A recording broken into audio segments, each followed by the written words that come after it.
Welcome, ladies and gentlemen, to day two, the Swiss stage, day one for the World Championship, season 15 of the League of Legends. My name is Bo1. I'll be your host tonight, like always. I'm going to be moving the mic so you guys can get proper, full gaming experience, and I'll be chiming in here and there within the broadcast. So, stay vigilant. We'll be back.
Welcome to Worlds 2025 in Beijing, where we will be jumping straight into our World Swiss stage today. 8 banger best of ones will be awaiting us. And I'm Laure, joined by Vidius and Raz to bring you along the ride. How are you guys doing? I am ecstatic because for me, this is my favorite day of the World Championship. I know everyone loves the best of series, but to me, this is the day where anything is possible. Chaos will ensue. The believers will be satiated. The hate watchers are eating good. It's just a day of magic here at the World Championship. Everything we want. I always love Swiss stage simply for one fact, because it will eventually happen when the draws come through. North America goes up against EU. We'll feel ecstatic. We'll take the dub. I get to see the sadness in your face. Just lying now the audience, I can envision it. at home. I'm closing my eyes and I can see Trying it. to manifest unrealistic expectations. That's what we want, some hopium, some copium, and we're gonna have it all. But because it is the first day of Swiss stage here at Worlds, let's have a short refresher on how the stage will play out and the format. It's time for the Swiss stage, where 16 teams will compete in Shanghai to advance towards glory or go home early. Here's how it works. The winner of the play-in match will join the other 15 teams across 5 total rounds in the Swiss stage. Each draw pool will have a team from each region, and teams will always face an opponent with the same win-loss record. Secure 3 wins, and you advance to the knockout stage in Shanghai. Suffer 3 losses, and you're eliminated from the tournament. The first 2 rounds are best-of-1 matches, but starting in round 3, when a team is on the brink of elimination or advancement, the match will be a best-of-3 to prove you belong in the next round, and nobody is going down without a fight. This year, teams will also need to contend with Fearless Draft, which means champions that have been previously picked by either team cannot be played again in that best of series. Time to break out those pocket picks.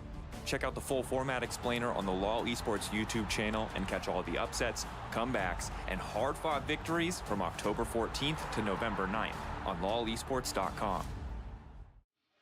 And we're starting it today, as we said, with 8 best of ones. And I want to take a look at what we have on the menu for this first day of Swiss Stage, because we said it, anything can happen. Bangers aren't the only thing allowed here. What do we keep our eyes on today, guys? I mean, I guess I'm already just sad. I mean, yesterday we had the draws. Oh, come on! Because North America drew some. Okay, I need the copium. If you have it, then we'll need it. Because, yes, T1 going up against FlyQuest was, for me, something to look out for. But obviously, you see AL versus HLE. That's what a lot of people are going to be excited for. Those are the two things that draw It's cool, out man. me. EU, we accept everyone. You're welcome to join on the EU bandwagon. 3-0 is the day for us today. That's what I'm looking at. Okay, well, you're starting early with the copium. That's fine. I'll accept it. That's Blind optimism. That's all we have. But I can't wait. Honestly, every game is going to be serving us something different. They're like, for a lot of these regions, it's like 3 patches different, so there's going to be things that we are really not expecting when it comes to a best of one. So we kind of got a little bit of sneak peek just yesterday. Yeah.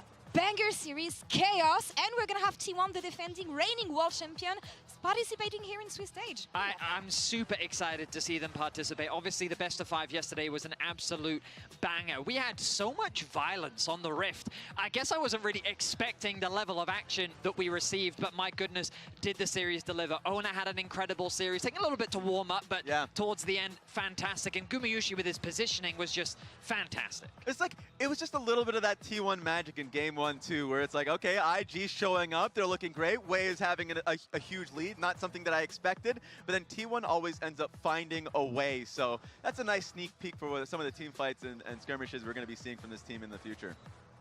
Yeah, it's T1 versus the LPL, and they like those odds, and they showed it once again yesterday. It has to be Worlds 2025 with T1 and the reigning champions defending their title, maybe going for the 3-beat here, we'll see. Yeah, I mean, of course, haven't finished lower, the 4 core, then semifinals, you know, 5 championships for T1. Yeah. They're looking for that 6. Like, there's so much that you can touch on. We can't do it justice here. But before, they got to go through FlyQuest before they can get that. Isn't that right, Raz? Isn't that That's right? true. That's true. what I'm FlyQuest talking has to go about, against the man. play-ins That's team. the energy I need Yeah. today, okay? All right. Thank you. Before talking about the games and everything we have ahead here, we got a banger anthem to kick off Worlds 2025 here, and production prepped a little quiz for you both and the chat, of course. I'm going to keep an eye on you guys as well about some Easter eggs that we have in the Worlds video. All right, the first question is... The taco? Who's eating... Okay, first, do you see the taco? I don't see the taco. And second, who's eating it? I don't even see it. I don't even see it. Okay. Maybe Betty, because he's packing up a little bit of Yeah, milk we right have here. a hint here. 2022. What happened in 2022, Raz? We've cast a lot. We've worked on a lot of desks. Come on, True, man. true. 2022. That was DRX's year. That was the year DRX's year, DRX yeah. won. Okay, you're onto something. We're onto something. Yeah. Maybe it was a DRX player. Was Maybe... Pyosik a hungry boy? No. He seemed hungry to me. Okay. Was it? I'm going Pyosik. It's Hako. The playing stage was in Mexico. Which team was in Mexico that would deserve to be in the anthem? I'm going to say DRX. Okay, okay. I'm going to need a player here. Let's go with Do it. Deft. Sure. Deft it Deft is, eating a Deft it taco. is. What? Left it is. He's 1 cheating. point He's cheating. for Raz here. So what the hell is I this? Did I not get a point? Someone's for feeding my information. Deft Someone's prediction? feeding information. Love it. Is Was it a from team? one Are we of the both getting vlogs. points? No, All right. we're not. How many days did it take Flandre to reach World Finals? From what point? The beginning of his career or at the tournament itself? Like, did he get to... The number was in the video, and What? yeah, the number was in the video. It was on that frame. Wait, That's the blur here. I think I know that number. It's 2. Okay. It's okay. 2. You've watched it way too many times, video. I love is it. 2038? No way. No, but you're so close that you almost got all the... 2032. No. You got the numbers right, but not in the right... 2,800. How many times did you watch that video? Yeah, but I kind I of want to just give you a process point. information so effectively. What can I say, Raz? No, you're obsessed. Okay. You're obsessed. You've watched the video too many times. 2-0 so far, maybe a preview of the West scoreline that we're going to have Oh my later God. here. All right, third question. What's that? Which players and champs are represented in this play? the heck is that? So this one is What? really hard. So I'm gonna find with you giving me. I need a which- hint. I need a hint ASAP. That's a pipe. It looks like a windmill Okay. or a Draven. I'm going to say This- Draven. That's a talon with a death mark. That's a talon talon with with a a death Talon with a mark. death mark. What play Oh, is that's that? Expeke versus. Versus who? Versus. Oh, it's Expeke. Chat has I it. know the play. It's Expeke versus. Come on, Raz. Wake I up. don't know. This Wake is up. your history, not me. Which, is This it, is your is people. Is it OMG? So, You could. Was it OMG? Was it Could be was it go? Was it go? Could be going. It wasn't going. He didn't No, play no, no, Z. he I didn't don't play remember. Zed. No. Oh, what was that? What's that image? speaking that Got it. Oh, it wasn't OMG. at all. Samsung Blue. No. No one in the chat is getting this. Don't even act They like are. you guys are succeeding. Okay. Don't even act like you guys Another know one. this stuff. This one is easy, and you're gonna take your whiteboard. No. Oh, okay. That can nice help. job. Okay. 10 players have represented Flash Wolves at Worlds. Oh my Name goodness. as many as you can. Okay. I got this. We're gonna have Karsa, Maple, and Betty coming back Alongside today. the three. Yeah. But those are the only three that I remember. You're Give not me- allowed those three. Well, I Give me- got three. It's Give me fine, the other guys. 7. The other Other seven. Other Oh, 7 okay. players. Okay, let me think this through. Let me think this through. Wait. Who? Oh, I got this one. Who? I can give you a hint. No, that does not help me. I got one. I got one. I got it's one. the one where it was the really expensive player the TSM bought. That's Yeah. literally Maple. But No, it wasn't. Oh, Yeah, it was. oh. No, I'm not telling It you. was- That's my You're point. not That's telling not me, my. That's not. It's my support. point. Yeah, I know there's another one, production. Thanks for the hint, buddy. Yeah. That jump. Okay. It's, I got two. Yeah. I got two. Come on, Betty. Sooning Sword Art. Okay, that's the only one I've got. Yeah. I got three. I got three more. Okay, There's- he's put it up. There you go. Okay, I got MMD. I got Oh, I NL. forgot Never loses, Steak. by the way. NL. I got that I in didn't there. remember. Sword Art. Hanabi, guys. I would never remember that now. Hanabi, Boom. guys. That's a dub. You're just You got- mad because you're you bad, got man. one. You got one of the whole quiz. All right. Moving forward, the first matchup we're gonna have today is gonna feature Team Wells, Team Secret Wells, a new team that we have here at Worlds. What can we say about them? Because they beat GAM to get here. We used to seeing GAM on the international stage. So what are they about? I mean, for me, this organization, when they came into the LCP, they were a combination of Team Secret and Team Wells. We've seen Team Wells internationally, but for both of these teams, like domestically, historically, they did really well. And then when it came to crunch time, GAM wiped them. So it's like, for the Vietnamese fans, they were like extremely happy to be able to see these players finally get to an international and see like this greatness. And for me, I look immediately towards that jungle position because Vietnam is known for some incredibly skilled junglers. So it's really fun to be able to see Histo come in because you think of, well, think of like historic junglers that are really like SOFM, like Levi or Stark, like heavy mechanic. And Histo, I think, carries on that legacy. I think that having a new Vietnamese representative on the international stage is always exciting to see, and I think that they embody that initial introduction we had to Vietnamese players, that aggression, that violence on the rift, the confidence to not care who you're playing against, but just look to fight and look to be ready to go toe-to-toe, and that's very much what I'm expecting from this team. They're a skirmish-heavy team, and I'm looking at that mid-jungle specifically, these young players to be that driving engine on the rift. Incredibly young players that played together on the baby Wells in Tier 2, so they've been together a lot. They know how to play alongside each other, so they're going to, I think, surprise a lot of people. And they're going to match up on the Rift against VKS in today's matchup. And we caught up with his support. Trimby is back on the international stage ahead of the match in the Verizon pre-game interview, rather. Thank you very much, Laura. It is my absolute pleasure to be joined by Trimby here ahead of your match. Dude, you've been to Worlds so many times. Obviously, this is the 4th for you. How is it different for you now, coming in for LTA South, CB Law? How has it been different from all those years you spent qualifying in the LEC? Yeah, first of all, thanks for having me. It's so nice to talk to familiar faces. For sure in Brazil, I got to have some familiar faces, meet some people, but it's really definitely very nice to come back and see people that I've been like spending time with for like years at this point. But yeah, coming as a Brazilian representative, like there's LTA South, it's been quite crazy. It was a crazy journey this year. At some point, I didn't expect to be here, if I have to be honest. So I'm really happy with that, and I actually think we've been performing quite solid. So I generally want to show at least the Western side of League of Legends that we're actually not as bad as people may think. What is the big thing you think that people should be on the lookout for when they talk about your team? Like particular strategies, particular players they should watch for? Because I think some of the LTA guys are going to know after you whooped 100 Thieves. But for the LEC fans out there who like Trimby but maybe don't know about your time in the CB Law, what should we be looking for? Yeah, hopefully they don't need to look out for any Nasus this time around. I hope that champion is long gone for now. It's been nerfed quite a bit. But I generally think we have really good mix of experienced/rookie players. I think my AD and top laners, who are both rookies, have been playing exceptionally well. And my mid laner has been kind of the star of the team with how aggressive he's been playing. While the jungler, it does feel like he's been... he has this kind of Western playstyle where he knows what to do on the map, and he tries to make as many aggressive plays as possible. So I really hope he can showcase it too with me during our first game against Team Secret Wales. Exactly. Yeah, Team Secret Wales. It is a mouthful. I'll give you that one. One player in particular on Team Secret Wales, Taki. You guys are tweeting back and forth. He's got dance moves. People don't know this, but you have dance moves too. I remember you were taking dance classes. When do we get the you versus Taki dance off? What do we need to do to make that happen?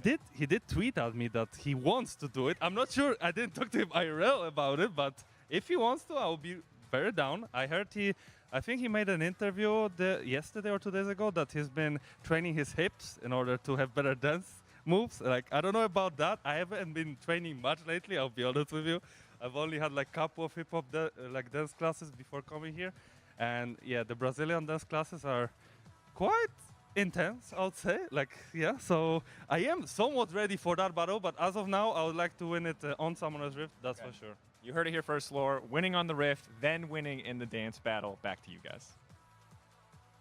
So there's a lot on the line in today's matchup, to say the very least, and it's great to see Trimby because I know there's been a lot of opinions about the LTA as a whole, Raz. Yeah. Whoa, no. That Vivo K-Stars A long legacy. They are the perfect idea of what that was supposed to be, the trajectory that they've taken, starting with a difficult start, the growth that they've been able to demonstrate, the experience they've gotten playing against LTA North, and now representing your second seed from the LTA. Yeah, and a lot of it, as you can see, that big, lovely head of Miru. Miru, you already heard from Trimby, a star player. If there was a split-wide MVP, he would be that MVP for the South. His Akali is exceptional, as Azir. I think he's really well-rounded, and Trimby and Desamis are really good at being able to set him up. So, this is a team that you cannot sleep on. 100 Thieves tried to sleep on them. They got beat up for it. Yeah, that makes them favorite, I guess, today in this matchup. And Swiss Stage is on here at Worlds 2025. So let's get straight into the first matchup. My prediction tonight, I got a prediction in before every game. Look, Vivo Key, they hyped us up on this mid laner. It was ooh, this mid laner's this shit, the Shawsnas. Dude, FlyQuest just took them, used them like a dirty do-rag, wrapped around their dick, and bro, that was all we heard of that mid laner. But hey, against shit mid laners, maybe he's good. He's playing against Maple, one of the I don't know, most renowned whatever fucking Southeast Asians of the world's history. So we'll have to see if Brazil is worth their weight in copper. Because what we saw from Vivo Key was not impressive.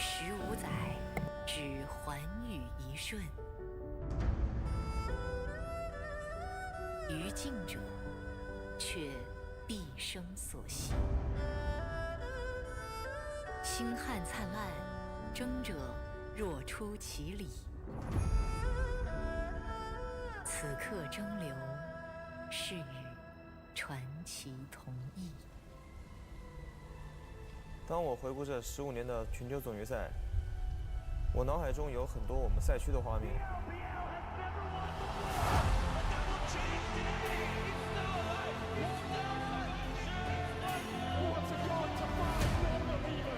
我印象里最深的一把比赛就是我们打 KD 的第3把，对我来说的话就是印象比较深刻。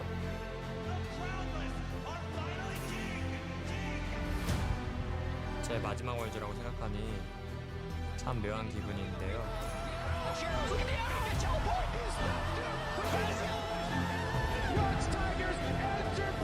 제 마지막 월즈 우승으로 마무리하고 싶습니다. We've just witnessed the most incredible story in history. Going to win the season 150. When I think about EU at Worlds, I always feel like there is the potential to do something great. Gods can bleed. Where were you when the West rose up? 我知道大家都不看好我们，但我们会颠覆你们的想象。 The underdogs reign supreme. Paraguay, 5 minutes into the game. Brazil scored the biggest goal. Not just 5 men. Cloud9 in the top 4. Watching all these legendary players, I knew I wanted to become one of them. Marshall, cut them down. FlyQuest push Chang-Chi to the absolute limit. But I don't want to ever let the expectations of our past disrupt us from building our future. 새로운 팀에서 하는 첫 월즈라서 더 설레이는 것 같습니다. 새로운 전설을 써내려 가겠습니다. 我们仰望的星光，来自遥远的过去，而我们的传奇正在此刻铸就。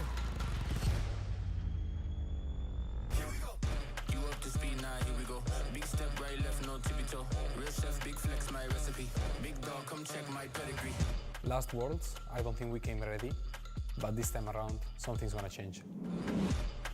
Não tem ninguém mais apaixonado do que a gente. Chegou a hora do mundo ouvir os guerreiros.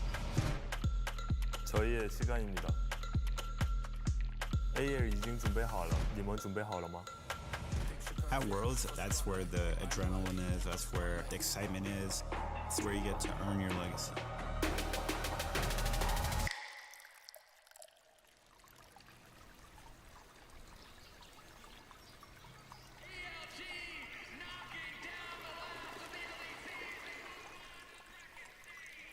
Last World was definitely quite tough for us. Just like that, the last hope of Europe is eliminated. We were so close, but we failed to make it out of Swiss. I want to bring Europe back to finals. Back to where we belong. 저희는 저희가 얼마나 강해질 수 있는지 깨달았기 때문에 상대 팀들도 긴장해야 될 겁니다. 후회 없는 모습을 보여드리도록 하겠습니다. 这次来到北京，就是以前自己比赛过的地方，就是非常开心。然后这一次我们想让大家刮目相看。 Năm 2017, GAM đã để lại ấn tượng mạnh mẽ cho bạn bè quốc tế. Năm nay tới lượt tụi mình sẽ làm tốt hơn ở GAM tại thời điểm đó.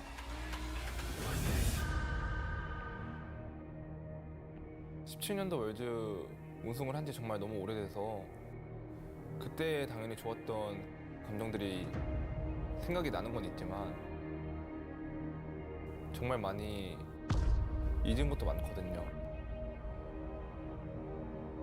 그래서 그 기억들을 다시 되살리고 싶은 생각이 많아서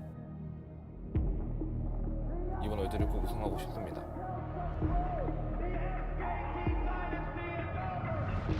다시 한번 T1의 왕조를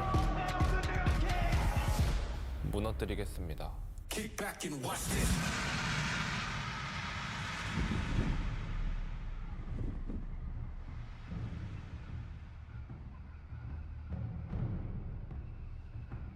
最高的山，最长的河。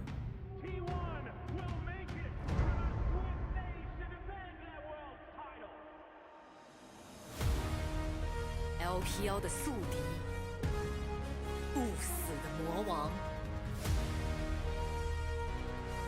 Faker， 沧海无垠，岁月为证，风临绝顶，仍有苍穹。 저희는 필연적입니다. 但是心如砥柱，定将凌云攀霄。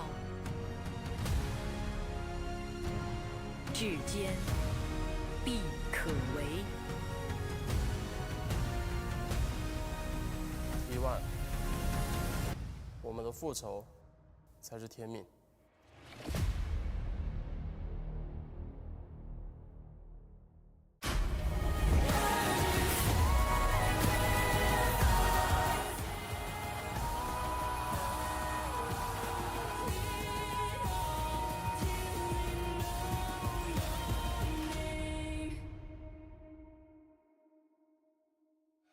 That's right, ladies and gentlemen. Legacies have to be earned at this World's 2025 Championship as we kick off day one of Swiss in good fashion.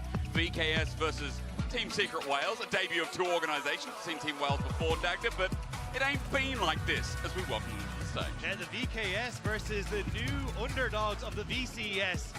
Team Secret Wales, the new generation coming up from Vietnam, taking down GAM Esports and now looking to rise to the stardom that GAM had at the world stage. As you see VKS now taken to the stage.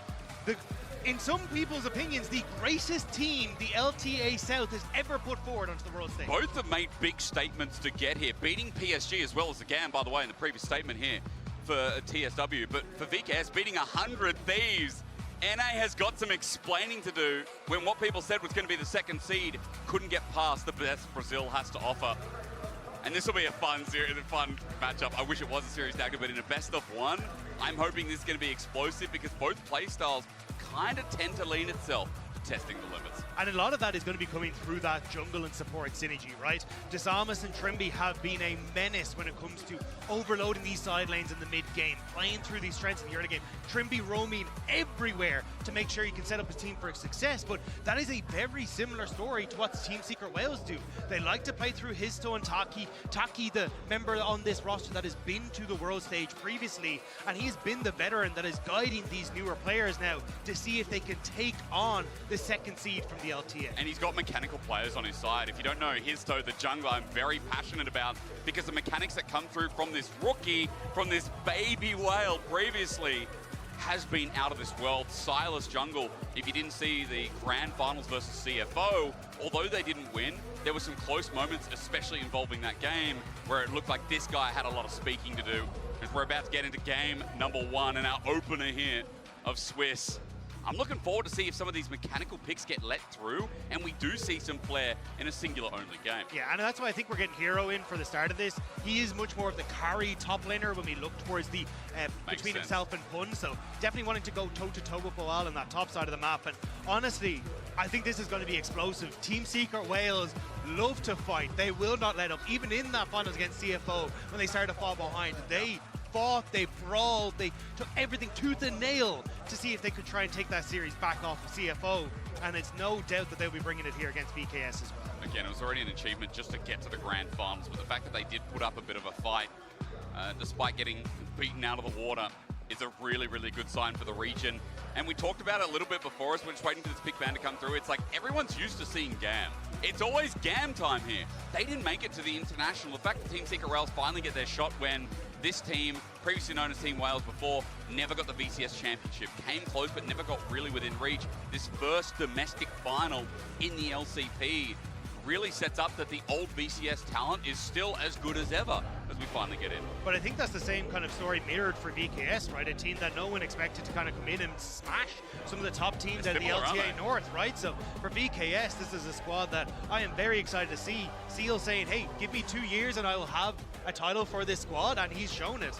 And now, as they take to the main stage, we're going to see the bans already starting to come with Nico LeBlanc already taken away by Team Secret Wales. Now let's recap a little bit as well, because we do have a best of 5 to lean on from yesterday. We saw a lot of Azir bans, actually 4 out of the, unfortunately, 4 of the IG games. Bard also perma-banned throughout that series.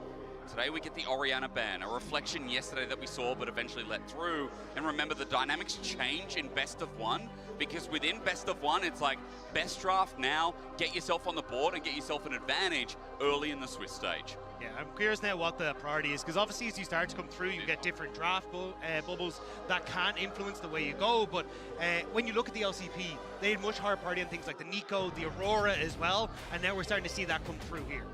It does feel very, very different. The Aurora gets locked in, okay. But for VKS, do they just lock in something like the Azir themselves, get something that globally we've seen still to be super strong? Bard again, I mentioned Kai'Sa was permaban, but that might be more towards Gala.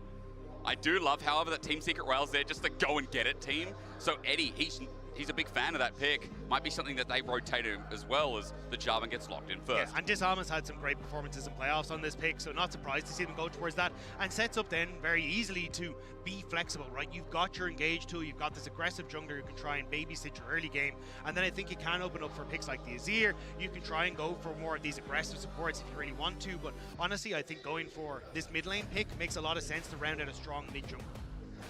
Okay, well, support looked at first. Okay, for Trimby, I remember when he was in EU, he loved this pick, and no shy away from it in the current meta, as Team Secret Whales now need to match the Jarvan.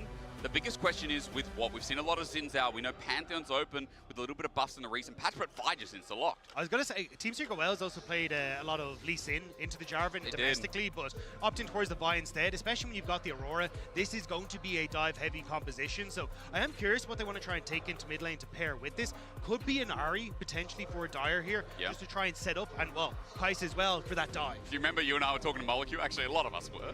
And he was like, this team really likes dive.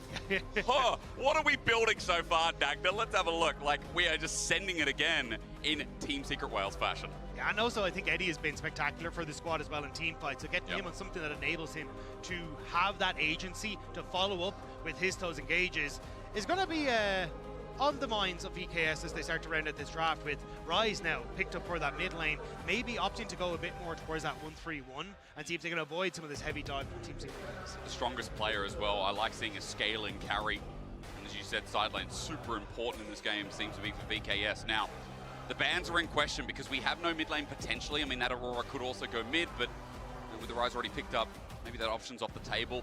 Support's getting taken away. Dagda, maybe to get the prior on that, something, give the Rakan a bit more of an edge in lane. What do you think? Yeah, I think it's just also Nautilus Kai'Sa is such a strong duo for a long time. The ultimate enables the Kai'Sa to work so well. So I think it'll be, you know, get rid of the Nautilus, maybe get rid of something like an Alistar that can follow through, or a Rel, and then set up for removing some of that follow-up engagement, as you said, for the dive. But overall, Team Secret Whales, like, it's draft one. There are a ton of picks that can facilitate this dive, like Leona, Alistar, Rel, that are all still up and available. It's just going to take your pick of the litter. So on Team Secret Whales side, their option is to go for, hey, what are the self-healing AD carries? Let's get rid of the Xayah. Could be an Ezreal here to follow as well, and just make sure that we can have targets that we can try and focus on. To make the Vi a little bit annoying and can space a little bit as well. I like the Ezreal mention. Yeah. Sivir could also be a ban here. Yeah, I mean, that, I put that as most picked over on my LoL Esports pick'ems. I remember talking about it yesterday. I did, because yesterday I felt pretty good about it, I will say. Best of ones, let's see if that same priority's there. As you said, Ezreal could be next, as we did get another dive AD carry. Dagda's on it. This is why you pay them big bucks, ladies and gentlemen. He's also Irish, if that appeals to anyone out there. Now, let's go forward. AD carry, important. You talked about it. What's left in the pool? That Ezreal was a good mention. Is there anything else you want to throw in? Yeah, I think the pool is still very open for AD carries, because even though you do have a lot of dive, oftentimes with the safety that you have coming through from Jarvan and the charm that can come through from the Rakan, oftentimes it still opens you up for taking some of these immobile carries and just saying we're going to be okay, but looks like it will be the Corki still. Same idea, right? Mobility. You've got the mobility coming through with the Valkyrie. So, okay, no, going to go with the Yunara instead. So just saying, hey, look, we want this hyper-scaling carry that we can try and have at least some dash with the ultimate and the E, but still very strong. And especially if there's going to be a lot of people linked up or in very short range of each other, thanks to that dive, she can excel. As well, gets a bit of mobility, added mobility, I should say, rather than just a runaway with a dash. In Transcendence, that Rel we talked about earlier, that's added engage, and good synergy here with the Kai'Sa too. And Dagda, I mean, maybe layering here, as it looks like the Aurora could be a mid lane option. Could also be Renekton mid, I'm just going to throw that in there. I mean, the thing is, though, if you go with the Renekton, it opens up VKS to take the Cassante.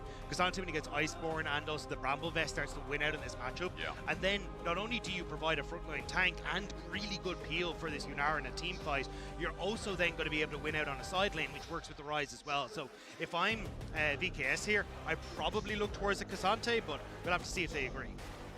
Let's hold up. Cassante, you're right, is a good option. But in the best of one, you can try and blast out of the wall. The Nara is a good matchup. Outrange, space him well. It's really annoying when you see a good Nara up against a Renekton. There's not much you can do within the lane, and Great synergy as well when you look towards the Jarvan, but there it is, the K'Sante. Yeah, again, he's just such a good matchup. You will struggle in the early stages. You go for that early Bramble Vest, start to build up in towards that Iceborne Gauntlet, and once you have that item and a half, you are in such a good position against this Renekton. So it now is, does Histo try and put effort into that top side to try and stave off how strong this K'Sante is going to be in the later portions of the game, or do you try and put this focus down towards your mid and your bot lane, which is where your real damage dealers are going to be? It's very well said. I think especially since for VKS, I mean, we have a bit of scaling added in here. We have a nice bit of front to back too. It feels like there's a lot of engage tools, a lot of layering, and it doesn't feel like this is a very hard comp to pilot for your first game of Worlds 25. I look at Team Secret Wales and I see their identity again. I see dive, I see the ability to start fights, big skirmishes. Dagda, I think both teams have gone with what they know for comfort, which is really, really important when they're trying to get that first win on the board. Yeah, and I think, again, when you look across at VKS, they've been very good at finding these moments where, one, they can overload a side lane, but two, where they can also, say you invest moments in towards the dragon. You're like, hey, we want to take this, but you end up peeling off that little bit early. VKS are very good at finding these moments where they go, actually, we can take these fights even though it doesn't look like we can.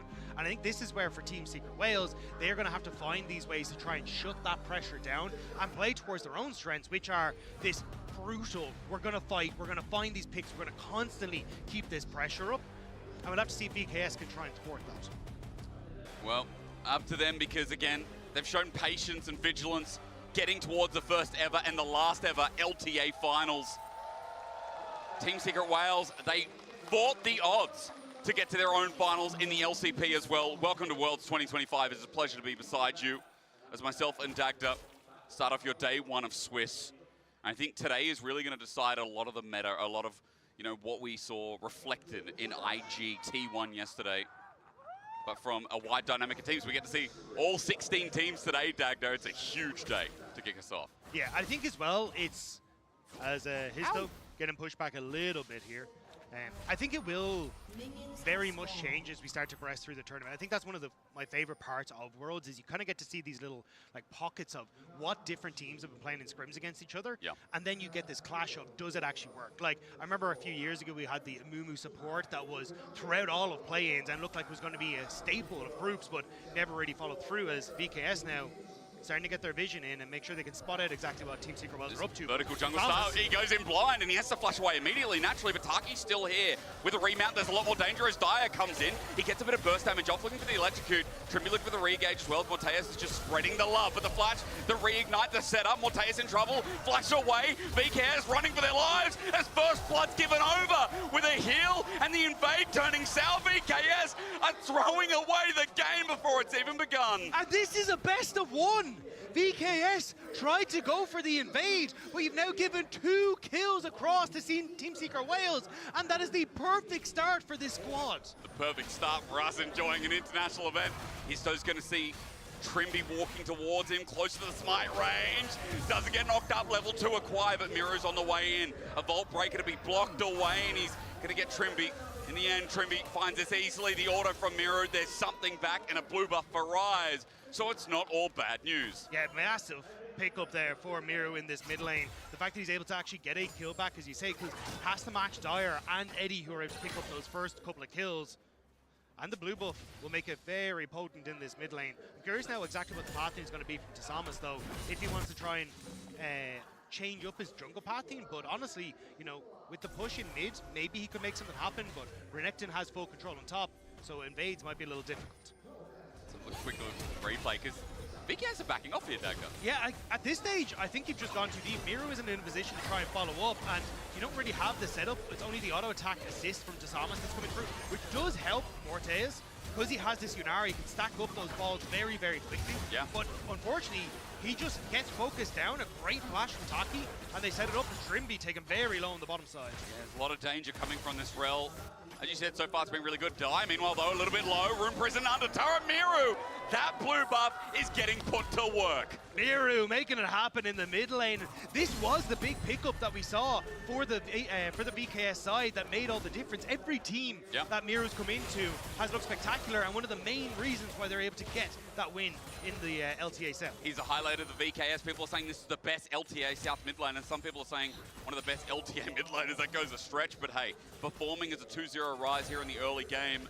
He's really recovered that early game fumble from VKS, and his two you can see as well, even in CS with the Jarvan, who had to burn his flash, who died early. Desamas must be thanking the life out of this Korean mid laner right now. Yeah, it just makes it so simple now, as you say, for Desamas, because you've got full control over mid. You've now got the options to go into your bottom side of the map, but Taki wants to make a quick visit. There's the slow. The burst is good, as you said, but Miro sidesteps one, not the other. Shattering Strike not connecting means he just walks it out. Yeah, the Shattering Strike sidestep was clutch there from Miru. Make sure that he doesn't end up getting locked down for longer, but Trimby now going to start to make his way in towards the mid lane, and again, you can see both these squads trying desperately to get any sort of control over this early stages, but despite the early fumble, BKS have done a good job of bringing it back with Miru in this mid lane. Does make sense with a quick lane swap mention here that Eddie is going solo here into Bo1, and Bo1 did teleport down, but he's not in a bad spot actually. Gets the slow down with an Atofo strike. Level 5 on this Cassante. Eddie's still level 3. And barrier burnt by Eddie as well, so Eddie definitely feeling a little bit worse for wear after that one. Maybe I'll take it back, yeah. And Ortez now going to have Trimby up on this top side, which makes it, like, if Renekton can close the distance onto this Yunara, or even honestly onto Trimby, you can kill, but... Like that. Enhanced Rain of Anger sent down. The damage is good. Morteus in trouble as well. Healed up and barrier. The slow's good onto Taki in a return, but that is a win for TSW. Yeah, I think they're trying to play for seeing if Hero, like this wave is pushing into him. He should hit 6, I believe, off this wave as well. Sorry, it's pushing away from off this next wave.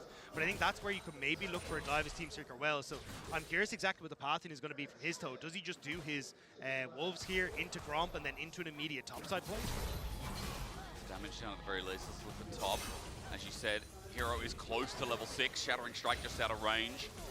And that pathing is taking Desamas down towards bot. There are pings going down saying that, hey, look, this Jarvan is towards the bottom of the map right now. It's a little bit early, but the trajectory is right as the Dragon could be the call, or maybe a deep ward here to set up for that earlier invade that failed.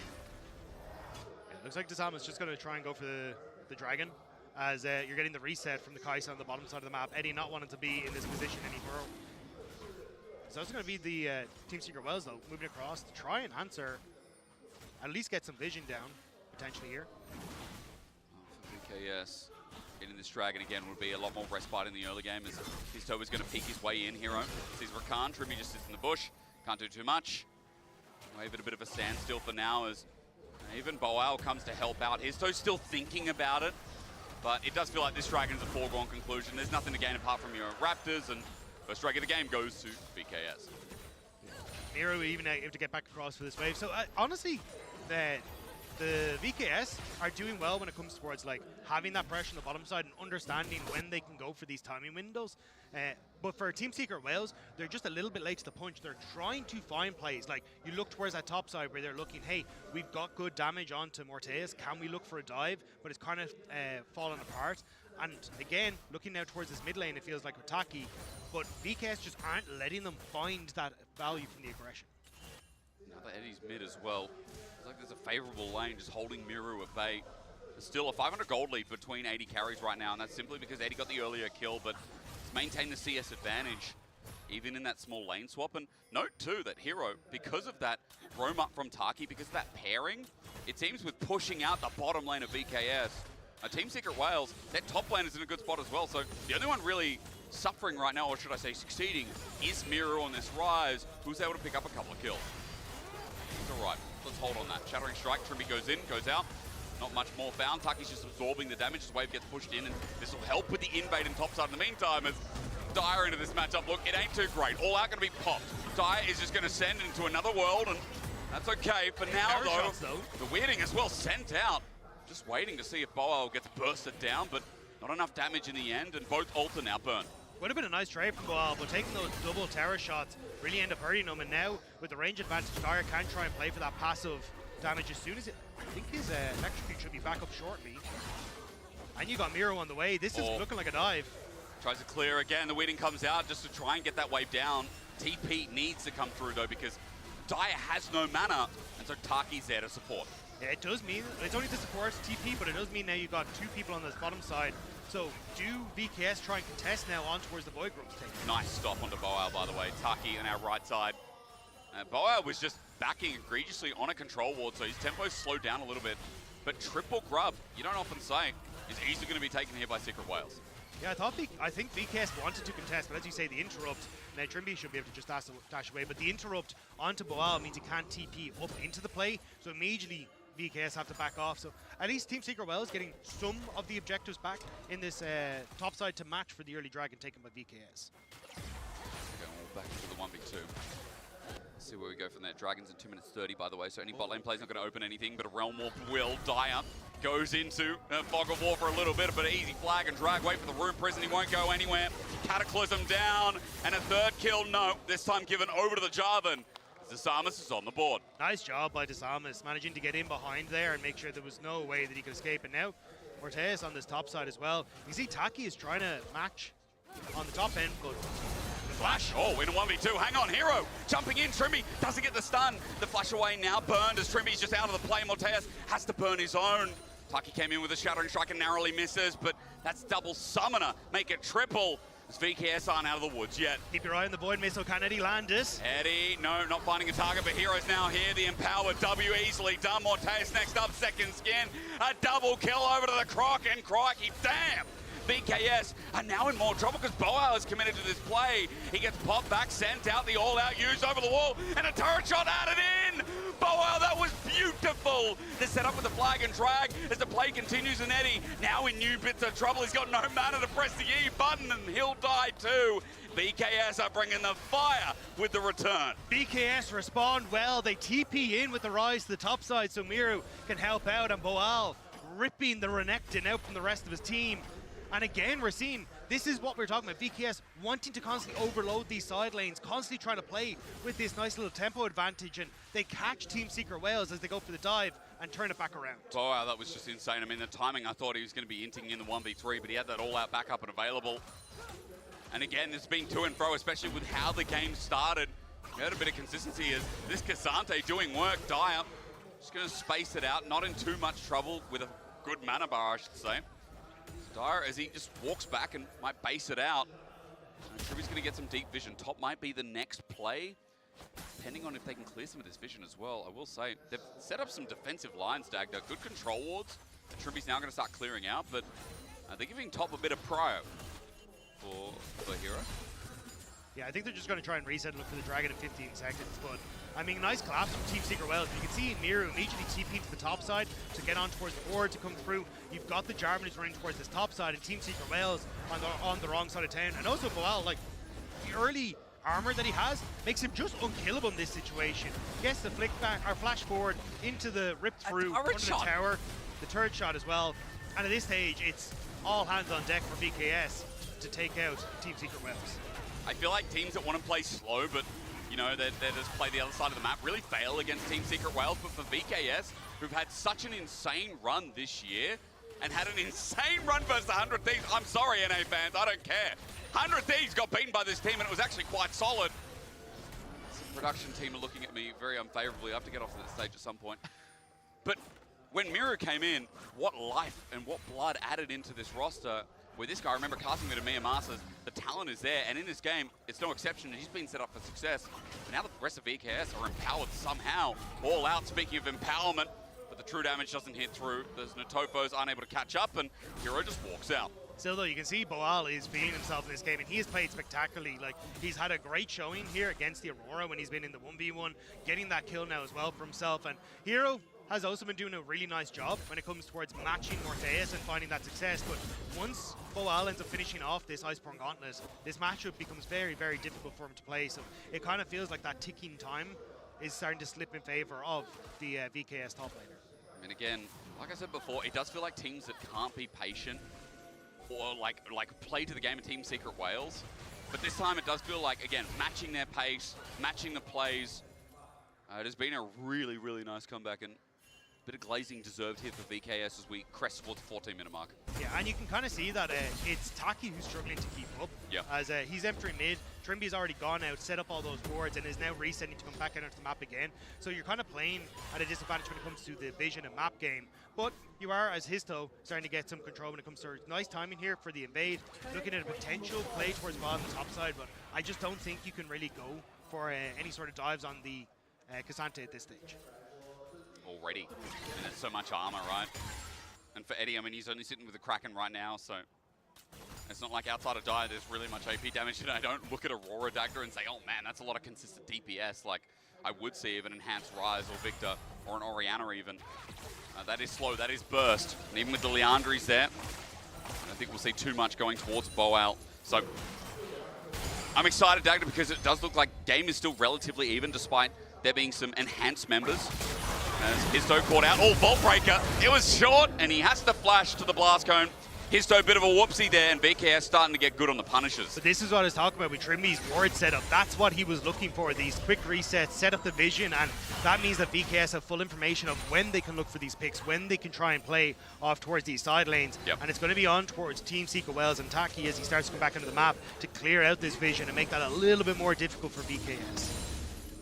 Well, Taki. No getting him so far, but it's slowed down a little bit. We're just going to see these trades continue on with an Iceborne Gauntlet. I do not favour the Renekton here. And the hero heals up a little bit. Gets the Colder Meek between the wave. And with your Reign of Anger past 50%, the healing is much nicer when there's a minion wave and a champion present. Remember, they combine, they stack, they build up, and it's one of Renekton's main ways to sustain through a lot of the lanes. And as that continues topside, that's a bit of a flop for now. Herald is up though, that's the focus. Mateus sends out some damage, and VKS, they've got their eyes on the prize. They're going topside, and TSW have to respond now. But they have zero vision. They'd have to go in completely blind, and that's not exactly where we want to be, especially as you've got Dire still pushing in this bottom side. Going to TP now, but I don't know if they're going to get in here fast enough before this objective is gone. Taki has a flash, but he won't be able to engage at half HP. Now he might have to suicide. Already goes forward to reset the summoner. VKS pulling off it at 3k though, is still now imminent potentially. Histo needs to hit the eye, it's there in front and he's taken it. Vault Breaker in, looking for the engage. Eddie repositions the back of the fight and Disarmus is down first. Trimby went in, but just to die. While the Renekton was juicy meat, but you can't eat Crocodile today. Instead, try and eat Eddie, who flashes away. Set up from Bo1, the all out, the true damage, waiting for that to come in because Cassante, no! He goes up, Bo1 went up, and Eddie went south.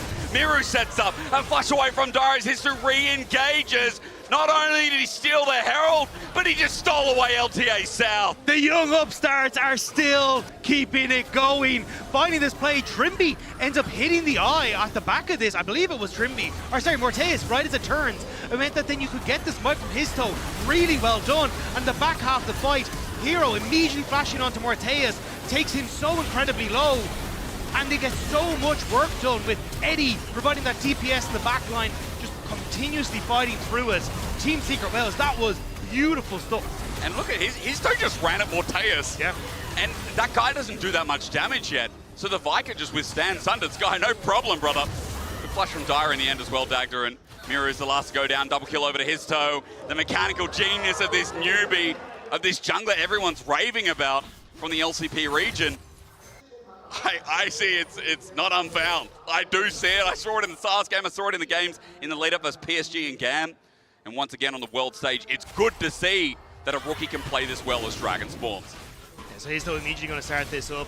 It doesn't look like we're going to get any sort of contest from BKS. Even you see Trimby starting to shift up towards this top side, but they're not really in a position to cross map either, so looks like BKS just going to watch as this goes down. Second Dragon, and it's an Infernal Soul as well. Bit of burst on this comp, that feels nice. But I will say, a 3.5k gold lead probably feels nicer here as the items that are starting to accumulate, they're serious business. Here's to almost second item here for the Vi jungle that's going to send it in. And when Team Secret Whales get a lead, their dive comp, they're not ones to slow down. They're not ones to pull back. They are not scared, Potter. Especially when they have the Dragon advantage as well, because now you're going to draw BKS into these fights, because they will need in 4.5 minutes to contest for the potential of putting yourself to soul point, and that's where it can get a little difficult. Well, though, is sneaking in behind, and I'm wondering how much they want to try and rest, but with this early Rift Tower going in towards the mid lane, looks like it's just going to be a quick take for Team Secret Whales. Might be good damage on inner turret as well. Only 2 members, maybe 3 with Disarmus showing up now. Herald going to be mounted. Meanwhile, hang on a minute. Was I wrong? Bo1 in close of territory of dying out. Send it out again, the Weeding, good damage. Pull back not there, Leandry's helping out. The Rel finds a new turret. Good drifting from Taki. Like I said, Team Secret Whales ain't slowing down. Another turret goes down to the same Herald. 5,000 gold, Dagda. It was only a couple of seconds ago that it was at 3. I mean, the VCS are picking up the speed here. Yeah, you got the charge. I mean, it's nice. At 82 HP, Bo1, he backed in the bush. He's too low to care. Yeah, I think he was a little worried about how many members of Team Secret Wales might be around if he didn't reset. But this is what you want for Team Secret Wales. Like, they're playing well. They're setting up around objectives to take the fight and have their dive composition work out. They're coming in from multiple angles. And BKS just don't really feel like they're able to keep pace with them in a lot of this. It's a really nice entrance for them. They punished that invade. And credit to VKS, I think, you know, they got back on their feet quite nicely with Miru, but this Rise is still a while away. He's only just stacking up the Rod of Ages now. It's not like he's going to burst out anyone. Remember that Aurora almost at 2 items. Dyer's caught back up, overtaken in gold. I think the biggest problem now, Dagda, is the fact that Eddie has got that Gwynsu's Rage Blade, that on hit to add to a Cassante and like-minded members. There is a lot of damage coming out of the woodwork. And VKS is about, can they survive? Can the Cassante absorb it all? This is a Vi who's just taken on a support. Trimby's out of there, and that opens up Dyer to get the turret by himself. But look how much vision is in this top half of the map for Secret Whale, right? That's why Histo knows he's free to go for it, because there's no one who's going to just suddenly charge out of him from a rush. So Team Secret Whale's happy to keep this push up, and the fact that you now have Dyer in a position where he can go toe-to-toe with Bo1, because of course he has gone for this very armor-heavy build and where he wants to match up against Hero, but Dyer has been the one that constantly finds the Cassante and is happy to just push in these waves and make it difficult for VKS to actually dictate the map in any sort of meaningful manner. When did they get to play on their terms? The biggest question. At this point, it's a long shot away. Team Secret Wales holding their vision and topside where they could. They've still got some of the deep boards you mentioned, but a lot have been cleared out, which is nice. That Viva Keedstars can actually move amongst top a little bit more freely, especially when Atakan's up here. We have seen so many games, even yesterday, IG threw a lot of games at Atakan, right? Because it is an objective that saps away your resistances, but also the damage is quite meaningful. It can't be started up as freely as people think. It's worth about 3,000 gold, and for VKS, if they could find a fight around it, then move to Atakan, that feels like something I need to talk about, you know? Yeah, I think if VKS can find a fight where they're able to play around that tri-bush just outside of Atakan, that could be their window. Because again, Team Secret Wales want to play for dive. They want to try and get access to backline, but if you're able to set up a nice front to back where you control that area, it's difficult for those members to make any meaningful headway. And that's exactly what the VKS are playing through now. You can see this is where the choke point they want to try and make happen. Hero is moving towards it though. Bo1 has been burst out by Dyer a little bit. Taki with an engage sets up the Magnastorm. Eddie jumps in. He's been charmed for the time being, but look at the burst as he flashes away. They need to kill the Kai'Sa for VKS. They're getting shredded apart, trying to jump back in, but Eddie survives. A double kicks him off, and Team Secret Wales, they can do this in their sleep. Hero had a great flank there, which denied Morteus the opportunity to actually get the flank and follow up on the initial play, form the rest of VKS. So Eddie doesn't die, and they'll set it up. You'll see it here. As everyone on BKS moves up towards this top side, you end up with the AD carry, this Yunara, completely separated from the squad. So even though you get this engage coming through in the setup, there's just no real damage from the BKS side. And as Team Secret Wales, with Taki finding that engage, that's set up perfectly where Eddie can keep this play going. And Morteus just can't do the DPS he needs to. As much of the mosh pit as he tried to get, Trimby's rubbing his eyes. I mean, this is a really hard game when they've got all the layering there, but it doesn't matter. Eddie, insane reactions to get out. Now 10,000 gold lead. Which is insane. Like, again, Team Secret Wales almost weren't really expected to be here. You heard the analyst test talk about it. This was the squad that was kind of the upset, the upstarts on taking down GAM. And now they're seen as the new generation coming through from Vietnam to overtake people like Levi, to show that they belong at the top, and so many fans excited to see them on the world stage. And if they could take a win here against the LTA in day one, it will be huge for the LCP and for those Vietnamese fans. It does feel like, again, you're putting faith in the fact that Team Secret Wales, not only would it be big towards LTA when there's only one done split, right? One done year, excuse me. It does feel like, again, for LCP, a region that is trying to define that they are better than just CFO and that's it.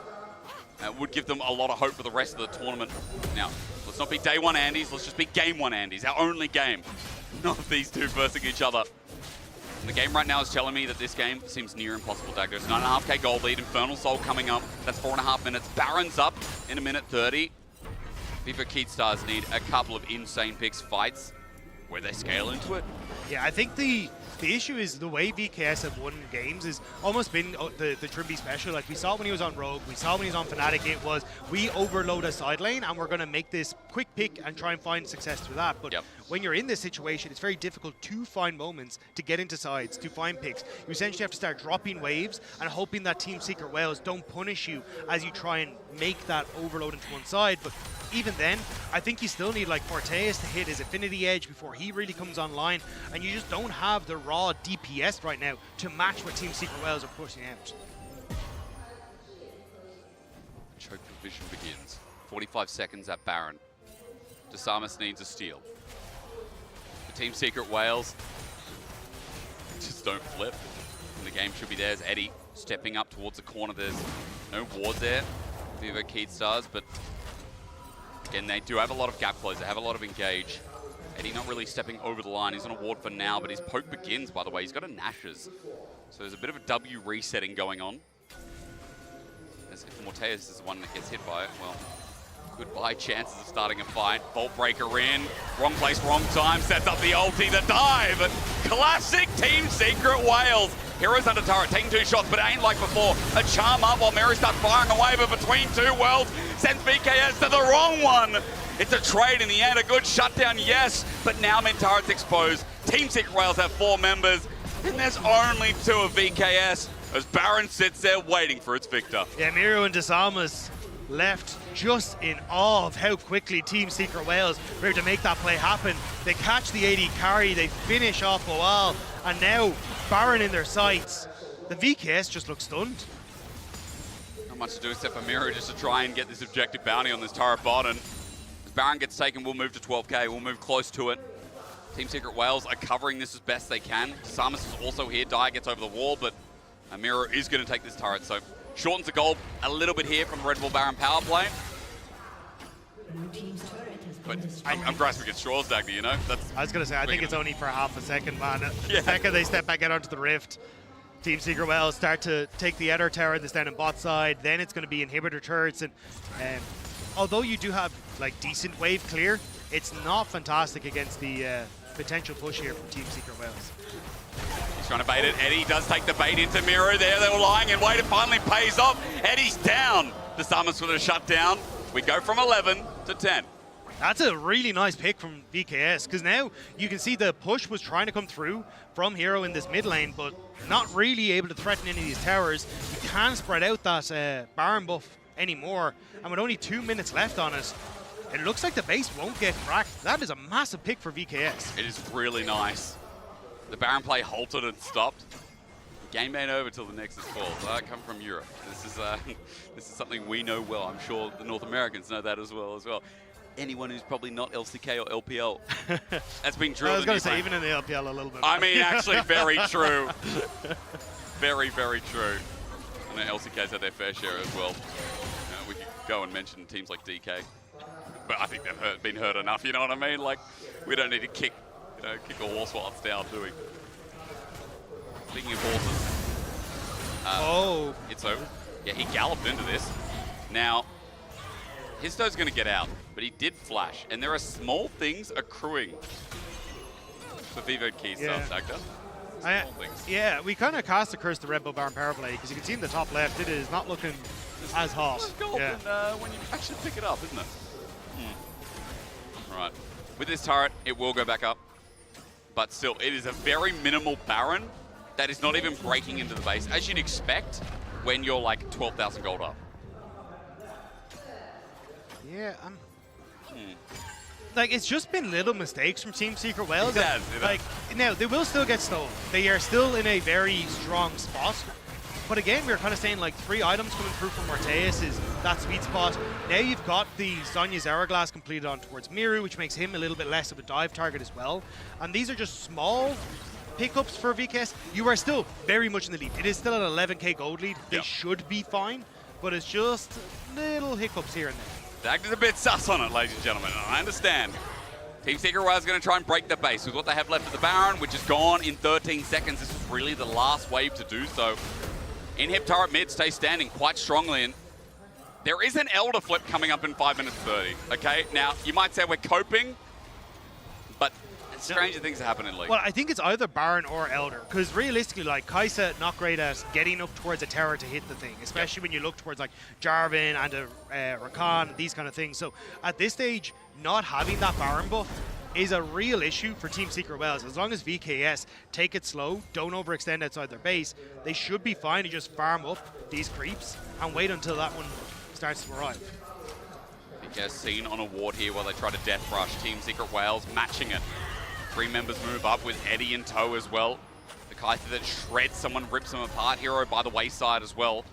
And as Eddie reaches towards this mid wave, 2 minutes 20, we wait for the Baron. I mean, it doesn't, it's a 12,000 gold lead with Infernal Soul. You know, it should be done. And it just feels like you see a lot of these games and you're like, yeah, it should be ended. And Team Secret Wales are so good at advancing a lead, but sometimes their confidence can also be the death. I've seen enough of their games, and that is how I feel. Yeah, sometimes it can be a little bit of these hiccups as they start to move forward. Yeah. Like, they are very good at team fighting and finding ways to get advantages, but when it comes towards macro and these kind of things, that is where they can struggle. And that was where a lot of people saw the advantage for GAM over this squad was, although Team Secret Wells get these advantages, and even when they played against CFO, it was how do you try and close out that game against a team that really understands how to move around the map. And for Team Secret Wells, it means they're now stuck here for a minute and a half until this Baron comes up. But once they have that reason to force a fight, I think that's where we'll see them pop off as far as, I don't know if you want to be here. Isto is by himself, but he does have a GA. He can buy time for Taki to join in. And remember, Eddie can just fly. Also has a Seekers himself, and that'll be his Anya soon. VKS are grouping up as 2, 3, 5 behind actually in total. Trimby gets tagged away. Eddie will not ulti in this time. Vault Breaker, maybe trying to prove me wrong. Bit of infernal damage is nice as we're back towards mid turret and Eddie gets a chance to step up. It's just, it's so hard with the relatively short range composition to actually clear out the inhibitor turrets. So now, 45 seconds for Baron. It's more about Team Secret Wells keeping VKS off the map. So then you have to contest this blind. Then you have people that are very good at face checking these brushes with the Cassante and with the Jarvan, but you still have to just try and put that pressure on towards VKS so you can set yourself up for success. Seconds on Baron. Good vision control here. Dyer bursts Trimby down to half HP. He's got time to get back. So does Samus as well. Dyer jumps back in. Wants to end it right here. The poke doesn't connect from Eddie in the meantime. A flag for Vision. A control ward to help out Team Secret Wales hold their line. Isto is just setting on a scrying ward. That'll be shrunk as well. And thank you very much, observers. The jungle is dark and full of whales. And with 5 seconds now, the Baron's going to spawn. And these mammals are going to kick it off. Immediately going to start it. And Disamus. Well, there maybe goes the steal. Yeah, I thought Jarvan could maybe face check it, but that's a lot of damage. He cannot face check it. Yeah, we have confirmed. Yeah, the death book, or the death note even, in his back pocket makes him very, very scary with 14 stacks. So Baron now going to make it much easier for Team Secret Wells to try and set up. And unfortunately for VKS, the Waves are not in a position where they can try and look for a similar pick as they did with the last part. So now this one has to do some work. 14k gold lead. Dagda, it would be crazy to get the fabled 20k gold lead as your defining opening game of Worlds 2025. So hell, show us how it's done. Teleport going to be burned. Team Secret Wales are going to start their siege on bot. Mid already taken care of by Hero. Disamus just trying to get his own jungle, but even that seems too hard as Hiso walks into position, clears Vision himself, and Dyer's just holding the wave. They're trying to sync this up quite nicely so that waves crash in the same time. And also, a minute now, well, minute 20 until that Elder Dragon, having the Baron buff that they can continuously shove in and then fall back to Elder is going to make it really difficult for VKS. I don't see a world where they're able to hold on to these towers, and then it's a Nexus defense against an Elder Dragon. Flash in from Taki, sets up with the Magnus Storm. Miro goes golden though. He's a little bit deep, and now the turret's gone. They've got nothing to lean back on. Between Worlds sets them up nicely as well, and the re-engage. Finally getting it done. We waited for 10 minutes for the LCP to smack LTA once more. And Dagda, they'll run through for the first win of Swiss stage to tie this up in a neat bow. It was slow until it really wasn't as Team Secret Wales crashed down on the VKS and the hopes of the LTA cell. LCP on the board first in a big way. Second seed, do it right. And Team Secret Wales, we expected dive comps. We got a dive comp in their BO1. Yeah, showing exactly what they were known for in the region, showing why they were able to take down GAM, and now taking down the VKS as well. Team Secret Wales came to play at Worlds. Yeah, they really did. I feel like as well, you know, Trimby really hard in that game. VKS had an opportune moment, at least in the early to mid game, but that was kind of taken away. His first win of Swiss stage. It's a big thing. Getting 1-0 on the board takes away a lot of nerves. Gives you that head start. And in the best of ones, you need that. All it takes, again, is one game. That's the beauty of them. All you need is one good draft, one good moment, one good game. And heartbreak going to be for a lot of the VKS fans. Again, this was kind of their main hope. It felt like this could be the squad to take it down, or to get it done. And unfortunately, not today against the VCS. No, not today, but as we're headed for a break, Trimby will be joining us on the other side to break down that game and help us introduce Game 2 between Fnatic and CFO. Thank you very much, Trimby, and stay tuned. Vault Breaker in, looking for their engage. Eddie repositioned to the back of the fight, and Disarmus is down first. Trimby went in, but just to die. Well, the Renekton was juicy meat, but you can't eat Crocodile today. Instead, try and eat Eddie, who flashes away. Set up from Bo1, the all-out, the true damage, waiting for that to come in, because Kazante, no! He goes up, Bo1 went up, and Eddie went south. Miru sets up, a flash away from Darius, history re-engages. Not only did he steal the Herald, but he just stole away LTA South.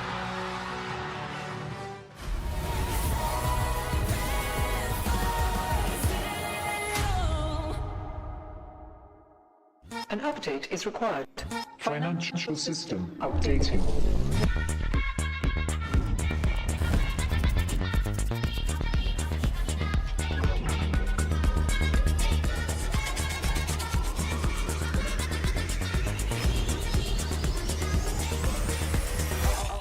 System updated. We will dance together.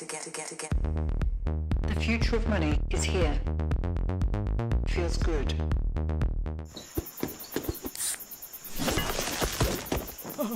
Red Bull gives you wings.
Sink into the ground. I am buried, but I'm still alive.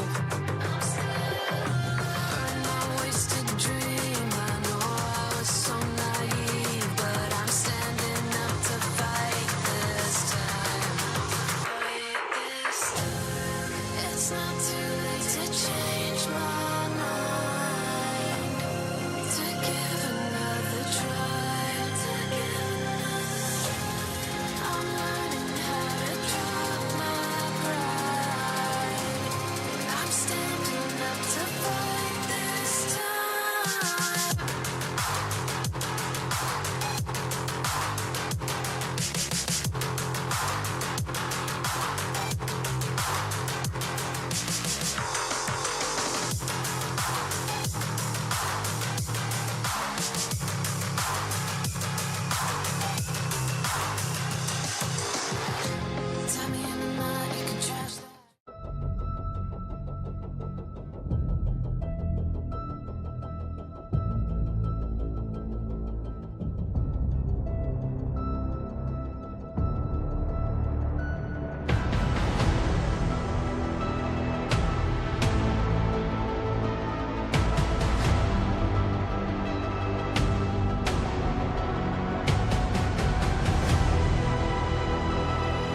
and welcome back to You got a sneak peek already. Yeah, we're You got getting a sneak spoiled peek. here already as Trimby is joining us after this first game of Swiss Stage. Trimby, I'm so sorry, but I'm so happy that you're joining us here. It's really nice to see you back at Worlds. Hello, yeah, we just got demolished sadly. Oh my God, no! But yeah, it's really nice to be here. Yeah, seeing familiar faces is really wonderful, and yeah, I thought this was one of the better draws we could have had, so I hope the next draw is going to be even better. That's all I can say. Like, were you expecting this from Team Secret Wales? Yeah, I did expect, because, right, of course, we saw, like, from their POV that we're very happy, right? Of course, I mean, we're from, it's a Brazilian team, LTA South, very underestimated for reasons unknown, but I do think LCP is underestimated on this tournament, and when I watched their games, even versus CFO, when they, of course, they got 3-0'd, they were just fighting so well, right? And I knew this would happen today. And I knew that for myself, we are a team that sometimes struggle to find proper fights. So you could clearly see it during this game. What was your experience so far? Just like, of course, coming into Beijing, like boot camping a little bit, just like practicing, scrimming a little bit. So what has been your experience so far? We had very little time here because of some difficulties with the plane, sadly. But no, it's not really like from Riot side problems. Basically, airline just canceled our flight. So we came here way later than we were supposed to. And then, of course, like since we were coming from Brazil to China, it's like quite big of a time difference. I think it's like 11 hours. So yeah, the jet lag did hit, but that's just excuses. You know, at the end of the day, we should have shown better. And I do think, yeah, if we're going to play like this, it's not going to be a long tournament for us. I know you've always been a perfectionist, Trimby, and you're going to be looking at improving here. Of course, the early game was so chaotic, like it started right off the bat.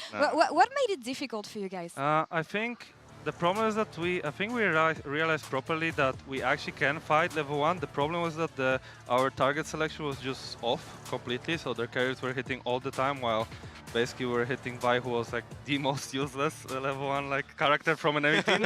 So that's why I think the fight was as sketchy as it looked. I still think we came back a little bit, but just the way they fought like so many times, which we knew they will, because they like to fight every single objective they can. It was just superior, you know, to us. Yeah, I mean, it felt like Miru had kind of stabilized the game because the Rise getting a solo kill in mid lane as well. But really, it just felt that around that Herald, the game just broke at that point. It was just hard because they had control all the time, and then even though we knew where they could have potentially be, right, on the Atakan, on a different fights in the jungle, it just felt impossible, right? They just made their fights proper, like they got a certain angles, and they knew how to execute them, so it was just tough. Yeah, that was the thing too, because usually game ones, especially for a Worlds event, you expect a little nerves, playing slower for a lot of teams, but then the Otacon pull, I felt like was like, oh, okay, they're willing to do it. They're pulling Renekton up. They're just willing to take the fight. So the confidence from a team like this is something that I personally didn't expect. No, it was really not, like, by them, of course. Like, for us, was not nice at all. They started an objective. We were hoping we could get, like, 2 items on our champs. But, they really just pulled it out. We even knew where they were, but it was just hard to fight. I think we trolled, of course, our positioning a little bit. Yeah. And I think we could have contested it from different angles. But yeah, actually, they just played really good. Something we've been talking about the fact that you're returning to that international stage, and you tasted Swiss stage before. You know how difficult it can be. Any guidance that you've been able to provide your teammates to make sure that even this game, it's not going to matter. You guys are going to come back. I mean, I tried to make them realize that even though, right, like the team we just played, it just felt like it's like a good chance for us to win. It's still, they're at Worlds, right? There's a reason they're here, and they're playing in League with the big guys, you know, the CFO, then with the PSG, the GAM before, and they, of course, screamed other teams. Like, we are behind as a region, of course, so we need to understand that and make sure that we are, like, ready for anything that can happen, but that's, of course, hard. Yeah, I mean, 100 Thieves in North America definitely recognize that too. You guys definitely like are a team that will build up very quickly. So okay, have faith. They are worse than us. I'll be honest. Oh my God! I'm sorry, but it is what it is. I'm trying to cope. No. You should. I really hope. I really hope they'll show today well. But I also hope they lose, so we can play them. Oh my God, I'm ready for it. All right, I'm ready for it. That's gonna be a banger. That's what Yes, it's gonna be a banger. it's LCS versus CB LOL. That's what it really is all about. Okay. I love this. You're humbling him. That's what he needs. We got your honesty, Yeah. but we need to get your honesty on the next matchup too, because yeah. surely Yeah. you can give the EU boys some hope, right? Right, Trimby? Tell it to him I mean, straight. And your former brothers. I actually, okay, so this game looked really bad, right? Of course. But I actually believe in my team, and I actually think I can do quite a bit, like with this team. And EU did today, I actually think they can do well. I saw. That's what I want to hear. At first, I looked at first at the match. I was like, oh shit. Okay, but then I rethought about it, and I actually think the matches are not as bad as people think. I think G2 can actually win, and I do think even FlyQuest can win.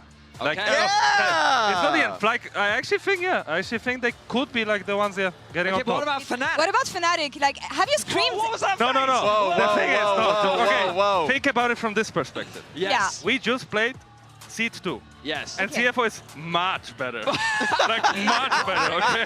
That's true. And I'll be honest, I played Fnatic in scrims. Yeah. They're Yeah? not much better than us. Oh, there you go. Like, it can be, no, but I believe, of course, I'm a person who played in Fnatic. Yeah. I hope they win. I hope they Okay. win. If there was one matchup you wanted to look at for Fnatic CFO, what would it be? Something you want to keep an eye on. Wow, I think the mid lane matchup is gonna be really crazy. I think enemy mid laner is actually the MVP of the league for sure. Oh yeah. And then it's like Bobby who just came freshly, right? And he's been doing fantastic. Yeah. All right. I mean, you picked the right matchup. That's I was about to say. That's what we want to have an eye on. We completely agree with you that Honkyu is kind of the guy from the LCP. It feels like that, especially we've gotten to see him at every international this year, and he's only gotten better. It feels like it. The ramp up from this man is incredible. Whereas Poby only came in this summer split, but the dynamic change that he brought to Fnatic, it felt like it was very much needed. And I mean, you've had, I guess, both the positives and negatives of playing in that Fnatic environment, and sometimes a change is something that you just need to make happen, and that's what he's brought to this team. Yeah, exactly. It was same for us when I came with Noah, right? And for the summer, it just changed everything, the dynamic, and it felt like we could have even won the whole thing, right? Of course we didn't, but we were doing solid, and even until Worlds, right? I think we lost to Weibo, who was it was super close. They were actually they were in semi-finals. They played T1 later. Like, it was not that bad. Like, we actually played well. I was really happy with that. And Go ahead. Something that surprised me with Poby is like you're just listening on the comms when I'm just watching as, of course, as a viewer, and he's like actively communicating and like setting up for plays for the team. So that's something that I didn't expect with Poby coming in with the rookie, like that rookie aspect. But he's been, I feel like, a really blessing for that team. Absolutely. Yeah, that's going to be one of the most interesting matchups we have in this upcoming game. Trimby, sadly, we have to let you go. It's been great having you on the desk. Do you have any closing thoughts, either on you, anything, the fans, anything you want to have? The floor is yours. Guys, we're not that bad, okay? Please. Like, please. It was just first game. I can have a lot of excuses. I don't want to put them, but I really hope EU is going to do well. Same for NA. I actually hope Western teams can actually do well, because this is a day that, even though might look a bit cooked from matchups perspective, I actually think it's way closer than people think. All right. Well, I love the hope or the cope or whatever it is. It's amazing having you back on the international. Thank you. I appreciate everything. Thank you so much. Thank you, Send him Trimby. some love. Send him some love. And Thank we're you. going to keep on talking about this matchup, of course, because, well, scrims might look bad, but Fnatic made it here. In the end, how did that happen, Vinicius? You were there. You saw that in 4K with me in Madrid. Yes. I mean, Fnatic, they've had a very interesting year. Like, starting off at the beginning of the year, we actually had high expectations because we looked at that roster on paper and we thought, with the addition of Upset and Mickey, it's looking pretty damn good. But then they needed to make changes happen because the progress just wasn't happening for the team. The changes needed to come, and they came at just the right time. Entering into summer, we saw the evolution start to come, the confidence return, and we saw a kind of difference in Razork. It felt like that Poby brought a new dynamic to the team, and it's so far worked very well for them, especially given that they had a masterclass performance against KC. And of course you would turn to him. Some roads lead to him, the greatest of sometimes, and it feels like when it comes to Fnatic, like sometimes is all the time. This is an organization that has been to Worlds constantly. The last time they couldn't make it was like 2016. And of course, like people didn't expect it in this case. I mean, personally, I'll just talk about myself. I didn't expect Fnatic to be able to make it here. I was thinking about K-Corp, the first TAM representative. But no, I felt though as though Razork and Poby were great. Upset and Mickey X were stars to me. So like, it's fun to be able to see this team, and yeah, I'm looking forward to them. Yeah, and it's going to be interesting because as Trimby was saying, CFO, another beast. Not a team that you want to outcount. They made all 3 internationals this year, and I feel like they keep on getting better every time. And I really want to emphasize for any just international watchers, if you're only tuning into Worlds, CFO is the team you really can't afford to underestimate. And like as Trimby just said, when we think about what we just saw on stage, CFO is a tier up. And that is exactly what Fnatic is going to be going up against. So it definitely feels like an uphill battle for Fnatic here in their debut game. 100%. I mean, Honkyu, we already sung his praises and how he's developed throughout the year. He's like player of the year, rookie of the year. He's part of the team of the year for the team. Like everybody looked towards Honkyu and the development that he had, and it stemmed from MSI. So please, if you're only watching Worlds, what are you doing? I feel like MSI is so fun too. The only thing I expect from this matchup is a bloodbath, honestly. I hope so. I hope so. Yeah. A minute away here from these casters. They're actually ready to take on the stage. It is CFO versus Fnatic, and it starts right now. Oh boy, as a European caster, I am scared. I am scared. CFO, it wasn't just at MSI, to quote Rise, it was also at First Stand, where they beat Top Esports, and they almost got into a big bout with KC. Luckily, KC got through, but man, Rob, this team is one of the best developed this year, and they're the top in LCP. It's not even close. Yeah, it's not even a contest. They've won all 3 splits in the LCP. They're the only team in the world that has been to every international event of this year. Wow. And they only lost a single series over the entire year, which was right the way back in season kickoff versus Team Secret Wales. This is a team that has been on a run for such a long time. And now we got to see if Fnatic can find that spark that they found in Madrid for the LEC playoffs, or if Oysters are just going to come alive today and take them down. Seafood versus a bunch of Fanatics and one GOAT. Now, or Ghost, I should say. Dagda, this team is highly conditional. Earlier in the year, 8-1 in winter. Fnatic had a really good start. It fell down a little bit, and then in summer, if you weren't watching the LEC, it should have been KC who was here. Everyone was saying it. KC, MKOI, G2. But then here comes Fnatic out of nowhere and beats them into the dirt. And I think a big part of it is the mentality in the team is so much higher now. The vibes are good, and it's kind of what Poby brings. He's got stability, and they lean on that, and it's working. Yeah, I think it's the fact that Poby has managed to now really integrate himself well with the team. He's a massive voice on the roster as to what they want to do, how they should be operating in games, and they're starting to figure out how they want to use him in these early stages to find that success, particularly around the bottom side of the map. Although, as we say that, in our in the last playoff bout that we saw from Fnatic, where they managed to take down KC, it was Oscar Rinnan who stepped up massively to take down Kana, to find a bunch of these solo kills against what was considered the best top laner in the LEC, and just turn this entire story around for the Fnatic. As he said, when he loves League of Legends, he plays at his best. So today, our only question is, how much does he love the game right now when he's going up against CFO? But how could you not love it? It's Worlds, man. You gotta love these Oscar, moments. You better be sending out some eye in this second game. It's only a best of 1, and Fnatic have got really hard task here against CFO. High expectations for a reason. How much damage will they do at this international? Because remember, it is Driver starting, and Driver's one who can play range tops. He can play more dynamic tops. Rest has been banned from range top laners, so that means Driver can pull out the works here.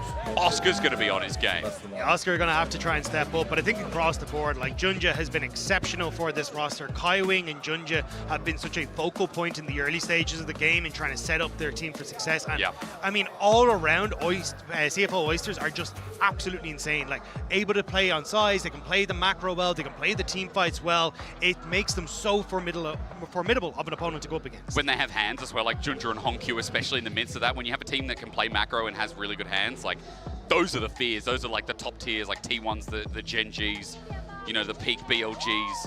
I think that's crazy. OCE win those. Yeah, damn straight. Good sign. Kiana's going to be the last ban, by the way. We are taking away the Azir this time around, Dagda, so a bit of a change. A CFO have first pick. What do you reckon? Rise this tournament, eh? So still going to see the Rise, yeah, with the Orianna and the Azir gone. Seems to be the premier mid laner. And then the question is, do you still go back towards the Jarvan? Do you prefer the Wukong? Though Wukong did get nerfed just a little bit, but still, I think incredibly strong, even as we saw yesterday in the IGT1 series. It looks like it's going to be Talia, as this has kind of been the go-to for Fnatic in a lot of situations. It's, hey, we want Poby on something that can have access to the map. It's been the Galio, it's been things like the Talia, the Rise himself as well. And Fnatic have consistently gone for this combination of the Vi and the Kai'Sa for upset to try and set up these fights incredibly easy for the Fnatic side.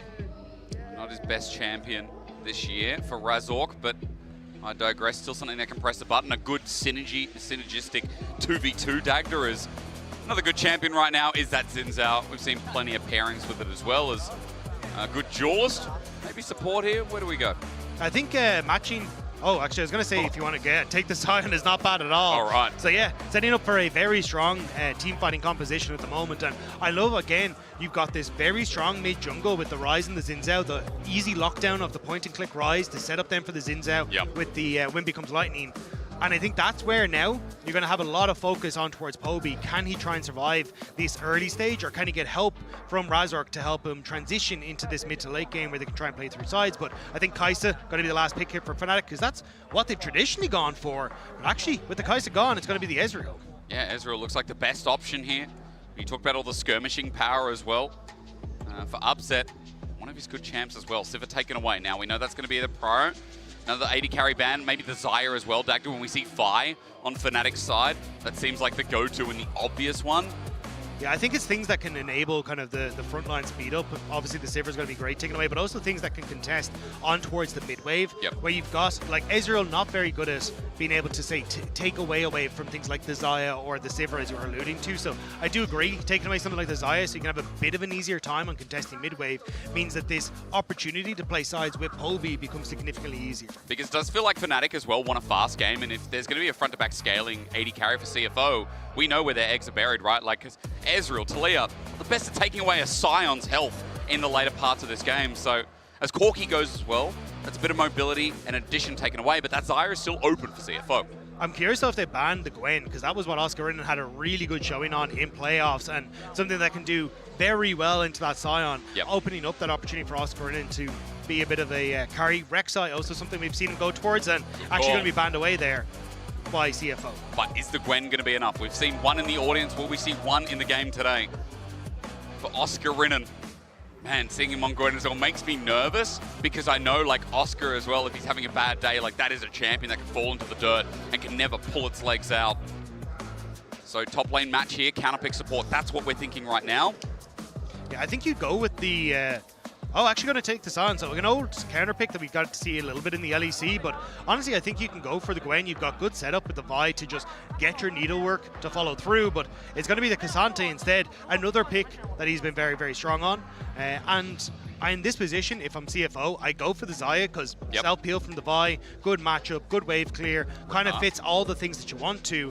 And then you can go for the Rakan, if you want to follow up off the back of that. I feel like Doggo as well is a good scaling 80 carry. I mean, if they're confident in the 2v2, maybe they just try and match, and I mean, we're going to have some lane swaps anyway, right? K'Sante's good for that. Powerful 2v2 for Doggo. When I knew him in the LPL, when this guy filled the shoes of Uzi waiting for him to come back into the league, Doggo was a great hyper-scaling 80 carry. Lane dominant with the Nico here is a big task when you're going up against Upset and Mickey, because in their prime, they are a very strong 2v2.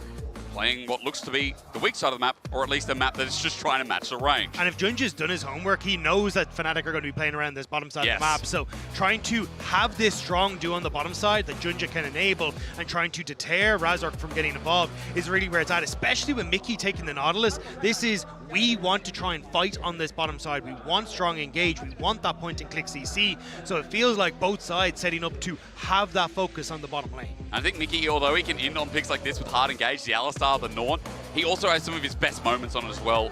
While we asked what form is Oscar in coming into today, the reason that Fnatic is so turbulent is because we asked the same of Mickey. We asked the same of Razork coming into the day as well.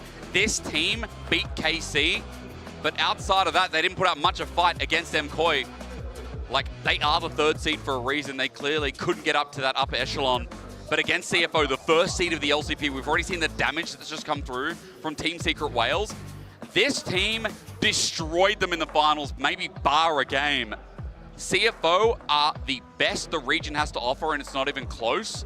And this is the most impressive team I have seen out of the region since we've seen the dominance of Flash Wolves in the past in the LMS. It is a very, very tough opponent to come up against. And honestly, I think it's incredible to see that CFO have risen into that position, right? Like, they hold that legacy in the region of teams like Flash Wolves and that. But LCP as a whole, having them just constantly at the top has been an insane run for them as we get the MKOI fans. One game! Change the shirt! Fair play for making it out, though. Yeah, I mean, he's coming up next, so he's obviously getting ready to cheer another EU team. But let's see the debut of the LEC versus the first seed joining into the fray. You've got some seafood versus some crazy people. Let's see who wins it out. As Driver and Kaiwing sit in the bot lane, they're obviously anticipating the lane swap here, Dagda. As we know with that Caitlyn Nico, they want the 2v2. Yeah, but the reset already coming through. So now the Sion immediately goes to the top lane. Caitlyn going to reset as well. But Fnatic hiding in the brush here. They should be able to get control over the red buff. But now the real question is in this fog of war. Yeah. Who is resetting on the side of Fnatic? Vision, given over. Okay, they have full info. And it's going to be the K'Sante on the reset. So at least at the moment, it looks like Fnatic should be able to get the lanes that I think they want. But honestly, against the, as we were saying, I think even though it is against Caitlyn and Nico, Fnatic looking to get aggressive on this bottom side with this Nautilus pick and trying to find those kills rather than just letting the Nico and the Caitlyn shove waves fast and take out the turret plating. You guys might be worried, but Dredgeline's going to be used for Mickey to get back into the wave in time. So standard 2v2, and that ward really nice from CFO to get that full information. Obviously, they know, as you said, Doggo and Kaiwing are down here. They'll clear the ward after a Mystic Shot connects, but we're just going to see how much Upset's going to land, because eventually this is going to become unbearable, depending on how Doggo and Kaiwing land those skill shots. It's really unfortunate, actually, that Fnatic lost both of those wards, because Kaiwing still had the sweeper going. This is where, again, you want that ward to prevent Kaiwing from being able to play into the bush, but good hook. But again, still, you're going to see that CFO can hit the auto attacks, get the poke down, hide in the bush now with all this vision cleared out, and it makes it difficult for Fnatic to really get aggressive. And that ward now going to prevent Mickey from stepping up into the bush. Oi. But every time Dredgeline misses, auto attacks plus a little bit of starburst coming from the Q of Nico. So Kaiwing gets good value here as well. One of the most oppressive co-laners as well, I think, in the current meta that's been around for like the last 6 to 12 months, Dagda, or even more. With annoying voice lines, like, and annoying abilities. Let's be honest, I think we all hate Nico in some passion, some kind of degree. Driver's just going to get the push in top. Dredgeline really nice here. Ignite goes down as well. Trap avoided. Mickey takes a big chunk. And even that Warden's Mail, or that Warden's Wrath, excuse me, doesn't really negate too much. Doggo just pushes through. Yeah, this wave should get the bounce, though, for CFO, which will make it a little bit more difficult for Razork to try and get in onto this bottom side of the map. And you can even see it's a good clear from Junja, matching that jungle pathing from the Fnatic jungler. The CFO, I think, in a really good spot. I don't really believe there's any way Fnatic can make the plays, especially with Mickey this low. No, I mean, again, we talked about it. Like, Fnatic's game plan has been bot. You talked about it, Razork. Where does he love? He loves bot. Where does he pitch tent? He pitches a bot. Where's the rental price? Like, no one charges him rent. And we're going to see if CFO can actually finally put the notice up. Oscar's okay. It's also going to be difficult for Razork to try and contest this crab, as Jinja already moving into position for it. But I think Jinja's just here to cover. Doesn't really want much else. Sees that the Scuttle is untouched. A ward placed down. A good defensive ward in the try. And Razork just backs away. He goes, no, I'm not going to fight here. One of the best duelists in the game, especially with that bot lane. And Scuttle is just free for CFO. And this is exactly what CFO want. All that Junja has to do is make sure that the bot lane can play their game. As long as they can keep pushing, get plates, they're going to be more than happy. You're not going to get real value here. And Junja actually still sticking around. Looks like a potential dive. Kaiwing, again, could transform into a minion and end up tanking this tower. True. That still exists. True. Very, very true. Driver in the meanwhile, I love our observers. They're still going top, because even though you wouldn't expect it in tank v tank, I mean, Driver's doing really well in the matchup. When he weaves those grasses in with Decimating Smash, that's when it gets quite potent. Good ward place as well. This dive, it has begun. Upset, though, not hit with the core of the damage. Dredgeline defensively. The redive might come out, but Kaiwing's low. Junja's low. Not often do you see them fail dives. They're normally a lot cleaner than that. Well, Mickey did a really good job there. Flashed onto Kaiwing to actually disrupt being changed into a minion. So Kaiwing ended up tanking the tower in Nico form. So he has to back out. The increased tower shot damage then goes on to the Zinzao. He has to back out for top lane. Oscar, what? Driver just explodes for first blood. It has not been looking good for Oscar in the top side. Manages to take a ton of damage in the early stages, and now a solo kill on so much of this CS. Going to go to the tower. Will be able to TP back in, but still, look at that CS difference in that top lane. He had the full damage of the shield because if Sion's untouched, I mean, the damage is maximized. Nothing whittled down by Oscar and Dagda. That is gigantic. I could see it coming, but I just didn't see how it was coming. Still, I mean, CFO doing everything that they need to right now. Even though they don't get the dive on the bottom side, Upset still behind in CS because they have to try and outplay in the moment. Now Junja getting a nice little invade here. Razor going to see if he can get the smite. Razork is a level up. Room Prison starts us off. Smite comes down. Junja's behind. Seismic Shove, though, connects. The Tangle Barbs won't matter because Junja is in so much more trouble. Razork, the damage is beautiful as he flashes away the kill, and the deed is done. Honkyu now in trouble himself. He gets phase rush. He runs out. Wants to re-engage with Driver now jumping in, but he doesn't have an ulti. A Seismic Shove yet again. Poby, 2 for 2 in the play, and Fnatic now on the board as well. Fnatic doing a nice job of turning that around. The invade with Driver could have worked out, but Poby with a nice flick back ends up setting up that play. Now Oscar in and trying to prevent Sion from getting to the wall. He's got an all out. He's got true damage. Driver has to flash away, and Oscar gets a bit of revenge for the previous play. I was hoping, even though he wouldn't get the kill, that he could just deny Driver all the CS on the top side and try and prevent him hitting level 6 himself. But Mickey, Seismic Shove doesn't connect this time. Honkyu steps into it. Beautifully done from the CFO mid laner, as both Mickey and Poby will fail to land. Yeah, I mean, really nice job. There's been so much action in and around this mid lane, and I think it makes a lot of sense, right? Like, we talked about how this team has been setting up Poby for success with him coming into the roster and trying to bring us through, but Honkyu has been absolutely fantastic for this squad. He's gnarly. He's been absolutely insane. He's won Finals MVP, Rookie of the Year, Player of the Year. This man has taken every achievement and more, and he's more than deserved. And I mean, I remember when Maple was talked about in the league. I feel like this is bigger. I feel like this is bigger than that. People calling him baby faker, you know, because Caps is already baby faker, but like, this guy is a prodigy at such a young age. Who knows the kind of damage he'll do at this international, let alone the ones to come. And especially when in finals, he's going up against the likes of Maples that are heroes in the region and able to take them down almost handily, to be honest. It says a lot about what Honkyu has to bring to the table, and the fact that Poby now has to try and control him here and stop CFO from taking over this game is going to be a handful, but I think that's why we're seeing that focus from Fnatic shift from what has traditionally been a bot lane focused team to the mid wave, and now Honkyu actually using that realm warp to the top side. Looks like they want to go for a bit of a swap and get Honkyu into a side lane. Also, mid wave's going to get hard push. Maybe the Talia wall from Poby to get towards mid lane as well. That might be the option here as the mid wave's fully pushed. Razork also was deep in an invade while this happened, but he hasn't been spotted on vision. I believe we did see a ping coming down as mid-wave denied. That's a cannon wave. It's actually okay. Razork, it's level 6 now, by the way. Just a quick side note as he picks up the camp, he backs away, and Upset is going to be able to pick up all this CS and they're play considering the dive on top side. Driver could ult top here to help Honkyu. He has no flash. Or sorry, has his flash available. Yeah, Poby is going to surf it up, though, and he's okay. And no flash committed. Razork comes in. As you said, cease and desist, the flick back. Still not enough damage. Honkyu thinking about it, gets phase rush, walks it out. The resilience of this man not to press the D button was big. But it does mean Fnatic have control here, and the interrupt on the reset has to flash away. But that's going to be the pressure on top side and the Void Grubs. Wait, Seismic Shove comes through and he flashes away. Poby at max range!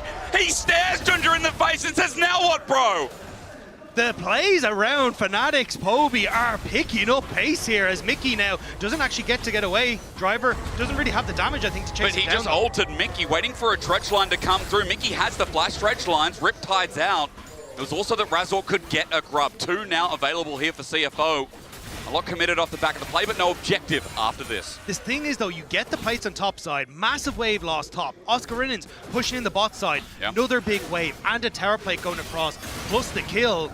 Even though CFO are pushing them off the Void Grubs, it's a win for Fnatic.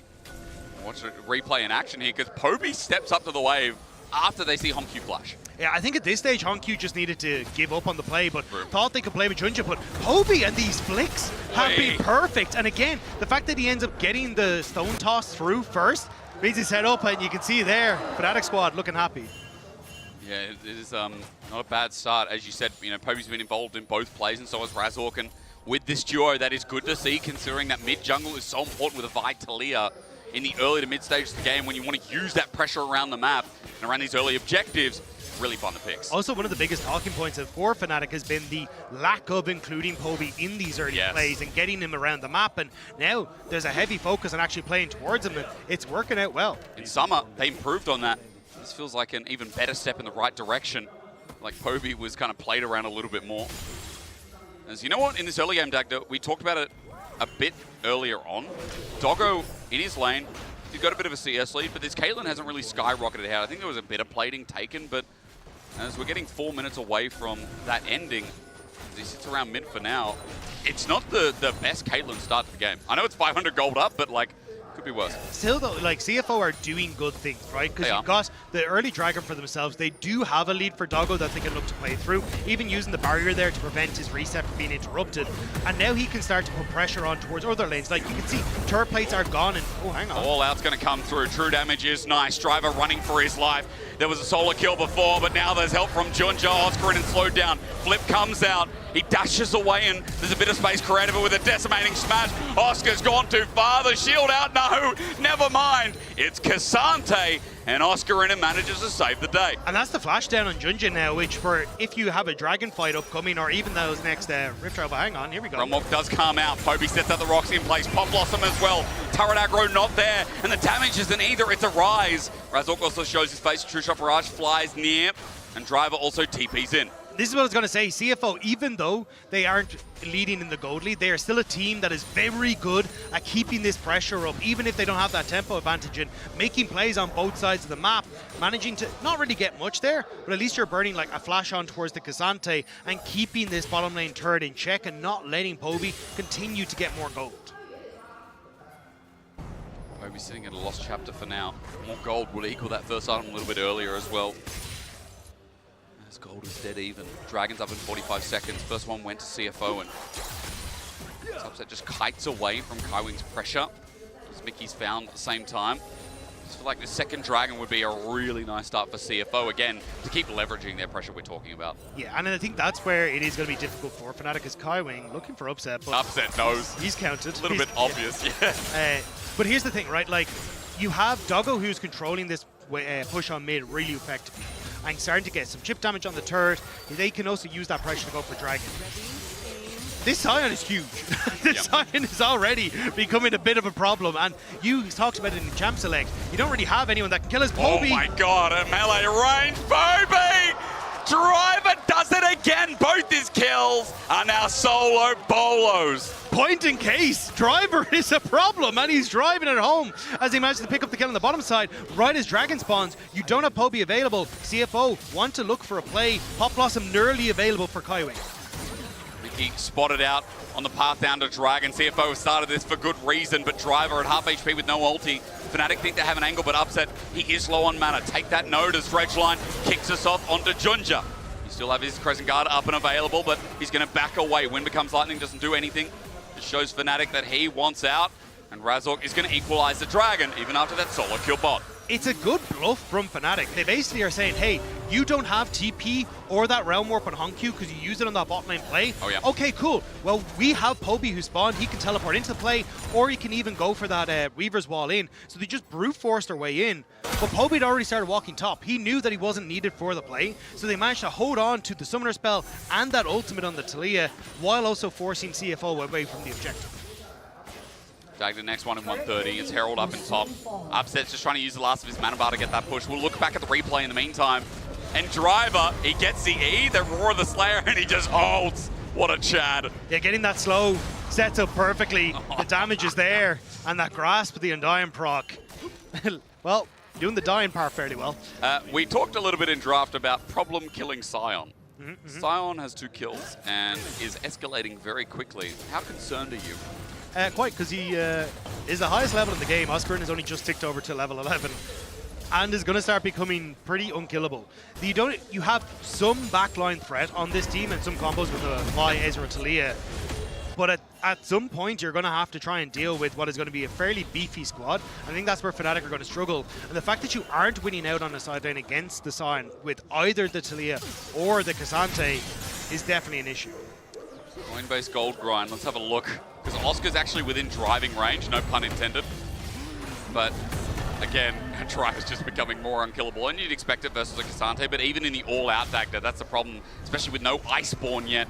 And a mystery bag of meat of whatever we call the items there with double chain vest. Yeah, I mean, it makes sense, right? Because K'Sante scales so well with resistances. Like, when it comes towards his Q, it's all based off his resistances and everything else. So it makes sense to go for more of them as you start to go through. The problem is, Driver's starting to go towards that unending despair, which is going to make him just unkillable when it comes towards side lane. He's going to heal so effectively through that every time you go for the trade.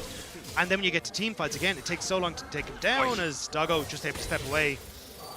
Mickey's been good with the angle of hooks, but sidestepping has been clutch. I mean, CFO showing why there. Some insane players. Depth charge on Junja, but he just launches in. Razork is by himself. Pop Blossom in the meantime, it's a two-man. Tangle Bars becomes three, and Driver has them lined up, ducks in a row. Fnatic came in just to go. The flash away from Oscar is blown out of the water, and CFO made that look effortless. Fnatic end up completely separated in the fight thanks to that Nico ultimate, and Junja just saying, I'm going into the pit, I can 1v1 Razork easily. Now you get the objective, you get the fight, you're getting towers. CFO might have just blown open this game. That was so easy for them as well. I mean, Dagda, maybe the proof's in the pudding, proof's in the comp. So many good buttons to start a fight, and they just showed it right there. Honkyu is going to try and take this top turret to boot as well, and with their Herald, to just open up mid for the Caitlyn or open up one of these side lanes. You said it before, we may as well say it again. This game definitely in CFO's driving seat. Yeah, especially at this stage, it's very difficult, it feels like, for Fnatic to try and come back into it. The 3k gold lead already going across. Doggo has already got a 1.6k gold lead, so any sort of like Caitlyn in a trough does not exist, and even that's a bit overrated at this stage. So I think it's just going to be a follow-through, and you can see the team fighting here from CFO was perfect. Kaiwing steps forward, because Poby and Mickey are trying to play back into this choke point, but as Junja goes in, Kaiwing immediately goes on towards the back line, catches Poby, and also catches Mickey on the back of it, and it sets up perfectly for Honkyu to then support Junja. Now they can turn their damage onto Poby, who ends up getting locked down, and it's easy for CFO to play the front to back when they've already caught key members of Fnatic. Cut off the escape route, didn't even need to in the end. Everything just lined up, and Driver so far in this game has been quite the MVP with 2 solo kills, and now contribution of that ulti to those other 3. 1.3k gold lead for him. Also, side note, Doggo just chilling away, farming 1.6k with the global gold that he's also partaken in. And for CFO, next objective is 40 seconds away. It's that 3rd dragon. The Fnatic are going to have to think, well, is it really worth it to fight them at the moment? Are we at our item breakpoints? Because there's an item all along the board, but don't we need 2 of them, Dagda? But the thing is, why do you try and play as Fnatic? They're going to make an attempt at this top side of the map, but Honkyu has this Rift Tower in his back pocket, so just if Fnatic try and overextend underneath the tower, Honkyu can pop that down and try and keep himself safe, but looks like doesn't want any part of it. So Fnatic just going to look for the top trade instead, as CFO, like, cool, we'll just handshake the mid tower instead. Which is important as well when you have a Caitlyn. That control is crazy. You have a lead as well. The deep vision is going to pay off so much, and it's not just outer turret, because outer was taken with ease. Now Honkyu's going to drive it right towards mid, and that's going to be gone. Inner turret at 18 minutes of the game as Upset just has to back away. Poby's going to teleport. They're turning this into a play, but Mickey's already dead. He dredged on too early with the Weaver's Wall lining down mid. CFO already half out. Honkyu is covered by Driver's decimating smash. As Razork now found on an angle by Junja, and I feel like Fnatic are crumbling at the seams. A decimating smash. Poby with a good flick back, but Kaiwing will not perish. Junja now, his angle has re-entered onto Upset, as it just goes from bad to worse for the European representatives as Doggo flash after the ace in the hole. Poby gets hit, and if there was another one, he would be dead. This is some Chad maneuvers coming out of the LCP reps. I would have said it's a sigh of relief for Upset that he didn't go down, but it's more desperation at this stage. Everyone of Fnatic tries to jump on the midway, but CFO are just too strong. Fnatic have to get creative to bypass this beefy front line, but even when they do, it's still not enough. when you see a Caitlyn ulting and then flashing past a Talia trying to get the kill, you know the game is in a problem state. It's a 5k gold lead, 2 dragons, and look at the replay again. And I don't mind this early engage from Mickey because it's, hey, let's just try and get something started. I will go down, but it buys the time we need to try and set people up. But the Weaver's Wall only separates Honkyu. Upset can't really push forward because he's fearful of actually the damage that can come through. Razor, as you said, gets caught on the side. And Driver is just sitting in front of his team and preventing both the damage dealers for Fnatic getting through. And he's lost 5% of his HP, almost maybe. Yeah. And then we don't get to see Doggo just deciding to send it forward, but that's how confident they are right now. Razor looking for a play through top side. Roar of the Slayer clears the wave. Driver, we're really going to test if this guy can dive, but he's level 13 as Atakan spawns, and it seems like Fnatic are going to throw the Hail Mary, to which CFO say, yep, we have a TP rise. If you start Atakan, you will lose the game quicker. It's just Fnatic trying to see if they can get anything. If maybe CFO split up wrong as they try to come in to contest the objective and you can find something. But CFO doing their due diligence. They're not going to overextend. They're going to be patient on this, and as Fnatic step away, it may actually be the window for CFO to start up the objective. It's up to Fnatic. They're going to have to send some ultis in. Now Upset sticks around, checks, waits for the wave top. Oscar's just covering that entry towards the tri-brush as well. Atakan has not started yet. Fnatic know at least that much, but Control Ward is making it difficult for them as Driver steps up, caring not. If Razork Vault Breaker's in, then what? You know, that's the problem. It's like, Upset, when do you get Serelda's Grudge? When are we there? I don't even know if it matters, man. Yeah, I mean... It's the problem with Sion, right? You need something that is a good tank killer, and you just don't have it, and now Razor caught. Good flank onto Junja, flash away Driver, point blank. Doesn't find a knock-up though. Oscar in him walks it out. That's the one time that you're happy as a European fan that Driver didn't get too much, but Atakan still started off and CFO healthy enough to play this charade. The Driver is still able to just control this area again. He just does not take damage.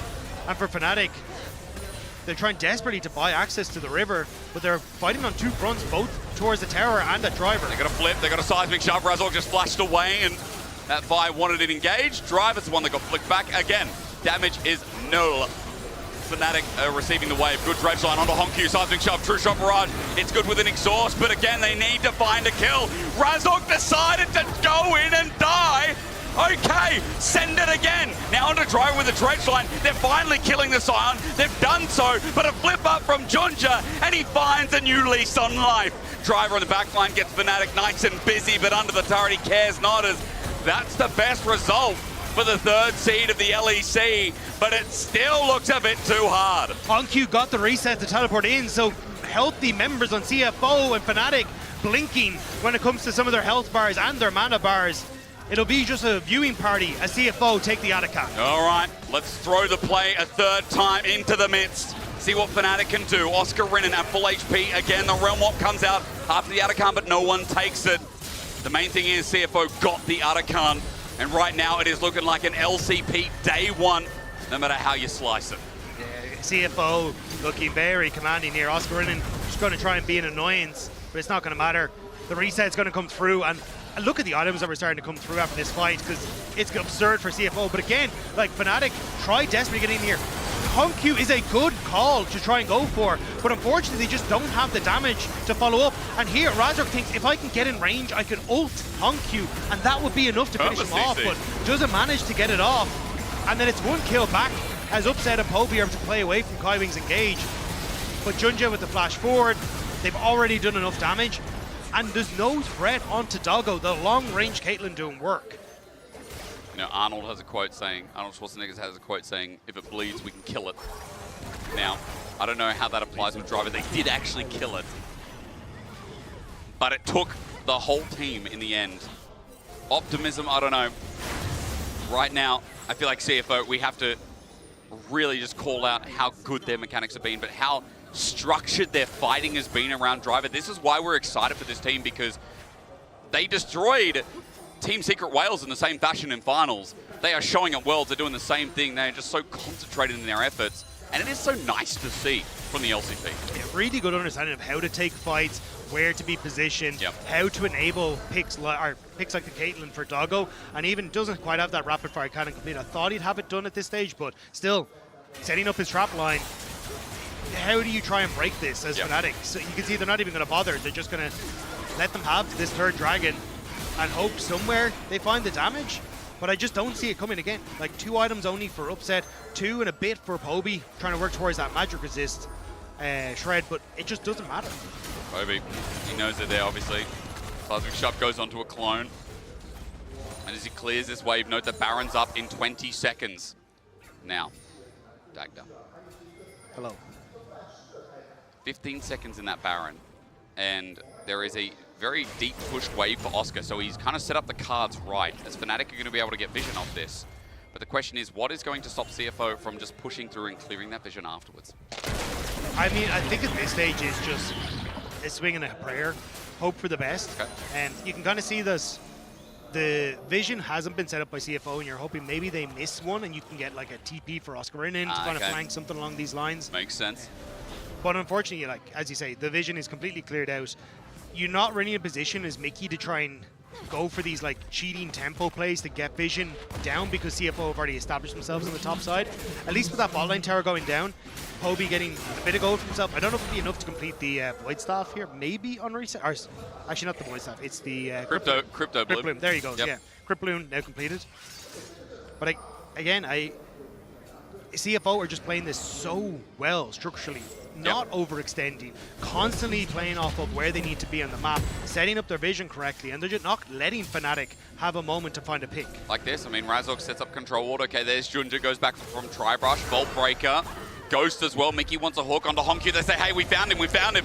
Let's get the mid lane. A Seismic Shove as well. Everyone launching in from Fnatic. Their pick with upset setting the True Shot Barrage. A shutdown to Mickey's unfortunate, but a shutdown nonetheless. Now Driver's isolated as Kaiwing wanted an angle, but he's not going to be given it. Driver ulties out, and Fnatic, there's still life yet. Fnatic find the pick. Doggo wasn't there to be the catalyst to try and help out afterwards, and now CFO backing away. Baron potential on the cards for Fnatic. But I don't think they have enough. I think if they end up in that pit, they end up getting shredded by CFO. So just be a pick, back away, and hope for a bit more gold. Was a bit committed there as Doggo sends his ulti out, but it's a good block. And I will say, if Fnatic find isolation, I think you talked about it before, Dagda, there is still a way. And we discounted this game just because of how CFO have been playing with the Seismic Shove around mid lane. If CFO disrespect with the dredge line coming in as well, there's danger. Junta at half HP, no flip back, and Poby's getting good poke damage with the threaded volley.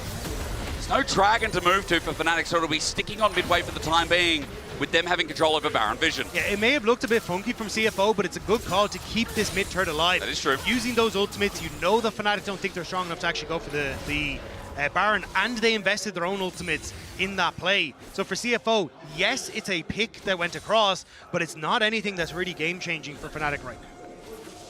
You know what it is? When we get towards that soul in 2 minutes, I know it's only a Chemtech soul, but still, getting that extra tenacity when you have a lot of chain CC, a lot of pick potential. The CFO's just extra stats that help them win this game and make the LCP undefeated on day number 1. It's only the start of Worlds, and it's good. It's getting me giddy dagged up with the Rune Prison as well, and with Mickey maybe getting caught out. Speak of the devil, he can't get the Mega Blast Cone, and Junja punishes for that. Razork bops him away. Good defense from Poby, but Driver's here. Ultimate melee range, and Doggo snaps him down with a headshot. True Shot Barrage after the fact. It's nice, but it's not going to cut it as Razork is in the dirt for 40 seconds, and Poby's poke, try as he might, he won't be able to mitigate CFO, starting the Baron. Junja just sat on that Blast Cone and refused to let Mickey use it, so he ends up having to leap out, and Razork dies for his sins, and now CFO start up the Baron. This is a miracle if Fnatic hope that they can steal this. Poby's going to come in, decimating smash block, but midway, Oscar gets bopped up anyway. The Seismic Shove onto Driver. It's getting more and more tanky. The Bing, he's alive as Oscar flushes away. Meanwhile, Pop Blossom, mid-realm warp. Away goes Oscar. He manages to shield it out as Honku gets shoved away. Poby's trying to stop the defense, but Junja says no. The Crescent Guard and Driver going for another spin. CFO have brought the game back into their favor again. There is nothing that Fnatic can do. They're getting chased down. They are putting everything they can into this Scion, and he will not fall. CFO. Razork, he flashy break Q onto Doggo, but there's a decimating smash behind him. Razork thinks wrong. All out comes in. Doggo's in a bit of trouble. Okay, over the wall. Oscar gets the shut down. But let's not forget, this guy's become a bit squishy. And Junja likes that 2v1. Pack your bags as Junja puts another one in the basket. And that's going to be Chemtech Soul for CFO on the back of it. And you thought it was difficult taking down CFO before this. It has just become so much harder. CFO making a statement here in game number 1 for themselves at the World's Championship. Junja's going to pick up the Soul any second now, as Fnatic's chance of an upset has been thrown by the wayside once again. This game looked done. There were a couple of picks, and then we just returned to the scene of the crime. Thank you, Muscat, for your priceless moment, as now it's only an Elder Flip or a potential Baron that gives Fnatic hope. And honestly, it's kind of just been strong play coming through from Junja. But Driver, again, getting a bunch of these solo kills in the early stages. And you can see here, look how much damage is being tossed his direction, and he's just slowly walking away from everything until they find that moment for the Realm Warp into the Pop Blossom, catching Oscar Rinnan. And even afterwards here again, Driver understanding, look, we're going to get these plays because everyone is focused on towards the Xin Zhao. I'm going to squeeze past to focus the back line and make sure that there's no damage that Fnatic can put through onto any of my cards. I think that was Razzle saying sorry as he died as well. Maybe it was Poby at the end. But it's a 6k gold lead. It's now the Onslaught. Doggo has 3 and a bit items with the Last Whisper. He's sitting 6-1 and 6. It's been a fantastic debut. Exactly what we expected from CFO. Junja now just moving into position as well. Inner turret under fire and Fnatic struggling to clear the wave. It's Poby who's doing the most work right now as Upset's just trying to deal with mid. Exactly, Hongq pushing in this mid lane. We're going to make it very difficult.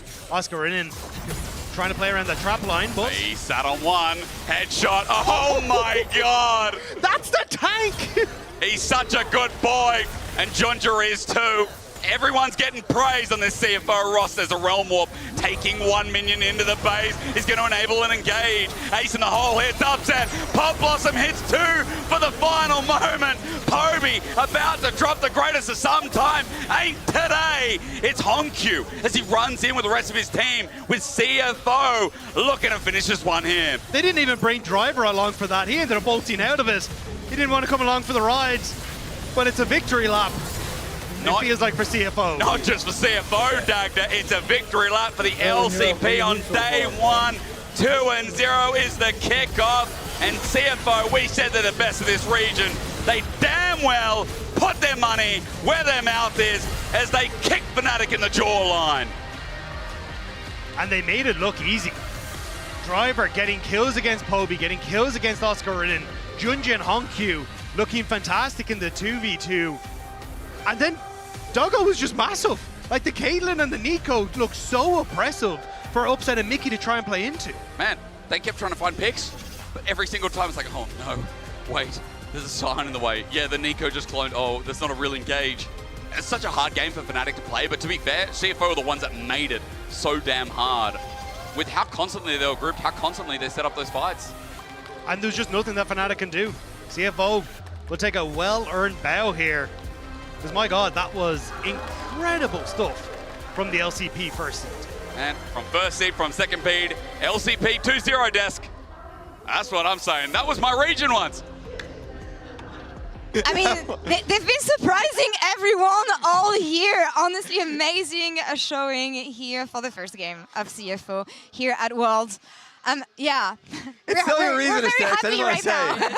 So happy. Yeah. Look at him! Look at him! That's No, the Scion Q. He's emoting on us every time. I mean, I think it's just it's a reality check. Yeah. You said that, yeah. The LCP, you can't mess with them. You can't underestimate them. Yeah. We already had very high expectations for CFO, but for them to just come in and dominate the way that they did, I mean, I like their draft approach. It was very simple, very straightforward. They executed well. And I mean, this team, there's just so much to be excited about.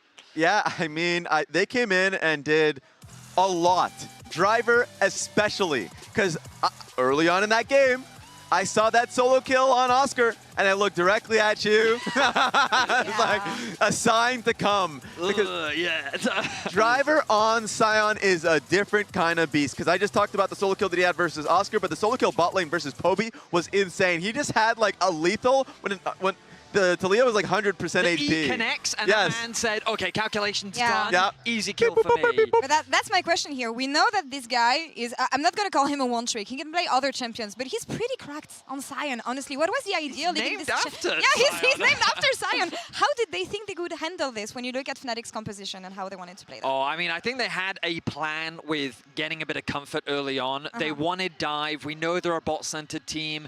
Like, one of their most successful drafts from, well, I would say the year is like this Vi, Kai'Sa, Ambessa traditionally. No Ambessa this time around, of course. But then once they saw the Sion, and like not being able to get your hands on the Kai'Sa, it felt like that they then kind of had two different ideas of what they wanted to do, and it became very difficult for them to execute. Still a strong showing from Poby overall on his debut. I will give him credit there, but CFO, the way they approached the fight, their discipline around the map, I mean, they are a strong team for a reason, and they demonstrated why against Fnatic. Absolutely, and Raz, we know that they've been ramping up all year. We saw that at First 10. First 10 felt like a surprise. MSI felt like the confirmation. Like they feel like an even stronger team that they were at MSI. It's just a reality now, and especially with Team Secret Wells winning in the game prior, like, no, the LCP is a strong region that you must respect. And so I was very shocked with it. I will say for the HyperX Reflex replay, it was Kaiwing on his Nico ulti that was a big shock to me, because like it was just like, yes, they're great within the lane. They're dominating there, but then also the team fight there, being able to push out Razork out of the pit and then see and separate the rest of the team with an amazing Nico ultimate. They're a great team fighting team. The setup is beautiful. They're a team to watch out for. We heard from Trimby earlier say that the way in which Team Secret Wells set up the fights was obviously very good, and CFO is a cut above them. And again, I think that we saw that the way they approach their team fights is clinical, well executed. And when you also factor in the kind of coordination issues that Fnatic are demonstrating, it was just easy pickings for CFO. And it's just a little bit of swagger as well. Like, of course, Driver coming in with a Sion Q emote afterwards. Doggo, anytime you miss an ability on him, he's just spamming emotes. Like, this is a team that has fun on stage. It's day one, game one, and they're already just chilling. I mean, that's the thing. They show up strong here. I'm gonna be honest with you guys, I'm not worried yet. Yeah. As an LEC fan, but Vidius, you talked about discipline, cohesion. Back to the drawing board for Fnatic. What are the first things you're looking at here? That Vi damage right there. Do you see that Vi damage? Razork, we need back in action. I think this draft I didn't love. I like the idea of Talia Vi. Short, but I think like if they want to play dive, I think they should stick to dive. If they want to play team fight, I think they should stick to team fight. And I feel like that Fnatic need to lower the barrier to entry of their composition, take a page out of CFO's book, and kind of simplify their approach. Because right now, they are definitely not one of the favorites in this tournament. They are very far down in terms of the power rankings. And I think simplifying their game plan is their best approach moving forward. Yeah, and I mean, just some of the notes that I took about this team, and I'm looking at you guys just to confirm, is that they're an unpredictable team. Fnatic is. Because, like, yes, they looked poor in this game. They can easily just look completely different. Oscar in this game. Yeah, so it's like, that's the main note I took. I bolded it. It was very clear to me. So, like, even though, you know, you look at them in this game, you're expecting just poor play throughout the tournament. No, that shouldn't be the expectation. So we'll see what it looks like. But at least for CFO side, they stamped their way with a 1 win on day one, and they're a team to watch out for. I don't want to draw them into the next phase. Because we're going to win this next. That's why. It's fine. Yeah, we'll also be a 1-0 team. We got another EU team coming up right next. We're also going to have an interview in just a little bit. But for now, that's all for us here. Driver emoting on us. GG, well played. You get this one for now. We'll be back in just a few minutes for KT versus MKOI.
so slow. I told you I was done with basic browsers.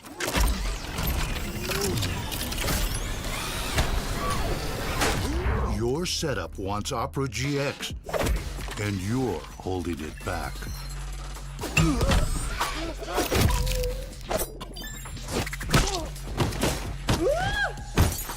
Upgrade to the gaming browser. Download Opera GX.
And welcome back to the desk ahead of MKOI versus KT Roster. Here, it's fine. Back to the drawing board. Another LEC team enters Control the stage. What am I looking at over here? Oh, that's a fishy drawing. I love I did it. draw that, yes, because this is a precognition as to what's happening. MKOI win versus KT free. Am I right, Law? You got it right. Okay, you got okay, it right. all right. I love to see the loyalties staying true. Always this loyal. time round. Always loyal. I to the absolutely love LEC. that. And actually, we're gonna have two teams that know each other because they've been screaming each other for the past 3 days now. And that's what we've we heard. know how this one ended up. KT canceling. Ew. Yeah, what that kind of bad look, honestly, very bad look. Had nothing to do with the fact that they happened to realize that they were playing against each other. I'm sure it had nothing to do with the fact that as they were attempting to scream, there was in fact an immediate response of, well, we're playing against each other. Yeah, wait a second. But the trash talk from Docnam, like that just came down immediately, right? He was threatening, he was just making JoJo very clear of what was going to happen on the Rift. I'll kill you, what is going on here? I gotta defend my boy, JoJo. I love it, but you want to get that mental edge on the side of MKOI here, of course. No, but that's going to be interesting actually, because we know that scrims usually don't reflect so much what happens on stage. So I'm wondering, how did these scrims go, and what's going to be the level of confidence from both teams here? Yeah, I mean, I already talked about in the previous game how it's, you know, Fnatic's unpredictable. I feel like MKOI is unpredictable. From the draft, it's unpredictable. So, like, it's a really good challenge because for MKOI, I look at, like, Mirwin and Elyoya, and they're really exciting players to watch. And so, like, I want to hear your opinion, Andy, on basically like what to expect. You're on first name basis here. I mean, first name basis. You can call me Barento. Can I? Yeah, you can. Wow. We're allying here. I got JoJo on the team. I have something to play for. Oh, that's all this is about. Yeah. You got a stake in this race. Of course. Well, let me tell you about Koi. They brought JoJo in at the beginning of this year, and to be honest, Raz, he was mid. Oh, okay. He was mid. But spring and summer, my goodness, the glow up of that man in the mid lane. Okay. It's been an absolute joy to watch. I think it's pretty undisputed. He's considered the best laner in the league right now with the amount of development that he showed. But Koi winning out in spring. In summer, they made it to the finals, so they did end up falling short to G2. But the expectations really have been shifted, where last year it was just kind of a struggle as the year continued. We've only seen a continued ramp up from this MKoi squad. And while at MSI, they ultimately did disappoint compared to their expectations, falling short against both BLG and CFO, I think that they put a lot of weight on their own shoulders to perform here at this year's World Championship. I mean, that makes a lot of sense. I think handshakes just because we're allied in this adventure and also with your... We are. Yes. What's happening here? There's a shirt underneath that, isn't there? No, there's not. There is absolutely a shirt underneath that. Show it. Show what you're hiding here. What are you doing? KT! KT! I thought we... You don't know what's gonna happen. Okay, you know what? Law. You know what? You said you were law. Should I call you law or should I call you Cadril? Like, what is this? Or turncoat. What is happening? The only thing I know is that I'm the only one who's gonna be a winner at the end of the day. You guys. Oh, no. Keep sitting on the hedge on that, Bush. No. I thought you were on board with the KT free. We prepared that joke together. I'm on every side. I'm on the winner's side here. Yeah. Well, okay then. The professional flippity floppers. I didn't flip-flop yet. Captain flip-flop. Okay, I didn't flip-flop just yet, all right? No. I'm clean. You have bloody hands on you.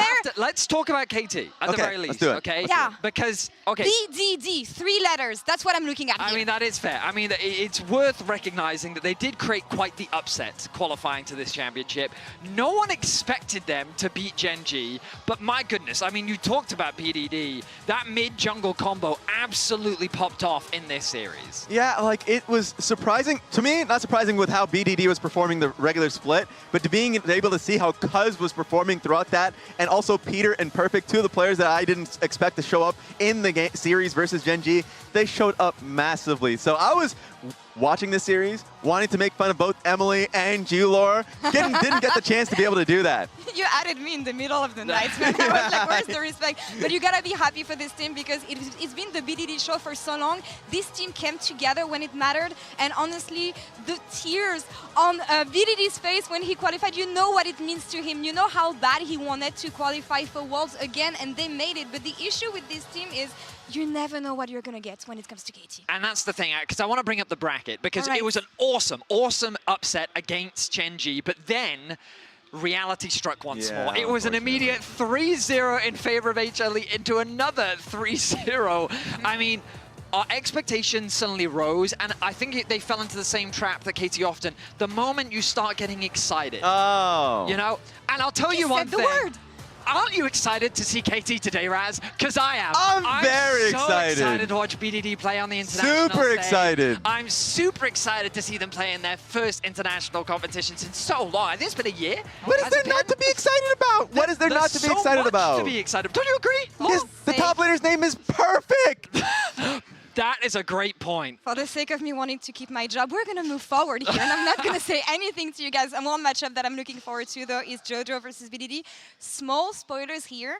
It went well in scrims for JoJo. Oh, we're getting the info. Of course it did. He's the boy. He has become a pride of Europe, one could say. Okay, we have accepted him warmly within the LEC. Of course. And again, we talk about his ending phase. You only have to go back to MSI. He was having fantastic performances against Knight, of all people. Knight even showcasing his respect after the series, saying how well JoJo played. And this mid lane matchup is going to be one to keep our eyes on, because given the way BDD has been playing throughout this year, this is going to be a matchup to watch.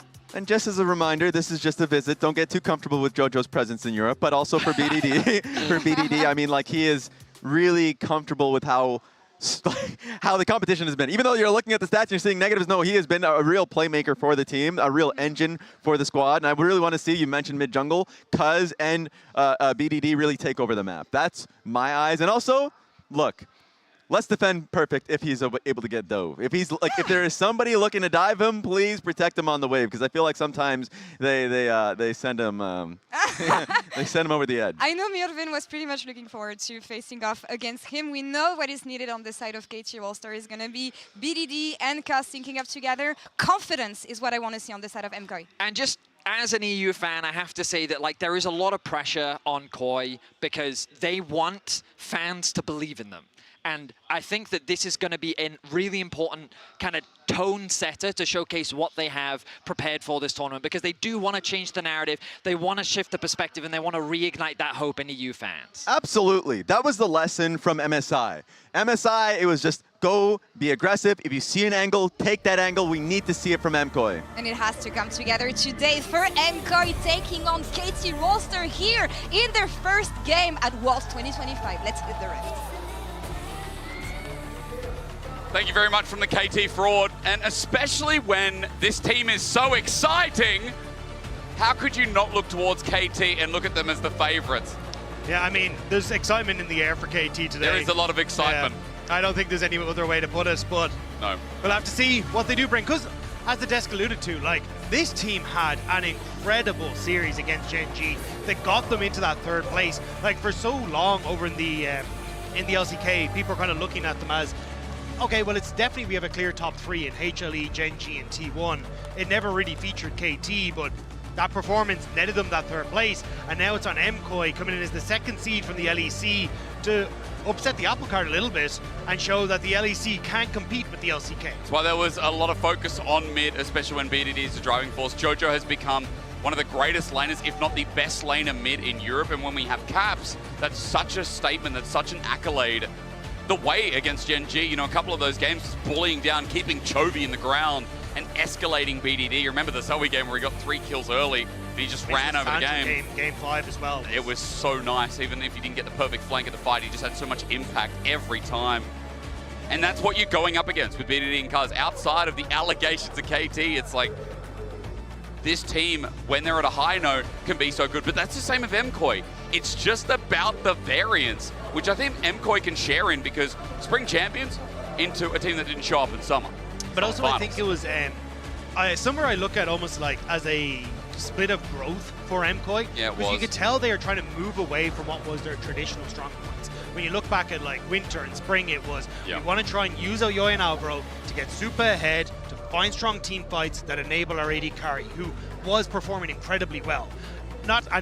He's continued that strong performance, but the shift has been more towards, hey, we want to go towards Gallios, we want to go towards Talias, we want to go towards Ryze, we want to play this 1-3-1 style and make sure that we're able to play through a side lane around Jojo Pyun and try and lend to that as our strength, rather than it being the team fighting that was already working for them. So my question mark for this series is, what style do we get from MKOI?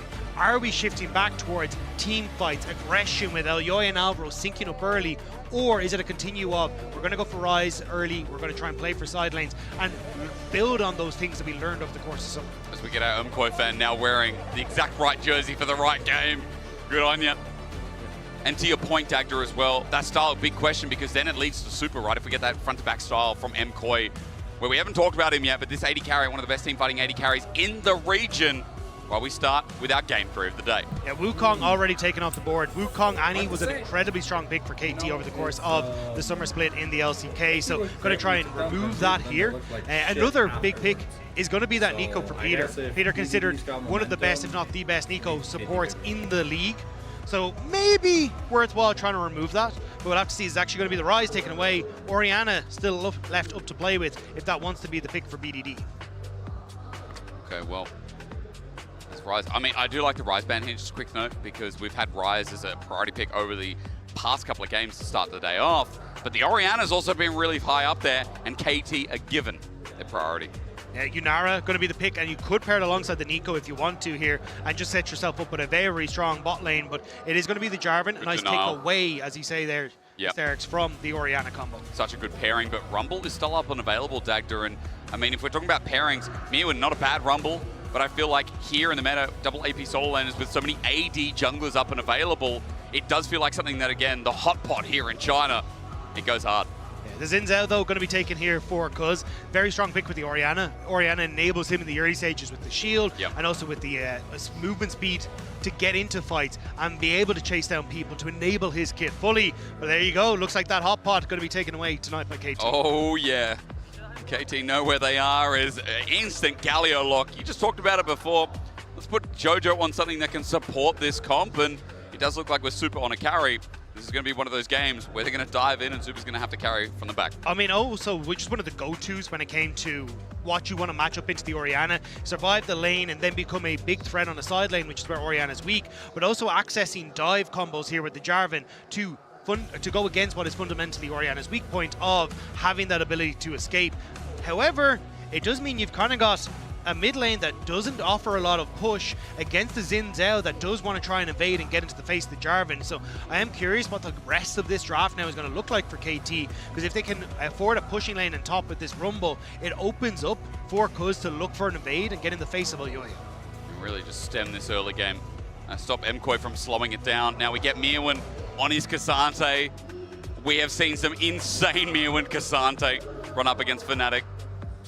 He saw it firsthand, Dagda, as well. And it's one of his best champs, I think, this split. Oh, the immediate to Caitlyn. So already kind of identifying on MKoi side. So I was actually going to say, I don't think you take the Braum. I think you can go for something like a Lulu Hill for Alvaro if you really want to, or even maybe a Bard or something, but enable a bit more on that bottom side of Enchanter for this Yunara.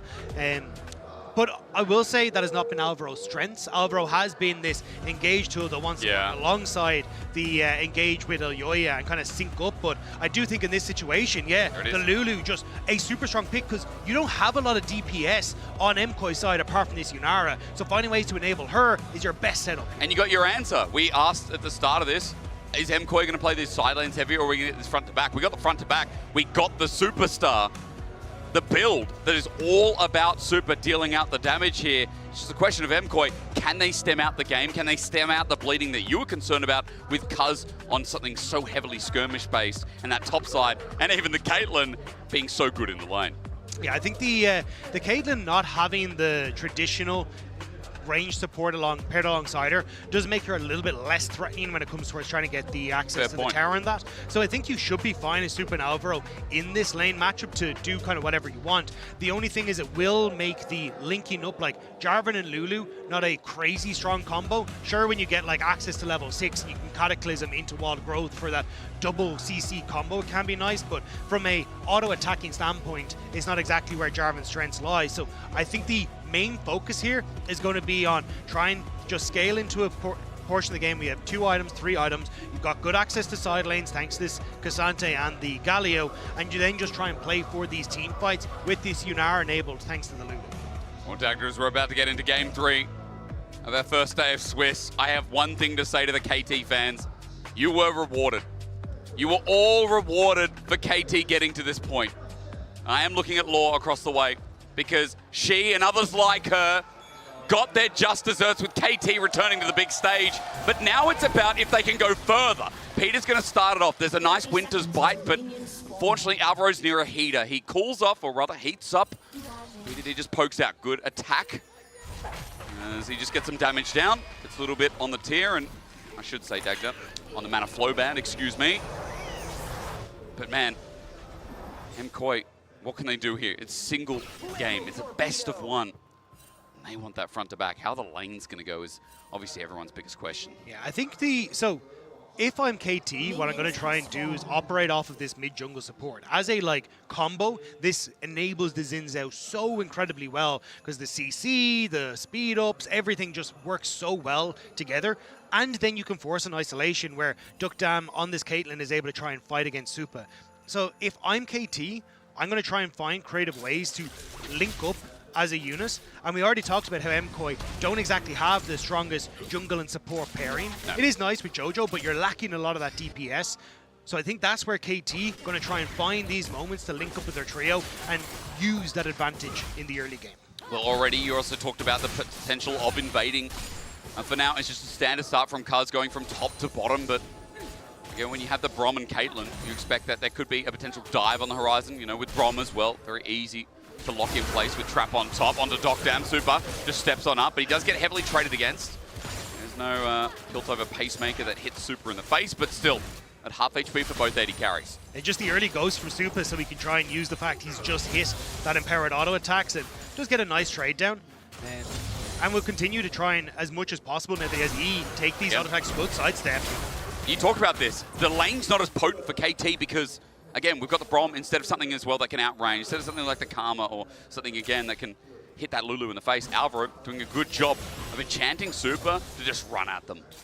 And this will also open up then as both junglers going down towards the bottom side, that you should have the Jarvan that can Elyoya that should be able to get the Jojo. Yeah, he leveled up, so he got a bit of health back, but because Shield of Duran didn't connect, Jojo couldn't just hit and get out of there. BDD at full HP, and this is what you expect of the lane early. Range advantage being used well. You can see Docdam is trying to reset on this bottom side. Alvaro just being a nuisance to prevent him.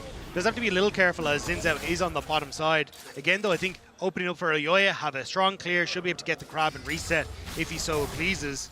But MKoi doing a decent job in bot lane, whereas mid lane, BDD making Jojo bleed. There's not much mana in the bar. That's the only saving grace. A Clockwork wind-up is doing work, though. Jojo's walking back in. Shield of Duran. Taunt is good for the Winds of War to get the level up and make sure that he can just TP back now. Guz is leaving bot lane, though, and Elyoya setting up for a dive here. That's the shield down. Yeah, the Arclight is sent out as well. There's some good poke damage. Docdam and Peter get to level 3. But the wave is instantly cleared out. It's a single wave. There's the flag. Now spotted out. Docdam knows he's in trouble. Puts the traps down because Kuz is heading towards top Dagda. So Docdam does not have the support he needs. Peter's stuck around for the wave. He wants experience. And the main thing is it's not going to Docdam. That's the point. Even though Elyoya could have looked potentially for the dive there, they don't want to. They know they're already getting the lead when it comes to the plates and also this CS advantage. This Caitlyn not looking good after this early stage, and Super and Alvaro playing this lane incredibly well. That's a 30 CS lead. That's 30 CS lead. You know what I mean? That's 30 to 20 CS. That I wish it was. I mean, that would be a statement from Super and Alvaro if it really were. Perfect traded back. Mirwin is getting burnt alive up in this top lane, and you expect the crispiness to continue as Peter trying to stop it out from over the wall. Super going to be spotted out now, but Winter's Bite was just used. Alvaro on the run. Another Winter's Bite would slow him down, but Alvaro is going to get a chance to back, however slow. Yeah, so Alvaro will get the reset. Again, though, I think you've kind of got this focus of, hey, now MKoi are in a really good spot when it comes towards the bottom side of the map. Jojo is surviving in this mid wave, and even though he's been pushed back a little bit, the CS is still fairly even. Even if it isn't, they aren't CSing as well as they could have, but still, I think you're pretty happy with it. I think mid for Jojo, again, has been one of the biggest highlights in Europe. Not only just over this split, but the development that has happened over this year. The fact that he's even against this range matchup, against BDD, when he's the star of KT by far, is showing you why we've been hyping up this guy and his arc from winter to now. Yeah, especially if he can tick over to level 6, which he's very, very close to, he does kind of become a safety net for these side lanes. Because again, I think you can already half see it starting of this roam with the Brom to try and get some advantages and see if they can get control over River for KT. But if that does continue, they should be in a decent spot. There again, just a quick reminder. They talked about it a little bit on desk as well. BDD, obviously insane stats, but Jojo does come out of lane with a lead, and even though MKoi is a winning team, I think a lot of it is off the back of him. Kuz now trying to change it back in bottom lane. MKoi in trouble. Alvaro flashed away, and he burns a heal as well. They do get out of there. Super gets chunked on the way out, but look at where the wave is. Again, this is kind of what KT want, though. Burning that flash makes Alvaro way more vulnerable. And I think KT aware that that's not pathing Alvaro would be taken if he didn't have a jungler nearby. Pushing the wave out in the meantime. I don't think Elyoya was spotted out.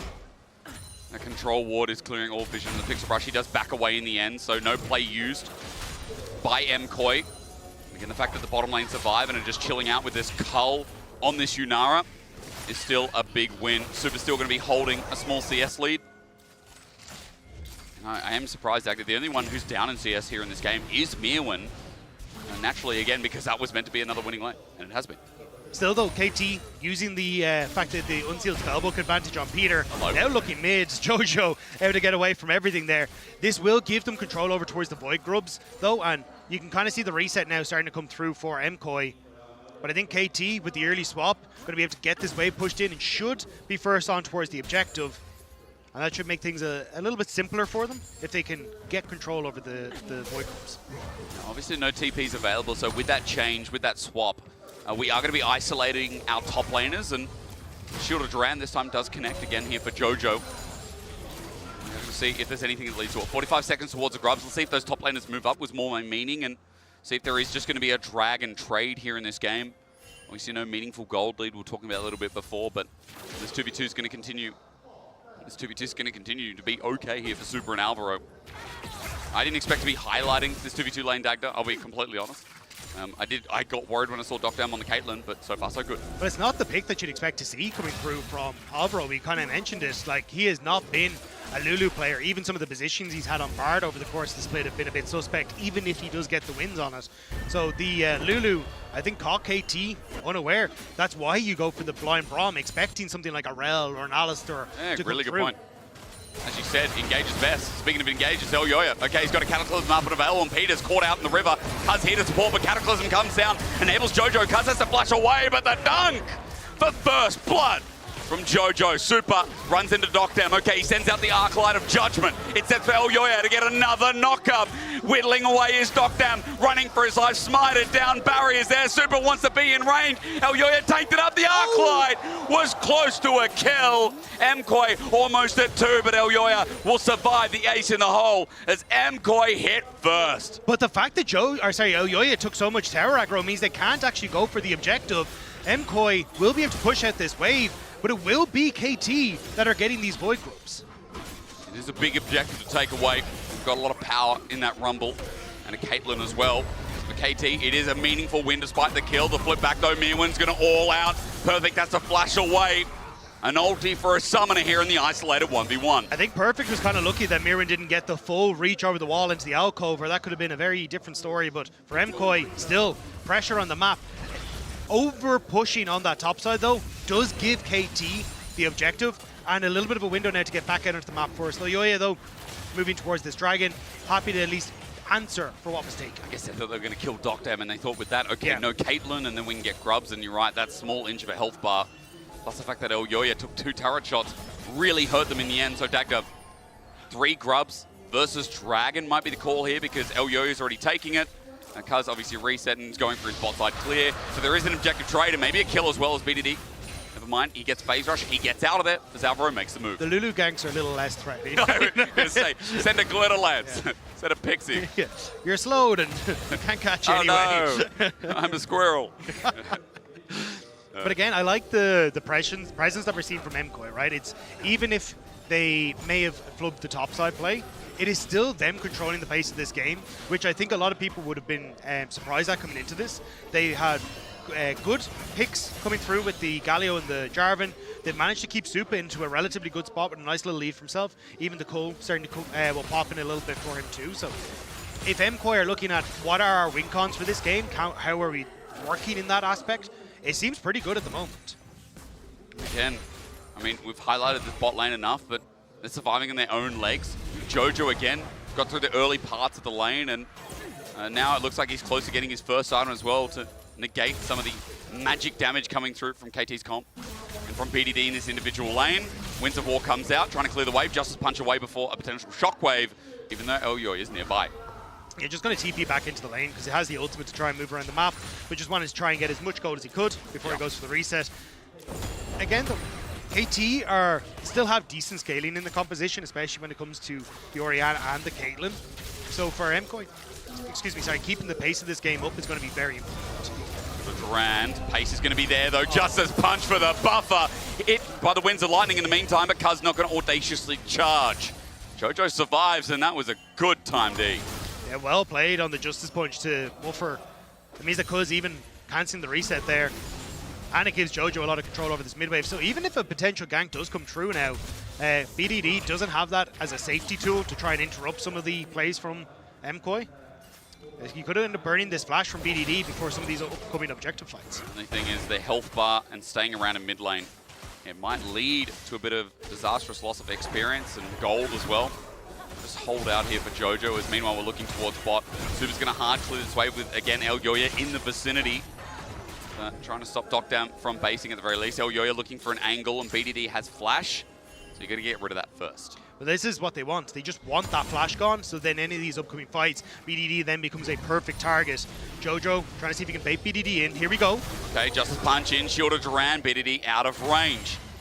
And the wave clear comes through eventually, but BDD still playing it safe. And I mean, they bullied, I remember they bullied Chovy in that round 2 that got them into Worlds. They bullied him over and over. When Chovy was playing the Orianna, it feels like BDD taking a page out of his book, making sure that the opposite, rather, he's just not caught out as Peter now moves to mid as well. No objectives up, Dagda, but just getting some deep vision here and trying to give Cuz that ability to really pressure this game. You can see, though, MKOI are respecting the power of that trio that we were talking about with Peter, BDD, and the Zinzao as well for Cuz. Maybe they wanted to go for the Scuttle Crab, but the second they see all 3 members on the top side, they realize they went nothing for it, but damage! One Super jumps forward, he's got the Canmine, steps in, full Transcendent! He's transcended, ducked down for the solo kill! The Kraken Slayer doing work, and MKOI winning out on the bottom side, and a BDD trying to see if he can push back MKOI as they start to take Vision River, but that's going to be so much gold to Supa, alongside the kill, the plate, and loss of minions for Doctor. Meanwhile, MKOI, as they open up bot, I mean, Supa, he already picked up a plate before, but he's denying yet another wave, 1.1k. And this Caitlyn ain't like the last game we saw. And the cull hasn't even popped for him yet. That's going to be another burst of gold into Supa too. So across the board, Supa looking fantastic. And this was kind of what the talking point was for MKOI. They said it on the Euphoria podcast. They wanted to change their style to understand how to work through side lanes better. And now they always had this fallback plan of playing for Supa, playing for these massive team fights. Supa has been fantastic for this team. Hits the slow, pops the ult, and there's nothing Docdam can do. Holy damage. We're doing it again, though. Hoyoy is back down. The Arclighter Judgment slows him down. Docdam's dead again. Super at 2 kills. I see you, Europe. And that's the Feats of War picked up as well as now MKOI want to look for more pressure on towards this bot lane turret. KT trying to defend. Trying, but can they is the biggest question here. There's Galio on the way down. 4 versus 2 it would be. And Orianna quickly behind. BDD needs to get there fast as Supa is still doing so much damage. Anyone steps up, the turret under fire. Peter puts up the Unbreakable at half HP. He's happy to step forward again and get that attack speed buff down. Cuz is just going to have to go back to his camps. The minion wave is cleared, but Supa so close to taking down first turret. Yeah, he still wants to keep up the pressure on this bottom side. Docdam is making his way in here, but I think still MKOI should just be able to brute force this, if not just move over towards the dragon as you see the pings going down. And Docdam just needs to kind of sit here and hope that he can hold on, but he feels scared underneath the tower. Peter's hovering around mid, so you know that Docdam's just isolated. You got full vision of him. Supa's trying to deny the wave, and Docdam all of a sudden is 30 CS down. I was right before I said 30 CS, and Supa's made it a reality as Dragon's going to go with it. MKOI are playing this early game fantastically. We'll have to see if they're going to be able to keep up this pace as Alvaro just starting to pop his head into mid lane to make sure Jojo can farm it up. Rift Herald is taken, or he's been taken by KT, I should say, as Mirren TP back in, so MKOI may look for a contest here. Supa's on the way up as well with Transcendence available. Shield is ran only onto Peter for now. The level 7 Grom in jeopardy. A double knock up here with Wild Growth. MKOI looking to advance, but they've used quite a lot. Flag and drag onto Cuz, who's isolated for the time being. Mirwin joins in as well. Redemption's going to come on down and give KT a bit of a lifeline. Jojo's just getting out of there, looking towards bot, while Docdam doesn't want to join. That's the thing, it's an empty threat from KT. They had the Caitlyn in the bottom side. It's a 4 versus 5. And they're still trying to contest onto this. You look at where this Galio is, just hovering with that ultimate available. Jojo wants to jump in. If they find a fight, it's all for naught here from KT. They're soft advancing, but a flash on, a Cataclysm, and there's Jojo finally. Cuz sent packing. And now with the ulti out, Perfect's in trouble. Meanwhile, the side of the fight, Supa's picking up kills again. The superstar on the right, MKOI on the left. And 5 kills to 0. KT got nothing left. KT were trying desperately to keep MKOI interested, seeing if they could buy time for Docdam to get some gold on this bottom side. And he will get the tower, but you've lost so much on that top half of the map. 5-0 for MKOI. And now Jojo moving down towards this bottom side, but Docdam's already got away. Got to really ask ourselves, how much for KT is that going to be worth it? Good noticing there, Dagda, as Herald goes down. That turret brings some gold back, but Supa getting a kill.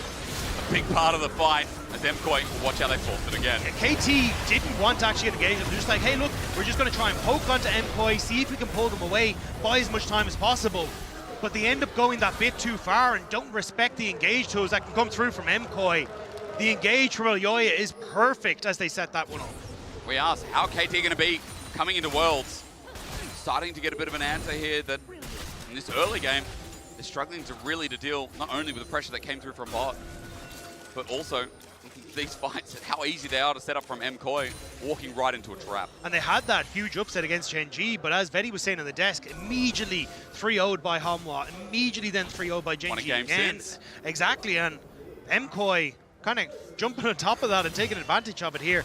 But you always have to keep in the back of your mind, we've seen MKOI with leads like this and they haven't been able to follow it through. Now, it's been on compositions that were very different, weren't built around Supa, weren't trying to build around this team fighting. So we'll have to see if that version of MKOI has bounced back from winter and spring and they can settle into that nicely. We heard Melzet on the whiteboard over the split put the word patience. It's been said, MKOI have to be patient against KT. No objectives are up. Elyoya is just trying to take away the blue buff and everything else that pertains within this topside jungle. Because you can see he's an even XP with Elyoya. He's got a bit of a CS lead himself, but that might soon change with how much MKOI are taking away. Yeah, MKOI are just trying to play off of 2 lanes at the moment and get vision in this top side, look to try and put pressure on towards mid and top turret at the same time. But KT, even though they lose the blue, are defending the space relatively well, especially as BDD moves down towards that bottom side to push out.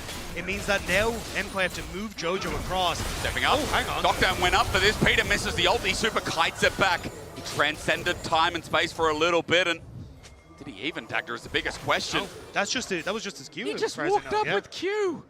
He's that strong right now with Renans, and Dokdam gets forced back.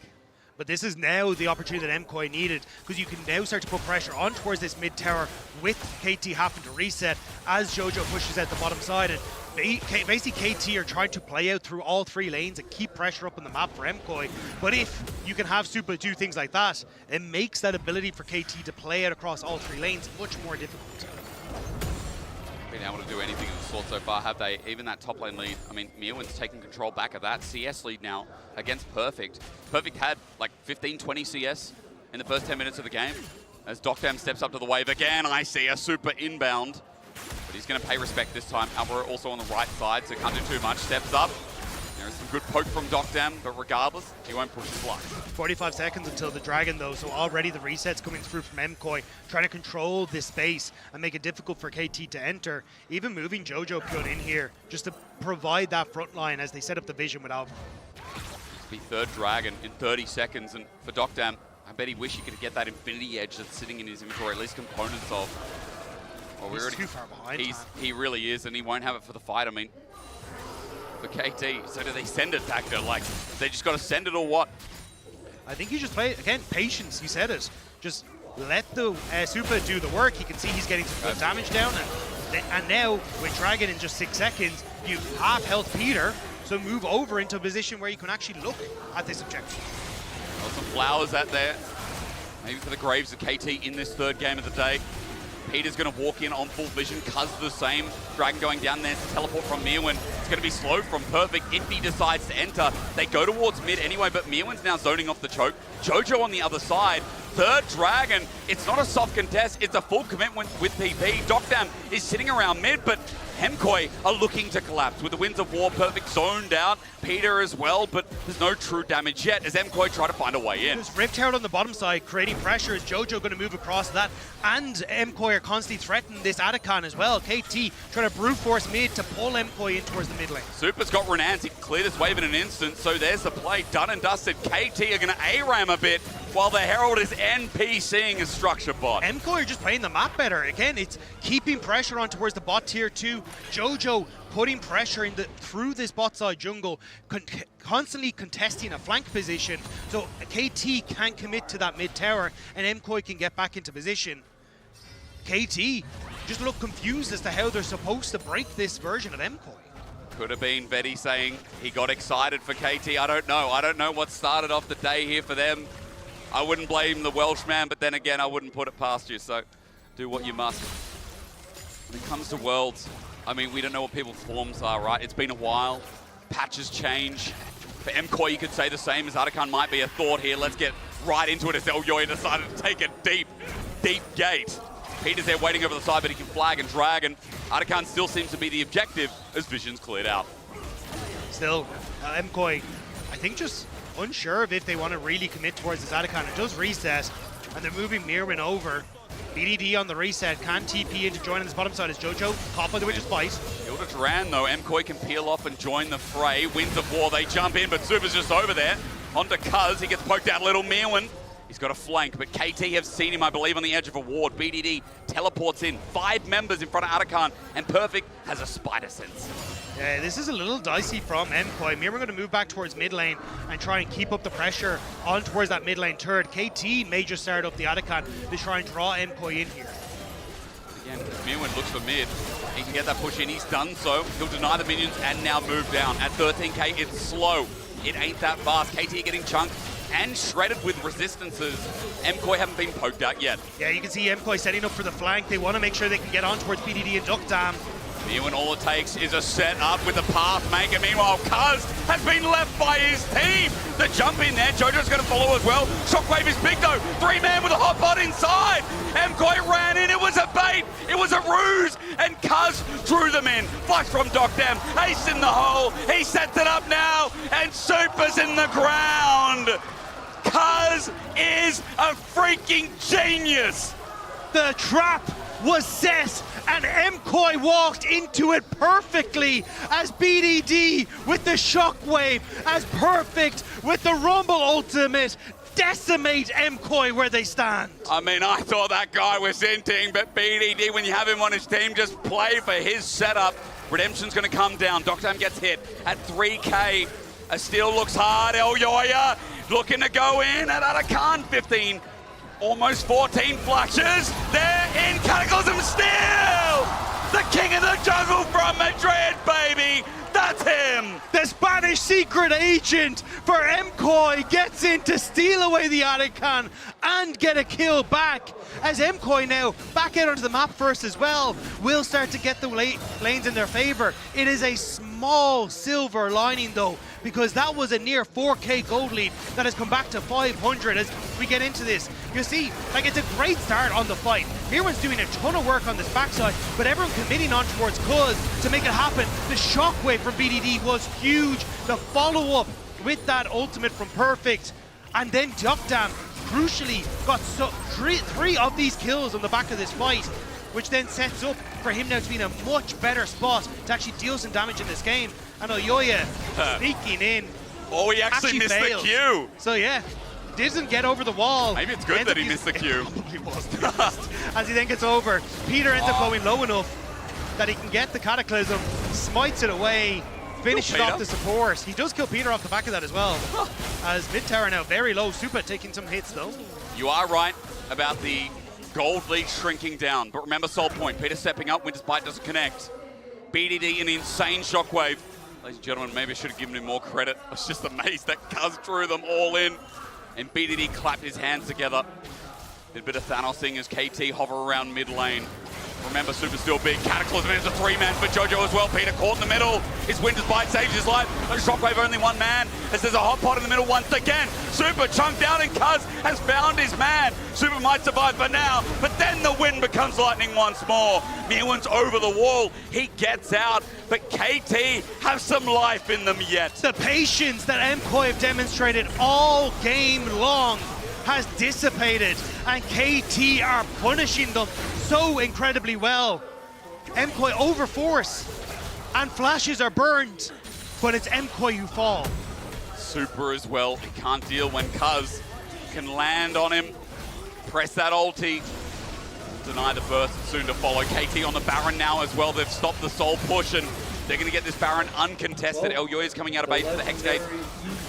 It's not even going to get him there anywhere close. He knows he's going towards the bot side. He's going to clear his camp, and KT land on 2.5k gold. And look at that gold difference at the bottom of your screen. Super was so far ahead, and now instead it's this Caitlyn that is coming through. But you see here, MKOI go for the play, but Docdam able to net out. So you get the flash from BDD. Peter's fine just standing there, and that ultimate again, both from Peter and the the Rumble Ultimate coming Sorry, through that's my bad. has completely shut down that play. And Supa just not able to follow up in so many of these fights. It's over-forcing, going too far ahead, and not thinking about where Supa is and how we can try and be a part of these fights. And he stepped up, he gets crit. Knockdown, an ace in the hole maybe, but he knows it wouldn't really hit. Alvaro's in front, but that opens up mid-turret. And even though he didn't get ahead early, it doesn't matter. That Caitlyn's still going to bloody scale. Yeah, Duckdown pretty happy now that the shoe's on the other foot, and Supa having to go back to base. MKOI, they had this game under control, but KT are fighting back. And now with the Baron, they're going to get so much of this standing gold as well. And we talked already about the late game scaling that KT have. You can see the damage that this Caitlyn is already doing. MKOI need to find a way to stop us, but is it too late? You're a Yunara. You know, as an 80 carry, as far as 80 carries go, like, yeah, your range is actually not bad. But is it a Caitlyn? No, of course. Like, Caitlyn, Orianna, you're walking into layers of zone control. How hard is it to play the game here? And especially with Baron, as this siege continues with Red Bull Baron power play. At 2.6k, it stands for now, but an inner turret in this bot lane is going to be up next. And Docdam is critting these turrets, man. He's headshotting them, and they're going down quick. Jojo going to try and push in mid, look to take the mid lane tower. KT trying to collapse on him before he can do so. One auto. That is a nice take Still for a collapse, TP. though. Yeah, he's going to ulti out. I think that's a good call. Perfect was there around one side, the rest of KT another. KT, they're going to reset, spend all that gold that they just picked up. Zhonya's Hourglass very close to being completed for BDD. And again, you already kind of said it, like Supa is still incredibly strong in this now that he's got the Infinity Edge completed. But I just don't know if he's strong enough to compete with everyone, especially if a couple of those wayward headshots from Docdam can pick him off. MKOI needed to be patient, and now it's KT who are stepping up, full control, and a lot of standing gold to take. Well, that's going to be brightening on the whiteboard for the event. KT, I mean, it was such a clutch factor that came in as well. Full respect for BDD for finding that shockwave, for Docdam for fighting back in this game. And now again, this siege will continue with the last of Baron. 20 seconds left to use it, but it's already 4k. Flag in. Elyoya thinking about his angle though after the last time he thought he had a winning play. He thought he found a pick. He needs to get a powerful Cataclysm, lay it up perfectly. But who do you try and go for? BDD Right. now has that Zhonya's Hourglass completed, even though he doesn't have flash up. Docdam still has his flash. Everyone, apart from Peter, has their flash. So your targets are disappearing. Instead, MKOI are saying, look, we're just going to try and push in on these middle lanes instead and try and find something back instead. It's just slower though, isn't it, Dagda? I mean, there's no grubs in MKOI's pocket. They forego. Let's try English. They lost that early. Foregone. They were a foregone conclusion, at least when they were up. And because of that, Jojo doesn't get the push he wants. Inner still stays standing. I mean, it is nice macro for MKOI when they are so far behind now. But it does feel like, again, you know, maybe a pick that's set up, maybe a fight on their terms. A minute till the next dragon comes up. This one a contestable one? I don't know, you're going to have to tell me. But still, KT, like, it was BDD stepping up for this roster across playoffs with some of these other members. But again now, at Worlds, huge shockwave to turn this game around. And he is now once more a massive point of contention here. The control that he offers with Duckdam's free to play up here because he has the speed ups with BDD, he has the shield from BDD, and the ability to now control these entrances into River are going to be massive for any of these upcoming dragons. Again, I think if it's MKOI, they just have to try and bypass them and go for this split push once more. Flags out from Peter. Celestial Blessing down. It's small, but at least it's something. However, for Supa, as he goes towards what looks like an Immortal Shield Bow there, he needs more defensive items. He needs them sooner. That Dragon foregone conclusion, that's 10 seconds up, and you can see MKOI are just trying to put their pinky toe in the bath, but it's way too damn hot. They're hoping for a pick. They see Jojo sit on vision. If they try and move through this choke point in jungle, maybe he can flash over the wall with a taunt. Goes for it. Just Looks a like punch, Peter equalizer down. Jojo wants a way out. He flashes over the wall. Ace in the hole. Perfect's going to match the flash. Shield to Duran. A taunt out as well. He gets phase rush, but he's getting burnt to sunder. Lucky to be alive is the Galio. There was a bit used from KT, but Jojo now with nothing up. Yeah, MKOI, kind of a fake contest there, looking to see if they can just take these turrets on the sidelines and again be a nuisance, but Jojo having to burn so much to get away from that play. KT again, Dragon taken. They're looking so strong in this one. Maybe it's something, maybe in the end, the fact that Jojo got out, Dagda, maybe feels okay. I mean, that's 4k the lead now. It was like 1,500 gold because of top turret, because of jungle taken. So I'm weirdly optimistic on the play, but at 30 seconds till Baron, obviously, we've got to talk about the elephant in the room. That's a 4-item Caitlyn. BDD also 4 items on the horizon. Speaking as far as the elephant goes, that's a colony. That's a family of elephants. I don't know what they're called as a group, but I see some elephants. Especially if he can finish this rabbit on death cap for BDD, he just becomes so massive. For MKOI, do you just... Oh, Super! That was a crit. Super needs to get out of there. Elyoya alongside with him. Mirwin too. They're running for their lives. Mirwin had to flash for that as well. Was on the flank. He tags him. Alvaro, he's the one almost. Wind becomes lightning. Cuz re-engages on the minion wave. They've got priority. And with that chunk, it feels like Baron might come with it. Jojo in behind them, though. MKOI going to look for the flank and see if they can all in on this, it looks like. It would be a miracle. Mirwin needs a flip. They need the right target. The engage from Cuz. The all-in. Elyoya finds backline.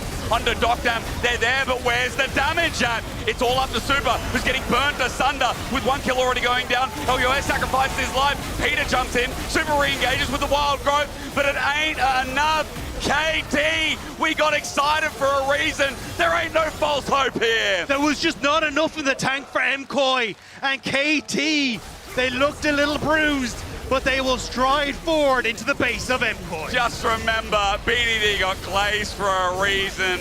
And here at the start of Worlds, they'll break that little curse. Not a game won since their qualification to this event, but they'll start off the right way. They'll put LCK's name first. And we are looking exciting on KT. It looked good to begin with for MKOI, but that man in the mid lane for KT shut down those hopes fast. BDD once again stepping up, and the man is just so damn good. Yeah. I mean, not just that, but the recovery. I mean, Peter's a great support. I think they've been talking about him in the lead up to this event, and analysts and external streamers alike. Peter had, I'd say, he's a clean enough game, especially when mid-late game's going so well. Cuz, though. I mean, Cuz, again, with BDD, this mid-jungle is so exciting to watch because of how well they execute on plays like this. Yeah, the fact that you end up getting so much of those kills in that bottom lane fight, turning into Docdam, immediately set up the rest of this composition for success. The Caitlyn gets accelerated back into a position where she's just as strong as Super. Docdam then ends up picking up the rapid fire cannon, and at that stage it's lights out. Like, there's too many flashes. Yep. There's a Zhonya's on both the Rumble and the Orianna. It just doesn't work. Well, maybe not a fraud at all, Halo. Maybe you're not a fraud at all. No, am I happy? Am I sad? I'm feeling a lot of different things right now, honestly, following this game. It was the most KT game ever, but it was also, sadly, the most MKOI game ever. It is never over, never won, never lost until the Nexus falls, and we should have known that. I was trying to give you confidence. I was trying to give you confidence throughout the entire time. I mean, what did you keep saying? What did you keep saying? I'm so sad, but I'm so happy. KOI are very good at throwing. Yeah, they are. Expert quarterback material. Yeah. That's that American JoJo in them right there. I'm upset, okay? Or Canadian, I guess. And I need a little bit more sympathy right now, Raz. Yeah. Also, you don't get to talk to me. Okay? Should I exit the On test? a great list of traitors, okay? You're there right next to Judas, okay? Benedict Arnold, perhaps? Wow. I am alone on this desk. What? Suffering. Why did they have to throw? Why are they so good at throwing? I said to Raz, look at me, I said to Raz explicitly, they've thrown a 10k gold lead with a composition just like this one. And he's like, nah, they'll be fine. No way. They'll be fine. And then they did it again. Little did he know that it was gonna happen again, and you can never outcount BDD. We've talked about him. Usually when an upset is going to come, usually when a comeback is going to come, it's going to be off the back of this player, and thanks to the reliable Cisco network, he finds the perfect shockwave. I mean, it's a gorgeous shockwave. It is a gorgeous play from BDD. And I mean, we talked about him for a reason, right? Coming into this matchup, a lot of our focus was on the mid lane matchup, and the impact that BDD had in those moments is really what defined the series against Gen G coming into this World Championship. So we know that he's a clutch player. You give him that opportunity and he turns it around, and he really set up for the rest of his team to then do what they needed to do. And I apologize as a first step, Vedius. I should have defaulted to trust on your lack of trust. I think that should have happened. Because I was so bought into how well MKOI was playing, I just didn't believe it was going to happen. But KT was ready to catch that pass. It is really frustrating on the MKOI side. However, if I think about MSI, if I think about the lack of confidence that this team had, when I look at the early game, and the early game only, until the mid game, let's say, it looked good. I mean, the problem is I've been saying this about Koi, like, for all year. Like, their potential is real. The talent that this roster has is real. But we've heard it from Jojo. We've heard it from the players that sometimes they just make silly mistakes. And ultimately, it is these silly mistakes that we see continue to plague them. Now, obviously, I'm frustrated with the result of this. Yeah, you are. I have to hold on to some hope. I'm hopeful. That they're able to clean things up. It's a best of what. Don't run away from me. Your frustration. You're a little angry, a little pissed. All right, it's okay. It's your turn next. Well, no, we're gonna come in strong, okay? Don't put that on us. But I'm still hopeful that they can turn things around. At least they show the baseline level that you can't underestimate this team. Absolutely. We'll see them next. It is hope for now, for Europe. We'll see about this right after the break because we're headed for one for now, and we're here from Peter on the other side before we set up BLG versus 100 Thieves. You can see MKOI setting up for the flank. They want to make sure they can get on towards BDD and Duck Dam. When all it takes is a set up with the path maker. Meanwhile, Cuz has been left by his team. The jump in there, Jojo's going to follow as well. Shockwave is big though. 3-man with a hot pot inside. MKOI ran in, it was a bait, it was a ruse, and Cuz threw them in. Flush from Docdam, ace in the hole. He sets it up now, and Super's in the ground. Cuz is a freaking genius.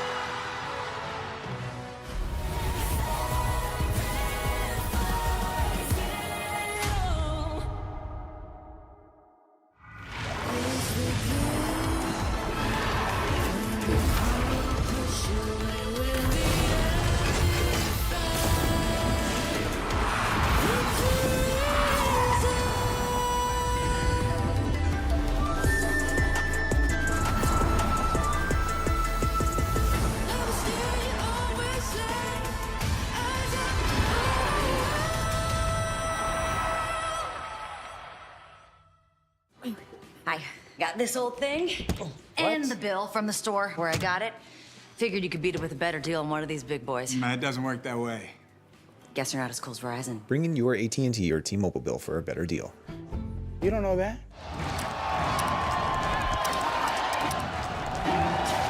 Red Bull gives you wings.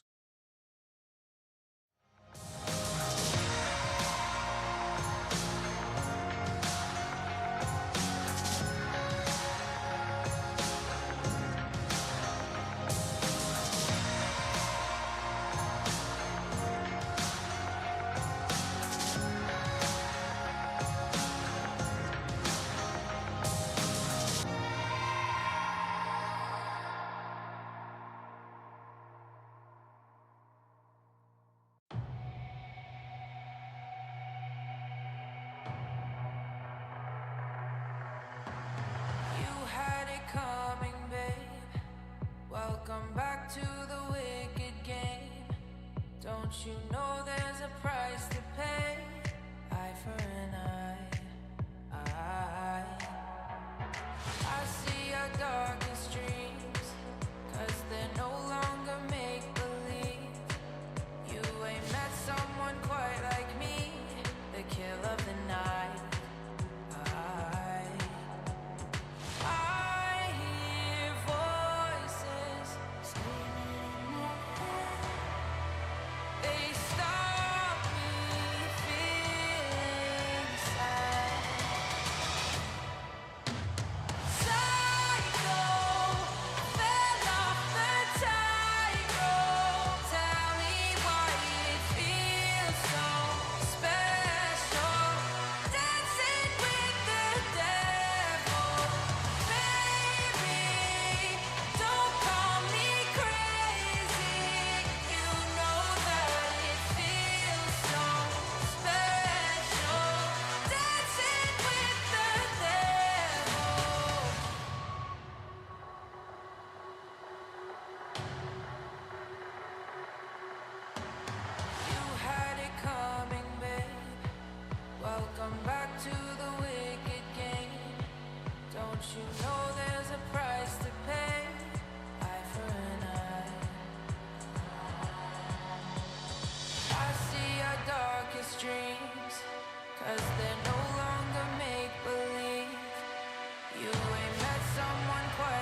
first ever Worlds game. How was it? 이제 막 첫 월즈 경기 끝내셨거든요. 어땠나요?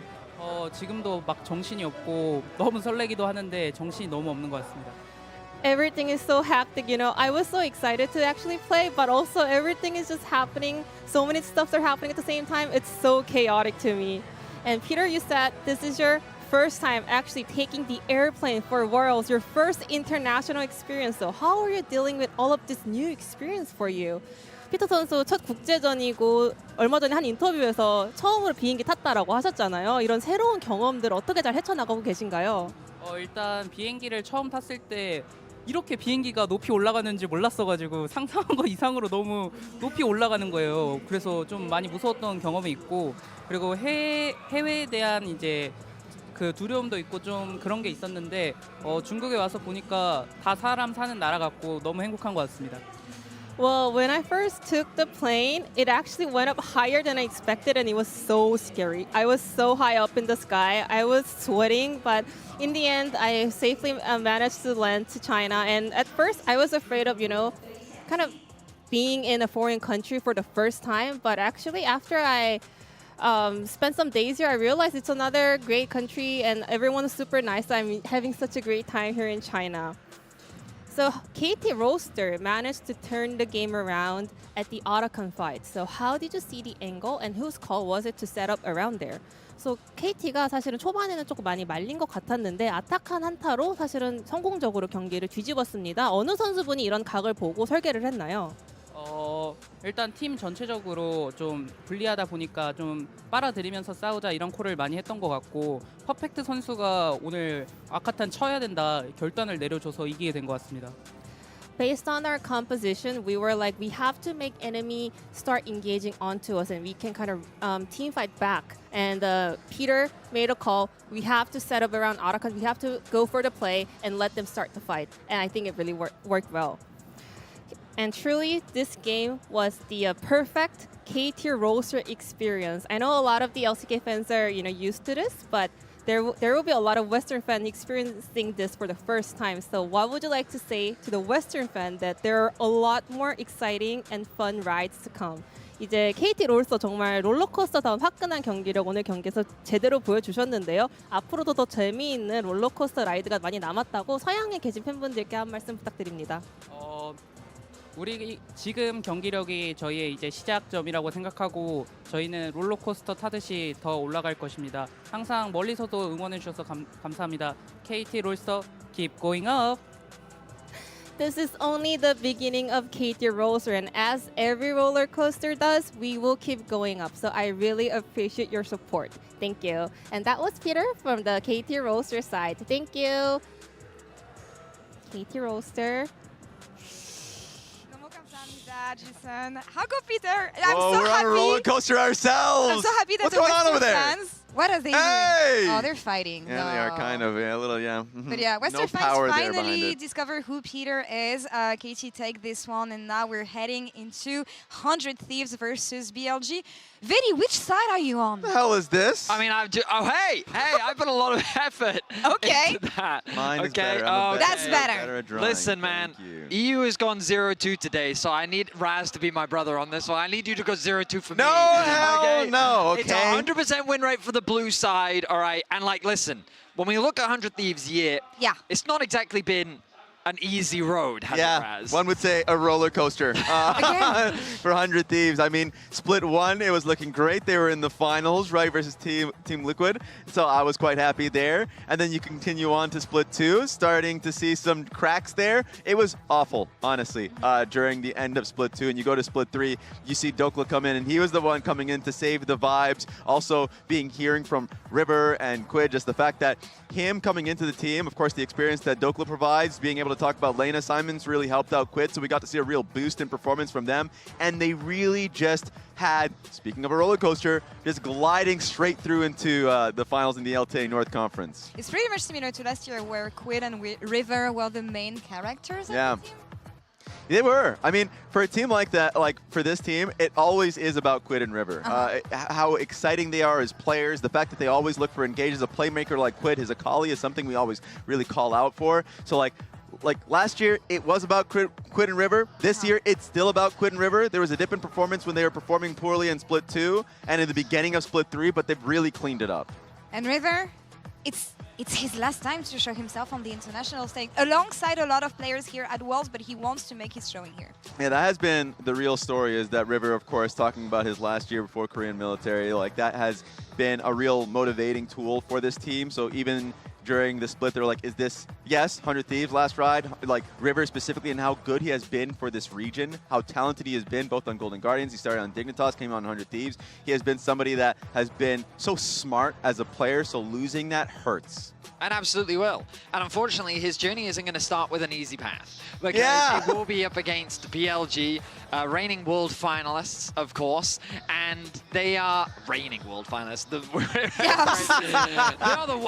They made it there. They were there in the world finals last year. And of course, they still finished with a solid performance at MSI. But their year also has been a bit of a roller coaster as well. Start at the beginning of the year, kind of falling short of expectations, especially after what we saw from them last year. The introduction of a new jungler in spring, getting them to the finals, but falling short against AL. Now, though, finally finding success domestically, but again, it comes at the cost of finding another jungler in Shadow.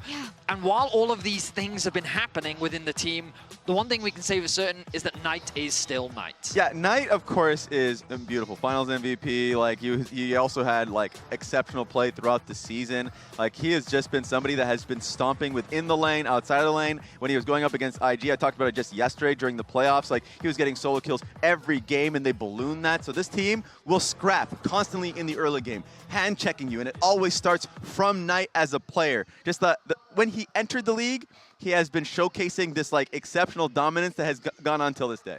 And I think that for the LPL, there is just a sense of skepticism around their performance coming into this international event. The consensus seems to be that the LCK are the powerhouse region, with three of, like, potentially all four teams sitting at the top of the power rankings. And I think this is a great opportunity for BLG to demonstrate what they are capable of, where they are coming into this tournament. Because while there is still some doubt, I think that this is also a team that, come Worlds, can turn the power on and show what they're really capable of. I want to give it to Raz quickly before we head into walkouts for the players.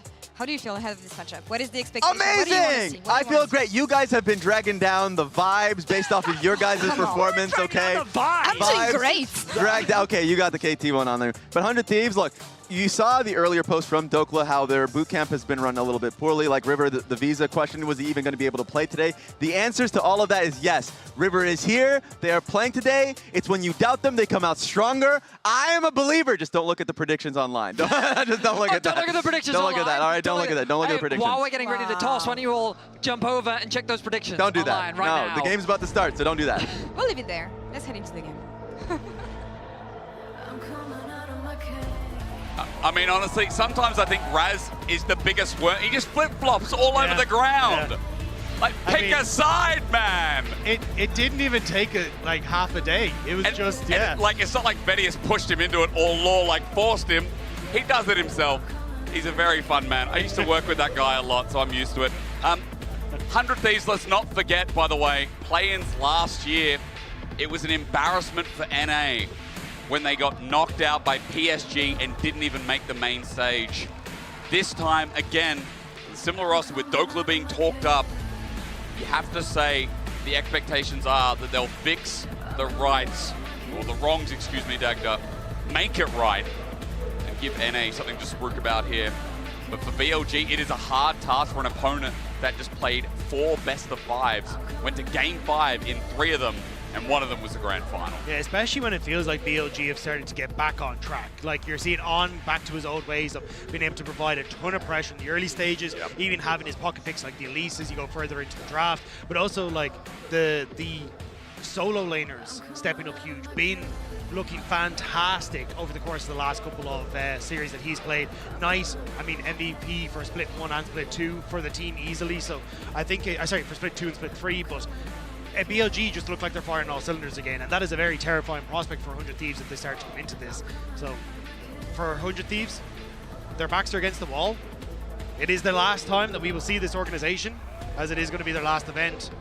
So if they can find a way to upset the apple cart, to give 100 Thieves fans just one last hurrah, it would be incredible for NA fans. They're making an exit. It's just about when the exit is, what they can do. So we're about to go into draft for our 4th game for Dagger and I sub out. And remember again, BLG, their run up, like, yeah, Bin during the split was a little bit hit or miss. I think we talked about Knight's consistency. I feel like playoffs just rebirthed the BLG that we all know and love. The BLG that, again, with Shadow playing at the helm, with Bo1 still there, that's provided a little bit more flexibility. Now, of course, it is Bo1 starting here today, so we will not see Shadow at the very least, which is EU talent, the first EU player ever to win an LPL finals, by the way. So the Italian Stallion's not here. We still get Bo1, who, again, was like the, I guess, the risk factor when they lost weight.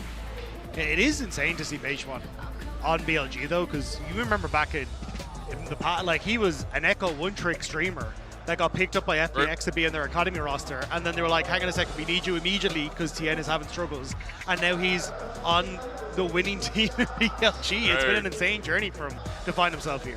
Well, here we are, finally in a pick ban in our champ select, powered by Omen and HyperX. Orianna taken away. We've learnt that from today, but Dag, we know Rise has been the pick of the tournament so far. BLG says, screw the Rise. Jarvan B1. I mean, the Jarvan is incredibly strong for Bo1. Again, this is, for BLG, a team that loves to skirmish, a team that loves to find these early fights. So Jarvan fits very nicely into that sort of situation and will provide the engage tools that you need for Bin and Knight to kind of step up. Elk has been decent, has been good, but it is very much been about the solo laners and finding those skirmishes. I don't know if it's going to get locked in. Would you be worried about immobility? I think the answer would be yes. So Aurora instead, but now pairings. Well, I think it's the Aurora kind of a pick away from Knight. He has very often been pairing this Jarvan alongside the Aurora and finding a lot of those dive combinations. So 100 Thieves kind of doing their homework to take that one away. And now Xin Zhao could be an option if you really want to. Or do you go for the buys, you were kind of saying, to look for that dive and just continue on that trend. Xin Zhao was a good call out, though. Again, one of the strongest junglers on the patch, still has been for the past couple. 100 Thieves going to put it on River, something they can carry when we talked a lot about this jungler and how he achieves on 100 Thieves. But now for BLG, are we going to get a strong bot lane? Oh, classic. I feel like Elkanon, when they have strong 2v2s in the meta, they will pull them out in a heartbeat. Oh, it is the Elise. There it is. What a treat. This is the on special. They love this Caitlyn Elise bot lane, and bringing it out already. I mean, that's just going to put some pressure onto FBI and Ayla to see what they can achieve. But looks like Dokla going to be happy to go back towards tank duty with the Scion and take that one for himself in the top lane. Okay, well, it's still a strong pick in its own right. Caitlyn can cut through, but let's see if the Scion can scale faster. Because we have solo laners for 100 Thieves, but no bot lane. So for BLG, they start batting away some of these annoyances, these nuisances, right? Like Brom, I assume, would go with an Elise and Caitlyn. But what else, Dagda? Well, the problem is it's really difficult to play against it because you can reset the aggro underneath the tower as you go for dives. And that's traditionally how BLG have kind of played with it, is like push into dive into all these setups. So I think this is where for 100 Thieves, you have to be incredibly careful what your bot lane is, because as you're already getting the supports banned away that can counter push, I think you need to go for something like maybe the Rakan, maybe the Xayah, to try and say, hey, if we can at least hit level 6, we can try and survive some of this dive and try and keep ourselves safe. But it is a tough call. This has been such a strong pairing for BLG. Maybe they're predicting that FBI is just going to pull out the Ezreal here and like try and add a little bit of range. Versatility is an 80 carry. Maybe pair up with River and play the rest of the map. For now, Rise does go away, so Knight's not going to get the chance of what is right now a tournament favorite champion in the mid lane. But we question that last support ban. Are BLG going to take away an 80 carry instead? Is it going to be the Ezreal, or is it something else that makes their life annoying? I mean, their 2v2 so strong, Dagger, it's like, it's limited.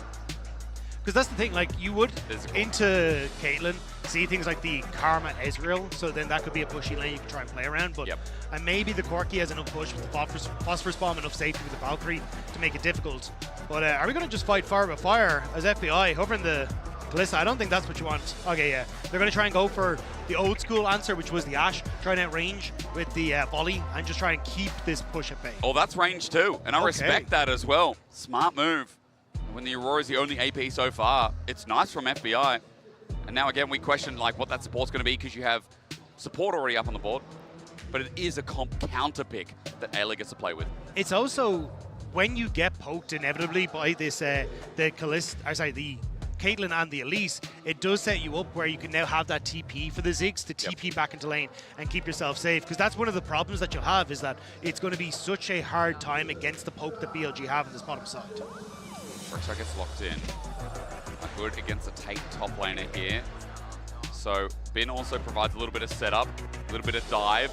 Talia would do the same thing, and I mean, Knight's Talia. Like, guys, when Dagger and I cast this region for many years, there was a few things we were worried about. At the time, it was the Silas. We don't see it as much anymore. I think Talia was always on that list. I mean, to be fair, Knight's list only just seems to grow. We are scared of Knight it's as just a person. nice, yeah. I mean, very much has been the best mid laner in the region for a significant portion of time. So true. And it has been the rallying point of BLG. He has been the performer on this roster, and it was kind of waiting, as you say, until playoffs to see the rest of the team hit a point where they could be just as strong. And now it's on 100 Thieves to see if they can be stronger. Taking that rel into the bottom side, it's great setup. It's great presence and pressure on towards a back line if you can get that rel combo set up. But I will say 100 Thieves, very magic damage heavy when it comes towards their composition. Very true. And Xin Zhao with the AD, right? And I think also with his comp tag, we're going to mention that it's going to take a while to get things going if Quid's not in control, if Quid doesn't get the snowball in the game. Because I see BLG and I see lane dominance here in this game. I see BLG doing what they do best, and I feel like BLG are a great laning team. The quality we talk about with Knight especially, I think they've got all the eggs in the basket. And LPL's #1 seed that again went through the whole rigmarole of 4 best-of-5s, with 3 of them going the distance, including the top esports one in the final.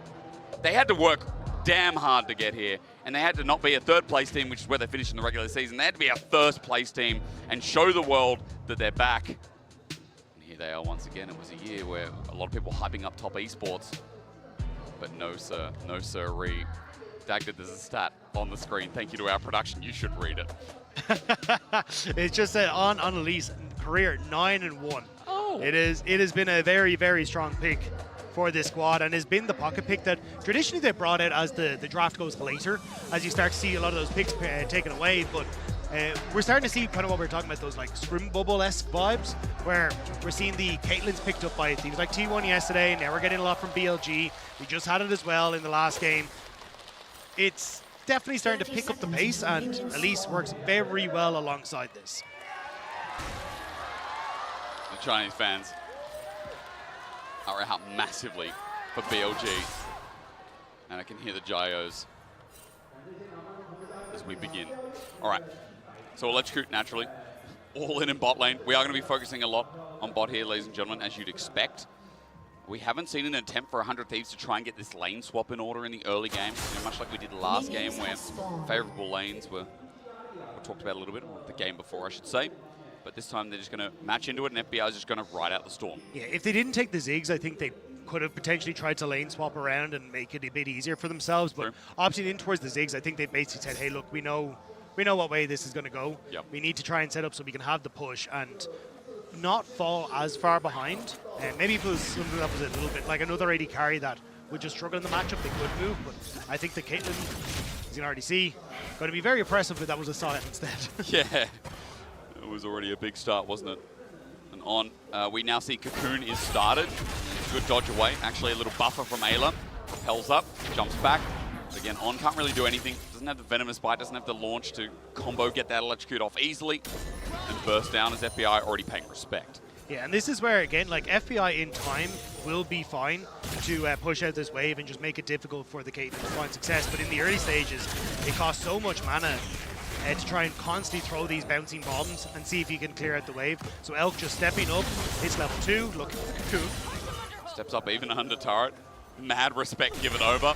As by the way, if you want to know where jungles are in the heat of all this, actually on Vision, I believe both will be in a second, as Beitron's going to pass through Raptors, and there's a deep ward placed there nicely as FBI takes I believe, a trap, a headshot.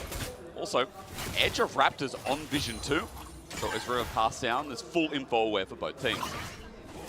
Both junglers trying to make it down towards this bot lane, knowing just how volatile it can be. Again, the push is going to be here for BLG, and they'll be happy to just set up that crab for Beishwan and make him a little bit more comfortable as 100 Thieves, the pressure is on. Now let's also remind people, if this Elise doesn't get to do much in the early game, it can be a pick that falls flat. Oh yeah, definitely. 90% of the time for him it has not.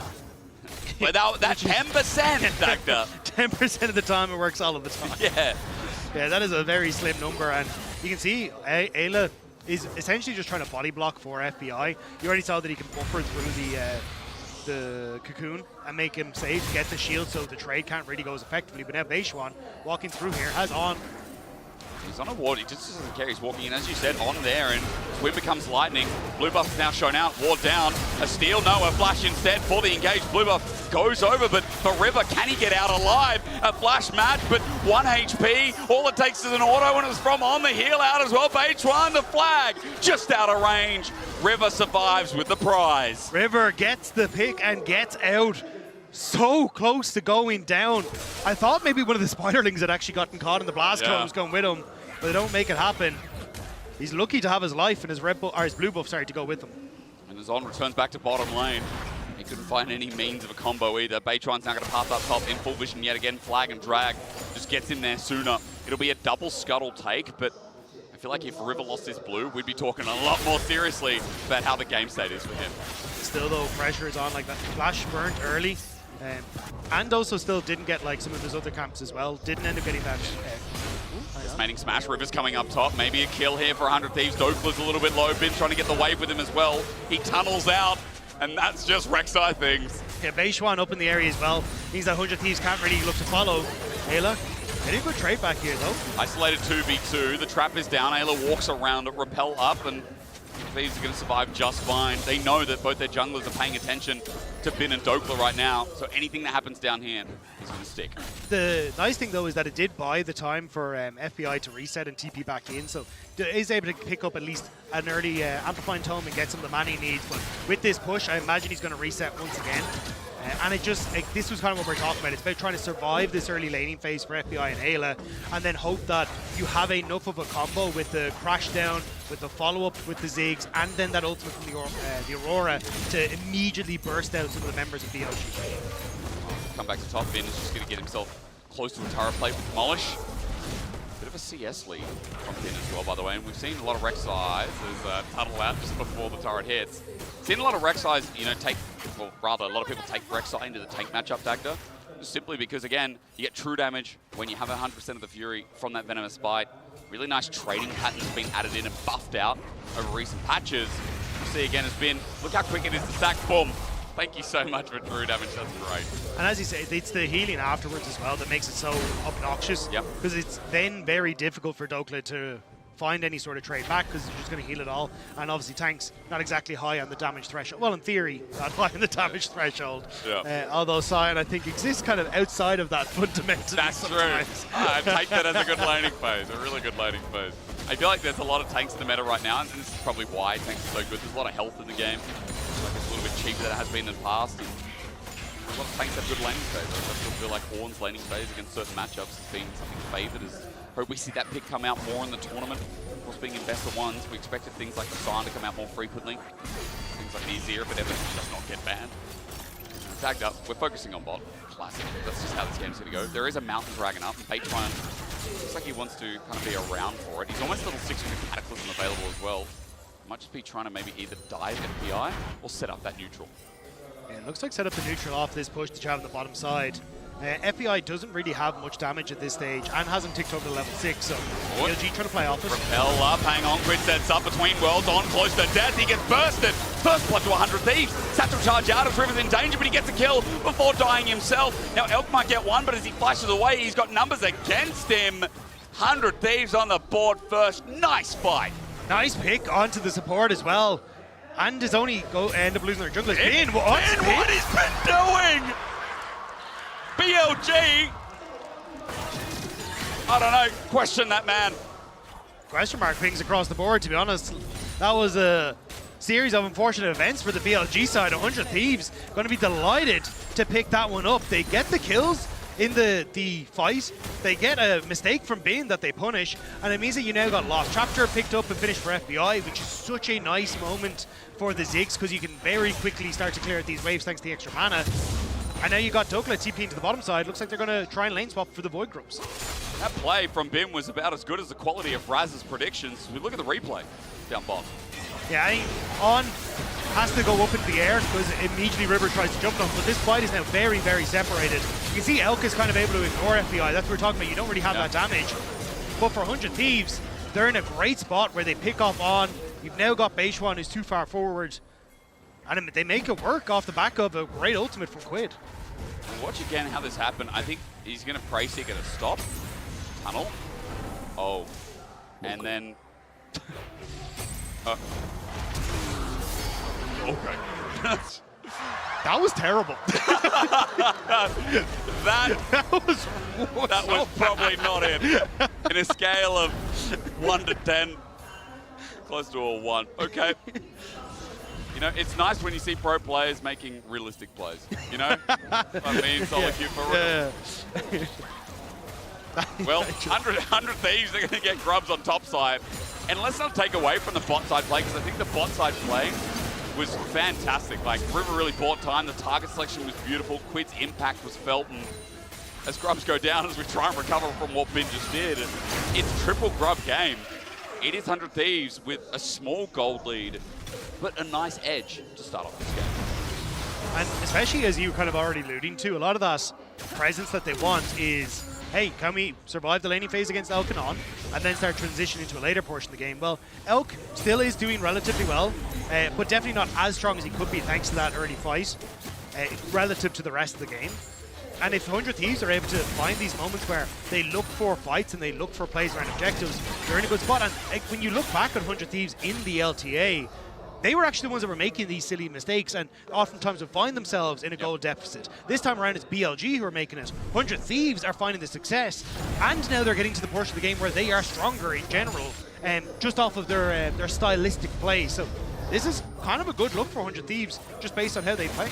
Especially when they've already got grubs upside. This Dragon that was visited before with a big play is now going to be looked at more seriously. Again, a ward by BLG spots it out as Bo1 hovers by the side. Knight as well. We've seen a pretty stable game from him so far, and he's got Weaver's Wall up and available. Ayla's not getting anything with the Shattering Strike as BLG looking for lane push, to then maybe push out and look towards the Dragon themselves. Yeah, BLG trying to threaten this, but we just saw that it didn't quite work out for them the last time around. This time, at least, On a little bit healthier and can start to get into position, but BLG want to make plays off of this bot lane push. 100 Thieves just aren't letting them do it. Legendary Team Vision in the meantime. Bin versus Dokla, exciting stuff. They're going to smash each other. Dokla is actually fine. Bin will sustain this up as well. You know it's a slower early game when you watch two tanks fight it out for 20 seconds. I think we might be getting some action now as BLG's bot lane entered into River. Should be them starting up the Dragon, I believe, off the back of this. Nice vision control by 100 Thieves at the moment, though. So opportunities if they want to try and look for repositioning with the Aurora, and she's going to reset. I think she's just got her first item completed. So we're going to come through, but Ayla's face checking by himself. FBI wasn't there, and nor was River. A bit egregious from the Australian support as he goes down. Ends up kind of messing that one up. You had the reset coming through for a Quid. You can see just finished his Leandri's Anguish, and they're waiting on that TP to come in so they could look to contest, use that item advantage. But Ayla checks a little bit too quickly, and BLG punish. FBI good stop there on Knight's back. Will just buy some time. But a kill does go over the Elk. And while again it's been a stable early game, I have that knockdown feeling again. You know, where like you still get some resources, you still have a bit of gold. Elk is kind of that Caitlyn once more as he sits at 700 gold. And I think this is where you've been able to find punishes as BLGs, like Elk and On. The flexibility that they have in that bot lane. Like, they still look good on things like the Kalista. They still have things like the Caitlyn that they can bring out. Like, they are a very dangerous bot lane when they are playing to their potential. And now Elk with 2 kills, a nice little gold lead for himself. Gonna be able to finish off that Collector. I think this is where, again, you can kind of lend that strength through for turret taking and presence on the rest of the map. He's going to take a little bit of that himself. Nicely done. That's 3 grubs for you. Just helps out here with the Leandris. Quid jumps over, Bin sees him. Not much to be said apart from the fact that with Titanic he wanted to get a big trade but doesn't get that at all. River sits in his namesake and BLG just face check. Okay, nothing to do. And I mean, for 100 Thieves, Dagda, if the game is going this slow, and if BLG can't find anything around the next couple of objectives, like I say, it feels like a big win for NA. Yeah, the thing is, though, BLG are kind of finding things, because I was about to say Knight is up in this top side and pushing in, and this is what BLG were looking to isolate. By shifting people down to that bottom side, they're covering the potential dive from the Thieves. Oh, wow! Flash Cocoon, melee range, Elk flashes in as well. One more auto, though! FBI getting away is criminal, call them! And he even goes the wave to clear it out. I cannot believe FBI survived that. You can even see him in the camera. He's shocked by that one. I mean, getting away with that, literally, with murder from the 2v2, and that's 2 flashes down. Turret plating will fall. 100 Thieves going to be very happy. But again, like, this is where BLG are still trying to make plays, and it may not have worked out this time, but 100 Thieves, like, they are still needing to keep pace with what BLG are doing, and a lot of that is still BLG kind of playing defensively on the bottom side of the map to enable Knight into a good matchup against Oakland. Now 100 Thieves have found their matchup that they want, which is Quid against Knight, so now they're feeling a little bit more confident, and they're starting to put some hurt on Dawn. FBI also went for the gun first rather than something that's a little bit more scaling, so this is nice. Anger from Ayla as well. Meanwhile, though, Quid in a 1v1 versus Knight ain't winning out. The flank turns bad, turns salty as the ground laid beneath them. River, though, stays alive for a damn long time, but Elk stands and fires the big gun. Quid comes back alive as Knight couldn't really finish the job by himself, but BLG on the board again. Ayla tried to find the flank, and 100 Thieves thought with the collapse they might be able to pick off the squishy Elise, but they can't finish him off. And it's BLG once more, a 3rd kill into the hands of Elk. Elk also has Collector as a 3-0 Caitlyn. So the damage right now is quite immense. We'll watch this a little bit more as Stokely's taking the bad end of the trade, but Tactor at the end, you know, we might see a fight up topside again because it is 10 seconds towards the Herald. BLG can reset here, and especially Elk and Knight. The fight up for that top objective that's going to get the game moving. It's going to be a difficult one. As you say, like, Collector already finished. Now you got the Zeal coming through for Elk. FBI can deal some decent damage, but trying to lock down some of these members on BLG is going to be hard. Like, the flash is still available on Knight. You have that net for Elk. And apart from Ayla, there's no real threat onto the back line unless you completely misplay his Elk, which means that he should be relatively safe from finding the CC on top of him that enables things like Quid and FBI. Coinbase for the gold grind as we just look at Quid, who, again, found an earlier kill, but although he has a bit of a gold lead, he's been able to pop off one of these fights, pulled out one ulti, but they haven't really had many fights, that's why. In a lot of these skirmishes picks, and Herald's going to start off now by BLG.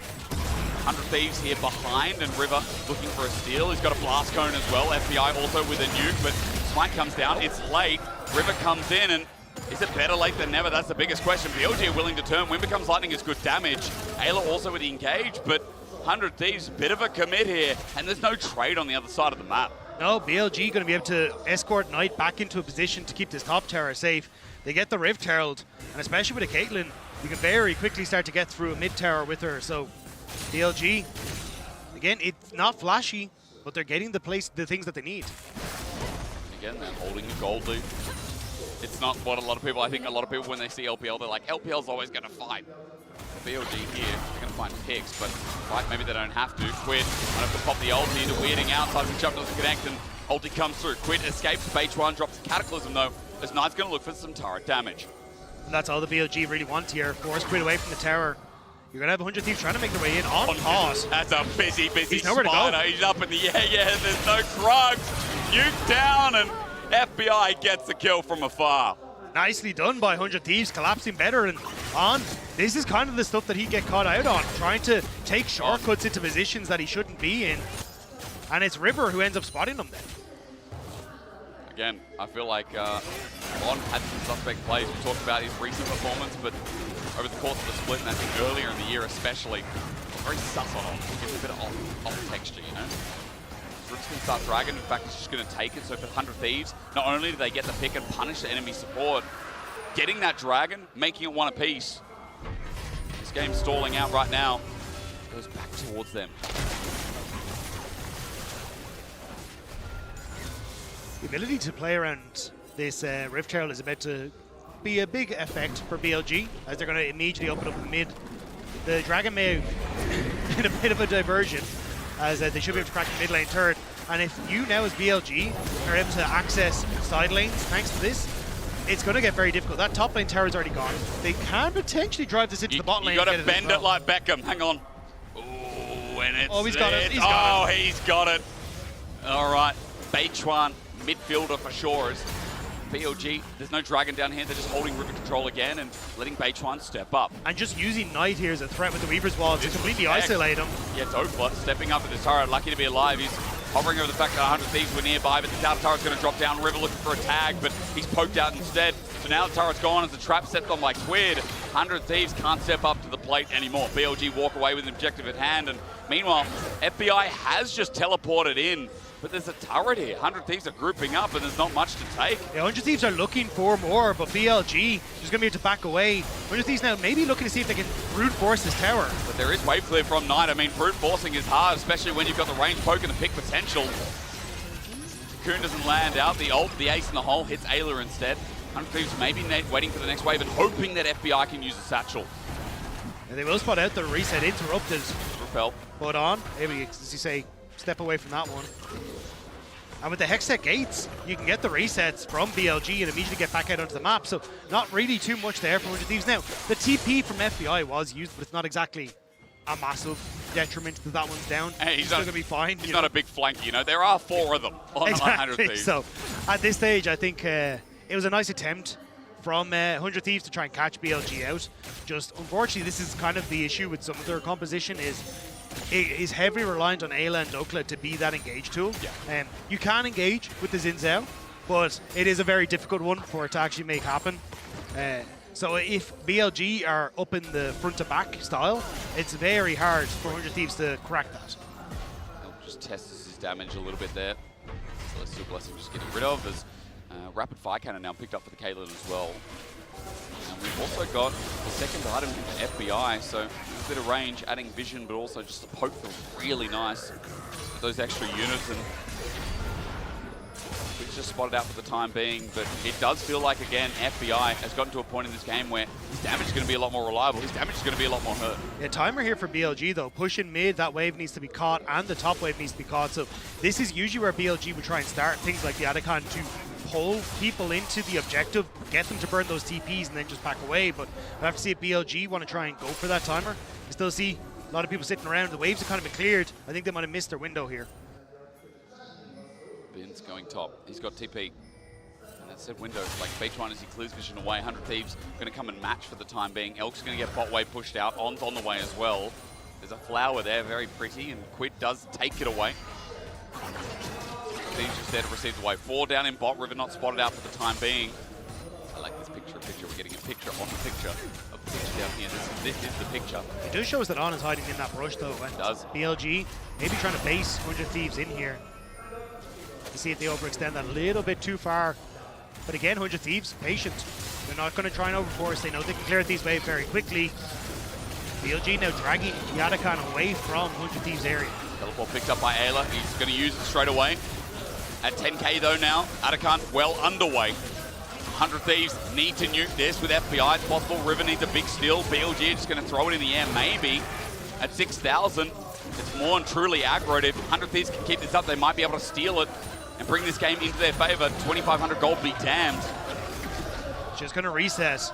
So 100 Thieves, again, patient, back away. They're not trying to overforce and give in to what BLG want. BLG essentially want them to try and come through these choke points in the Adacon pit, and that's where they can set up for plays with the Jarvan. They can use that terrain to their advantage with the Elise. But 100 Thieves not allowing them. Ben's going to go for mid-wave. He was looking for an angle, spotted out by 100 Thieves. We are dancing down bot. We are just stuck down here. The BLG are like, come on, man. No, 100 Thieves are just moving back. Vision's still there, lining, but now that that's gone, it's getting harder and harder to see anything. Bo1 gets a knock-up, trying to bait Ayla in. Is BLG are there with their snap engage. Just connect though with the seismic shut down. Doppler on the left. It's a war of attrition though, and BLG are slowly but surely gaining the ground that they need to keep people separated. Dragon now going to be started up, and they're going to continue this push. X-Gate angle from River's not too bad, but for BLG clumped up, they now send another Weaver's Wall to make Inferno Bomb down. River's angle though, that's what I'm looking at. As Bin's tanking up the damage for now. 100 Thieves going to bring in Quid with the teleport. on Vision for the time being. That ward in front of Dragon paying dividends as Ace in the hole onto Ayla. That's their engage. Maybe gives BLG a chance. There's still a potential at 3K. The Dragon in front of Bo1, not stolen, and he'll die with it as well. The Cataclysm has been separated from the team. Dokla zoning out BLG. He's getting poked out though with a snap engage. Finally connecting, and a kill down. Been survived for a long time. There just ain't enough. He bought all the time in the world out with the tunnel for now, but there's Quid with the range. BLG running away. Elk can't do too much with the Crescent Guard in the way, and on it's just a dead spider body. 100 Thieves for 3, BLG with 2. I see the play, I see the faith, I see an A! A triple turns into an ace, and the long con patience paid off. The heist continues for 100 Thieves as Dokla bought so much time on the back line. Immediately runs onto Elk, forces his flash, and as everyone on BLG is dealing with him, it's the ability for 100 Thieves to take down Bin, to keep themselves healthy. But Bo1, he wants to steal. I mean, I've seen El Yoya steal this earlier on. Bo1, do not let him near the pit. 100 Thieves, you got a good game state. You brought it back. Hexgate's going to be used. On's also on the way, but Artican within smiting range is down. A TP in front of Quid. They see it, they run. They're looking to escape. A tunnel user TP as well as Bin is there, but he's isolated by himself. FBI rampages over the Void Queen. Dokla doing the same. Sends the ulti. Knight fails the flash. He can't escape either. And the 100 Thieves are playing the heist of a century. BLG are crumbling, and it's 100 Thieves who are stamping them into the ground. They have been playing so well around these setups. Like, watch Dokla as we start to get into this fight, because River moves in towards the pit. They know Bin is on the back line, but Dokla immediately runs at Elk, forces the flash, and everyone on BLG is dragged down. But Bo1 goes low in the pit thanks to that damage. Now they get the turn on towards Bin, and Dokla again, even in his passive form, forces everyone on BLG to deal with him again. So 100 Thieves can then deal with Bin. Dokla played this fight perfectly and buying the space 100 Thieves needed. And here, BLG bought off way more than they could chew. They thought with the double TPs coming through that they'd be able to set up for the plays. But Bo1 doesn't have his Cataclysm up and available yet. They pick off Bin. And you can look at the faces there, 100 Thieves. They know they are doing incredible work in this game. They are. They brought this game back. They're a Dragon ahead. They found the fight. Ayla, do not get caught out now. Shattering Strike. And he crashes down away. Elk. Bomb away. Quid the same. Quid the same. The assassination. Meanwhile, FBI's firing away. Bo1 went in too deep. On's caught out as well. Does NA believe? Where were you when the LCS's third seed is taking games off of the LPL's #1? 100 Thieves, take a bow!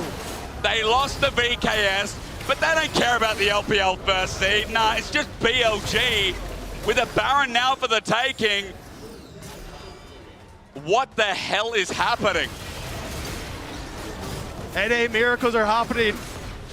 The 100 Thieves heist is continuing. They were doubted coming into playoffs. They ran the gauntlet. They got to the top spots to represent the world stage, and they're taking Knight out. Whoa, smash down Knight, put him in his place, Quid. You tell him. What a performance. A 5.6k gold lead. Dragon in a minute's time. And BLG, you said at the start of Sterix, this was a composition that kind of needed to snowball a little bit to get the value from the Caitlyn. She's nearly at 3 items, but kind of needs that 4th to really deal the damage. And 100 Thieves have found this sweet spot where they're finding picks, they're finding access. And BLG, Elk, I think he's too far up. He's up far. He's going to be spotted out by War. That's Quid on the way in. Ayla as well as the engagement at the level 16 Aurora. Forces the ghost out of the Caitlyn. Bo1 caught out here anyway. Bombs down again. And Quid is 8-0-5. They talked about this guy putting on the last hurrah for the organization, who is in their last stages of hurrah from the LTA as well. FBI takes a big chunk, but there's more where that came from as Elk gets hit hard by FBI too. 100 Thieves, they got in a turret. They're now looking for more bot as this Red Bull Baron power play is definitely away. 4,000 gold for them. 100 Thieves want to go out with a bang to blow the doors off of Worlds and say, hello, LPL, we are here. Onslaught, double decimating smash. Dokla sets it up nicely. And here's the man in the jungle to send it away. Knight gets out this time around, but look at the gold that's once again given over. 7,500. LTA's third seed is looking like they're about to get to 10 soon. I mean, look at the items that they have completed. The Rabadon's Death Cap now working with that Jug, or not the Juggernaut, the Void Staff nearly going to be coming through fairly soon as well. You've got the Bloodletter's Curse completed for Quid as well, which is going to be reducing so much of that magic resist crucially for members like FBI. Like, this is prime position for 100 Thieves, and H1. He went for the invade here, but FBI's near there. Mega Inferno Bomb, bouncing bomb. What is that guy doing? 0 and 5 on the Jarvan hit. And caught out. I mean, that once again opens up another avenue. There's 35 seconds left of the Baron. There's no jungler for a flanking play from BLG. And while River gets Dragon, top is the next siege for 100 Thieves. And 100 Thieves, they get to keep, as you say, the pressure up. They want to just wait until this wave is brought in by Quid, and they can look to continue pushing forward. Dokla on mid-wave to create another point of pressure. If they move Dokla across, I think they can just dive the BLG members under the structure. Knight's going to use the wall defensively, trying to pull off this last Baron wave. He does so successfully, but not all the minions taken away. Dokla not going to take much damage here off the side as he zones off for a BLG. River is getting mid by himself. At the end of that Baron power play, it was like 5,000 almost, or 4. It's enough gold to show you now that 100 Thieves, with 9,000 in the lead, have this game under their wing.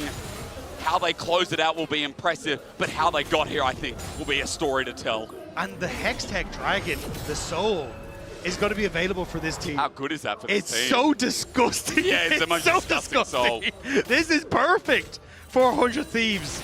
It feels like the stars have aligned in this game, and they've played it so incredibly well. The early skirmishing, they found their success. The Ziggs coming out to shut down and keep Elk somewhat, I will say, in check. But it's been spectacular team fights that have been the core of 100 Thieves' identity. And BLG just look like they have no answer for them here as Elk spotted Quid. Yeah, he is. Quid pops between worlds, bursts him. One shot, Ayla contributes. The burn, the auto is enough.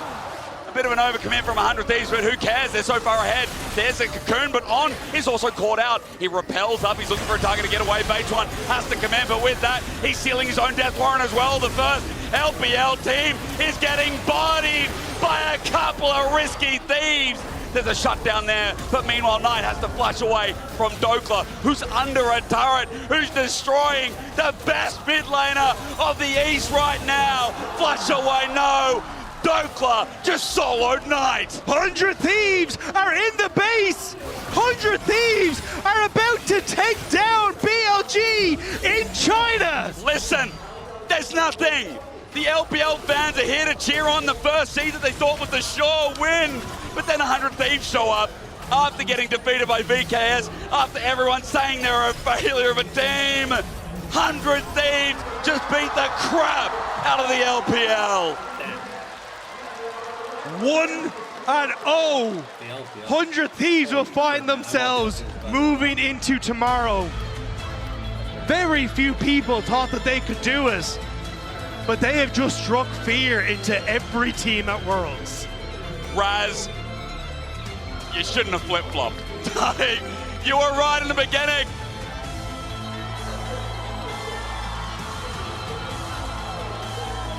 Let's go! Don't give him that. No. Who needs practice? Who needs visas? There's a reason the Korean military are calling this man's number. He's a general on the map.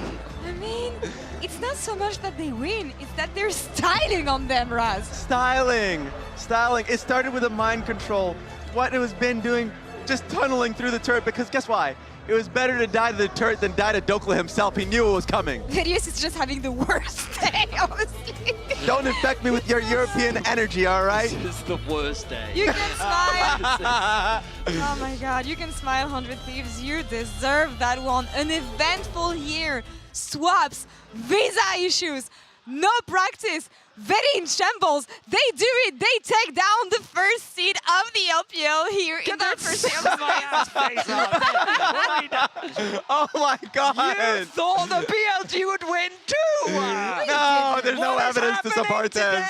There's no evidence to support this at all. Well, talk me through what happened. Actually, because explain. I was looking pretty sleeper until they woke up. Great fight at the third Drake, and they just turned everything around. And from there was just free win. Yes, I mean the game was very slow, and a lot of it was I was concerned. I'm like, okay, BLG is going up against scaling. Maybe there's going to be an issue around a dive, but at least I felt pretty useless, to be honest. But it was like the combination of both the Aurora ultimate and the Ziggs ultimate that they couldn't really deal with. And so this part right here, look at Quid. He sees the angle. He's looking for a different target, and it's the trio that he goes for. And so it turns into a reset. He Ws again. He goes for on. And I just love the fact that they played this out so patiently. So here's the thing that every now and then we're reminded of. Okay. Elise is a useless support. Okay. So if this bot lane doesn't get ahead, then they don't have a bot lane. And so I think this is a great example of a team utilizing momentum so effectively. Because what we saw on that fight, once it had ended in favor of 100 Thieves, is BLG came back and tried to fight them again. They did. And 100 Thieves got even more kills off the back of it. So they killed Knight again, they killed Bin again, and those extra kills, they went back and pretty much bought a full item. So then when you come back out onto the map, you have to make sure that you keep that momentum going, and they did that beautifully. They literally took the book and they said, bang, bang, bang, bang, bang. We're going to teach you how to play some fast League of Legends, and they did a great job. They absolutely did. They were packing their wallets and then just straight hitting them with it. Just straight hitting them with it. No, please, okay. You actually believed them. Perfect. But yes, and it was actually, it felt like BLG was tilting to a point because Jarvan gets killed in the mid lane, and then, okay, gray screen, that's completely fine. Then goes into the Raptors, dies there. But it was a focus, we said in the pregame, Quid and River. Of course, we're looking at Quid and how he was able to perform and snowball. It was also FBI. Both Quid and FBI, the carries were so strong. The scaling really did hit. But I also just remember last year at Worlds, the conversation was about Quid, and it was he who it felt like that once the lights got bright, he kind of cracked under the pressure. That did happen, yes. And so to have a performance like this in your debut at Worlds is really awesome, because he really did perform extremely well, and he just made Aurora look absolutely giga-broken. And just remember the context behind this day, because 100 Thieves couldn't get good practice. River was in Korea, and we didn't even know if River was going to be playing today based off of like visa issues. So like all of this was happening. We're like, oh, it's going to happen again. To your point, last year at Worlds was disastrous for 100 Thieves. We thought it was going to be starting even worse this time around, going up against BLG, the LPL champions, and it was insane to see them be able to come with poise like this. So quite happy. Yeah, let's wrap that up. It is the best way for 100 Thieves to start their run at Worlds here. I'm going to allow you to review your expectations next time maybe, because it's time for us to head into break. We're going to come back right after this with a Dokla interview before we head into FlyQuest versus T1. So hold that thought. All right, will do. All right, I'm holding it. Hey, no flash. Next side. PSP. K no flash, K no flash, K no flash. K no flash? Yeah, K no flash. That is. K up here, no flash. Yeah, let's look. I'm gonna change that. Yep. Nice. We can do it. 100 Thieves just beat the crap out of the LPL.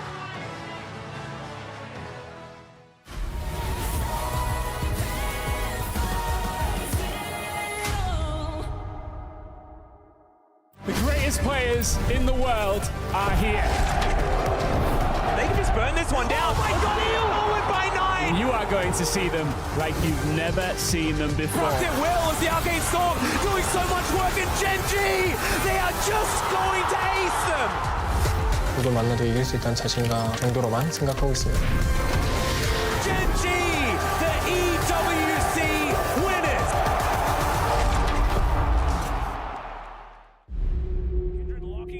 Drake is now Doran. Decent position. Double Break down my walls, but I won't rise again. Cause I stand tall in my environment. How could I ever close my eyes and stay silent since they try to take me down with their violence? Oh, they go back in. Becker flashes in, and down goes Knight.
Welcome back to the 100 Thieves Fan Desk. Sorry, Worlds 2025. We are still getting that Doku interview ready. So in the meantime, Raz, you get to continue to gloat. But after this, I want to hear nothing else about this. What do you mean I get to continue to gloat? We got to continue to gloat. No, I will not be tempted. I will not be tempted. I can't. North America I got one all more the team. way. Just because 2 teams collapsed doesn't mean the third one will. I was thinking, because despite this loss, BLG still generally a scary opponent, but they're 0-1 now, and I was thinking, what other teams are 0-1? No, right, don't do this. Don't do this. I Don't forgot do this. No, please. Please. Can you remind us what teams are 0-1? Fnatic. Oh, it was Fnatic, wasn't it? Who else was there? It was MKOI. Oh, so you're saying they could draw BLG now in the 0-1, like they could match. Yeah. They could match against each other. Oh, I didn't realize. I wouldn't have brought it up if Oh, yeah, thank you, thank you. I'm really appreciative that I have such genius analysts here. Now, we haven't informed. We're just a little bit delays with the Doku interview. We'll get to hear from him at the end of the day. So in the meantime, shifting our attention now ahead to our next NA contender, of course, looking at FlyQuest versus T1.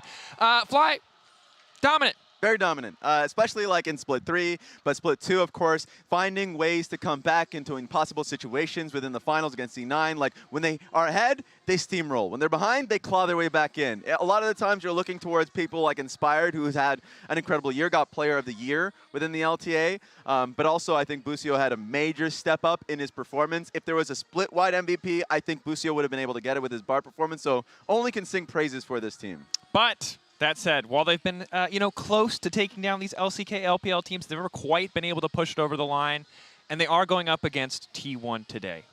Technically, they're a play-ins team. True. And I think they've beaten play-ins teams before. Think so. But play-ins is very different this year. Yeah, it's a fierce opponent. It's a best of one. It's definitely the environment where it could happen. And I think ultimately, if you look at like the win rate that Fly's had domestically, and also the win rate they've had when they've had an early lead has been insane. If they're ahead coming into the mid game, they have just so consistently won games. And I think a lot of people have been weighing this in favor of FlyQuest more than you initially think, especially after T1's performance yesterday, where it wasn't completely clear-cut they were going to win that series. Yeah, absolutely. And I mean, for me, like going up against T1, well, especially at Worlds, for FlyQuest, they will always be reminded on their prior experiences when they went up against Gen G, almost didn't get a chance to finish it. Against BLG, I don't even want to be reminded of the final game, right? And so when you look to one player, it has to be Inspired. His performance has been something that is extremely, like, just exceptional.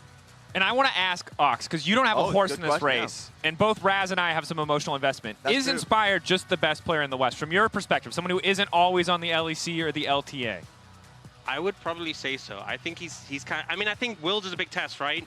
I feel like Worlds is where those narratives go to live or die. But I'd say, based on what we've seen so far, I'd say yeah. And it's not just because Raz randomly put a FlyQuest scarf around you. Exactly. It does look pretty good. It looks pretty good. And you know what? Actually, I'm inclined to agree. This man has been an absolute demon. I think undisputed #1 in the region. And when I look at the fact that he bodied G2 last time around, I can't really dispute anymore. You see career MVPs and Player of the Year. This also includes the MVP that he had in Europe, or like the domestic title that he had in North America, but the career MVPs that he had in Europe. So like somebody who had dominance in, of course, when he was in Europe, brings that over to North America, continues that. A lot of faith is there. He was able to show that last international where people really kind of pulled in that faith there. So I'm interested to see how he goes up against T1. I think it's a very good question in our featured match, of course, presented by Mercedes-Benz. Owner versus Inspired. A lot to be excited for here.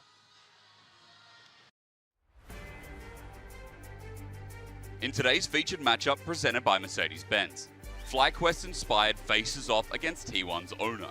A clash between two of the world's best junglers, each carrying the pride of their region. Inspired, the European prodigy, has brought NA's FlyQuest to new heights. Since joining the LCS, he's never finished a season below 4th place. And in 2025, he's already lifted 3 trophies. From his debut in 2019, when he earned Rookie of the Split, nearly every year of his career has been marked by MVP titles. Most recently, being crowned as the first ever LTA Player of the Year. In the jungle Trendemir game, Inspired claims a pentakill.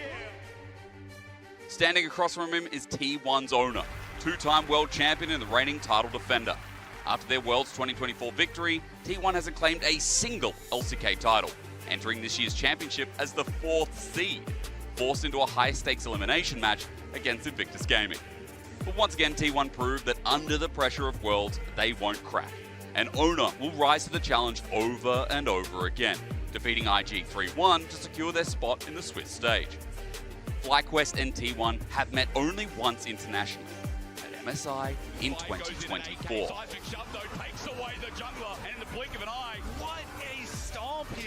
Where Owner showed that no Western jungler could stand against him.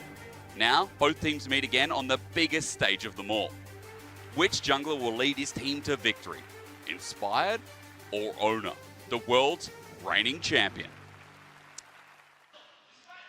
For me, this is such a hype matchup because not only are both junglers in such incredible form, but the meta at the moment is shaped so heavily by junglers. I feel like there's so many picks where not only do you have so much early impact, you dictating the pace of the game, but also you get that first time spike, you get the Sundered Sky, and you're just a menace in those team fights, in those skirmishes. So if one of these players gets the edge, I feel like they can just take over the game. Yeah, and we got to see that from Owner just last series against IG. I felt like he was really showcasing how strong he was in particular. Faker had some iffy games, but Owner, I felt like, was able to cover for him in a lot of cases. So, like, for me, T1, it is about Owner. Guma and Keria, for sure, are players to watch out for. Doran is an interesting one because we said this just yesterday. At Worlds, he's had issues, but this year has been a real showing for him. At MSI, he looked incredible, so I want to see that carry over. not in this game, but of course just carry over in the tournament. And something that you brought up before, Ox, is that T1 is a team that tends to ramp up over the course of the tournament. It feels like they're hitting the ground running by beating IG, and now you're going up against a FlyQuest who might be a bit cold, hasn't had that time to play on stage, hasn't felt that pressure quite yet. But you bring up, like, Faker might not have had the blah, blah, blah. Faker is Faker. Yeah. It's 10 years. There's so many years of Faker to look back to, and part of the reason that T1 feel indomitable is because, well, they basically have been. Yeah, I mean, Faker always finds his way to lock in, come in at the close clutch moments, find those big carry performances, those big plays when the team needs. And, you know, Kerry was saying yesterday in his interview that they went into that IG matchup treating it like a knockout game, treating it like it was a quarter, a semi, or a finals, because they knew if they lost, they were out. So I feel like, you know, they normally are a ramp-up team. They ramped up over the course of that series, and they might just be warmed up for this match today. Yeah, and if I look at the FlyQuest side, and especially the bot lane, experience is going to be a question mark, but I look at Faker, and that's just a career. He's a lot of experience. A lot of experience. Yeah, good amount, I'd say. A ton. That's a concern that I have. But yeah, all of that is there, and it's good for him. Guma, as a player, has been someone that has been ultra reliable for this team. So I'm just worried about him. I'm worried about going after Guma. And I think the interesting thing tracking over the year, talking to you a lot as well, Ox, is kind of who has been the carry on T1 has changed. We saw a lot of series domestically where it was Owner who really had to step up. Yesterday we saw some great performances from Guma. And the fact that they can kind of draw names out of a hat, it feels like, at certain moments in the tournament, does make them kind of terrifying to contend with. Yeah, there's a lot of people who can really step up. And yesterday, I mean, Guma on the Sivir was a massive piece. You saw IG trying to focus him down, but also the Ashe as well. Arrow is just hitting so consistently. I feel like just able to hit them. It was almost targeted at times, setting up plays for the team. He's just a ticking time bomb. When they're in a deficit, you can always trust in Guma to farm excellently, find moments. If they're able to claw it back, it's Guma that's going to be the reason for it. Yeah, and now for FlyQuest. Raz, what are you looking at? You've already gotten one. Yeah. You flip-flop once. I don't know if you're. What did you predict? You predicted T1, didn't you? You little flip-flopper. You want to flop? You want to flip again? You want to flip again? You're 1 for 1 on the flips. I don't know. Is it time to flip? I don't look at social media personally. I just look at what I'm saying. You voted on a poll. That doesn't. I don't know what you're talking predict about for this match? Because I predicted FlyQuest, of course. I'm shocked because you know I feel like you don't have many allegiances. You know, you're a bit of a traitor to you. What are you talking? Give me back that scarf. Give me that. You don't deserve that scarf. All right, are you gonna throw it on the floor after they lose, like you did with the IG? No. Did you see that, by the way? Yeah, he's besmirching the merch. And then the game would come off. You just throw it on the floor. I don't know what you're talking about. Okay, it's getting a little too hot in the venue. All right. Oh yeah, yes. sure. It was. Okay, as much as Raz flip-flopping is great, I do want to know, FlyQuest, they feel like the strongest representative of the LEC and LTI teams that we've sent. Of course, we haven't seen G2 play yet, but there's a lot of hope riding on FlyQuest. What does this game mean? If they win, are we like full confidence they're going to best of 5, they're dominating? What is this game really going to tell us regardless of result? If they win based off this, I mean, it really does showcase a large level of growth, right? Because this is what they have been fighting for. They talk about internationals constantly. When you go into interviews and they just beaten like Cloud9 or something, they're like, we are focusing on getting better for Worlds. That's all they've ever really cared about. And so that's where, if we're talking about improvement, to answer your last question, it's Busio. So especially going up against Carry, who he gets kind of compared to in the sense of like little Carrier or NA Carrier, like we hype him up in that case, but Carrier is obviously a support GOAT. And so a lot of that comes into his flexibility in his champion pool and obviously being everywhere at the same time. Busio has kind of taken up that mantle. So the #1 rule in this game, it doesn't matter. For both teams, Bard is banned. For both players, it's not being seen. We're contesting for the Bard ban. Here's my question, though, because FlyQuest on blue side, do you think they leave it open and first pick it? Because we've seen Genji, H-League. Yesterday, we saw IG banning Bard every game. Yeah. Do FlyQuest leave it open and do they first pick it? Because if you don't first pick it, T1 are taking it. That like is 100%. happening. That is happening. I think we're just banning it. If we're getting to a world where Bard is first picked, I don't know what to believe I'm saying Caitlyn is coming back. We saw Elise earlier, even though Elise didn't look great. I guess BLG just did lose. But Caitlyn is coming back at the very least. There's a chance the return, the Guma carrier, weird stuff in the bot lane. It could come back. True. I mean, Carrier even said that like he will ruin Inspired's day if he gets his Bard. So if you leave it open, you know what's happening. We're not giving it to him. It's just not happening. Ox, I want to ask you the same question. Okay, go for it. T1, obviously, they come in from plans. They're looking pretty good. They're always kind of the dark horse no matter what situation or what form that they're in. If they win here, is it like a big level up where you're like, yes, more confidence? Or is this kind of like, you'll just see how it goes? How much is resting on this win from T1? I mean, I think whether they win or lose this matchup, I still think they'll come through and get it. I think Fly are a strong team, so I think regardless, it's more about the content of the game. If they got stomped, I'd be a bit worried, but if it's a close game, then I would still have confidence they come through. Obviously, if they stomp in the direction, you're going to be feeling really good. And what was interesting to me, of course, is the the change in playstyles for FlyQuest in particular. Like, they can play like an Ivern, Renekton comp that they played like an MSI, something because Whippo is a player that is very much like, will limit test permanently, right? And so if he sees an angle and he's strong, he's going to walk forward. Whereas Doran is a very strong like Gwen player, and that's something where in those conventional picks that we've seen all year long, we haven't really seen that from Whippo. So I wonder, straight from the draft, what the priority is going to be, because Whippo's going to want to go for a counter pick, whereas Doran is somebody that you can blind for him, and I think he can do well in those circumstances. So top lane is very interesting for me. Yeah, especially because with T1 being on the red side, they often leave counter pick for carrier. Yeah. So I mean, especially if the Bard is banned, I wonder if they leave that for carrier, don't end up getting counter pick for Doran, which gives it over potentially to Whippo. It's a damn good question, but as the players take to the stage, it's time to get us into the game, and who better to do it than Captain Flowers and Kobe. Thank you very much, Desk. Welcome everyone back to Worlds 2025 for our second half of the first day of main stage competition. I am Captain Flowers. That is, of course, Kobe, as Draco said. And we get to start this one off with the tallest task that FlyQuest has been tasked with thus far in this, ever since MSI, I think we should say, as they've drawn T1 as their first opponent. And it is a warmed up T1. T1 got to warm up on stage versus IG yesterday, Flowers, and we could see it in real time. You know, casting those games, the first couple of games, Owner, had not woken up yet, and there was a very big difference when he did wake up later in the series. And so, yeah, it is a tough task for FlyQuest because T1 are coming in. I feel like they're going to be hot, but you and me are actually hot right now. 100 Thieves just injected us with a whole bunch of energy. That we were not expecting that. They took down BLG, so I'm all ready. Anything can happen, Flowers. I am super ready for this now. 100 Thieves doing us proud over there, taking down BLG, the LPL #1 seed, and now FlyQuest here going versus T1, the reigning world champions, the back-to-back world champions. But we've got confidence now. I mean, the NA Hopium is at some high levels in the room right now, my friend. I am ready to see if FlyQuest can stand tall to the challenge of T1. Ledesk was talking about it a little bit, but specifically the matchup in the jungle. The reigning world champion Owner versus best in the West jungler Inspired. That head-to-head, I think is going to be so exciting. It definitely should be. Especially with how, Owner kind of, as we said, ramped up in the series yesterday.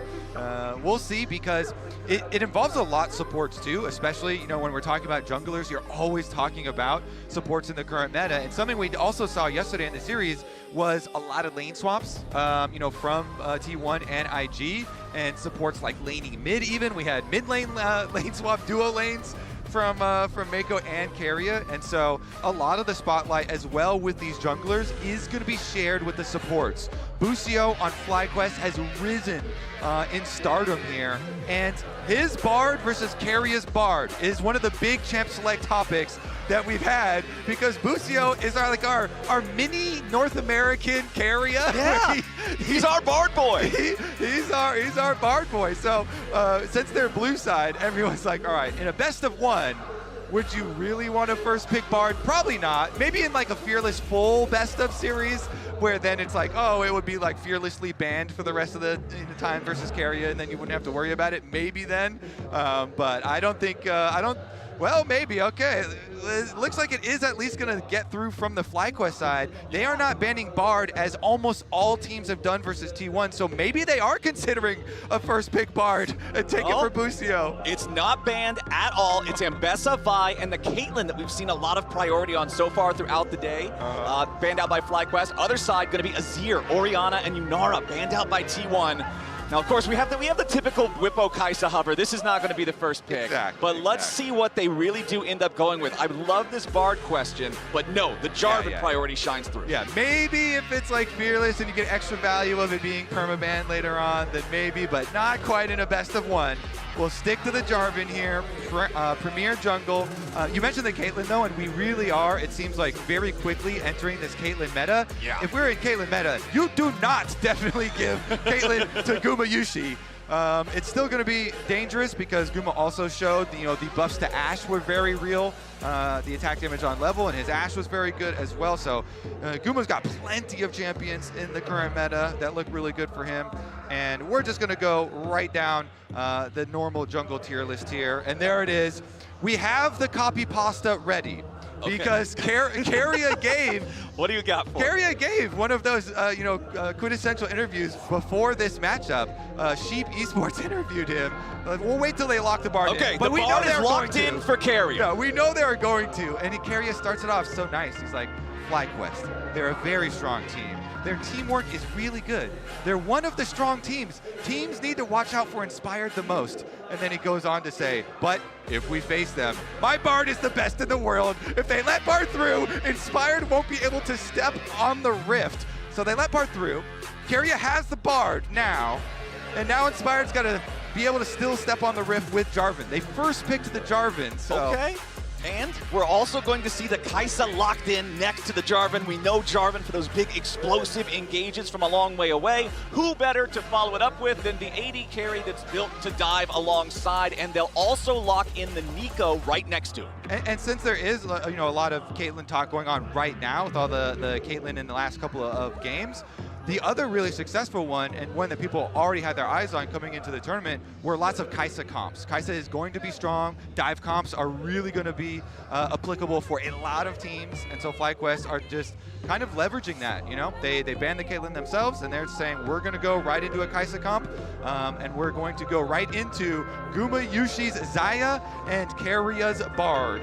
And I really like the look of the Xayah drafted against the dive that you're already seeing out of the side of FlyQuest, right? Jarvan the big diver. Kai'Sa wants to fly in next to him. We know how Nico likes to use those sneaky pop blossoms to get in the back line and really just cause havoc. So this is a good pick for some defensive capability, while, the Bard and the Wukong and whatever else they want to draft mounts the counterattack. Yeah, I mean, Guma Yushi Xayah is famous. Kai'Sa Xayah is one of the most seen matchups in the history of professional AD carries in League of Legends. So let's move on though to the top lane. Rumble the first ban here versus Bwipo. Bwipo's got a wide champion pool though. This man, for those of y'all that have not been watching much in A this year, Bwipo likes to pick a whole lot of different stuff. He's not afraid to play the picks that other people might not lock in. And his other big blind one is the Renekton, another big blind one for him. Of course, he can blind Sion and stuff too. That's been really popular here. So like, those are the kind of ones we're sifting through here, assuming that they will go Faker's champion first, but they could give Faker counter pick as well if they want to. So there's the Renekton. Yeah, there you go. So the other kind of blind pick that you're expecting and talking about. So maybe Bwipo is just it's like a Sion Bwipo game or something like that. Yeah. Since the Rumble and Renekton bans do come out. Well, we've also got the Aurora banned out here by FlyQuest. They know they still need to look at both solo lanes on the side of T1. Ban on a champion that, could go either one of those lanes. Get some extra value out of that. And the last ban will be Faker's Annie. Okay, yeah. Faker had a pretty good Akali game yesterday as well.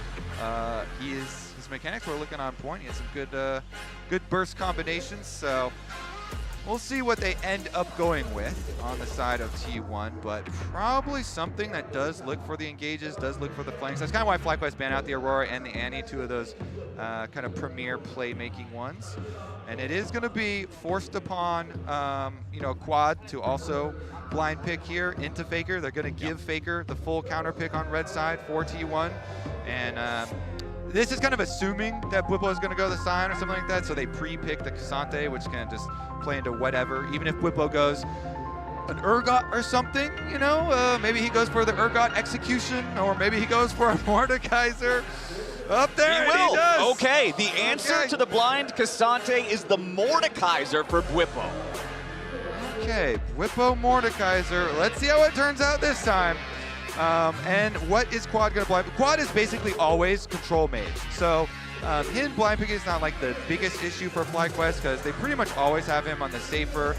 He's farming control mage for mid. Ryze is still up. Ryze is a great choice here for blind. I mean, that's even been first picked by quite a few. So definitely like this one into Faker. Okay, we've got some powerful tanky AP solo laners here on the side of FlyQuest to go alongside that engage from the Jarvan. That is your big main engage unless Nico can get a nice flank, but again, usually she requires an angle, she requires a little bit more setup, so pressure on Inspired, but I feel like if you're FlyQuest and somebody's gotta have some pressure on her to make some plays, Inspired's a guy you're gonna trust to do that. Certainly so. He has done so much for this FlyQuest team over the last couple of years that they have stuck together. And we just get, okay, so Faker did have some big seismic shoves the other day as well with the Taliyah. So maybe he continues with that off of the ramp up. The beginnings of that game were not great for him though, did get into a bit of a deficit. And so we'll see this time around. I mean, we are obviously like super hyped up right now off the previous game, the 100 Thieves ones.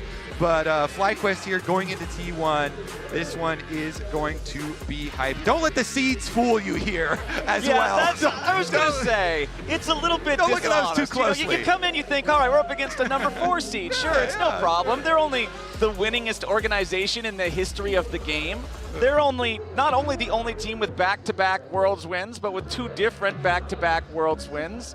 They're not only the team that has the best player to ever play the game in mid, they're also the LCK number 4 seed. Yeah, it's so easy 1-0 for FlyQuest then, right? Is that what you're saying? It's definitely going to be a challenge here for the FlyQuest side, but for all of us who have been watching North American competition throughout the year, this has been such an exciting team to watch, such an exciting team to follow, and kind of what Raz was talking about back on the desk. They're a team that wants international success. They've come so close, twice now, nearly beating Gen G in a best of 5, going all the way to Game 5 at last year's Worlds. Then at this year's MSI, going 5 games against BLG, but again, falling short. Clearly, we're not into the best of 5 stage here at Worlds 2025 since we're just on day 1, but FlyQuest are hungry to prove themselves internationally, and if you want to be the best, you've got to beat the best. And I'll tell you what, Kobe, historically,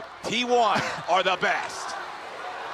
And the crowd erupts as usual for T1. Let's see, Keria got barred.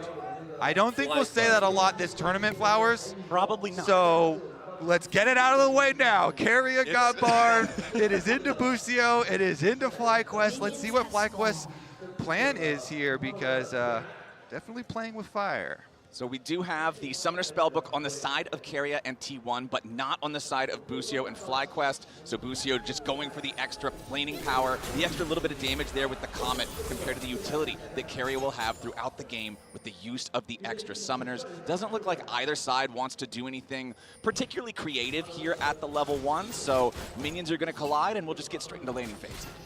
All right, Quad moving up into the wave here real quick. They did have the vision. Both junglers here starting top sides will be pathing down towards that Bard lane. And Busio and Masu, let's see what they can get done early here. With the early push, should be able to push them off here. They've got rush control. They have their ward down after the first one was cleared out by Keria's sweeper.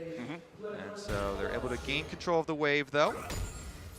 Here in top side, these two will probably just be, I honestly expect these guys to try and get a little bit aggressive with one another here early on in the game, and as I say it, Doran immediately jumps in, but does miss that Intofo strike just slightly to the side there, expecting Whippo to make a slight movement. Yeah, and the minion died right as Doran went in, so Whippo got the level up as Doran goes in, and so he's able to handle it just fine.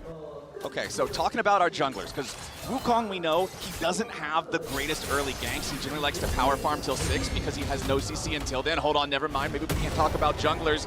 Whippo marching forward. All right, cool, we're fine. What I was going to ask, Wukong we generally think more of for power farming. Jarvan is one of the early game gankers in League of Legends. What are you expecting to see out of this pathing? Yeah, well, you definitely still want to remain efficient, even with the possibilities of going for early ganks. And so Inspired, as you can see, is doing the full clear as well.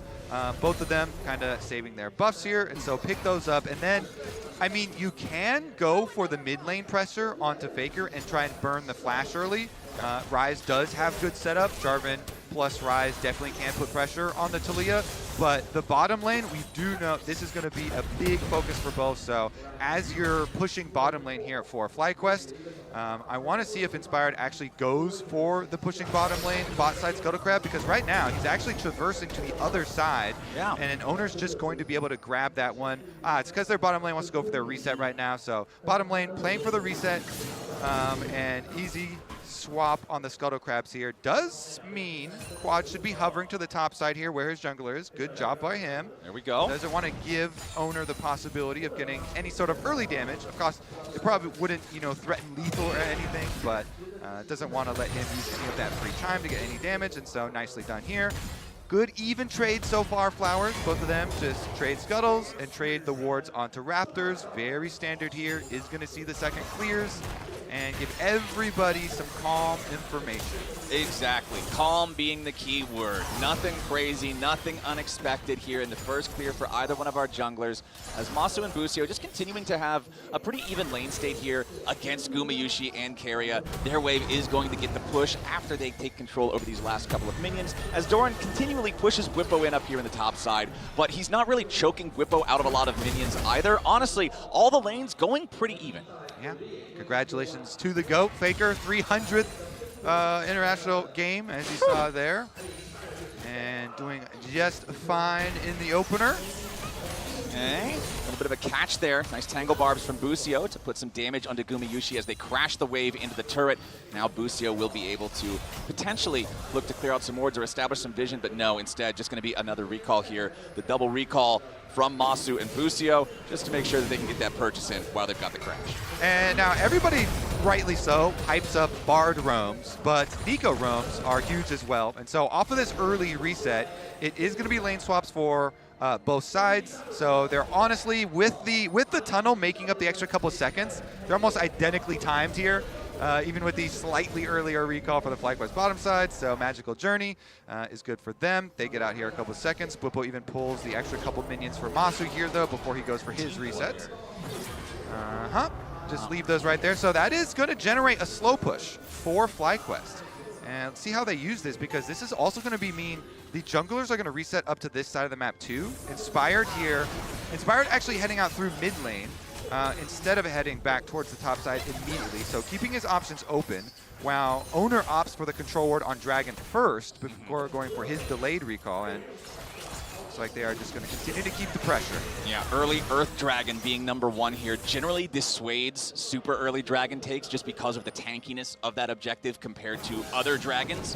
Inspired will go ahead though and drop the flag inside of the pit, clear out that control ward, but then immediately back away. They know that there might be a couple of problems around here, so they're taking their time, but no. Okay, just dragging it out slightly. Quad waiting around this area to see if Faker's going to walk anywhere close to that brush. Doran's making his way over, though, and Bwipo's ready to follow. So is Owner. Okay, FlyQuest, they're going to have 3 men here first, but T1's bringing in the cavalry. It's going to be Doran here, your initial target. Quad, however, targeted by T1. Doran losing about half HP. Bwipo still looking for more. He's got Doran in the death realm, but Karia's Bard has made his way in here with a Summoner Spellbook teleport. Keria showing up, looking to make the difference. Doran down to 200 HP with Bwipo's flashback over the wall. Quad trying to escape, and he has to flash now too. It's the Keria Bard difference, looking to change the fight as Quad wants to get out here through the realm lord, but he does manage to escape. Doran still looking for a little bit more. He wants to go all out, and Inspired has to flash to survive. Somehow nobody's dead either way, but the extra man for T1 gives him control and wins them this dragon. Yeah, FlyQuest are able to peel and delay long enough. Initially, the Mordekaiser ult onto the Cassante allows them to peel. Quad's able to survive. Then some antics here with their flashes on the Dragon Pit. They actually do all survive in the end, despite the Summoner Spellbook teleport being a big difference maker there for T1, getting the extra numbers. FlyQuest still all get out alive, as you say, and since it resets the dragon, and it's a mountain dragon which is so tanky, it would kind of ruin your tempo, your timing on the map to stick around for it. And so they all go for resets in the aftermath. And the reason that tempo and timing is so important, my friend, is because everybody's favorite early game objective, the grubs, just about to spawn here in 5 seconds. You can see a T1 ward in the grub pit already, but Inspired and Masu already hanging around. You've also got Busio up here, disguised as Masu number 2. Well, Masu number 3, now there's also a clone. Owner has arrived, though, Which on one's the your favorite? I like all of them. I like the original. Oh, yeah, you're going with the original article. I respect that. Inspired, starting up these grubs, though, does want to be able to secure at least the first one. Oh, but it starts to reset and lose patience. So FlyQuest, they don't manage to get anything other than just a low health grub. And it's T1 with control over the pit now as Owner starts the objective. He needed like one more auto on that thing. It barely did not get tick under 600. And he has the original smite there. So Inspired's not able to steal away that one grub that was getting quite low, and T1 will just collect them. Yeah, that's a super, super close margin that it actually ends up being potentially pretty significant here for the side of T1, as having all 3 of the grubs, having the extra damage onto the turrets, and the ability to spawn the Void Mites could mean that if they get some early tempo in this game, they get some early push in the side lanes, they could really cause some problems, because you're also already working with a team comp that has a Talia, that has a Bard, that has these champions that can really provide threat from a long way away, and T1 could be in a good spot to set up some good turret plate money farming now, but Faker's going to get caught out here with the Tangle Barbs. Busio locks him up a little bit, but Tempered Fate guarantees that Faker is not going to die here today. This is support gameplay, Flowers. Busio makes a play mid lane. Keria throws the Bard ultimate, and actually it does land on the Faker. Not going to be any sort of follow-up plays here, as now these supports fighting over wards, and this is something that we have just hyped up all year long in LTA North, soon to be LCS. Busio making so many plays, and him going versus Keria really is a dream. He looks up to Keria so heavily, as so many supports do, and it honestly is just like an honorable move, I feel like. All right, fine. You can have Bard. I'm going to take Nico. May the best support make the better plays. You know, it's actually really cool to see what we can get in this game. And Whippo's Brush Camp does get Guma's ult out. Yeah, Guma puts a lot of damage back into Whippo, though, on the exit route, so Whippo not feeling confident about trying to find anything more here onto Gumayushi, is hanging around in hopes of catching the wave.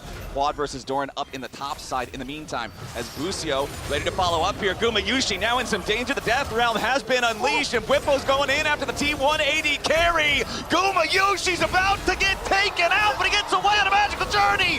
Whippo's chase is overdone, and it's first blood to carry his bar. Oh, Whippo just used his Q on the other side of the tunnel, but then he still goes in the tunnel, and it's right where Keria wanted him. That was not a magical journey that Whippo wanted, and he goes down. He got hyped up. He was so close there, but close does not count. Gumayushi still had flash. Gumayushi was just drawing him in. So they get the kill. That is 1 kill for T1. Looks like the Dragon will be picked up afterwards, though, for FlyQuest. So Whippo had done a lot of work. He set himself up with the Brush Camp. You know, he got Gumayushi's Zai ult down. But here, the barrier goes out, and then he takes the magical journey. Like, he got out of the Mordekaiser ultimate and takes it and avoids that Q. And then after that Q is used, like, just don't...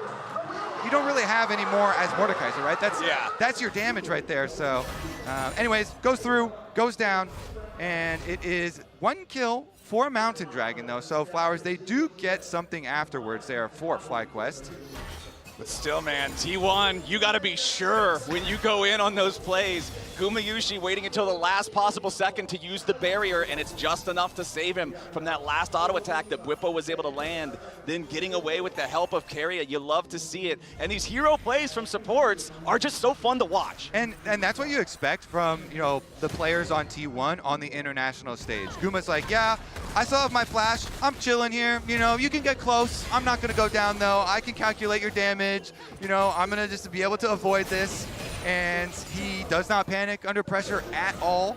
And that results in the first kill of the game. This is not going to completely change the game, though, Flowers. So Still very tense, very exciting one here that we have ahead of us. You know what does often change games of League of Legends, however, is Rift Herald fights. I feel like there are so many games that go from razor's edge to completely one-sided after a Rift Herald fight that one team takes when they shouldn't have taken it. And that Rift Herald is going to be spawning here in about 2 minutes. So what I want to do is check in on the status of where both teams are at, because a lot of first items are completed now. Doran has his Koenig Rookern to lane against Whippo's Mordekaiser and make him much more effective. Now Carry is using the Tempered Fate on Inspired here immediately, stuns him into the wall with a Cosmic Binding. Nobody else on T1 is close enough in time though, so they're just going to get a little chunk of damage onto Inspired at the cost of Carry's Bartle. I want to point out that FlyQuest are split pushing during this time, so they're actually getting some leverage on the bottom side. This is split push Rise, so Quad already up at the turret,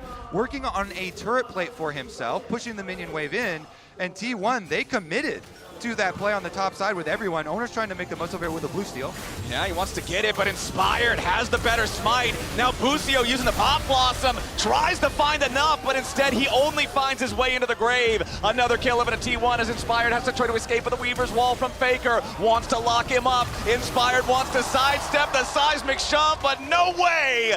3-0 T1 as they claim the feat of warfare. T1 do make the most of it. They go for the blue steal, and even though they don't get the blue buff originally, they just kill you and take it off your body, even though Inspired was able to smite it away. Owner ends up with it. Miyushi ready to play aggressive here against Masu on that Kai'Sa. You talked about how many times at Worlds in the past we've seen the Kai'Sa versus Xayah matchup. If you lock these in, you got to be ready to play aggro when you know you're stronger, and that's what I love to see. What I was saying before we got the fight, I guess I'll say it after the replay, because here we go again with Owner going in. Exactly. So they go in on Busio. Busio uses the ultimate, but Owner just cyclones on him. They take him down immediately there.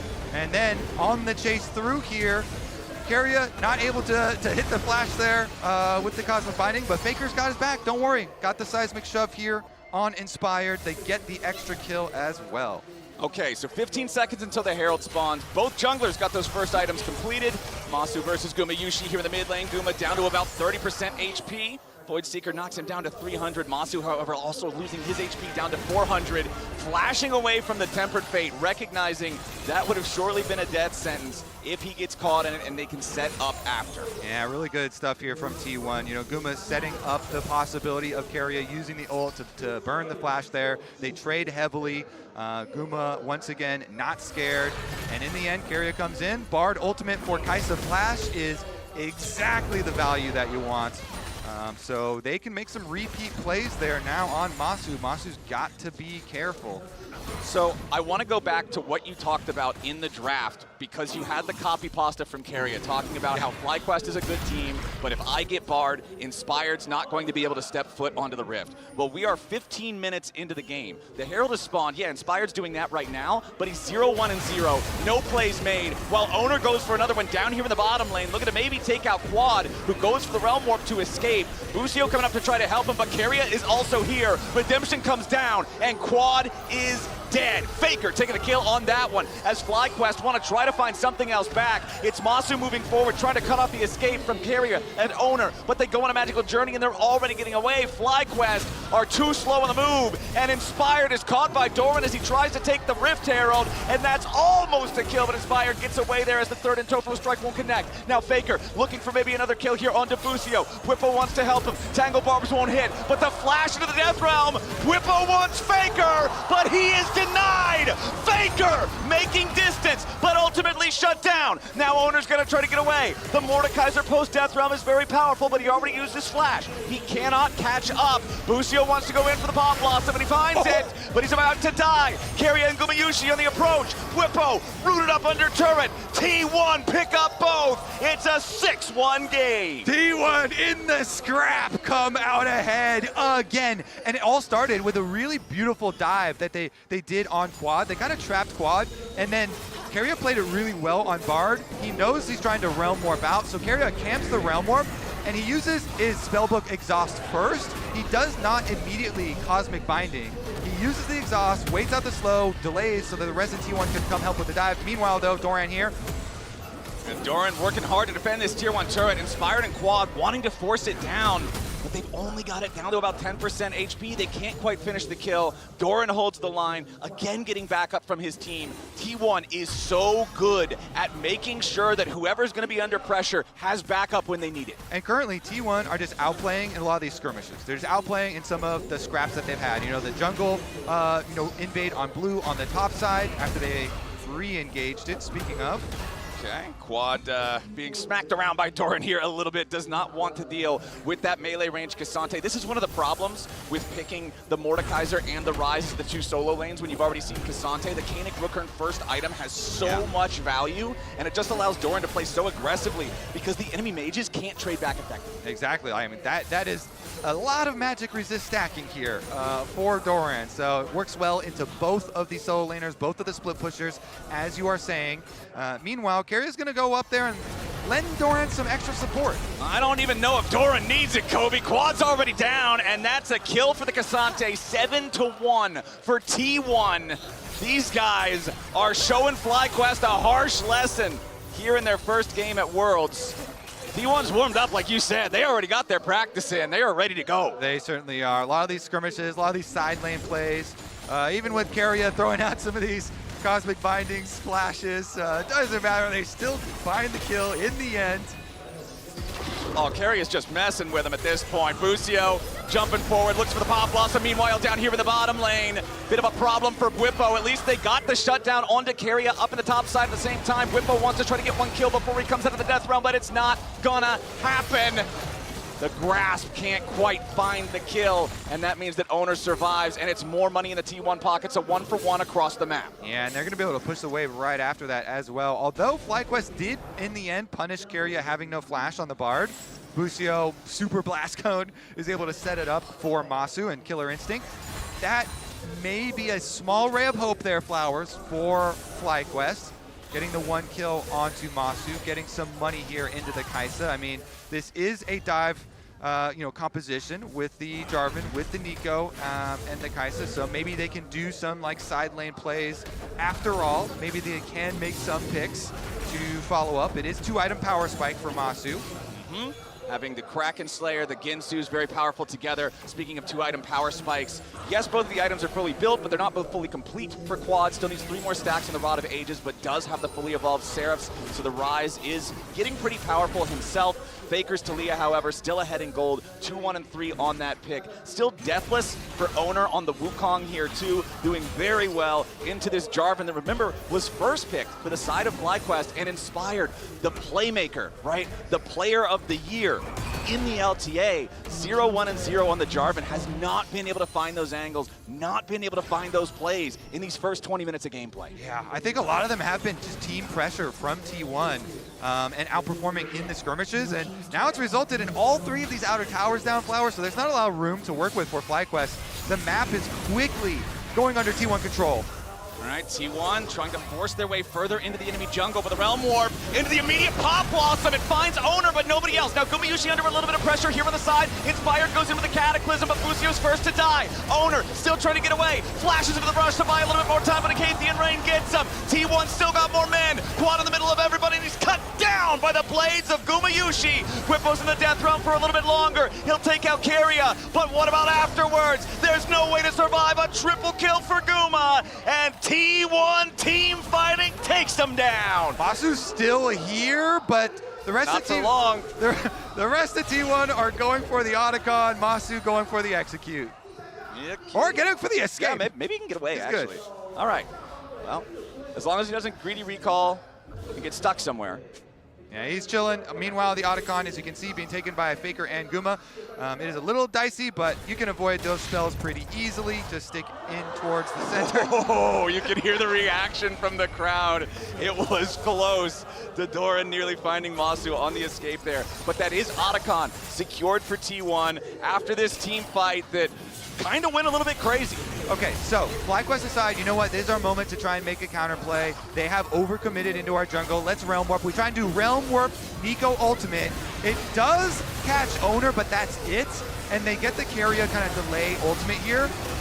Meanwhile, as soon as they come out of it, even though FlyQuest can chase down that kill, Inspired tried to kill Guma, so on the left side, it was Jarvan going after Guma, but there was no follow-up there, so Guma's able to kill him, and then the other side of the fight was so delayed, so chased, that T1 pick up the extra kills. They increase their gold lead. Here we go, another play for FlyQuest. Yeah, Inspired stepping very far forward here and about to die. The Cosmic Binding as he gets back over the wall. Buys enough time for Faker to take him down. Yes, there's a Pop Blossom, but T1 has already won the fight. Busio goes over the wall, and Quad goes back to the spawn platform. Masu's next. T1 are just playing better. Back in the mid lane, Bwipo at least tries to find something here in Aguma Yushi. He's got him in the death realm. The feathers fly, but the Xayah dies. A shutdown to Bwipo, but Doran's not gonna let it go unavenged, as Bwipo is the last to fall, and T1 get an ace for 2. They chase them all down, Flowers. Now T1 alone on the Rift with their minions will be able to celebrate. Owner's just going to take away the rest of your jungle camps afterwards. And it continues to be scrappy, but it continues to go the way of T1. This one, Busio and Inspired trying to pull a little pincer here. Quad actually goes right up, but look at the immediate response. Inspired just got decimated as he went in onto Faker. And you see the redemption? After the redemption, they were full health after that attempt. So T1, no problem kind of counter-attack there. And in the end, they trap all of the FlyQuest members. Nobody can even get out after that play. And then Keria teleporting afterwards out of there with his spellbook. And they actually just pick him up on all sides. Though, Bwipo got the shutdown onto Guma Yushi. Well, that's something, but they're going to need a whole lot more. Keria getting caught out here a little bit, but where's the damage from FlyQuest? Tempered Fate doesn't really get anything here. Third and Topo strike. Knockback into a knockback into a knockdown. Inspired's out of there. And T1 continue the push. Masu gets slowed down. Pop Blossom onto 2 to buy a little bit more time, but it's a double kill for Owner. Meanwhile, Doran trying to create a little bit of space, does end up dying, trying to kill Masu off. Quad on the side, tries to use Realm Warp for the escape and gets away. Gumiyushi's gonna die to Bwipo, but now he's in the back line. 1v3! He gets a double with a mace to the face for Keria. The fight is bloody as we have 3 dead on either side. I like that FlyQuest are refusing to stop fighting. They will continue to just fight their way out of this. I mean, objective bounties are up, so Bwipo scrapping here. Bwipo getting the double kill, running through and killing Guma again, opens up the opportunity, even though they're going to lose this Dragon Flowers. It is only the second Dragon for T1, so that's a long timer towards the Dragon Soul. And with objective bounties up, it means that Quad is able to capitalize. That is a solo tower for the Rise. It is objective bounty boosted, extra gold there, and he's working towards his death cap. So while this is certainly T1 favored, certainly we're still riding, you know, that hype train there. FlyQuest did get some comeback mechanics going for them there. Bwipo really pulling a lot of pressure and opening up a possible avenue for a FlyQuest comeback. And that is one thing that we have always said about Bwipo, watching him throughout the year in the LTA, especially in the context of FlyQuest running a 6-man roster this year, is when you compare Bwipo to other players, Bwipo will make something happen. That can be good, that can be bad. It all depends on the day. But he's not a player who's going to sit back and just watch the game unfold. And I actually do love the Hexplate builds for Mordekaiser. You always have the Shy like destroy a Nexus with that one, but it got really popular when they just buffed up Hexplate and just like turbocharged the juice that you get when you do activate your ultimate. And so like with all that speed, you just really get in there, and it does provide a lot of threat, and he's using that to go towards Guma, and then he even is hitting these claws to get extra value after coming out too. So I mean, he's going for it on Doran here, but I mean it's a full, Cassante there with the Canic Rooker that you mentioned, so it's hard to soften up a Cassante, even in that side lane. Of course, he does know, even if people try and go gank him while he's split pushing, Mordekaiser always has the option of just ulting someone else who tries to gank him. And then you go at least 1-for-1, and then sending extra resources towards you usually means that your team can get something on the other side. So Baron's up now, no Dragon for the next 3 minutes. This is probably going to be our next battlefield, but that battlefield is now very interesting because the death cap is completed for Quad's Rise. You've got the Arm Guard completed for Busio's Nico to be able to make those haphazard engages without the immediate consequence, but at the same time, Owner's got Guardian Angel. The Wukong can fly in there without worrying about dying. There's so many powerful tools that have been recently purchased for both sides. this fight, however it happens, I feel like there's going to be a lot of gray screens. Yep, and T1 want to force the issue here. They're going to start up the Baron. They've got some big advantages. Faker as well has a lot, 9 stacks on his Dark Seal. Can he get a seismic shove? They're actually burning the Baron down. The Baron's going to go down. The Pop Blossom lands. They found some damage under Faker, and Masu's already assassinated him, but the Baron is gone. Gumayushi goes through the wall. The rest of T1 trying to get away with their Baron, but the Realm Warp wants to bring him in. A seismic shove to stop it. Owner's going to be caught out now as he tries to re-engage on Masu. He's alone behind the FlyQuest lines, and more damage from Whippo is going to at least get his Guardian Angel. Now T1, the remaining 3 players scattering back away as Owner tries to use the Blast Cone to escape, and he will do it. T1 takes the Baron and then trades 1 for 1. That is a Guardian Angel right there, Flowers. That value, he just barely got over the Brambleback wall before the Guardian Angel procs, so he gets back up and he's able to escape out the backside. FlyQuest looking like they were going to be able to collect some kills after T1 take down the Baron, but they only got the one at the very beginning here. It is onto Faker, so it does cut down on some of the stacks, but the escape enabled by this magical journey. Guma's able to flash into the magical journey. Owner takes it out as well, and then the Realm Warp threat here, they do go for the Bard ultimate from Keria because of that one, and then Owner, even though he does get Mordekai's ult positioned right against the wall, just barely clones over, and then he escaped, as you know, in the end, which results in T1 with the Baron buff, so a lot of pushing power left for them, and with all that extra gold from Baron now too, feels way more solid for T1. So Red Bull Baron power play currently at about plus 1,800, so only a little bit more than the default value of claiming the Baron, but I'm sure they have plans for this next minute and a half to gain more value out of that. Doran sidestepping the Death Grasp, trying to just make sure that he doesn't take too much damage here as FlyQuest tries to get something on him, but it's quickly becoming more and more difficult, Kobe, for FlyQuest to find angles or opportunities. Yep, I would say he accomplished that goal, Flowers. He took almost 0 damage. They barely got through the Kennekrooken shield by the time that he walked away. Here we go, though. Quad gonna be your target. Faker rides the Weaver's wall, trying to put the pressure onto the enemy mid laner, while Owner distracts everybody else on FlyQuest here at the same time. Remember, no GA anymore, and Whippo's got him trapped in the Death Realm. Shut down for the Mordekaiser, and FlyQuest are looking for a little bit more. The chase is continuing, but they can't quite find any angle here. The Realm Warp is available, but there's not quite the range. Now Keria the target here from Whippo. Tempered Fate hits nobody. Whippo in the middle of everything. He dies before he can find the shield as T1 trade 1 back. Now another seismic shove, not going to hit Inspired with that one. Masu looking for an opportunity to fire off here with a Kaisa, but he cannot get close. It's so dangerous up against Faker's Talia. That was great from Keria, just using his own body to create that play. He knows Mordekaiser ult just was used to kill off Owner, and so he goes in and he actually makes it a 1-for-1, allowing T1 to answer. But now, the Dragon. Okay. Dragon started by FlyQuest, but immediately responded by T1. Another seismic shove, this time on Busio. Pop Blossom with no value. Chemtech Drake over to Gumayushi. Doran trying to get away. Busio at 100 HP. Gumayushi still looking to step forward. Nice shove there under Quad, but they aren't going to kill him here just yet. Seraph's Embrace shield keeps him alive. Realm Warp for the defense. Masu's going to try to get away with that as Inspired uses EQ to get over the wall. Now a teleport coming in from T1. It's Doran looking to cut him off at their own tier 3 turret here in the bottom lane. The Weaver's Wall delays Quad and Masu, and now Doran stands between them and safety.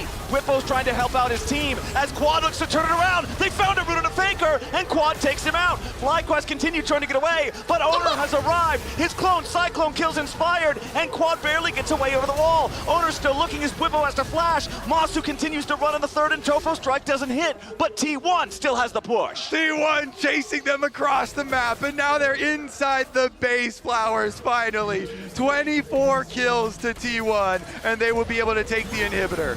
Inhibitor number 1 is down, and T1 is not done.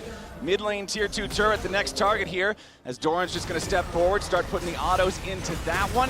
The rest of the team is right behind him. They'll shove up this wave. The extra power, those Void Grubs that we talked about earlier, allowing him to just bulldoze these structures. And again, Whippo in some danger. Does have the stasis to keep himself alive this time, so not another kill for T1 here just yet.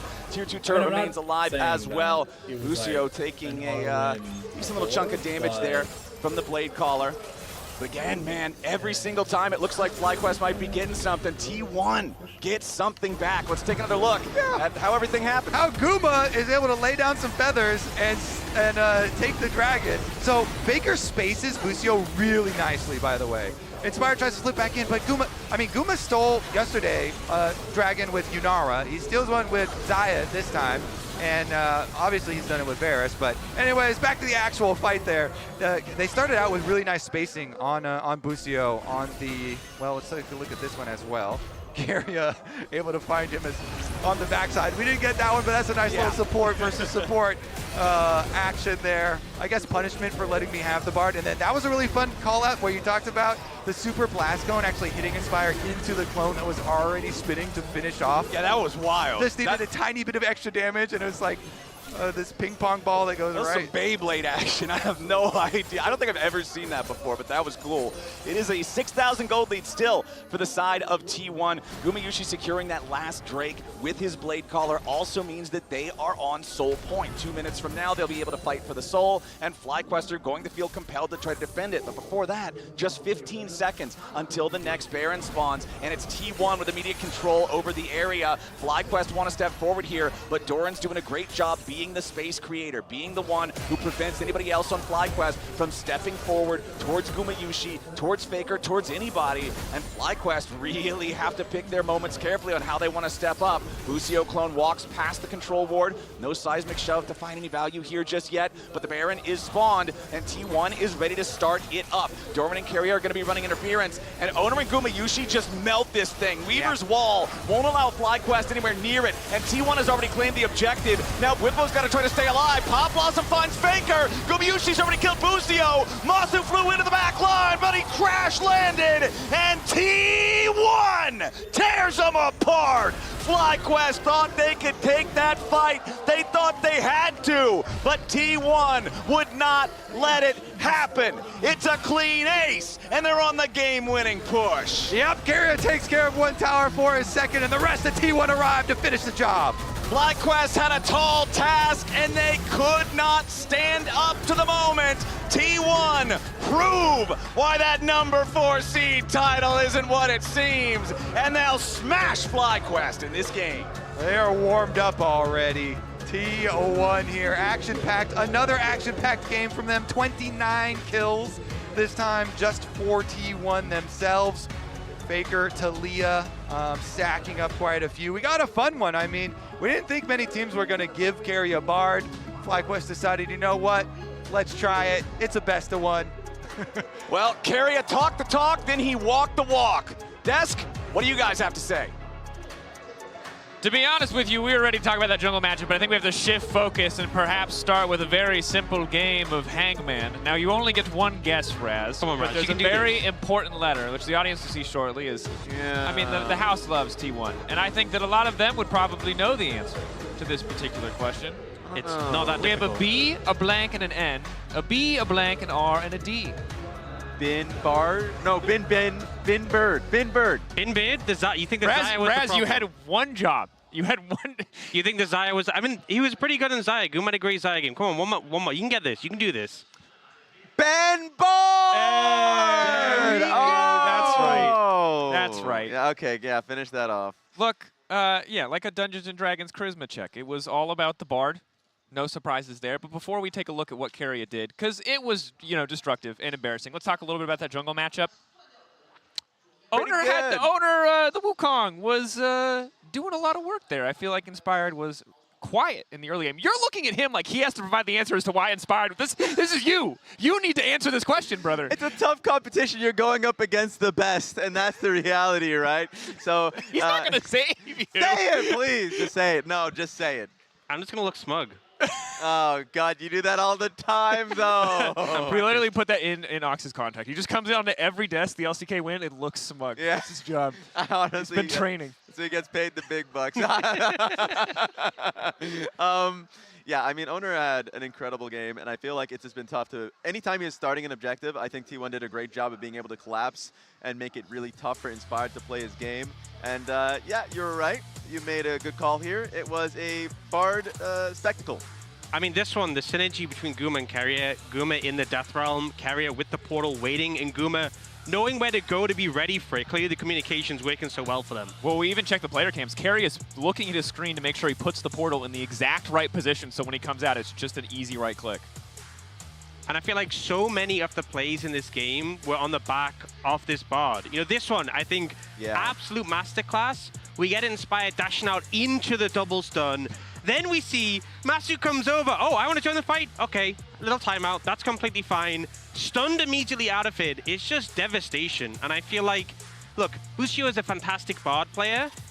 If you're going to leave it open, though, you got to first pick it. Because you know that T1 are taking it on red side immediately, and you can't let Carrier have Bard. Because you know what teams didn't let Carrier have Bard? Which team? Gen.G. Yeah. HLE. Yeah. Yesterday was IG. Yeah. You know? And I feel like it's a little bit of hubris where you're like, look, we know we have a good Bard player, then pick it. And it's not a best of 5. You don't get to test once. You don't get to see, oh, is he still the GOAT of Bard? Oh, Can't yes, have a he do-over, is. maybe, Did you see what skin he used, by the way? I did. Yeah, what skin was it? I think that might have been his skin. I'm not 100%. His skin. When did he get that skin? What did he do to get that skin? I mean, he might have played pretty well. He might have won something. But FlyQuest won stuff too, just, you know, domestically. Yeah, that's fair. That's a fair point. Oh, man. And you can see, obviously, FlyQuest, I think some interesting innovations coming out. I like the experimental X plate from Whippo. There was some silver lining to this cloud, but otherwise a very dominant showing for T1. 100%. And we said a lot, and we're singing the praises of the Bard, but you can see from the damage there, Guma was that ticking time bomb that we were talking about, and every flick was being landed in fights by Faker. He, I think, had an exceptional game. So congratulations to them on that one. That was ridiculous. Absolutely was. We'll see how FlyQuest shape up in the games to come, as well as T1. In the meantime, we're going to hear from Faker on the other side before AL and HLE face off. Don't go anywhere. We'll be right back. The enemy jungle, but the Realm Warp into the immediate Pop Blossom. It finds Owner, but nobody else. Now Gumayushi under a little bit of pressure here on the side. Inspired goes in with the Cataclysm, but Lucio's first to die. Owner still trying to get away. Flashes into the rush to buy a little bit more time, but Acathian Rain gets him. T1 still got more men. Quad in the middle of everybody, and he's cut down by the blades of Gumayushi. Whippo's in the death realm for a little bit longer. He'll take out Carrier, but what about afterwards? There's no way to survive a triple kill for Guma, and T1 team fighting takes them down.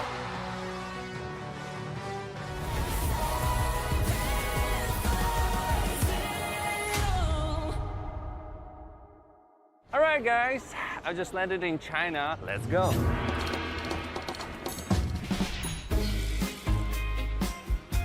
Play the local way, pay your way. Have you ever seen the Great Wall at night? Play the local way, pay your way.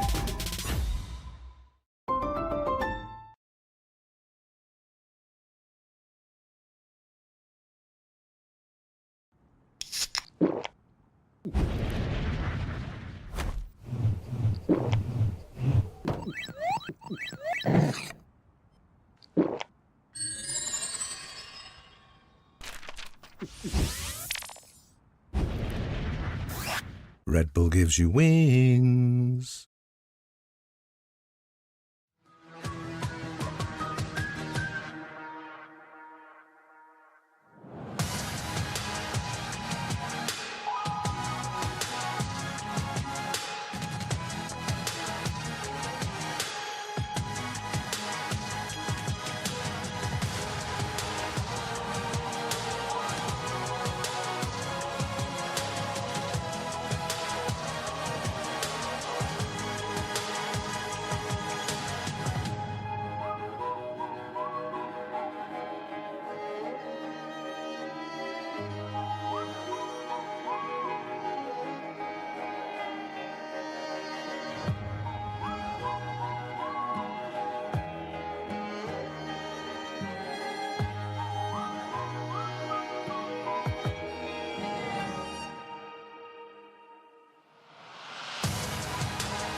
Welcome back to the Verizon post-game interview. I'm here joined by the one and only, the GOAT, the Faker. Congratulations on the win. Thank you. So first question, I want to know your reaction, the T1 players' first reaction after the draw result yesterday, because Keria also mentioned that because we are the 4-seeded team, we are about to get tough opponents throughout the Swiss stage. So were you happy with the draw result yesterday? 저는 뭐 사실 조추첨은 그렇게 크게 신경은 안 썼던 것 같고, 왜냐면 스위스 스테이지에서는 결국에는 어떤 팀이든 다음 라운드에서 만날 수 있기 때문에 크게 신경 안 썼고, 혹시 뭐 패배를 하더라도 계속해서 이겨야 되는 경기들이 많다 보니까 그렇게 신경을 안 썼던 것 같고요. 그리고 플라이퀘스트 같은 팀 같은 경우에는 또 작년에도 그렇고 올해도 그렇고 리그에서 굉장히 좋은 모습을 많이 보였다 보니까 그런 부분들이 조금 경계되긴 했던 것 같습니다. Well, I didn't really mind too much about the draw result because it's Swiss stage, so we're going to end up playing many different teams anyway, so I wasn't too worried about the draw result, although there's a chance of us picking 1 or 2 losses throughout the Swiss stage. In the end, we have to pick up as many wins as possible, 3 wins in order to get it out. And also about FlightQuest, well, they have been pretty dominant this year and also last year as well domestically, so I was a little bit worried about the matchup at some point, but still, I think we managed to pick up a good win in the end. Speaking of FlightQuest, he already mentioned that they were dominant domestically, but they are also known to have a lot of upsets internationally as well. So I want to ask him, what did he focus on in terms of the preparation? 말씀하신 것처럼 FlightQuest가 워낙 자국 리그에서도 강한 모습 보여줬지만 국제전에서도 언제나 업셋을 잘 만들어내거든요. 준비 과정에 있어서 어느 부분을 좀 주의하시면서 준비하셨나요? 사실 준비 과정이 하루 정도밖에 있지 않아서 상대방이 좋아하는 그런 픽들이나 그런 챔피언들을 좀 두지 않으려고 저희가 준비를 했던 것 같고, 하루 정도 기간 동안 최대한 컨디션 관리를 잘하려고 했던 것 같습니다. Honestly, we had about a night to prepare, so we wanted to make sure that we don't let the opponents pick the favorite champions they like to play, and also we focus on maintaining our best form and condition. Speaking of favorite picks, they let Curious Bart through, so I want to know T1 players' reaction to that. 좋아하는 픽을 안 주려고 T1을 준비하셨다고 했는데 상대팀에서는 캐리아 선수의 바드를 풀었어요. 그 당시에 선수분들 반응은 어땠나요?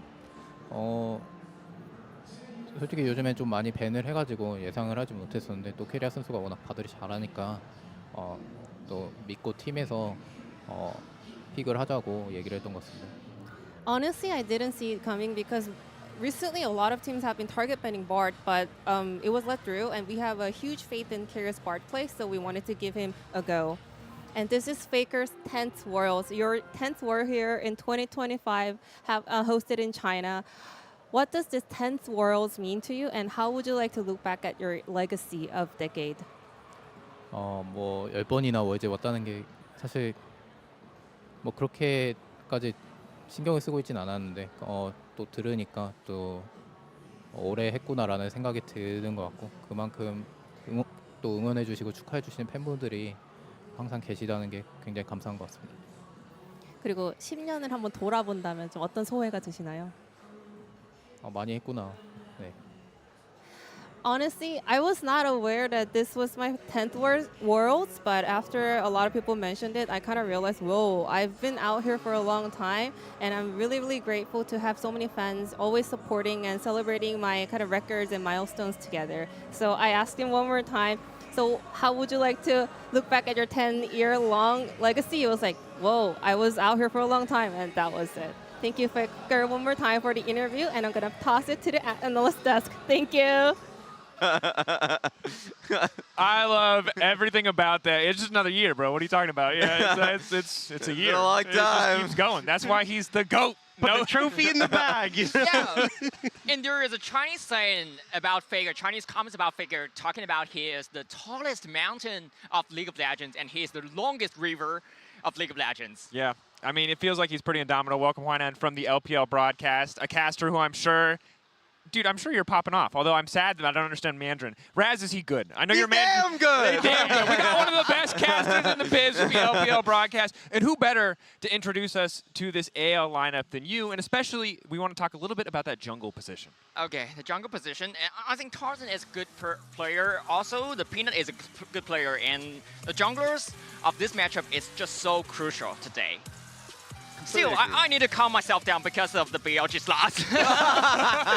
Completely understandable. I mean, it's funny that both of these junglers have like kind of different objectives where like all of anyone's legends pull the resources into Tarzan. Tarzan is like honestly a goat of a jungler, whereas Peanut's trying to calm the boys down like a reasonable force. Yeah, be careful about his Xin Zhao and be careful about his Trundle. I think that is the two champions that can respect himself most. Yeah. And for Tarzan, he made it for the 5th time in the world with 4 different organizations, with 19 different teammates. He's changing himself every year. Yeah, and it feels like the evolution of that player, he just continues to look better and better, which is awesome. A guy who obviously struggled for a little bit in the career to have that big impact. But Ox, I want to know on the opposite side, Peanut, how are we looking at this matchup? Because these are both guys who make big plays. I've seen a lot of early games live or die on both these players. I think Peanut struggled a good amount since sort of Road to MSI when they missed out on making MSI. I think Zeka's been having some rough performances as well, and obviously Jungle kind of lives on the back of mid. So we've had some better performances during playoffs, but I think this is definitely a matchup I'd favor towards Tarzan in current form. Yeah, makes a lot of sense, especially when you look at how well AL played at MSI. Obviously, a really big breakout performance. We know names in the West like BLG. AL weren't a team that we were familiar with, but that changed at MSI. They've had a great tournament. They got 3 times to the Silver Scrapes against Genji, against T1, and against Genji at EWC. And also, they beat HLE at EWC as well. They did. That is a fact. But actually, they struggled a lot in Split 3 and LPL. They went back to China and they got 2-4 for the beginning of the Split 3. That's a pretty rough one. Does that change? Is that changing the faith and all in them? Yeah, what are you thinking? Everybody was expecting they dominate LPL after they coming back from MSI and AWC, but they just didn't.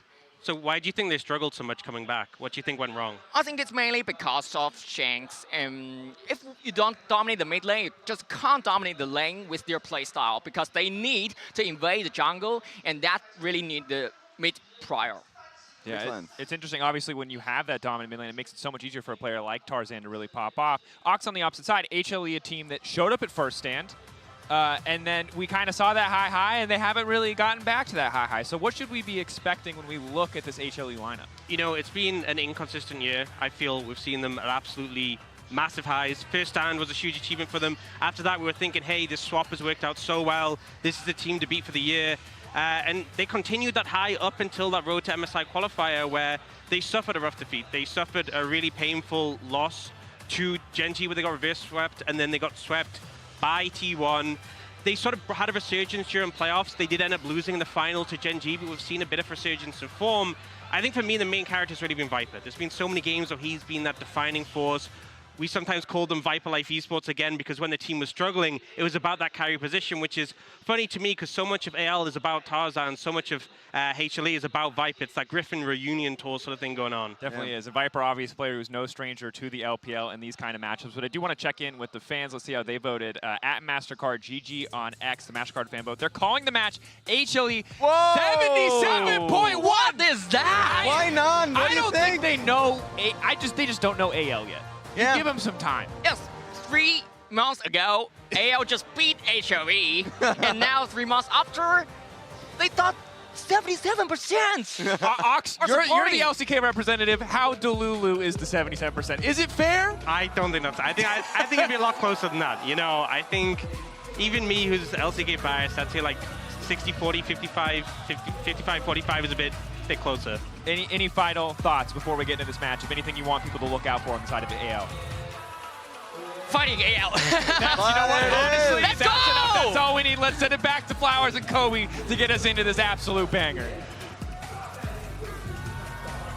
Thank you very much, gentlemen. Everybody, welcome back. It's time for game number 6 of the day. Game number 5 was a dominant showing by the reigning world champions, and now we're going to get to see HLE and AL go head-to-head. And you know what? I have to agree. I think what they were talking about with the fans just don't know enough about AL because this isn't one of those super well-known LPL teams like Top Esports or like BLG or like IG. People are just like, wait a second, who's this? Who are these guys with a cool panda? What's going on over here? I'm going to vote for HLE because they won first stand. But I do think after seeing anyone's legend at MSI, I'm excited to see what they've got here at Worlds. Yeah, I mean, people are excited to see if they can get back to that level because they have been slumping, and especially as they pointed out on the desk, you know, Shanks definitely hasn't been up to his MSI level. So we'll see. Both Shanks and Zeka are mid laners that people have questions about, and what their form is going to be like at this particular moment in time, because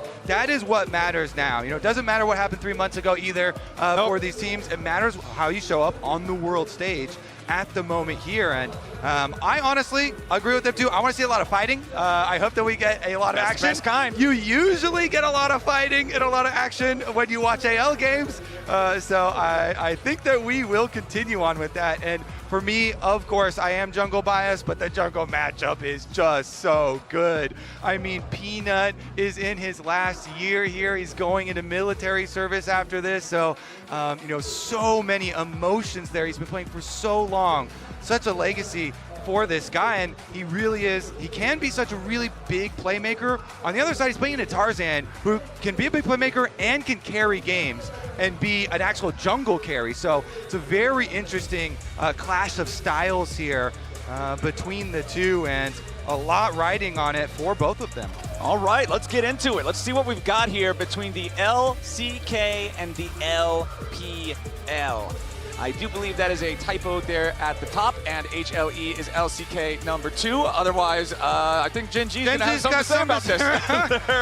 I can see Arnold's tweet now. Yeah, Arnold is getting the Twitter fingers ready to go. Wait a second. Okay. We've got the Kiana, the Sion, and the Wukong banned out by HLE. Over on the AL side, it's Azir and Orianna targeted for the mid lane pool. I was just talking about jungle carries, Flowers, and you do have to ban Kiana against LPL junglers, and you do have to ban Kiana versus Tarzan. I like that. Definitely the respect shown there. I hope we don't have anything too big here. Okay, we're still good. All right, we're back. We're still into it. Just looking at the graphics catch up here. So we do have continue focus. So Tarzan getting the respect with both the Kiana as well as the Wukong being laid down there for jungle bans, and that does set up Peanut for some more possible picks. You know, Poppy Realm type of stuff. Best of ones are so much different from drafting though, from the fearless best of fives that we have gotten. So let's get into it here as far as the power picks that are up. You know, you've got the Jarvan, you've got the normal junglers as well. Okay, there you go. All right, there he goes. Lots of playmaking available with this champion. As you highlighted, it's available early on in the game too. Even though FlyQuest didn't necessarily get that in the previous game. We'll see if Peanut can do it. I mean, Peanut does like to go for 3 camp ganks as well. He likes to go for level 3 stuff. Jarvan's even capable of going for level 2 stuff, so we'll see. All right, I'm excited for some early game Jarvan. When I see Jarvan locked in, I put him in that same kind of bucket as like Lee Sin or Nidalee, where I want to see you active early on the map. Full clear into a full clear, I'm not feeling Jarvan on that. I want to see some more creativity, and hopefully we'll get that out of Peanut. Over on the other side, though, Yunara, this is one of those bans that we're often seeing in the first 6 in a lot of these games. Not so much here in this one, so that means that AL is going to get to lock it first and foremost here for Hope, and Kyle will pilot the Nico beside it. Yeah, I like complementing it with a Nico because it puts a lot of pressure level 1. Level 1 Yunara with the Q power, and then having a Nico with you puts a lot of threat on whatever duo lane you're going to focus towards. Plus, gives you a lot of playmaking for later. So when you want to fight a lot, that is looking like a good way to do it. Get Kyle on that Nico early on. Meanwhile, HLE answering with Viper. Kaisa here very quickly. What support do we want to answer? So are they just going to put Delight on that Engage champ that you kind of expect, or let Engage drop till later? Of course, as we said, just best of 1, so he's got all the Engage champs you could possibly want for later, still will be available. And looking at Zeka first here, he's hovering some exciting ones. We'll wait though, Flowers. We'll wait. Ryze has been a very popular early pick, and we do go with the Ryze once again here. Into Cassiopeia though, that answer. was fast. All right, Shanks Cassio, once again, we did see this one as well previously. So into the Ryze, the matchup not necessarily such a big counter anymore, but is still a very common answer pick here, and does give you a lot of AoE for the team fights here for AL.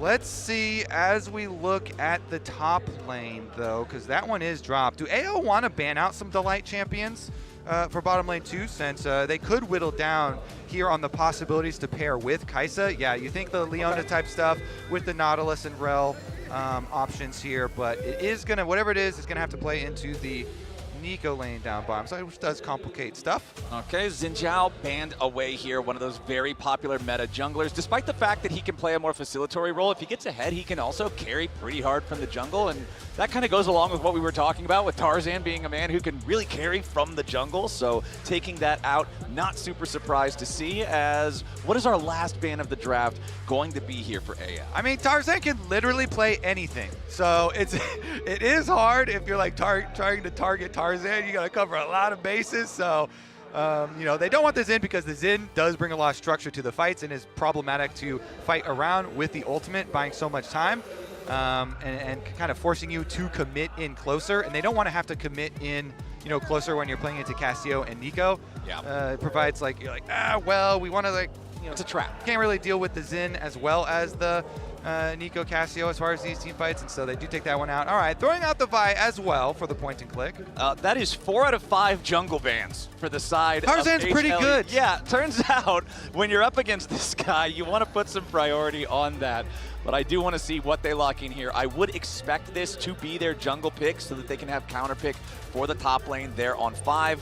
So anyone's legend, what are you going to lock in? This Pantheon is another powerful choice there in the jungle. So much playmaking potential, so much ability to instantly appear at a fight and turn the tides with some smart map movements. And AL is one of the teams from the LPL that can play the map better than the other squads, better than some of the other teams that you would think of when the LPL comes to mind. So locking in a choice like Pantheon that has so much map presence for a player that has so much game presence like Tarzan, I really like this. Yeah, point and click stun available to him as well. So you know, can have answers. You're always thinking about how do we deal with Viper, and since Viper is on Kai'Sa, you know, short range is going to be kind of committing in.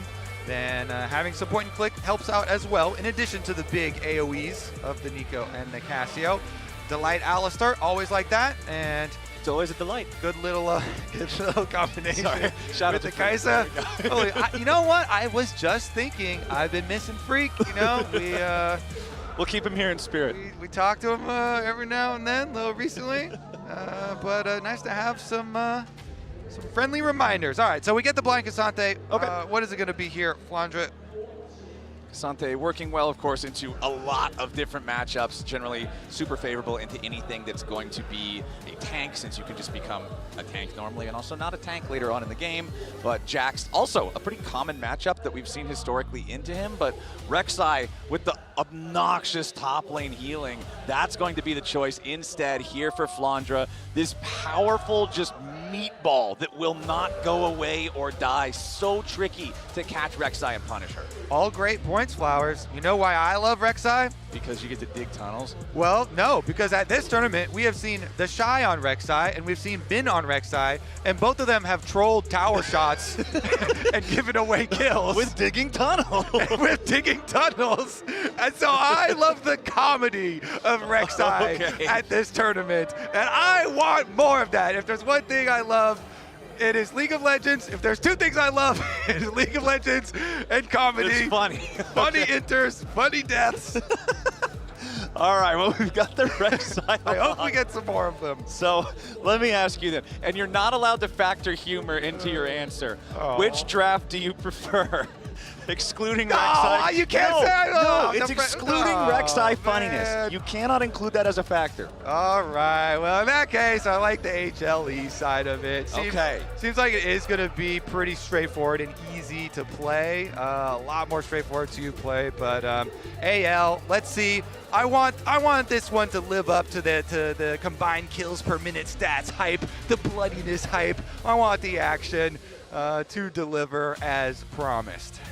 Well, I'm hoping we get that action out of our junglers, especially talking about how exciting this is. Peanut, a jungler who has been playing for so long. The dude who has wins with the most LCK teams of anybody.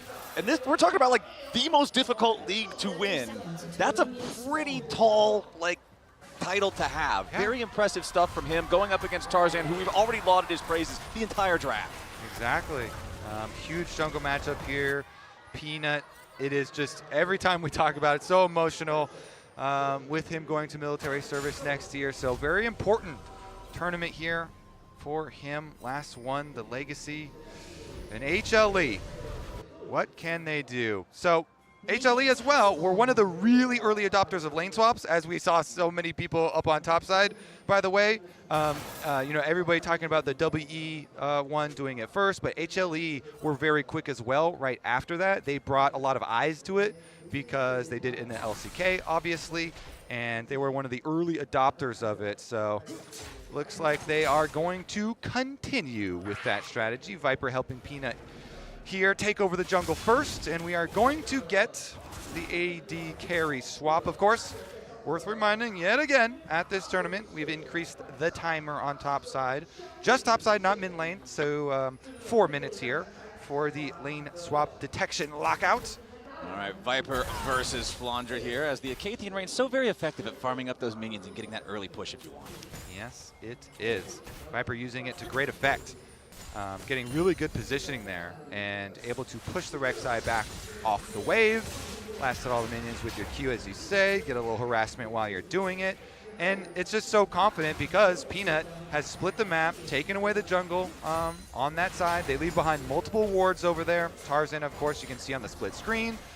In the split jungle, and everybody mid! Immediately they go for the gang. That's what we're talking about with the Jarvan, the EQ level 2. Shanks on the run, but the light's here as well. HLE chasing in full, but Tarzan and Kael are ready to try to help out their teammate. Shanks healing back up to 200 HP thanks to the potions. HLE looking for a little bit more, but there's the Tangle Barbs. Tarzan knocked back over the wall, but Zeka's in danger! First blood over to Shanks, and anyone's legend respond to the level 2 pressure, and they do it beautifully. A spear in the back, 2-0 AL. Flowers, the difference between a level 1 support and a level 2 support is huge, especially when one of those supports is an Alistar. So if you don't instantly get the kill onto Shanks, and they didn't have enough damage to finish it, it looked great, right? You know, coming from 3 angles, you're just all of you converging on the Cassio, trying to get the early kill. But since they knock him out to the other side, they can't finish him off. They don't have any extra damage. And then Kael gets to come over. He was already level 2. So AL, even though Shanks received so much damage to him early on, they still get the 2 kills, and they're already living up to the kills and the action Flowers in this game. Peanut comes, level 2 Jarvan, just as we wanted from Champion Select, and they go for it. Flash, flash, flash, all 3 of them invested. Oh, great, but oops, we headbutted him, and he's still got his flash.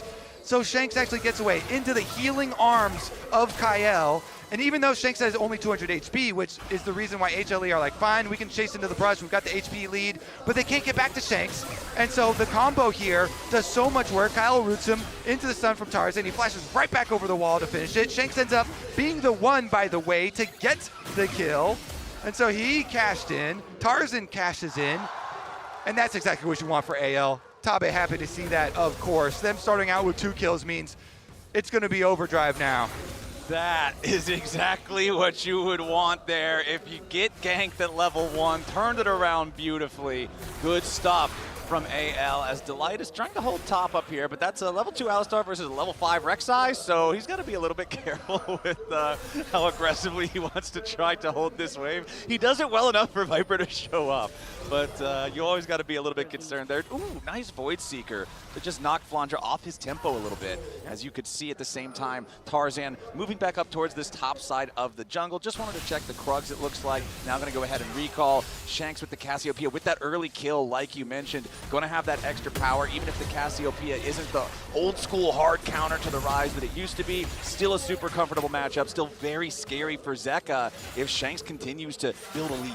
Yeah, and because of the early play, the early attempt on his life, and him actually getting the kill credit there, being able to play the fight from behind his jungle support, really set this Cassio up into a great position. So AL, with that early success, are going to be able to start early dragon stacking Flowers, and that's going to be great for this comp. Is going to be easy burn for them. Peanut not even going to go over and check. Peanut, after the early kind of failure there from HLE on the first play, has decided, you know what, we're going into farm mode, trying to farm right back up. I mean, it's kind of hard to continue trying to be super aggressive and make plays when both Peanut and Zeka and even Delight all had to spend their flashes to make that play, and they still lost 0-2. Yeah. Like, Rise is really vulnerable now. It's hard for Zeka to participate in fights. Peanut lost a big playmaking tool in that flash. Delight might still try something a little wacky here, but it looks like Shanks has no intention of walking a whole lot further forward. As now down here in the bottom lane, you've got Zeus going all in, looking for Kyle back in the mid lane. It's Shanks under pressure here yet again. If at first you don't succeed, try again. HLE, it's the same 3 dudes ganking the same enemy dude in the same place, but this time it goes the right way. Yeah, now is where you say, all right, now mission complete.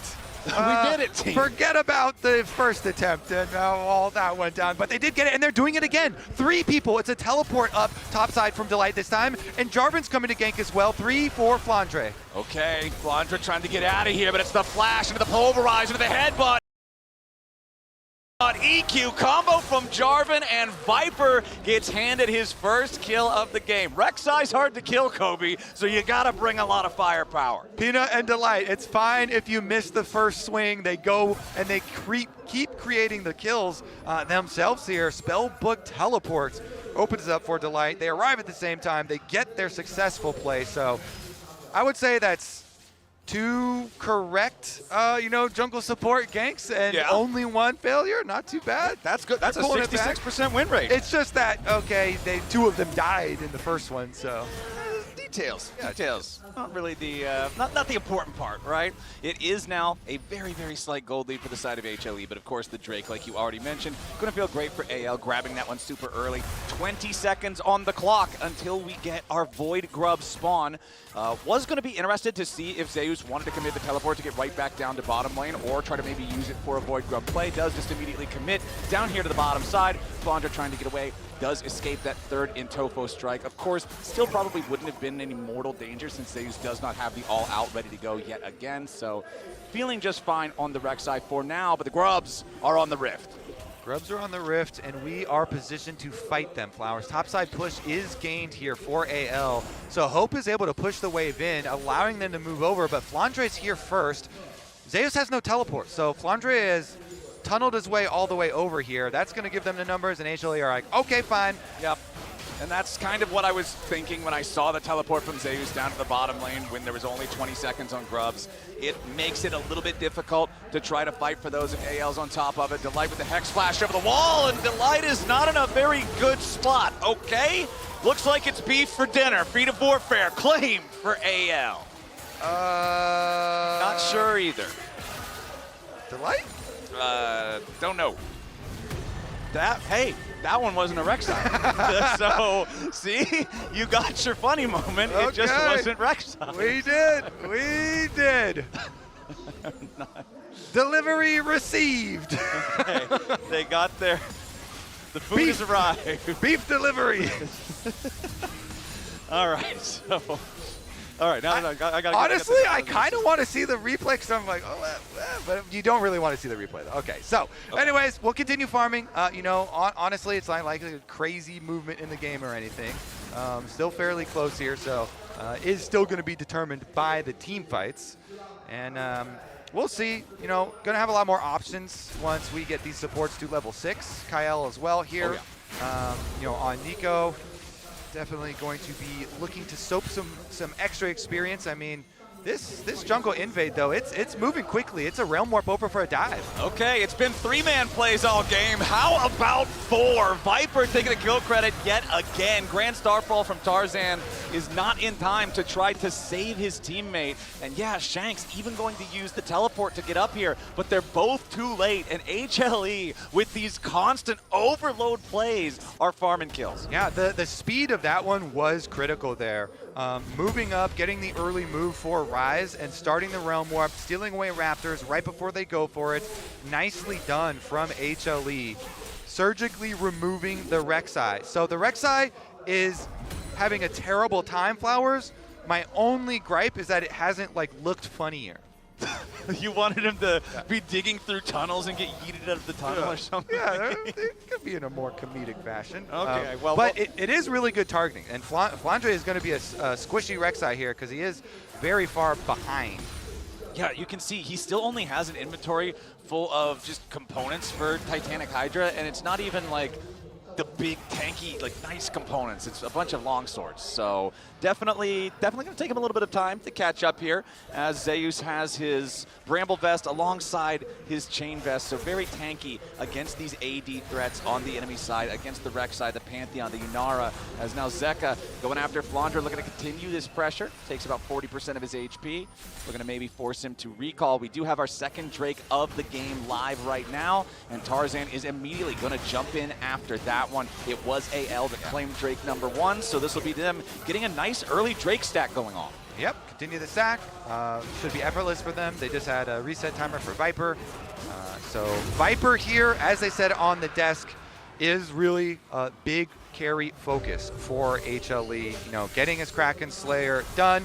He's in a fairly good position here, and they do have a lot of players on the team that can apply Plasma for him to look for dives. Flandre already, though, look at Jarvan. Peanut is back. Peanut is on a mission again. Tunnel just used here for Flandre under tower. Peanut destroying the extra ones, but don't want to risk anything else here. Going for it. And means that bottom side of the map, they also have to be a little bit, hesitant. And so Delight and Viper will just back off, let the push come to them, take away some of the vision, clear out these wards, and everybody staying fairly safe. Well, everybody except for Flandre most of the time on the map. He's been the target multiple times now. Honestly, I like the fact that HLE just has this game plan and they're going for it again and again and again and again. Of course, one thing that does end up punishing them here a little bit is the fact that since they didn't get the Void Grubs earlier because of the fact that Zeus was in the bottom lane, because he didn't have the teleport, that means that the alone time they end up getting in these side lanes on these turrets, when they get the picks from overloads, they're not able to take the plates as fast. But now Kyle looking to maybe catch out Peanut. He's in the middle of 3. He's in the enemy jungle and he doesn't want to be there. He goes the EQ out, but the spear over the wall plus Flandre's damage executes him, and it's AL picking up kill #4. Peanut, one too many invades there. AL say, finally, we are going to defend our territory. This Jarvan has been running all over the map, right through our jungle. They close down on the punish, though. Nice little catch from them to actually punish this time around. It allows counter jungle now for Tarzan. Tarzan moves in. Or actually, no, they've got Kyle himself taking Tarzan's form to go get the vision set up. The Raptor camps for Peanut remain safe. Always got to be careful with Nico, man. I'm so glad it says, it doesn't say the other player's name when she's transformed anymore now. That used to throw me off all the time. So we've got still the slightest of gold leads. I don't think we've seen a 1,000 gold lead for either side so far in the first almost 14 minutes here, despite the fact that it's been so action-packed, because both sides just keep finding these advantages back and forth. Yeah, it's going to come down to some team fights for us, and those will be forced because of the dragon stacking of AL. HLE will have to respond, but Zeka on the rise, on the side lane, does want to be split pushing. And, Rod of Ages is stacking up. Doesn't have the tier, though, so not going to have the double stacking. Meanwhile, the fight over Vision is getting a little bit heavy here.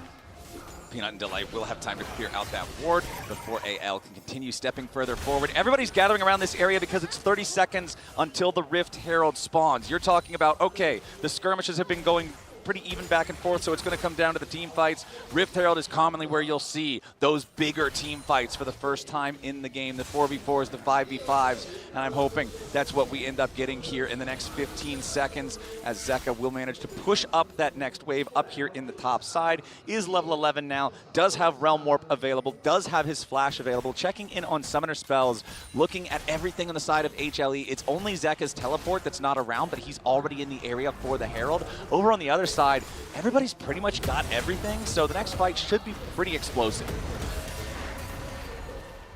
Just like a Cassante Rek'Sai battle, Flowers. Explosive. Yeah, explosive. A true summer blockbuster down here in the top lane, bottom lane matchup. While we wait, they provide the entertainment. All right. So Rift Herald is on the map, but Dragon is only 1 minute away, and the Dragon is going to have a lot more leverage in the actual game. So while we could see some efforts used here, and Peanut's heading right over to it to at least destroy some of the tunnels, the vision is on it for both teams. So if they decide to commit to it, it's going to take some extra resources. Let's see, both top laners do have their teleports, so we'll see though. Would rather invest more resources in Dragon. Dragon number 3 is actually quite pivotal because it's you know, fairly early into the game as far as the Dragon stacking actually started for AL. And once you get to the Soul Point, it does put a lot more leverage on, like, ooh, are you going to hit a smite fight steal or something later? Huge rewards, could get dangerous. You know, AL do have Cassiopeia, and so they could melt through objectives later on. You have to be very careful about giving over too many dragons to this team. A Cassio and a Yunara would be dangerous. Okay, our top lane battle continues raging down here, but that dragon spawning in 5 seconds, you can already see Tarzan pathing straight towards the location. Viper and Delight just continuing to try to clear out waves at the same time, but Flandra and Tarzan have pretty decent DPS to take this thing out without the rest of the team needing to show up. However, Peanut, Viper, and Delight all heading over. Teleport also coming in now from the side of HLE. Dragon at about 60% health. And anyone's legend. They've still got control over the area for now. Another TP coming in, ready to reinforce HLE. Drake down to 3,500. Tarzan putting a little bit more damage into it. Delight gets bound up. There's your Pop Blossom. Finds its way out of 2 as Kael has to try to get away, but the Hex Tech Drake has already been secured by anyone's legend. Viper goes on a killing spree. Tarzan goes back over the wall, and Viper goes in. The killer instinct of the HLE AD carry is ready to rip some heads off. It's a triple for Viper. It's about to be a quadra. Flandra takes one back, and Viper takes revenge. It might have been a Drake for anyone's legend, but Hanwha Life Esports just obliterated the fight. Viper Life is looking pretty good, but it is Delight. Look at this 3-person combo. So Kael goes in, he's trying to keep the Jarvan out. Okay, they get the Dragon. Delight says, that's fine. I go in with my flash. I get 3 for the knockup to set up Viper here. So he got Hope initially. They force Hope's flash.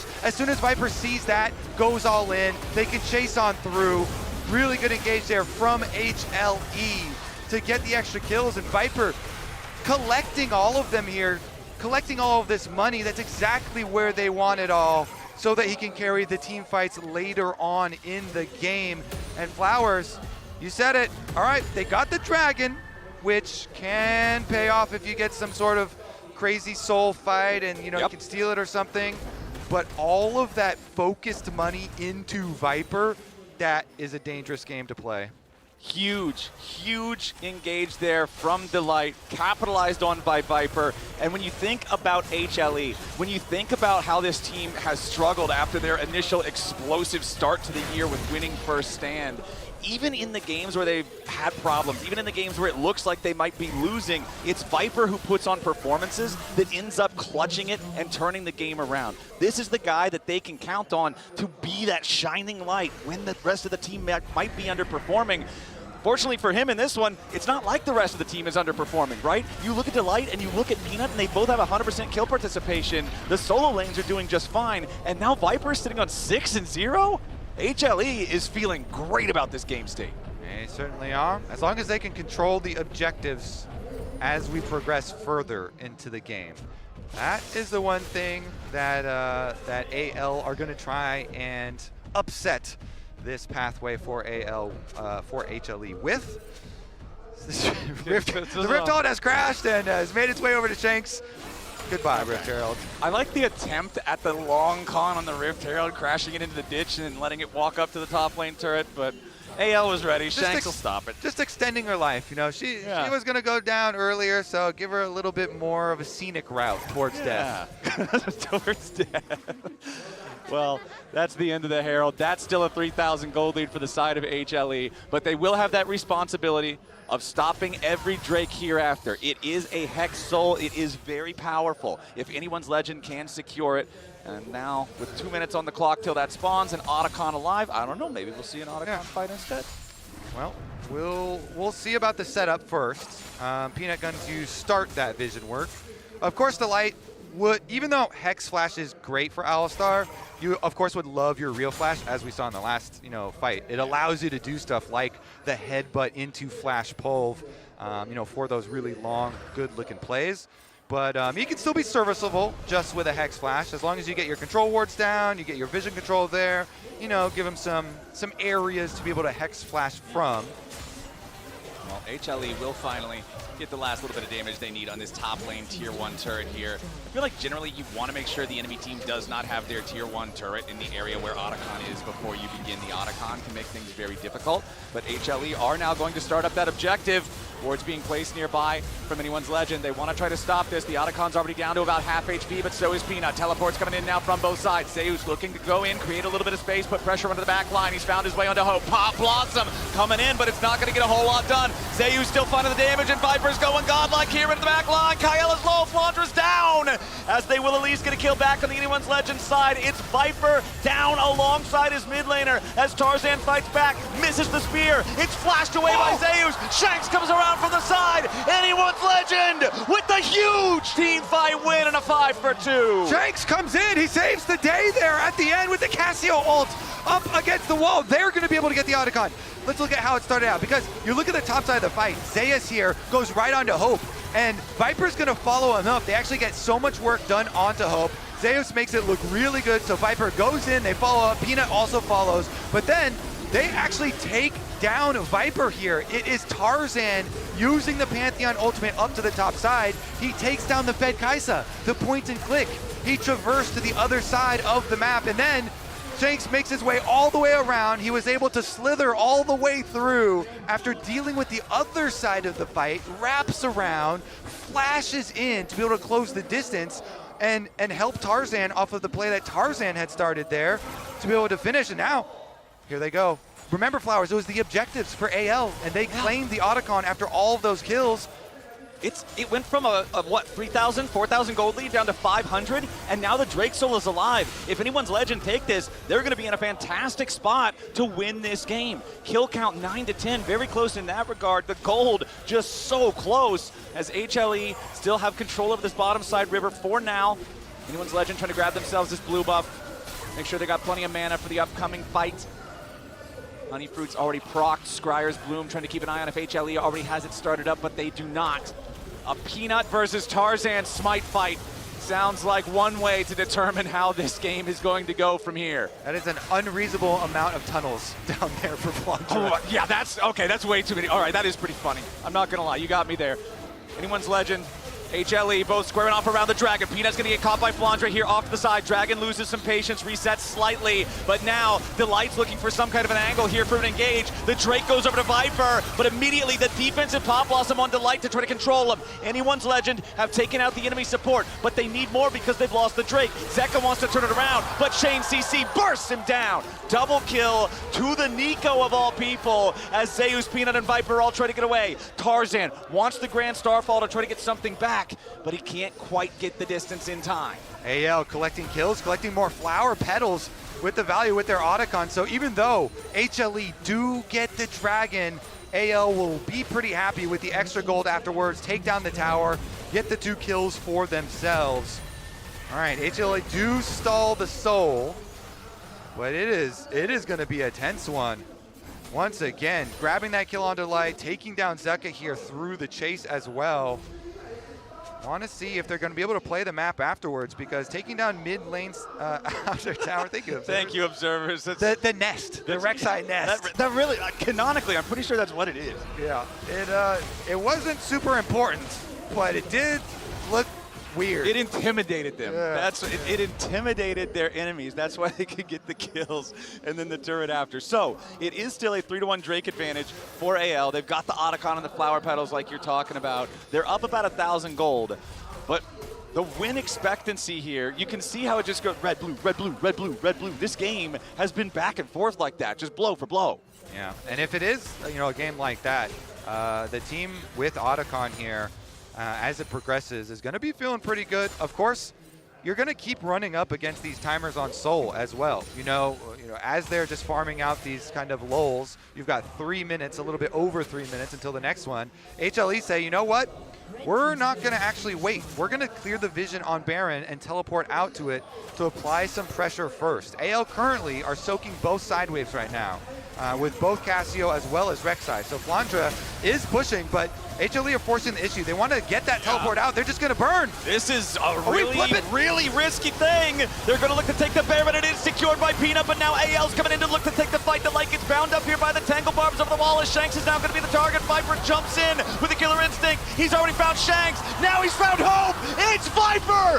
Fangs bared, looking to win the fight. He finally drops as Tarzan and Kyle try to fight back. Zeus and Zeka need to take down the Pantheon, and they'll get him. Kyle, the only one to try to escape here, as HLE claims the Baron, and a 4 for 3. And they can immediately push. That is the two solo laners. Zeka, they can, Zeus is almost already at the inhibitor turret, actually. Mid lane was already heavily pushed. He's deciding if he wants to go for the reset, doesn't have his teleport, so decides to push one more wave, but they will retain the Baron. That is critical for both solo laners. It allows you to split push with Baron later, still retains most of the value of the buff, and they just burn through it so quickly with Viper's damage on this one. Flowers, HLE get the objective, and then the fight afterwards, they all go straight for Shanks here. So even though the ulti goes off, the EQ from Peanut already lands, and so he goes through stun, lands the EQ, opened it up there for Viper to go through, and they barely kill him. Kyle lands the Q over the wall to finish off Viper. Would have been really, really bad for AL if he hadn't been able to collect that last extra kill, but it was still super good for HLE. Bringing that back, and Flowers, another one of those dips in the gold graph. This one is actually just such a banger here between LCK number 2 and LPL number 2. Otacon to one side, Baron to the other side, and Baron on the solo laners, allowing for HLE to push 2 waves if they so choose. All right, they're keeping Zeka in mid. His teleport is ready, and he can buy a lot of time too. Not only is Ryze fairly tanky, but has the Zhonya's completed for himself. Of course, it is going to be pretty delayed Seraph for him this time around, so you don't get the extra shield quite yet, but it'll catch up in no time, and they can just push out here for one split push, take over the jungle while they do it. Okay, Anyone's Legend on the defense now with HLE having 45 seconds left on their Red Bull Baron power play to try to push, get something off the map here, grab some of this standing gold in turrets. Of course, the only turret standing outside of the enemy base is this bottom lane tier 2, so that's where they're going to put the pressure. Why they steal away enemy buffs at the same time. Zeka and Peanut working on that one. Cool, whole team gets the blue buff, but it doesn't look like they've got a whole lot to try to force onto this tier 2 with. Next minion wave is about to arrive though. Flandra currently the only one defending. Tarzan making his way down here, but it looks like Anyone's Legend going to decide no, it's not worth it. Trying to protect that tier 2 turret. We can let that one go. So as soon as that falls, going to climb the gold lead up to about 4,000 again for HLE. And the problem for Anyone's Legend, Kobe, is that the dragon is spawning right now, right as the Baron ends, and it means that it's free to take for HLE. So again, they missed their chance at the soul. Yeah, good methodical setup there from HLE. Push out mid, rotate over through jungle, get all your vision, push on bottom, bring over Ryze even, so that you don't even give the opportunity for them to try and go for a quick numbers play.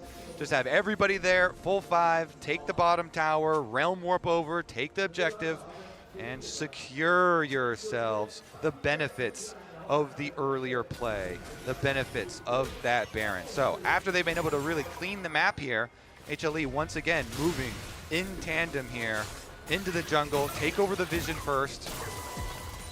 Well, one thing that I'm also looking at here, my friend, double Zhonya's Hourglass for the 2 carries on HLE. And I feel like this item is especially effective against Cassiopeia because of the fact that one of Cassiopeia's biggest tools is grounding you through the miasma. It disables a lot of escape mechanisms.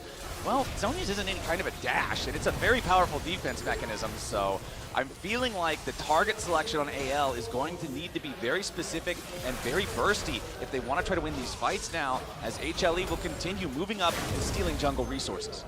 I think you're spot on the money, Flowers, and that burst that you mentioned also has to be targeted burst. It has to go into Viper. Like Viper, speaking of money, he's pretty wealthy. It's almost 5,000 gold individually ahead. Yep. Almost full 4.5 basically. Yep. So yeah, it's definitely the issue. The rise cannot be ignored, though. So even though it is not like popping up on screen quite as big, it is also still going to be an issue. It is not like this is just a single carry comp, but it is one of these carries is richer than the other. So yeah, we'll see about that. Viper here. Also, it always poses problems because when Kai'Sa gets fed like this and you have the AP to do it, you know, the Void Seekers really become a problem. Like, the poke is annoying. So HLE have the options, like our split pushers are in good form, so we can get our side lanes going, and then you constantly are having to dodge these Void Seekers from Viper as well.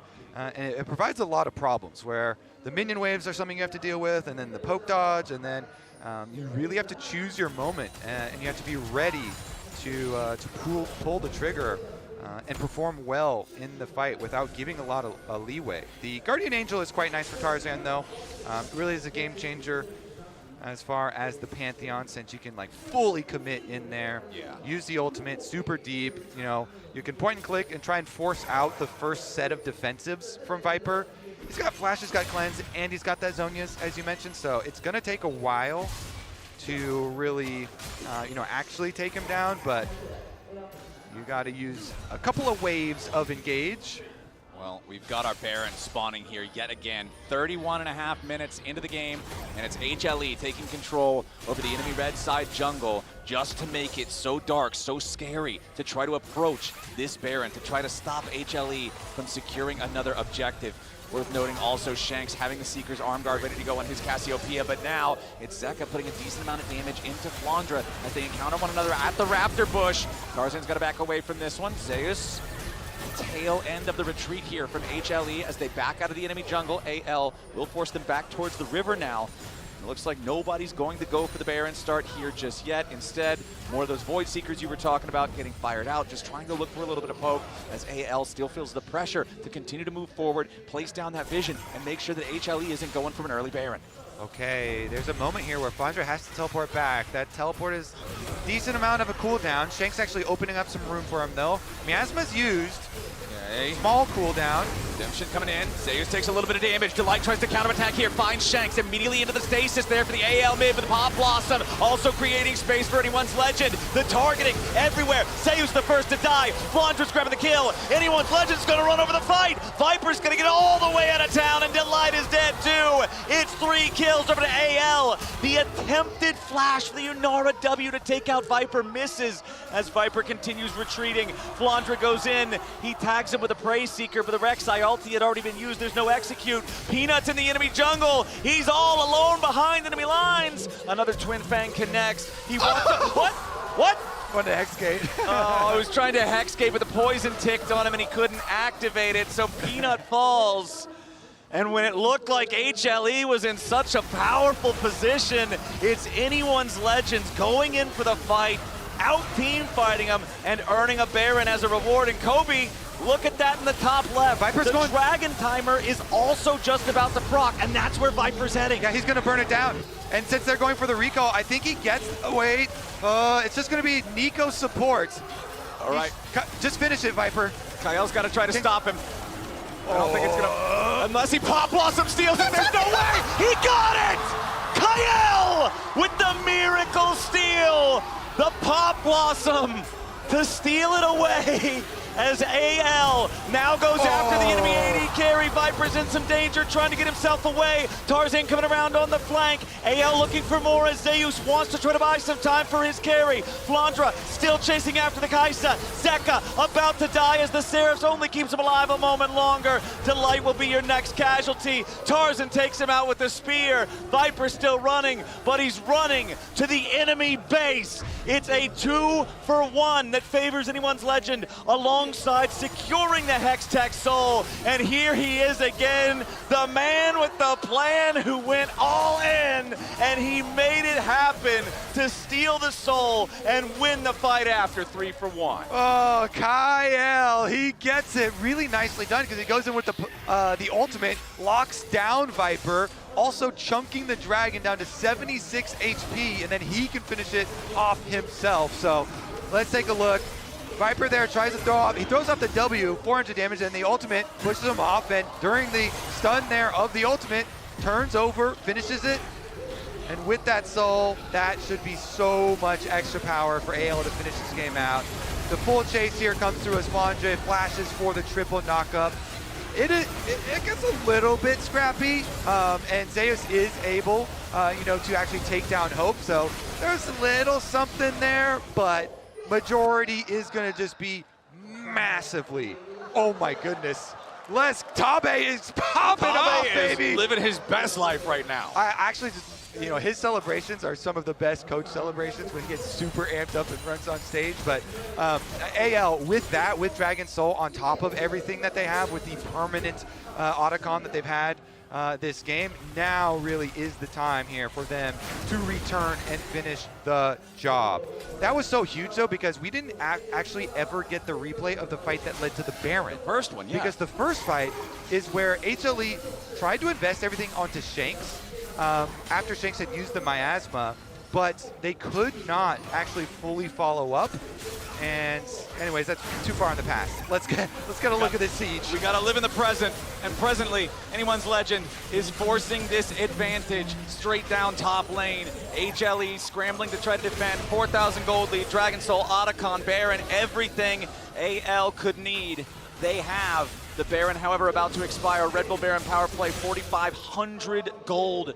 Absolutely massive swing here for the LPL #2 seed as they'll head back to their own side of the river. There are no objectives to fight over for about the next 3 minutes, but critically, they're both gonna spawn at right about the same time, and it's Baron and Elder. And these are some of the most intense game states in League of Legends. And this has been one of the most intense games. Like this thing has gone back and forth constantly. Quite the banger already, and HLE are still capable of winning this. They just finished a death cap on Zeka. Viper is full build Kai'Sa. So while AL have the permanent buffs of the Hextech Soul, while they have the Otacon buff, another slowing on death kill effect for themselves, there still are windows where HLE, if they can come up with the dream team fight, they could still see a way to possibly pull it back. But AL, they have so much in their favor at the moment. And again, they will rip through these objectives once they pop up. They can just burn down Baron so effectively that HLE will have to respect it. I feel like if HLE is going to come back into the game again, it's got to be another big Viper moment. This has been so much of their comebacks as this game has pendulum swung back and forth and back and forth. Minute and 45 until that Elder spawns. Zeka gets slowed a little bit by the Hextech Soul, but Anyone's Legend not going to overcommit onto anything, not with Shanks up there in the top side. They do not want to toss away this lead that they have now re-earned for themselves. Baron in 75 seconds now as well. Still a massive gold lead for Viper, but the problem is, Kobe, we're at the point in the game where it means less and less because he can't buy any more stuff. Yeah. He's suffering from success. As long as he's permanently drinking elixirs, then the best you can do is like change some items every once in a while, which doesn't really help that much, but does have a Void Staff as well. So maybe the play is to land every single Void Seeker and get a bunch of poke, but you're playing against a team that has Hex Soul, and burrowed Rex IQs can be really annoying as well. So we'll see if they can actually get some value there. Hexel providing some nice value already, and they get a flash. Yeah, that's big. Flash off of Zeka's rise. So that mobility now eliminated. Zeus going on a, what I think was an attempted pincer attack. Now trying to turn around back onto Shanks, but now it's Kael forcing out the early stasis from Zeka's rise. Flandre buying time off on the right while Zeka continues to tank damage. Zeus going to be the first to die as Hope continues firing after him. Secures the kill there for the Yunara, and it's right 5 seconds before the Baron spawns. You talk about how fast these guys do the Baron, well now HLE aren't going to do anything about it. Yeah, I think that one might be the nail in the coffin, Flowers. Baron for AL, Elder Dragon really soon here though, so 4v5, the last hopes of HLE. If they can somehow steal the Elder and make a miracle, that is their hope. AL though, they've got the Baron, they have the extra player advantage. Put your hope in Peanut for a big smite here. Anyone's Legend just go for the fight. Anyone's legend, just go for the fight. And there they go. They're diving in. Delight's going to be the first target, and he already lost 80% of his HP. Unbreakable will not live up to the name. Shanks put the slows in on Peanut, and the rest of the team is ready to follow. Miasma keeps him close enough, and he cannot use his Cataclysm to buy any time. Now under the Petrifying Gaze onto Zeka. Anyone's legend just cleaned up 3 more. Zeus has Respond, but now it's only 2 players alive on HLE. They're trying to make a catch onto Shanks as he teleports in. They find some good burst, but he's still got the stasis. Kael defends him. Kael goes on a rampage. Anyone's legend looking to push down mid and win the game. They're gonna do it, Flowers. Should be easy. Tarzan's looking for 1 more kill onto Viper, but it's actually going to Hope.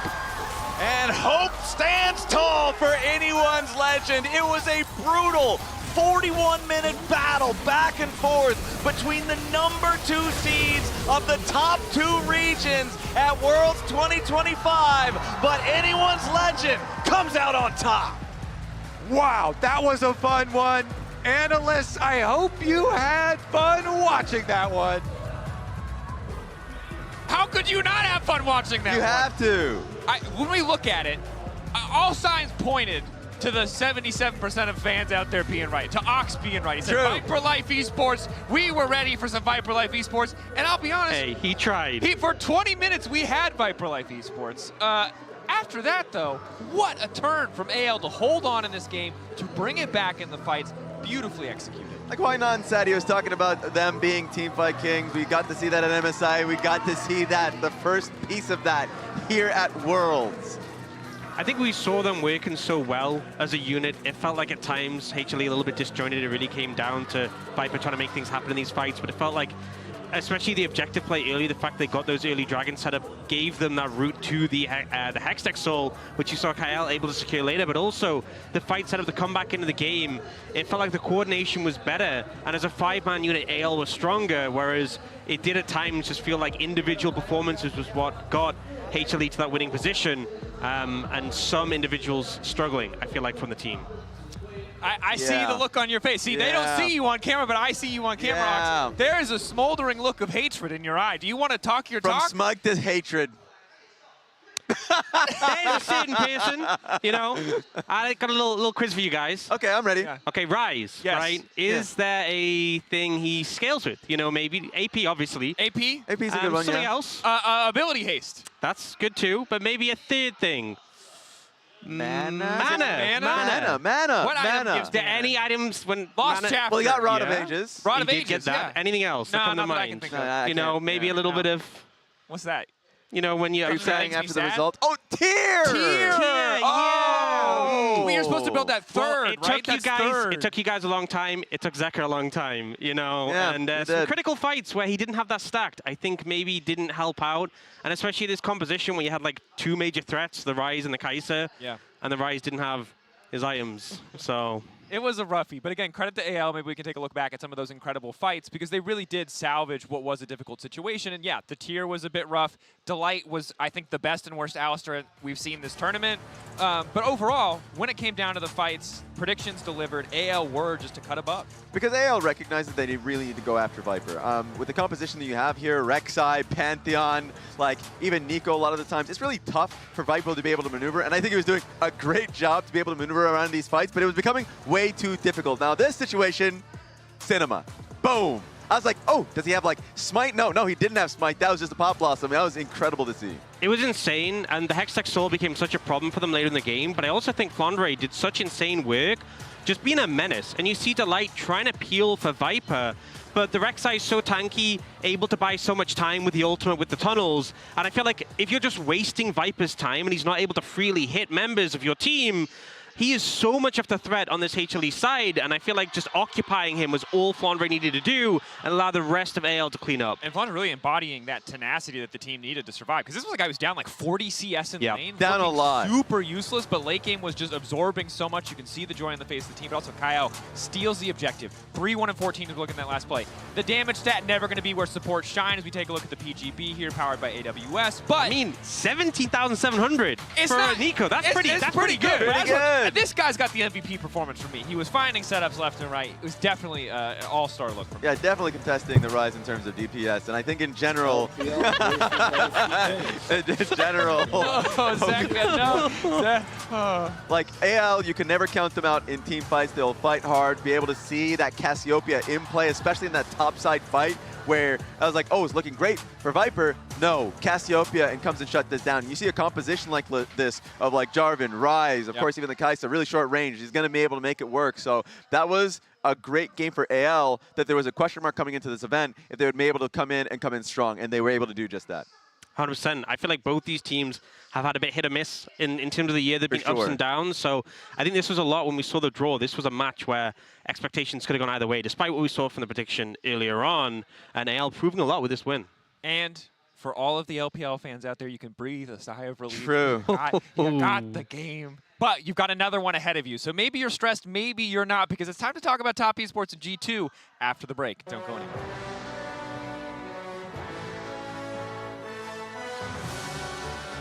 But so is Peanut. Teleport's coming in now from both sides. Zeus looking to go in, create a little bit of space, put pressure onto the back line. He's found his way onto Hope. Pop Blossom coming in, but it's not going to get a whole lot done. Zeus still finding the damage, and Viper's going godlike here into the back line. Kaela's low, Flandra's down, as they will at least get a kill back on the Anyone's Legend side. It's Viper down alongside his mid laner as Tarzan fights back, misses the spear. It's flashed away by Zeus. Shanks comes around from the side. Anyone's Legend with the huge team fight win and a 5-for-2.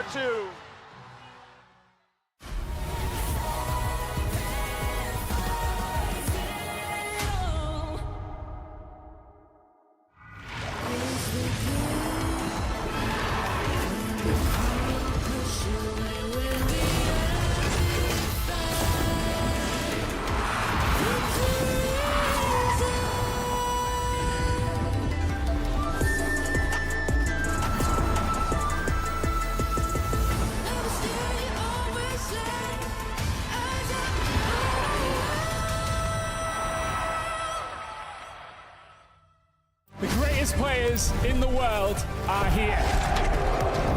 They can just burn this one down. Oh my god, forward by 9! You are going to see them like you've never seen them before. Rocket Will as the Arcane Storm doing so much work, and Genji! They are just going to ace them! 누굴 만나도 이길 수 있다는 자신감 정도로만 생각하고 있습니다. Genji, the EWC winners!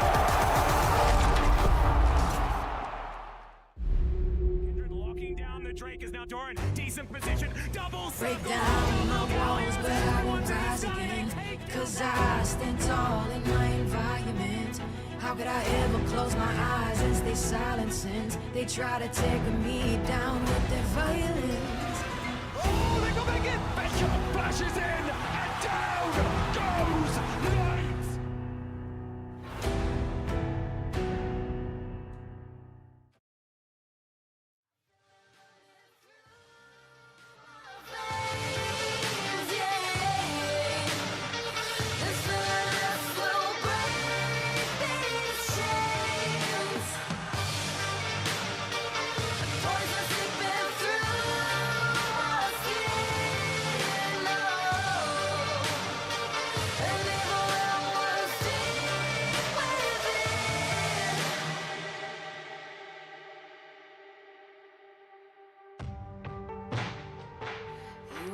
You in your darkest dreams.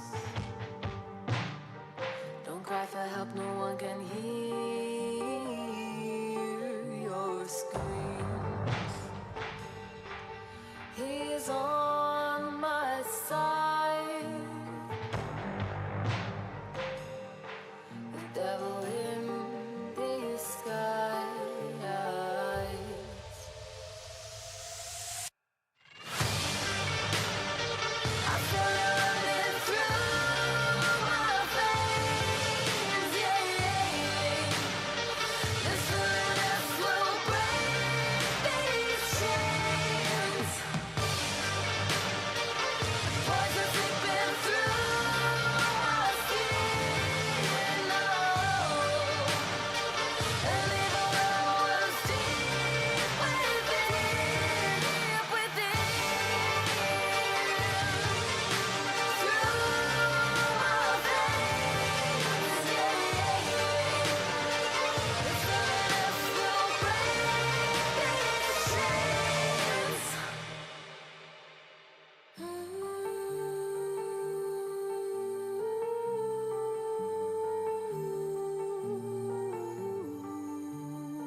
I feel the pull of something dark and deep.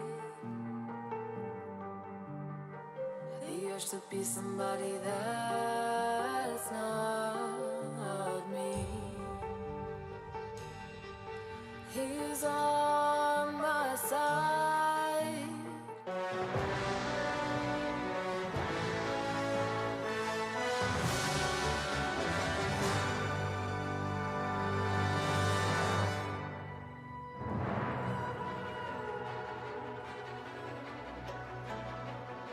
Welcome back to Worlds 2025 in the Swiss stage as G2 and TES get ready to square off in this best-of-1 matchup. Now, this one has a lot of emotional stakes, I'm not going to lie. If you have not been watching today, spoiler alert, the LEC has not been doing good, and it's come down to sports superstition for us to find our success, and a little bit of data to back up that sports superstition, and asking an eternal question. If you're an LPL fan, you know this one well. If you're a TES fan, this one hurts you personally.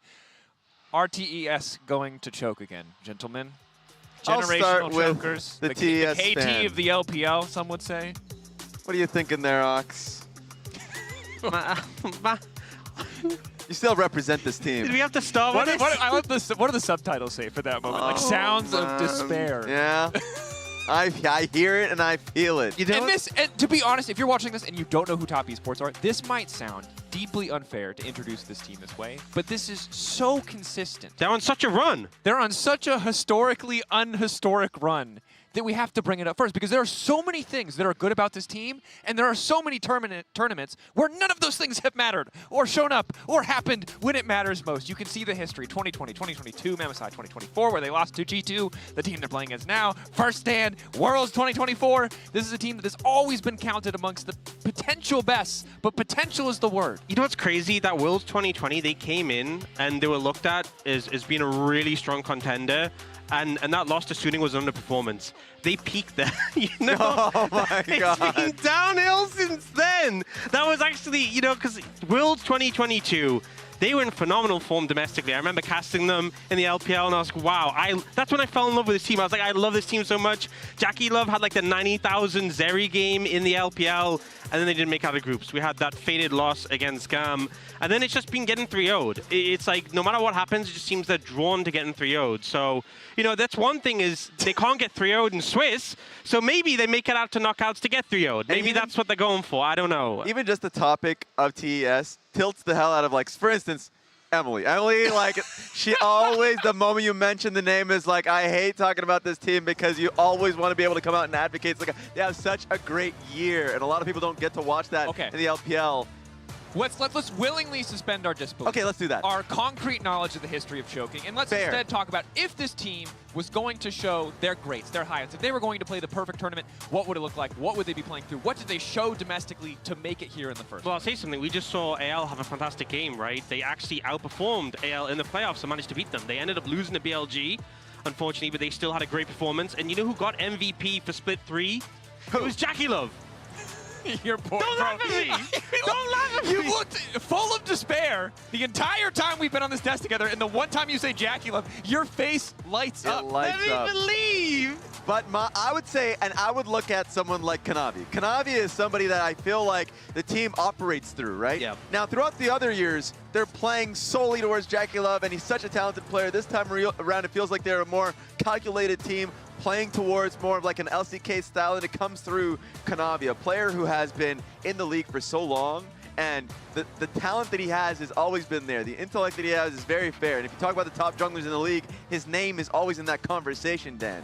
I feel like they've been such a smart team, and I feel like often having opportunities to have pryos so they can allow Kanavi to challenge, to look for invades, to look to apply pressure on the enemy jungle has been a big thing. Cream, even at times sacrificing his own lane to assist Kanavi, and challenge has been a big factor in Kanavi.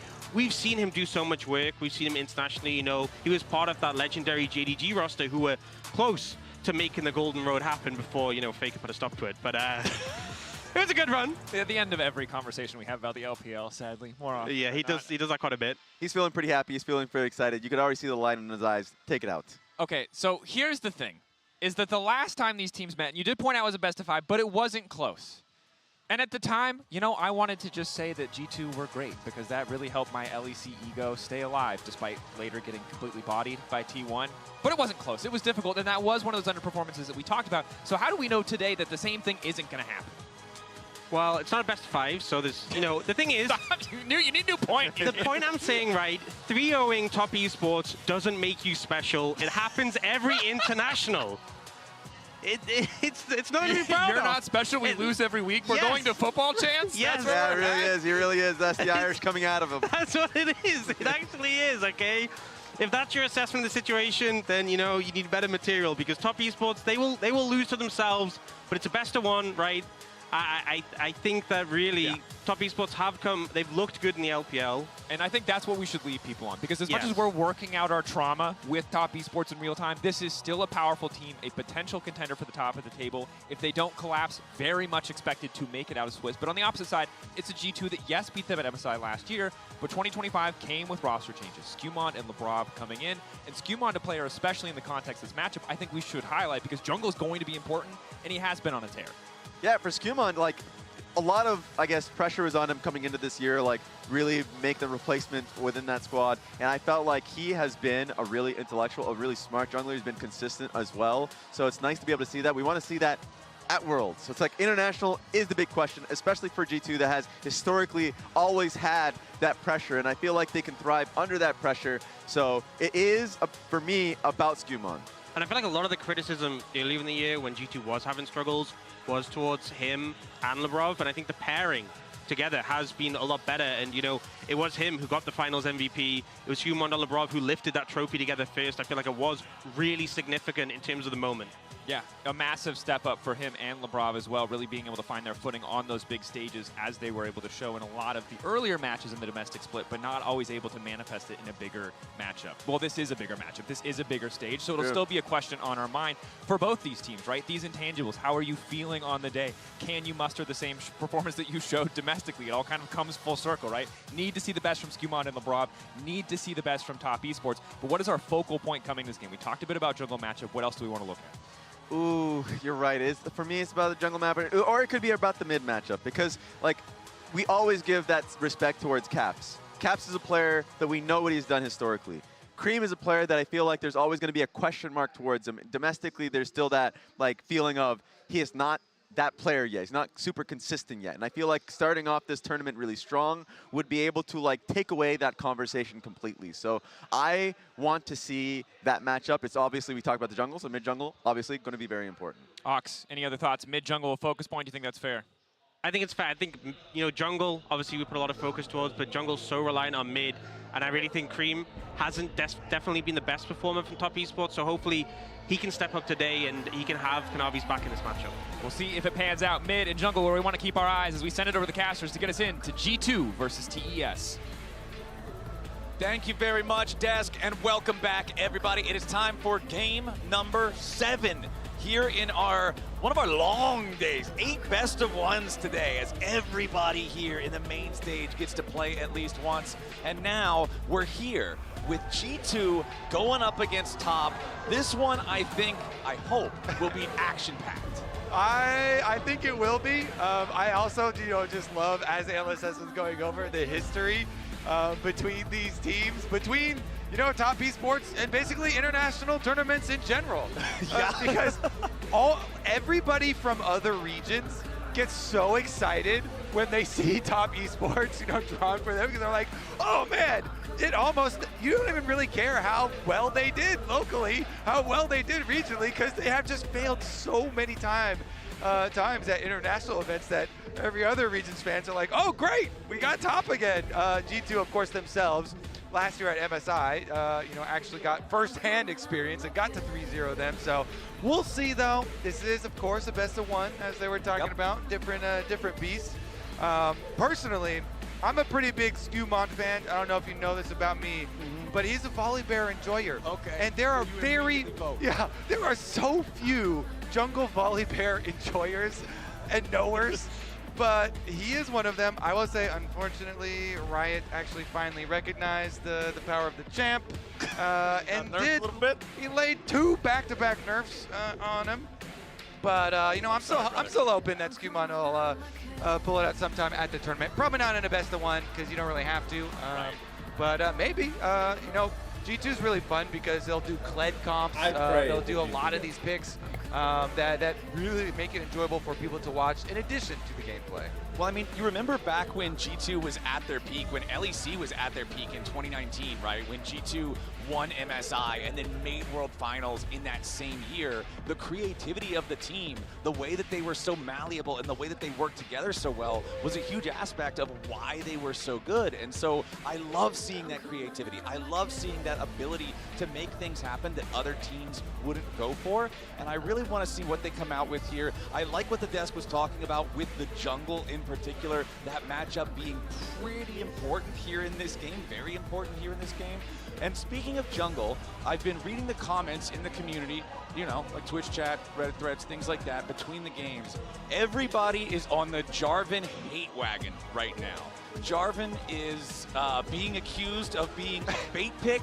He is being accused of being a bum. I'll be a Jarvan lawyer, okay? Okay. I think that's user error. Okay, okay. I think Jarvan is still a good champion. I think, you know, okay, he's going to get banned. There's the answer to my question. We won't get any more evidence. Mr. Lawyer, your client's in jail. Well, it just means we won't get any more evidence against him either. Because he's in the holding cell. Okay. I think I did my job for this game, at least. That was quite some defended. You did there. He got the respect that he still gets banned, you know? Okay, so he's in jail, but people respect him. Yeah. So you successfully argued your case. Fair enough.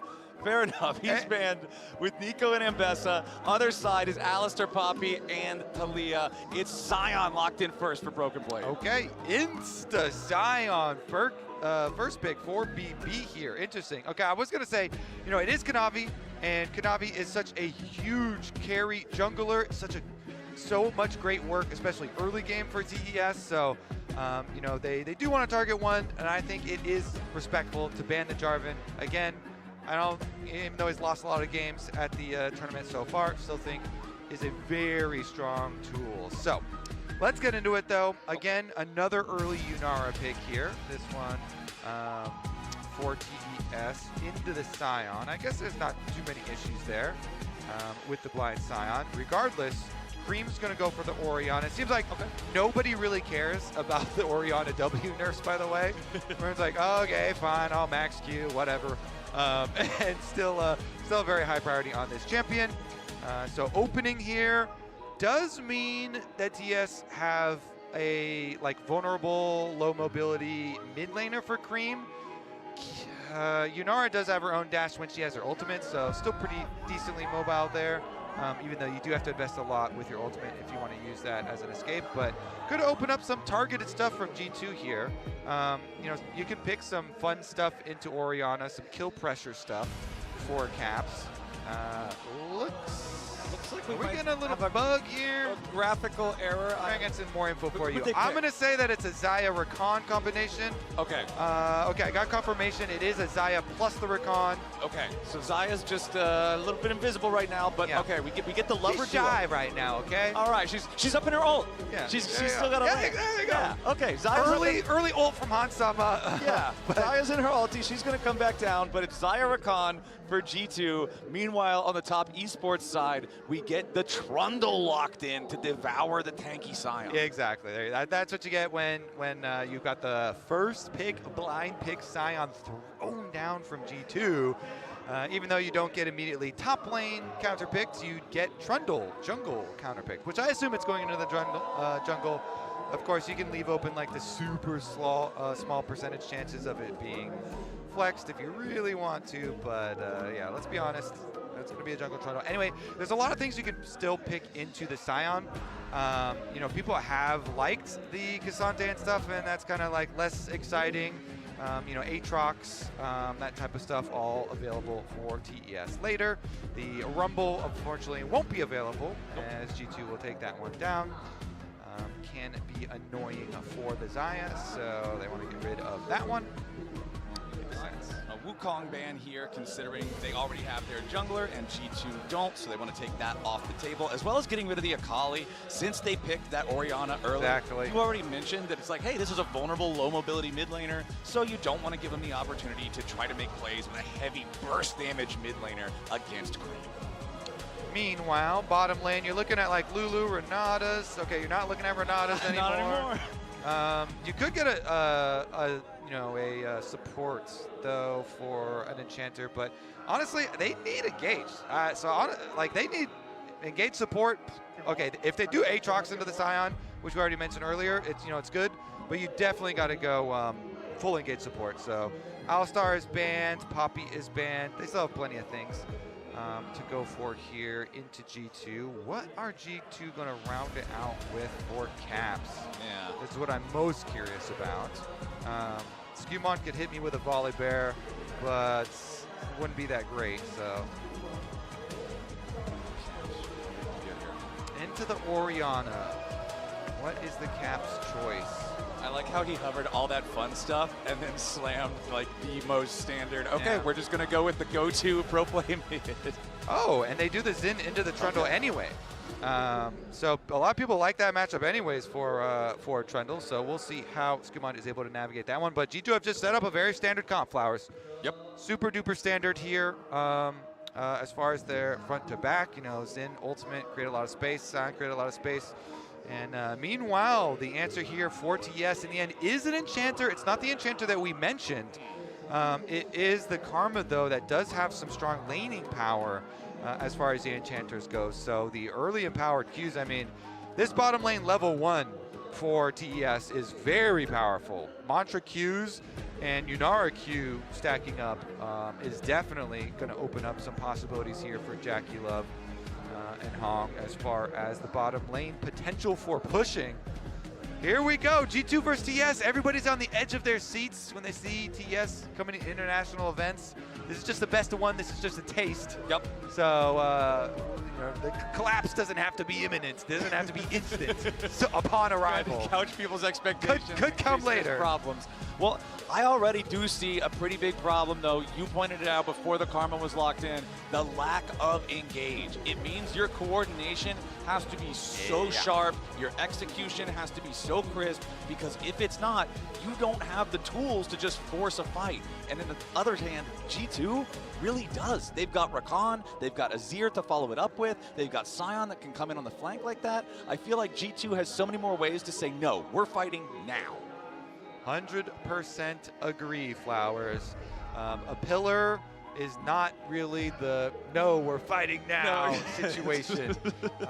It can set up, poke and stuff like that. You try and chase people, but yeah, we'll see here. Top Esports already starting out with possible lane swap scenarios. 369 starting on bottom side. Get some more information. Looks like we will have standard though. So real quick, because earlier we were talking about, and the desk was talking about the fact that, people get frustrated because people who don't watch LPL then just come into internationals and don't understand that Top Esports actually can play like a really good team even if they throw internationally. They do not play that super fast, stereotypical, really bloody LPL style. They're a more slow, they're a more calculated team. So again, maybe that lends itself into not needing the big engage. Maybe we're just going to play it cool for a little while, farm up, get some pressure, make some map movements. Yeah, their early games are generally really good too. So let's see if they can do that. Interesting sweeper. We're waiting here for the move. Broken Blade is bottom with the swap, so Lebrov staring down that brush. He knows the possibility they're in there. Okay, they are. He finds it out. He had a hunch, and his hunch was confirmed to be correct. So we do get our swap, and G2 with the early Sion pick. Sion, of course, is generally great in these, and Lebrov just hanging out on bottom side for a while before they start rotating those supports on over. I feel like Sion is probably the best champion in the game at adapting to strange lane swap situations where top laners have to play the game in a sort of wacky way compared to what it would normally be. Lebrov forced to jump back up the wall here with the grand entrance. Jackie Love and Hong hitting that level 2 before Lebrov and Broken Blade do means they immediately get control over that bottom lane, force their opponents back all the way off the wave. and see how much damage they can get, how much damage on tower. Sign, of course, can go down and use zombie form, to clear it back out, and then use teleport as well. Meanwhile, the Aatrox for 369 sustained a decent amount of damage. He can't quite do the same, but nobody else is going up there, so shouldn't have to worry too much. And Jackie Love and Hung, it's going to be a question of how much of a payment can they get in those turret plates. As far as the money, regardless, both junglers finishing their clears on opposite sides as expected. All right, Cream getting the early push here in the mid lane against the Azir. Topside Hansama versus 369's Aatrox. 369 not struggling against the range at all there, as Broken Blade and the Brav juggle hung around a little bit, but bringing him down to 200 HP. Not even forcing any summoners or anything though, because they know as soon as the Decimating Smash plus the Grand Entrance come in, it's like there is no more damage. Yeah, exactly. Very, very easy to predict and easy to play around. Softening them up for the dive, though. Here comes Kanavi. The Trundle is here. Broken Blade is low. Are they going to go for a good death? Well, let's see. This wave is about to crash in, and as soon as it does, Kanavi is going to show his face. Labrov goes for the Grand Entrance as Hong tries to get away. Broken Blade wanted to get something, but all he gets is first blooded. They even get the kill over to Jackie Love's Yunara. That's exactly what they wanted to see there for Top Esports. Yeah. All right. Flash used. So he did do, zombie form, you get back up, farm them, and then teleport back out. So it's not like as tragic as another top laner dying. But, like you say, that's more money into Jackie here. And he goes back, gets an instant call purchase as well, so he can get value that way, in addition to getting some turret plate money. Looks like we're going for the recalls, though, for the Swapperoni back out. And reset. Okay, Caps jumping in there after Cream. And Caps back in the heyday of G2, like back when, again, we're talking about this team winning MSIs, we're talking about this team making World Finals. Like, Caps was the Western mid laner that could actually stand up against the best mid laners from China and from Korea. And when you look at Top Esports, usually you're going to look at Kanavi as the best player on the team, and you're going to look at Cream as the one who will struggle against the highest levels of competition. And so what I want to see is can we get the resurgence of prime Caps to really put the pressure on Cream and give G2 a super strong advantage to play. Yeah, give him some more material for future Worlds music videos. Yeah, there you go, main character plays. He was featured very heavily, very nicely in this music video. A lot of big moments. And as you say, Caps has been somebody that they've been able to rely on for so long. Oh, yeah. On G2 and on Azir, this champion, Flowers, is such an iconic Worlds champion, especially. Oh, yeah. And so with the changes, they did nerf his early game and then buffed his late game a decent amount, and then they hotfixed, kind of reduced to the late game buff, but we may get more harassment on the bottom side. But level 6, he goes in right as he gets it. Right as he gets it, he gets Cream's flash. Exactly what you usually want to see the Azir go for, because then you can get the repeat gank once the Shurima Shuffle is back up. Kanavi and Cream, though, making sure that Labrov doesn't try to do anything else here, as Caps is down to about 500 HP. Cream not doing a whole lot better, since he did catch Caps with the Shockwave on the back end of the trade. Interesting. Are we going to have this rotation down bottom for another attempt? I mean, already good defense from G2. They know this is coming. They're reading it. They've got Skewmond and Labrov on the way. Broken Blade 6 also. Okay, Jackie Love might be in a little bit of danger here. Has to flash away from the Decimating Smash. Kanavi only level 5 here on the Trundle. There is no Subjugate. Broken Blade going to get caught by the tether most likely. No, but does manage to get away. Skewmond down to about 50 HP. Broken Blade, 200 on him. Very low health bars on G2, but everybody survives critically, and there's no more minion wave. Oh yeah, Kanavi, a lot of damage he was able to do to Skewmond, and Skewmond flashed already. Oh, Hong's trying to go in and get the root. He finds it, but Skewmond is so tanky here on the Zinja with the Drain Tank ability. It's not gonna matter. He does finally drop. Hong still taking hits from the minions from the Gleaming Quill, but he continues walking away. Top Esports, after all is said and done and the dust settles, they still get another one. Yep, smart stuff from Top Esports, and another nice early game lead for them. Kanavi getting level 6 here off the Krugs as well, stealing on his way out. he just walked down Skewmont there on the chase. You know, G2 are trying to defend under tower, but Broken Blade uses Sion ultimate kind of early, and then TS were like, you know what? Okay, we're not really scared about that CC anymore, so we can actually move forward more aggressively behind this tower and still like force some value out of this, even though G2 are in place to defend. And TES really make it work there, like extending the play.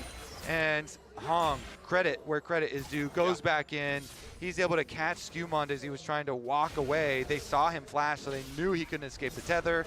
And they just kind of set it up perfectly for Kanavi to come finish the job with one more bite. I was a little bit worried there for a second when I saw the tether not kill him, because out of mana karma versus Conqueror Xin Zhao with the passive healing that the character gets is a little bit dicey, but they made it work out anyway. And now we've got everybody hanging around here on the top side of mid lane. The Grubs have just spawned, and obviously that is going to be the point of interest here for both sides. Kanavi and 369 going to go ahead, begin the objective. The AoE power of Aatrox can feel really nice, just smacking these Grubs around, as Top Esports comfortably taking the first one, and it looks like nobody from G2 is going to do anything about the second either. So they know Broken Blade's ult is on cooldown. They're still sending Jackie back down bottom side. So TS are like, you know what? We are fine with 2, and just send the Yunara back bot. I do like this. Broken Blade doesn't have ult, and look at that. Teleport's not on cooldown either. So Yunara gets to push that wave on bottom side by herself. Jackie getting some nice solo experience, picks up a flower petal.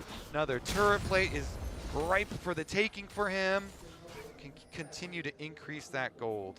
Top Esports erring on the side of caution, backing away from those Grubs. May have been able to secure the last one, but we will never know. Instead, like you're saying, just making sure that they don't put themselves in a bad spot. Give the money to Jackie Love, already accelerated by the early kill. His farm is close to what Hans Sama has had. And remember, Hans Sama's pretty much just been free farming up there in that top lane versus the Aatrox, and he's got the extra kill there for Jackie. So still nicely stacking forward towards that call. Both AD carries the call of this game, as Hong has to flash away from the grand entrance of Lebrov. Did not want to get caught out there with Caps and Skewmon both ready to follow up, especially considering that Shurima Shuffle is ready to go yet again for Caps. Could have been some seriously dire circumstances. Yeah. All right, the other thing to warn, as Top Esports have their nice early game gold lead here, you know, a little comfortable, 1,000 gold. You never want to get too comfortable with this team, because they definitely can throw it later down the road. Okay. But it is going quite nicely for them, and you want to progress towards the dragon as we get flash blown from Cream on the re-engage. So he already had, wait a second, they're going to enter to contest the dragon. Mountain Dragon here, aggroed, but plenty of vision for TES, and they kind of can retreat back into their own territory.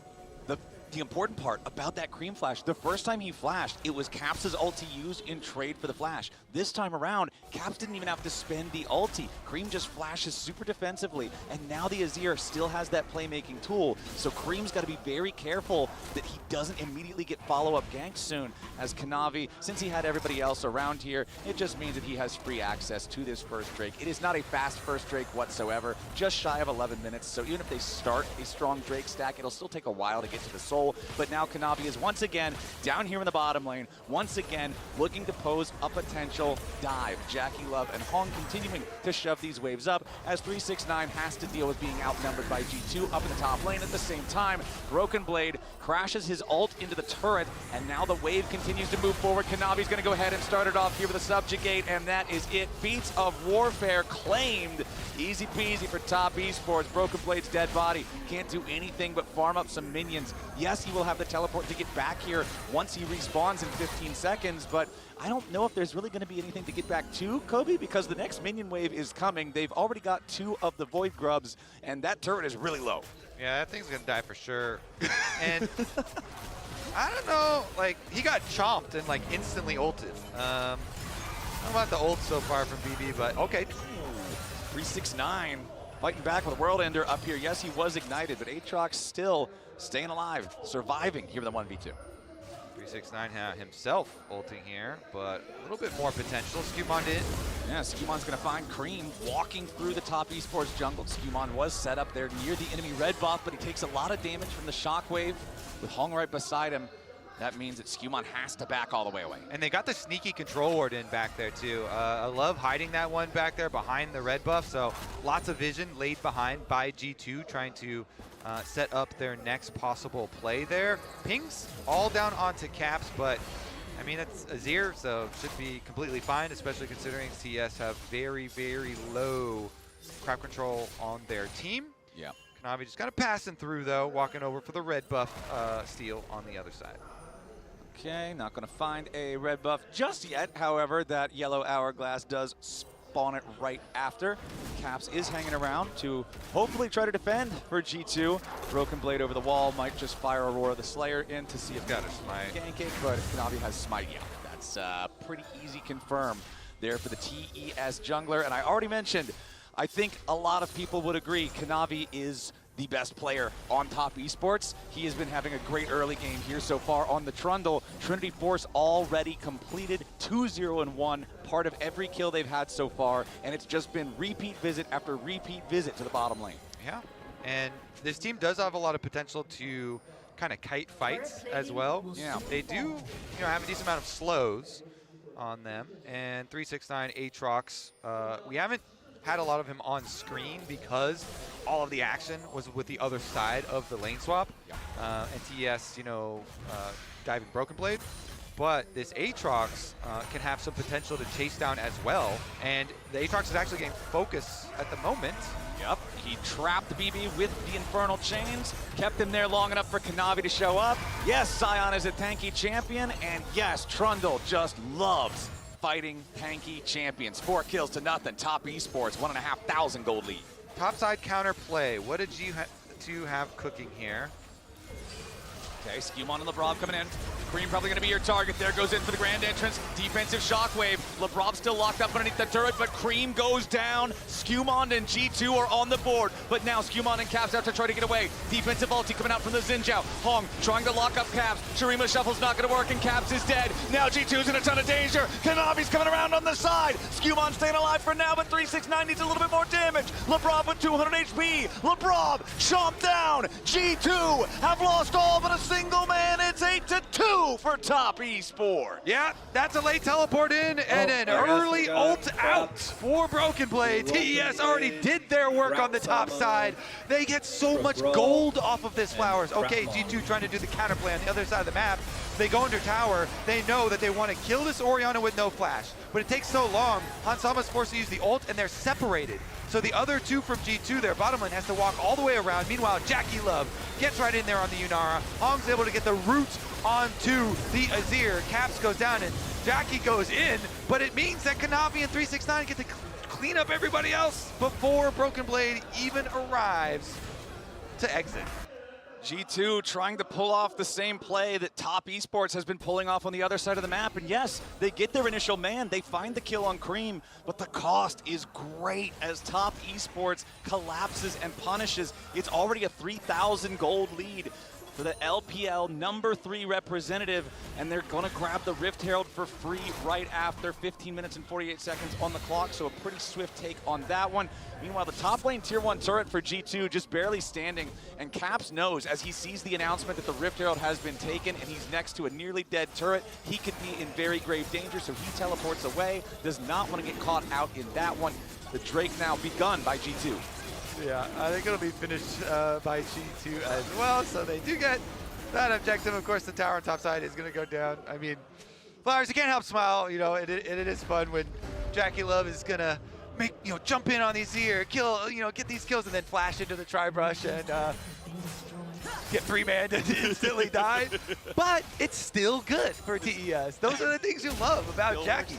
Just flash on in there, go with the hype plays, and it's still good for TES. Very, very good. Sometimes you just got to play wild. Very good. Loose. Still very gold positive, and of course, the Trundle and the Aatrox could just clean up the kills afterwards, trap them in. So we'll see what they can do with this gold lead. Of course, with that flash, Jackie won't have it for later. And as we mentioned, TES can and will throw games later. Sometimes, some portion of times, that happens when people do catch Jackie Love in bad positions, at bad timings. And it is easier to catch people that don't have flashes. So, true.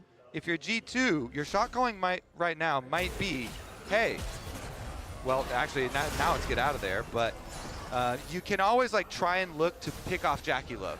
You know, whenever you're facing TS and as big of a lead as TS ever have, you can try and do that. But you know, it's looking good for TS at the moment. They're gonna rip field. They're gonna go for this tower.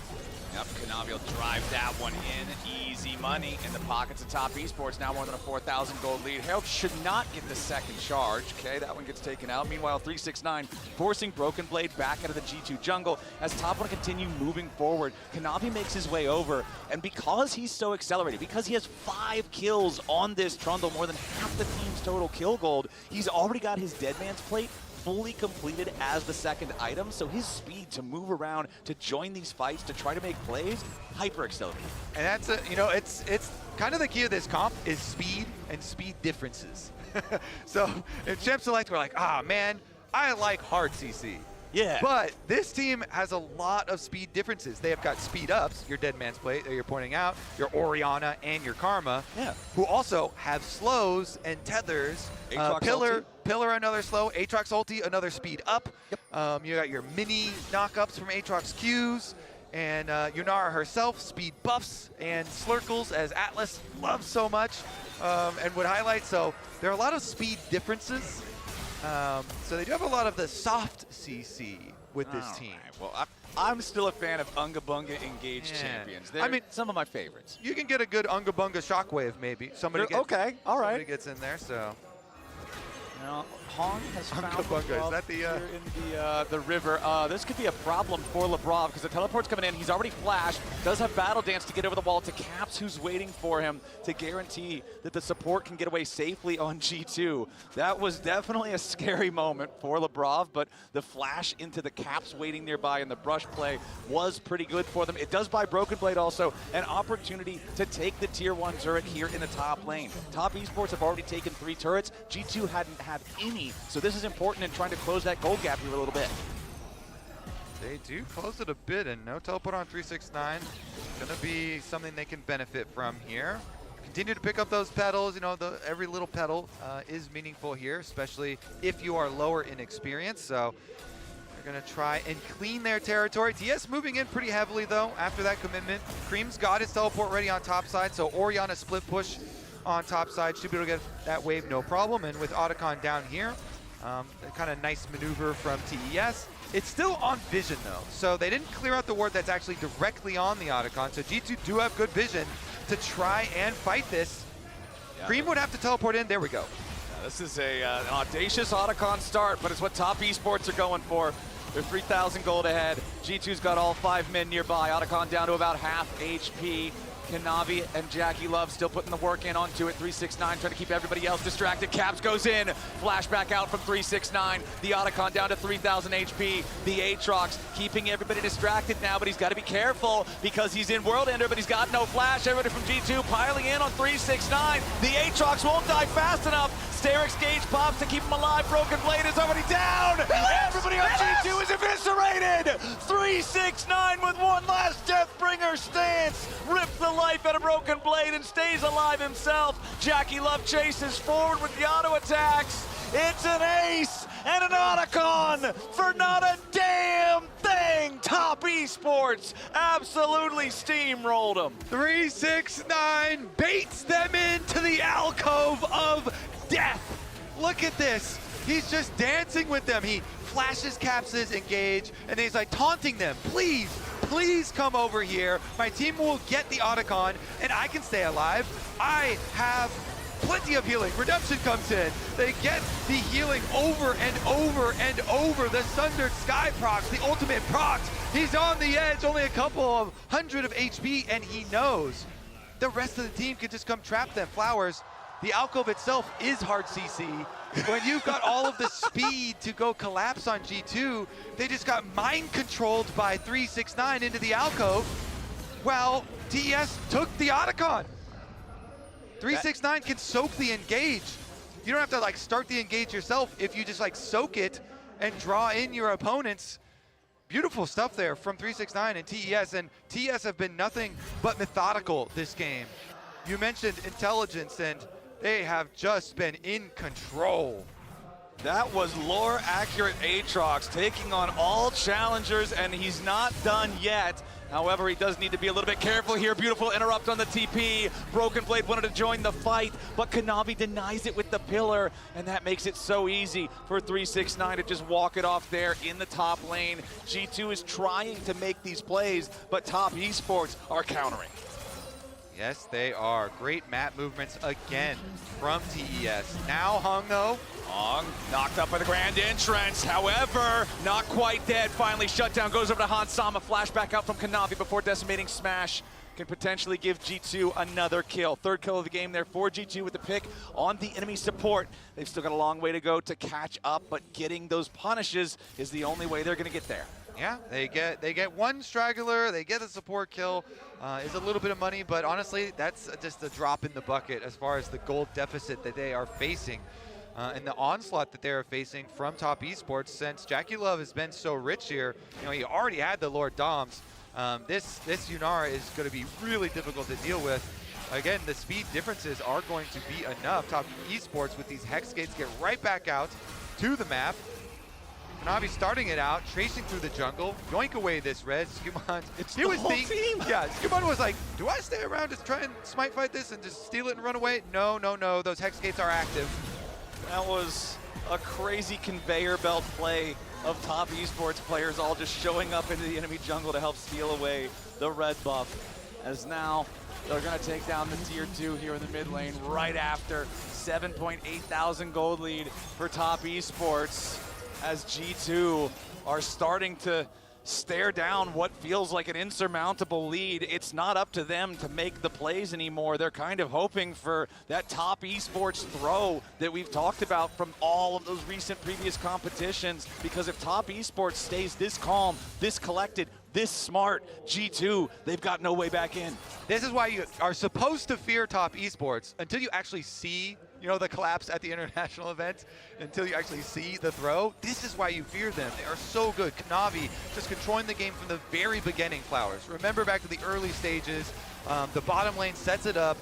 It is the lane swap, but they don't care about it. They just punish the lane swap. They take down Broken Blade over and over. They get enough money onto Jackie Love. They keep funneling it into Jackie Love, very calm.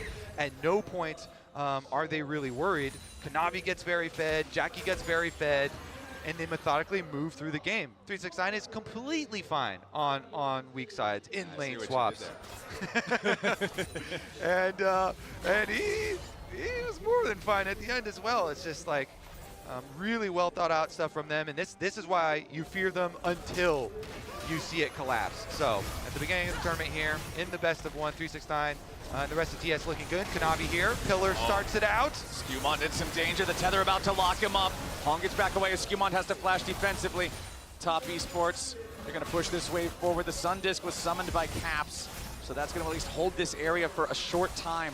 But Baron is live on the map as of 45 seconds ago. Top Esports now going to dare G2 to come closer towards the area. Jackie just continuing to fire. If anybody gets close to Jackie Love, they are gonna take a ton of damage from this Yunara.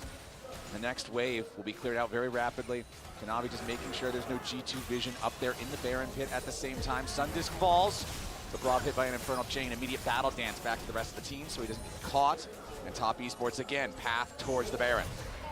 And they're trying to clear out the vision, but G2 have some lingering wards.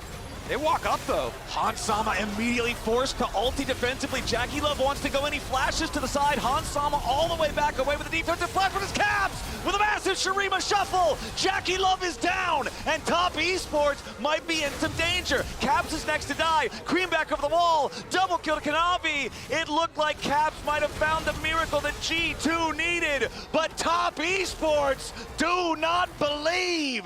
G2, they got the best they could have got there, but it's still a 3-for-1 for Top Esports. Top Esports will put an emphatic stamp on this game. The Baron will be theirs. Skumon is down, no spike for G2. All they can do is farm minions while TES take the main objective. It's not going to be the fastest because Jackie Love did die, but they are going to get it. Yeah, Jackie Love went ham. Let's take a look at it, and that's going to be the fun perspective to watch because he goes at Hans. He gets the big hit onto Hans. He is able to chase through. He flashes forward. He really wants to go for the chain, but it's right in and past not only the Rakan, who charms him up and sets him up for Caps to go in, but because he goes in like that and it's full commitment, the rest here for TS are able to clean it up. Cream barely flashing over the wall. He survives. Honghan escaped out to the bottom side. He too survived on a sliver of HP. And again, it's a similar scenario where, yeah, Jackie's going ham in there and getting melee range of everybody, but the Aatrox and the Trundle are just destroying them all while everyone's chasing them around.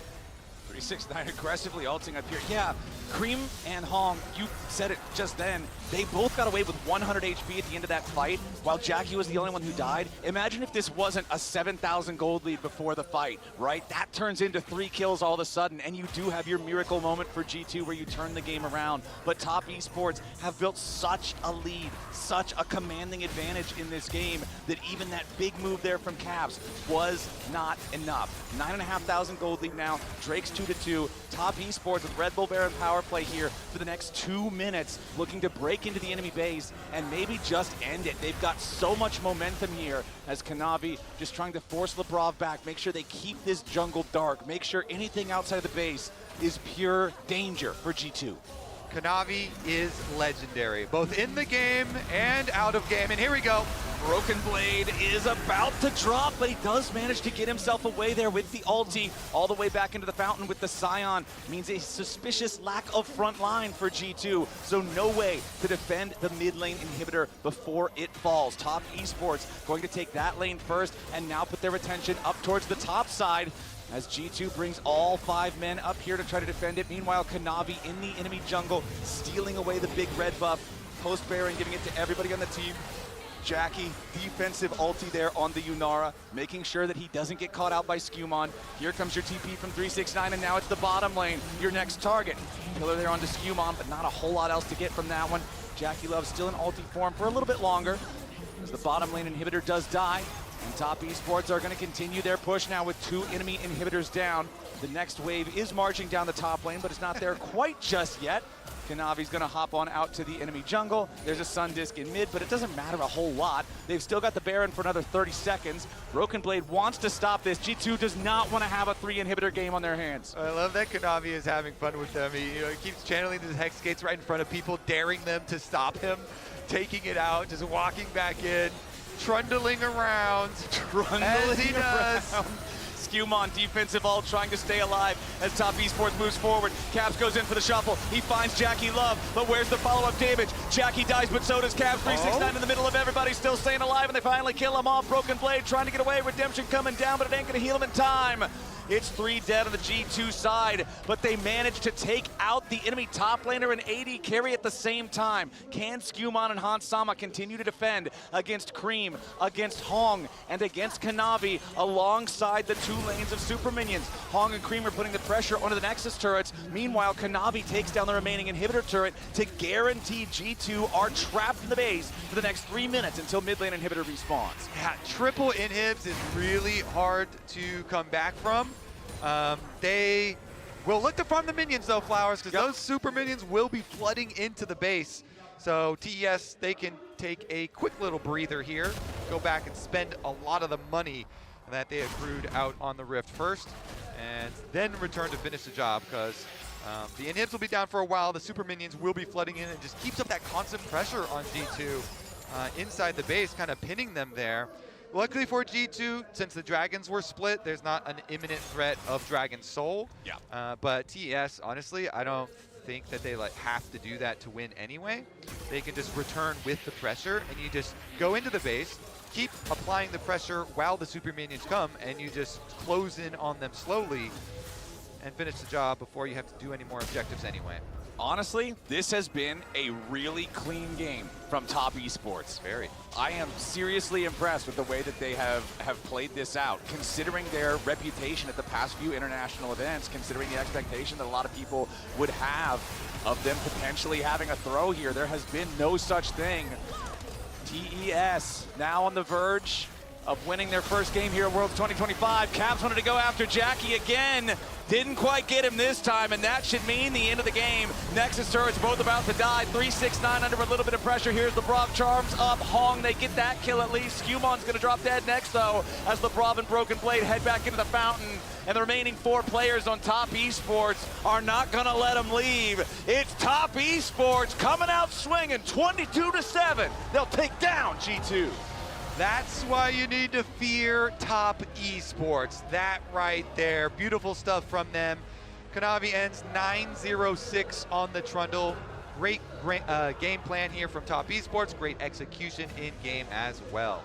All right, Dracos, I'm sorry, my friend. Desk, what do we think of that one? I mean, you don't have to apologize, bro. I got nothing to pretend about. We got absolutely cooked in that game. G2 taking out the LEC. The despair sitting in, but all I can do is laugh. Kanavi, masterclass of an early game. How'd you guys feel about it? I felt pretty good. You know, there was a couple of Jackalov moments where he maybe overstepped a bit, but generally clean and controlled from Top Esports, you know, often talked about as this intelligent, more macro-focused LPL team. We really saw that on display. We saw the early game from Kanavi where he had so much control, and with this extended swap that came out, because I feel like the top lane and bot lane matchup from the side of G2 wasn't super favored, and they really used this Trundle to punish the Sion on repeat. You know, it felt like Broken Blade really having a rough game as a result. Yeah, you mentioned Jackalov moments as if it's a mistake. It's just the TES flavor. It's just you just have to extra spice. Exactly, and they've been very spicy throughout this game. You're right. You got to see the lane swap come through from G2. They intentionally wanted to play it out to dodge the lanes, so they could not really have the lead, like fall into a deficit early. Yeah. They fell into a deficit early. I feel like draft analysis is always the easy way out, but it does feel especially valid in this context when you look at, hey, what are their last 2 picks going to do? Ooh, vanilla ice cream, baby. That's what we saved. What is the rest of our map doing? We're lane swapping into 2 losing matchups. It's a tough sell for me, and I feel like G2 at least have clear takeaways to help prepare for the next game. Yeah, and whenever I see drafts like these, because I've seen it in the past where you go like Sion or Gragas or whatever in like first pick, and then you just slam Zyricon immediately. You just recognize it's like, okay, we just believe that laning phase doesn't matter. We just want to play for team fights. We're gonna get outranged. They could pick any composition they want, and a lot of the times that happens with struggling teams. In this case, G2 is a very strong team. They're always incredibly flexible when we see teams from the West. They're the teams that's the most flexible in terms of picks. So that was really weird to me that they locked themselves in that early like that. So draft for sure is going to be a big question mark for them on that. But then, of course, yeah, as the game went on, Kanavi, the dive bot lane, turned into a lot. It turned into a lot, and also it turned into, I mean, this Otacon play, we saw G2 going all in on the Aatrox. But before we can get there, I think we do really have to highlight some of what you mentioned already, which is, look, ultimately just in a super impressive early game coming out from Kanavi. Scumon struggling to find that impact. We talked about him as a key player, but it didn't really happen here. I think the thing is, when you go for this swap, you're going to fall behind, right? They knew the lane matchups were poor, so they were happy to fall behind a bit, but the pressure was really put down. You're getting plates picked up. They're going for these dives, and it really felt like it was a struggle to answer back in return. The execution, very crisp from Top Esports.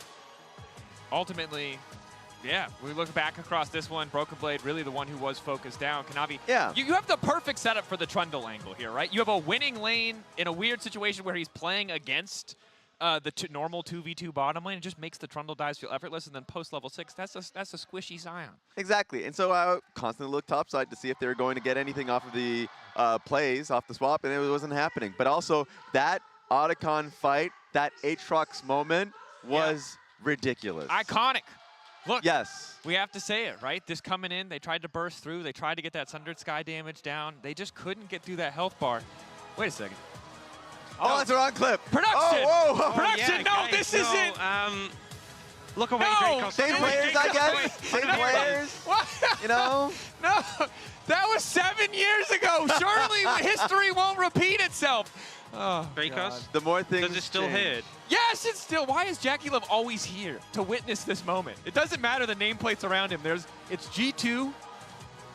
Jackie Love isn't even a part of it. It doesn't even matter. They're just like moths to a flame. Yeah. You know those little electric fly swatters? Like that is G2 with this Aatrox. They're like, I have to all in this guy. We must kill him. It is deep in my soul. It is a organizational problem. Because the nameplates, I don't know if you noticed, completely different. Yeah. We've identified an organizational problem. And as much flack as we want to give to TES about sometimes frequently choking, G2 and Aatrox frequently a problem. A consistent theme, a recurring theme, it would seem.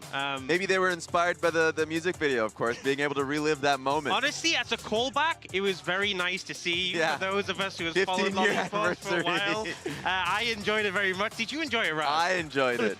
Yeah, I mean, credit to TES. We spent a lot of time talking about how they might disappoint us, but today that is not the case. They played like absolute demons. Yeah, it was good play. It was impressive, and I think based on the domestic play, this is what we expect. And I'm hoping they continue this sort of level of play going forwards. It's a strong start to the Swiss, especially a matchup where a lot of people were saying it could go either way. I think estimations where G2 is an opponent who could have taken them down. This looked so controlled and crisp.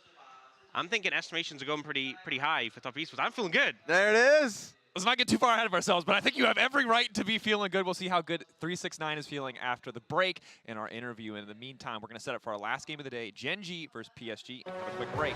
Don't go anywhere.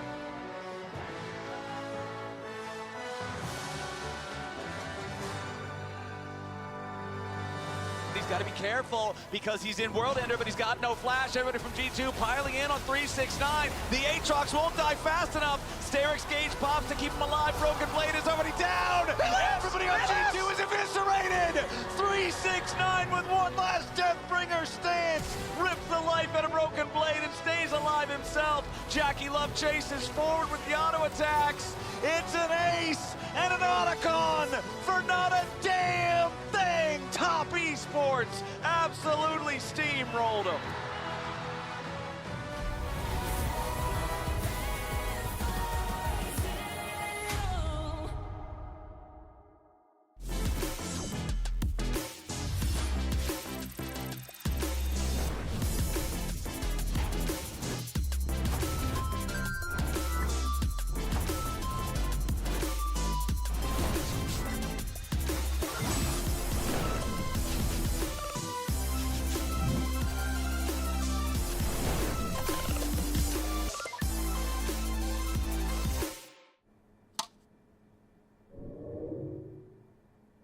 Red Bull gives you wings.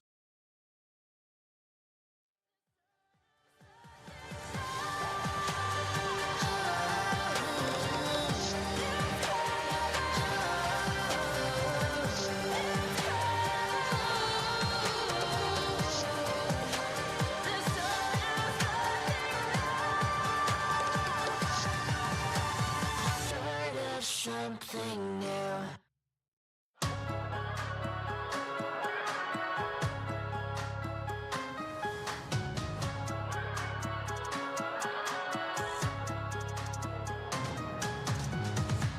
Pulse starts to race, can't slow it down. The ringing in your ears has gotten too loud. Take a deep breath, try to slow things down. Wish it away, but it's too late now. I am the storm. I am the storm.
TES take the first game of the tournament in a revenge match against G2 Esports, and I have 369 with me and Wendy to talk about that victory. Thank you so much for joining me. You beat a team that 3-0'd you last time you faced off against them at MSI. How important was it for you today to beat G2 so convincingly? 那首先恭喜你们获得这场比赛的胜利，特别是面对 G2 嘛，他们之前在 MSI 是有3-0带走你们的，但是这一次面对到他们如此干净利落的赢下比赛的胜利，有什么重要性或者它的意义呢？就觉得世界赛的第一站的话，对我们士气帮助还蛮大的，然后大家会更自信一点。 So I believe always, in the international stage, especially for World Championship, the first game is always the most crucial one because it actually can build our confidence and the morale, the aura for the team. So it helps a lot. Now, talking about you and Kanavi, you said in a recent interview that you guys don't need to communicate that much because you've been playing together for so long. How do you know that you're always going to be on the same page? 那可能在最近的采访当中，你有提到，可能很多时候你和卡纳维彼此之间都不太需要来怎么样去沟通，然后就能够有很好的配合和默契。所以说，也想问一下，你觉得你们为什么能够确保你们能够很多时候都在步调一致，然后一起来进行游戏？因为我们两个平时训练的时候会说话说的比较多，然后就因为在一起也比较久了嘛，然后就打的比较久了，然后磨合的也比较久了，就不太需要什么沟通吧，就。 说的简单的他就懂。 So to be honest, in the actual practice or in our daily practice, we really talk a lot, communicate a lot together with Kanavi, and we played as a teammate for such a long time, so we kind of build the synergy, the coordination. So actually on the stage, we don't need to say that much. Only a simple word, we can know each other what we're going to do for the next steps. Absolutely amazing to see. Now, Top Esports is back here at Worlds on the international stage, and you said that teams should be afraid of you. I know that historically, it doesn't always go well for Top Esports on the international stage. What makes you sure that this time around is going to be different for you?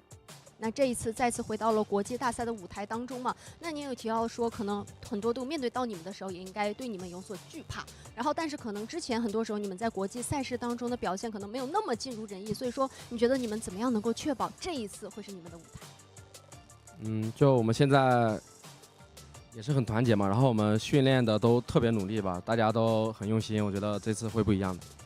So I feel like for the team, we really build a very good teamwork. We try to make sure we're on the same page, and also we just put 100% effort into everyday practicing. So I feel like because of that, we can have a good result. The result will come naturally. All right, wishing you the best of luck then. Sheshe, thank you so much for the interview. Thank you. Wendy, thank you so much for the translation. Over to you guys.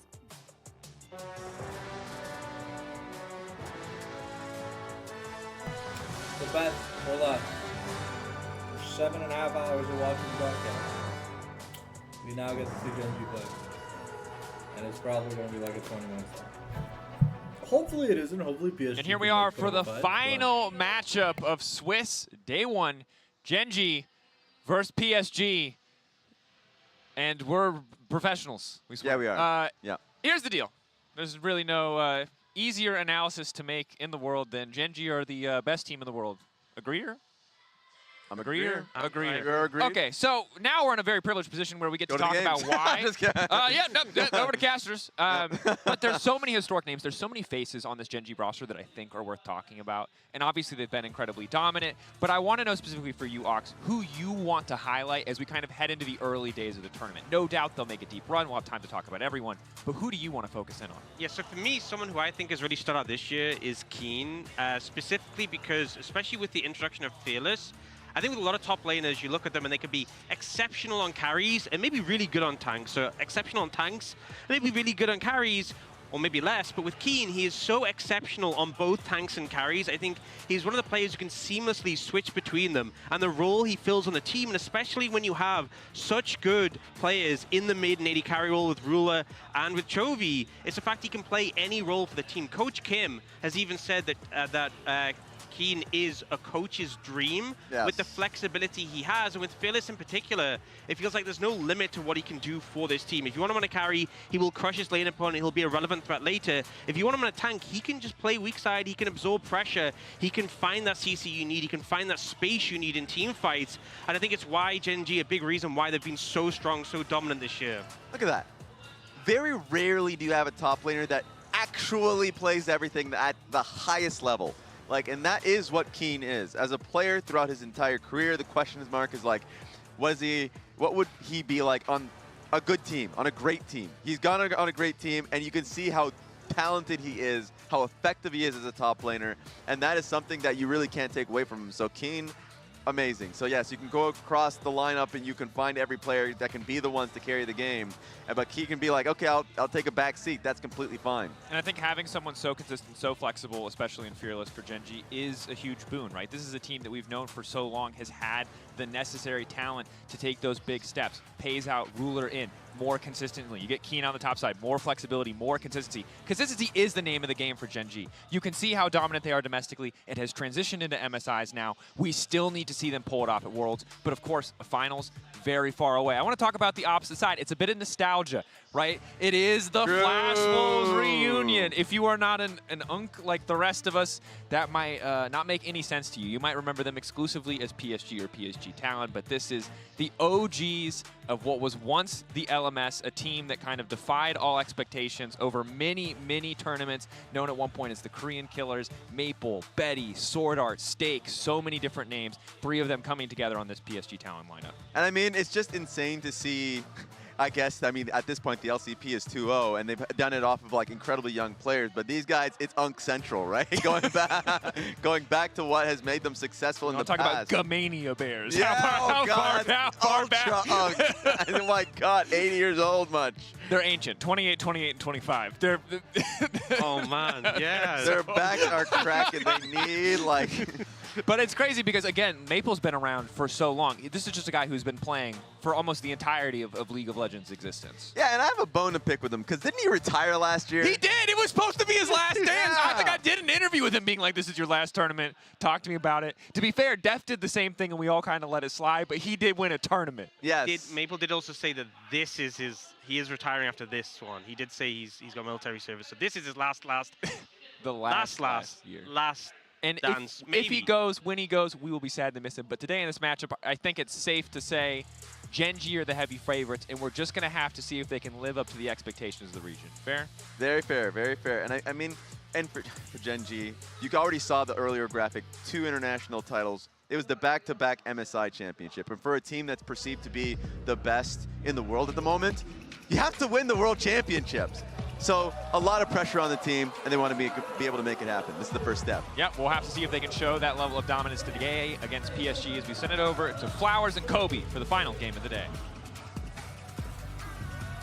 Thank you, gentlemen. That is correct. It's time for our 8th game of 8 here on day 1, main stage Worlds 2025. They're talking about how Maple and Betty and Karsa have been playing the game for a long time. They've faced many challenges, many obstacles along that long road. And let me tell you, brother, this one is a straight hill up. Gen G are tough. This is a large obstacle that they are facing in front of them. Flowers, yeah, let's be honest. I mean, you're jet lagged, I'm jet lagged. We're about to see a beatdown. This is going to be a real tough battle for PSG. Yeah, I mean, PSG, you know, they started the split 0-8 and then went on an 8-0 run and have kind of been able to cobble, you know, something together with Karsa, Maple, and Betty and the Flash Wolves reunion. But in the face of Gen G, it does seem like just the most amazing, daunting task ahead of them. So let's see if they can, you know, show us something interesting, maybe off of some jungle focus here for Karsa. Okay. If they can try and draft some real winning lanes and play for pushing lanes early and then play to Karsa to go, you know, like, I don't know, Fight Canyon or Invade Canyon or, you know, something there, because that's maybe the one thing. I'm a huge Canyon fan, but he's been a little bit asleep recently for Gen G. So honestly, I want to see I do want to see Canyon come up with a really big game and have a big entrance here into Worlds, and Gen G really put an emphatic stomp. But let's see what PSG can do about it. Well, so here's the problem with that, Mr. Kobe, is even if Canyon hasn't been making as many plays, as many big highlight reels as he has in the past, Gen G have this new dude called Duro, and Duro is kind of the hotness right now. They bring him on. The new hotness. Yeah. There's not these, you know, super sky high expectations for him when they first bring him on, but he has shown up really big for this team. He can play these crazy carry kick champs. He has a nasty blitz crank. They can trust him in clutch moments to be the guy to make things happen, and turns out he does. Yeah, and he's got a great story. I love too, where even Arnold, who we talked about, the CEO, was like, you know, posted an interview and he was like, yeah, we are so happy with how it has turned out with Duro. Like, this goes beyond even their own expectations. Yeah. He has just turned out so good to be such an amazing pickup for Gen G. And if he's the new hotness, then he's also laning with the old hotness, Ruler. Yeah, who is it's pretty hot down here in the bot lane. Really hot right now. So yeah, let's see what they can do. You know, it's a best of one Flowers. So bot lane, hot lane. Let's have bot lane, hot lane. Let's have some fun here. Best of one, Gen G versus PSG. Will this be a shocker? It would. I feel like this would be. This would have to be one of the biggest upsets of all time if PSG wins it. Even if it's just best of one, right? Like obviously, you know, best of 5 upsets are bigger than best of 1 upsets, but this would be massive for PSG to win here. We do have Yunara, Renekton, Ryze banned out by Gen G. PSG getting rid of the Azir, the Orianna, and the Xin Zhao. It is a first pick Wukong for Gen G. Hey, not Jarvan. I still swear by Jarvan. I swear Jarvan is really good. I mean, Jarvan pairs well with Rumble, the spicy hot pot. Spicy hot pot combo. We are in China. But let's see about the hovers here. Karsa with the shout outs. PSG, what will they cook along with the Rumble here? Okay, fine. We've seen this before. Yep, the point and click. Another good combination with it. Early Wukong though for Gen G. Let's see what kind of team fight they can kind of build around this. And Bessa takeaway. Oh man, Gen G is just building a full go in and beat them to death comp. Wukong to start it off, hit the Cyclone, and Bessa follows it up, throws you up into the air. Oh, what's that? A big circle on the ground right beneath me? Turns out there's Galio. Whoever these guys go after is dead. D-E, dead. It definitely is an aggressive look, a nice dive look here for Gen G. Ooh, I actually love that into this, though. If you're going to dive us, yeah, let's throw down the Swain. Maple Swain, I mean, even when he was in LCS in North America, we had Maple Swain popping up. So this, if it is going to be an overarching look where the tournament is going to see a lot of, you know, Caitlyn comps and Kai'Sa comps type of things, and we're going to see lots of dive comps, then what are things that can play well versus dive? You know, stuff like, you know, Swain here having massive value if there's going to be a lot of people with short range diving in towards you. We'll see. I do like the look here, though. Rakan going to be the ban, taking away some of the Duro playmaking. Yeah, I absolutely love this Swain pick from Maple. This is awesome. Poppy ban from Gen G, absolutely love that too. If you're going to play a full Send composition, then getting rid of the Poppy feels really, really important, considering both Steadfast Presence and Keeper's Verdict are so good at busting that up. Nico banned out by the side of PSG. Honestly, Kobe, I'm kind of surprised to not see a Kai'Sa ban. I'm thinking maybe they want to pick it themselves, because Kai'Sa feels like the AD carry that you pick with a dive comp. Yeah, definitely is one of the premier AD carries to pick with a dive comp, and definitely would go well here. Maple's all-time stats on Swain, okay, what do we got? Are 40% win rate with the 5 picks. Not too shabby. Okay, in the middle. Yeah, but into the Galio, pretty nice and easy early start. We'll see how far they go with it. Again, another Duro ban though. They followed it up with that Nico. Of course, the other engage, premier engage that they're looking to avoid. Ooh, betting Ezreal here to complement it. Want to stay safe when you're facing this dive from Gen G. So that would have been a good option for them, but they'll delay it. Just a little taunt there, a little possibility of what could be. But they steal away the Rel, which can, if everybody dives in together, she can actually be used pretty powerfully defensively on her own with Shattering Strike plus the Magnet Storm both being AoE like big lockdowns. It also denies Rel from Duro so that Gen.G can't draft that extra Omega hard engage. So let's see, what's it going to be from Gen.G here in the AD carry position? Oh, it's going to be Ruler Lucian. And are they just going to go ahead and lock in the Braum as his I mean, it looks pretty good to me. All right, we got Lucian Braum in the bot lane for Ruler and Duro. Yeah, bring some good team fight here. Let's see. The Braum into the Rel 2, also going to be a really nice answer. Of course, we always have to be ready for lane swaps in the current state of the game. But what are we going to do to actually round it out for Betty? We were talking about that, Kaisa, before. I hope that we do get the lock. All right, time's running out. His second most played champion of all time does not get locked in. Nope, it is the Sivir instead, the extra movement speed. This can be very powerful, the more immobile characters you have, because it's kind of like what we were talking about last game with the lack of engage mechanisms on top esports and how it's all about speed, speed, speed. Well, we don't have any dashes or anything on Swain or Rumble, so just make them run fast. Okay, make them run fast. Everybody's going to be running in. Let's have some fun, Flowers. Last game of the day. Last game of the day. After this one, we get to see what our matchups are going to look like for tomorrow. It just keeps getting more and more spicy as we get closer and closer to those best of threes, those promotion and elimination matches that matter so much for getting out of Swiss stage or going home. But that is a crazy sign. Sorry. I wasn't looking at it, so what maybe you don't want to repeat it? It was just the dancing. Oh, the dancing. Player. Oh, I saw the dancing, dude. I thought I love the dancing player doll model, whatever you want to call it. I'm sorry. It's the end of 8 games.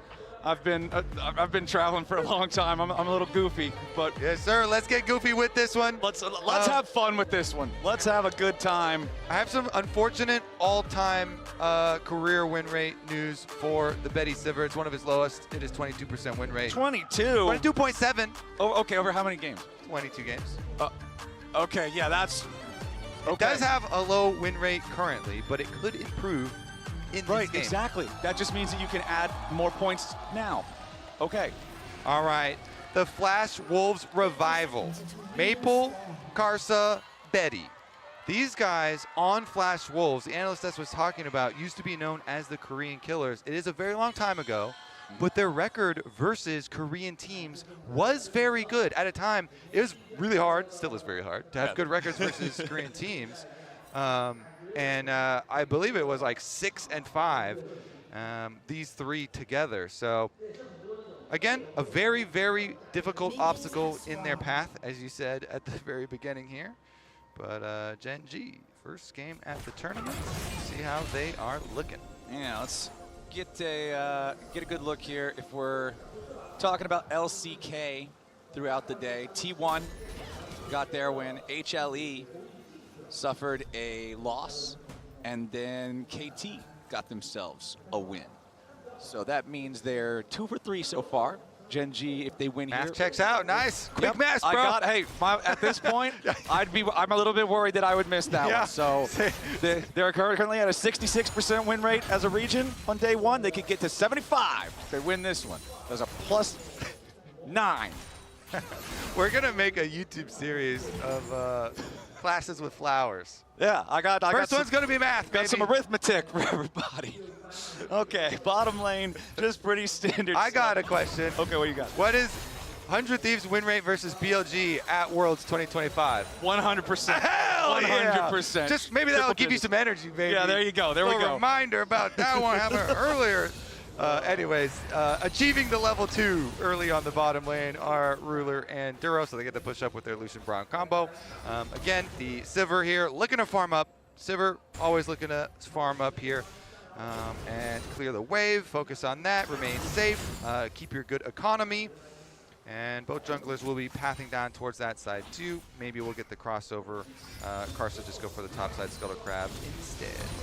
Okay, mid lane, Maple's got that early push. Remember when you're watching Swain lane, one thing that you can always do to help yourself with your never move is you wait until he's next to the range minions and then you throw it at the minions, since when it pops, it lollipops a little bit and it'll still grab the guy, then you can get an extra proc of your passive pull for extra HP. Stacking up that HP I think is going to be very important this game, Kobe.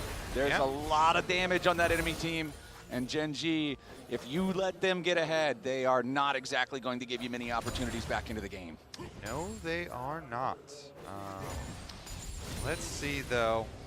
You talk about the Swain and looking to be beefy, looking to absorb engages. That is critical role here versus a lot of the short range that Gen G are showing. So Maple will be kind of a centerpiece, but Karsa has been the one to look at recently, and he is doing like we were expecting, just crossing to the top side Scuttle Crab, since his bottom lane is the Sivir lane that's getting pushed in.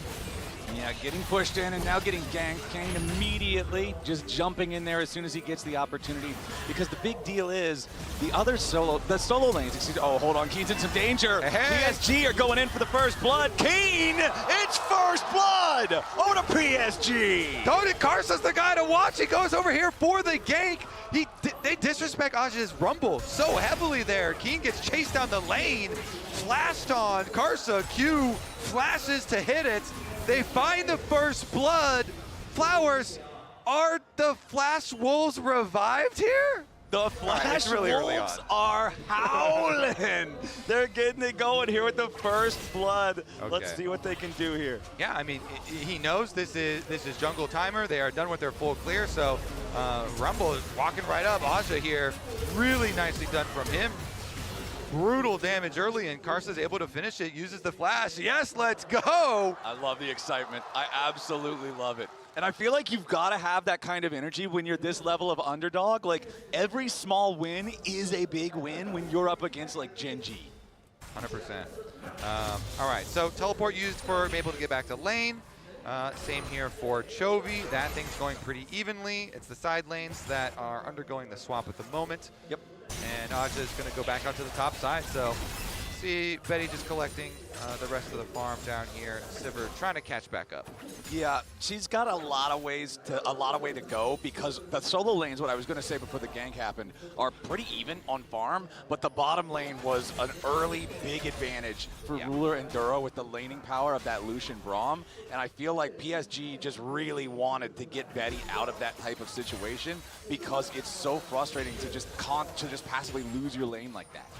PSG going to be able to get this dragon, and the swap on the top side for Gen G. They're going to get their push in towards the Rumble.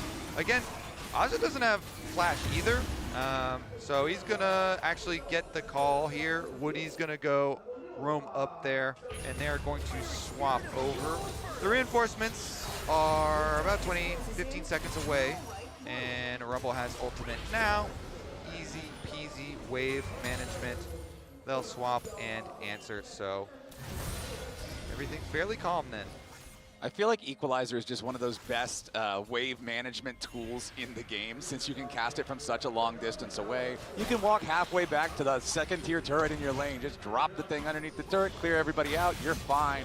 Karsa takes a quick little smack in the head from Canyon here, as Keen and Chovy also hanging out. We've got level 6 on both the solo laners from Gen G. Same thing though for PSG's side. We are going to full send for a Scuttle Crab. This is the name of the game right now. Duro joins up, only level 5 on the Braum. Karsa's coming around for the Crab, but the public execution comes in from Keen. Gen G, they're ready to go in after the enemy jungler. Heroic entrance comes smashing down. Karsa's getting away just barely. Canyon down to 300 HP. It's going to be another kill coming in, but this one goes over to Gen G. They keep Canyon alive. The Wukong survives, and they take out both PSG solo laners. Nice little attack here from Gen G. Keen goes straight for Karsa. He Ambessa ults the bottom side, pushes the Vi completely out, and then the other side also won. Canyon here focusing on the Scuttle Crab.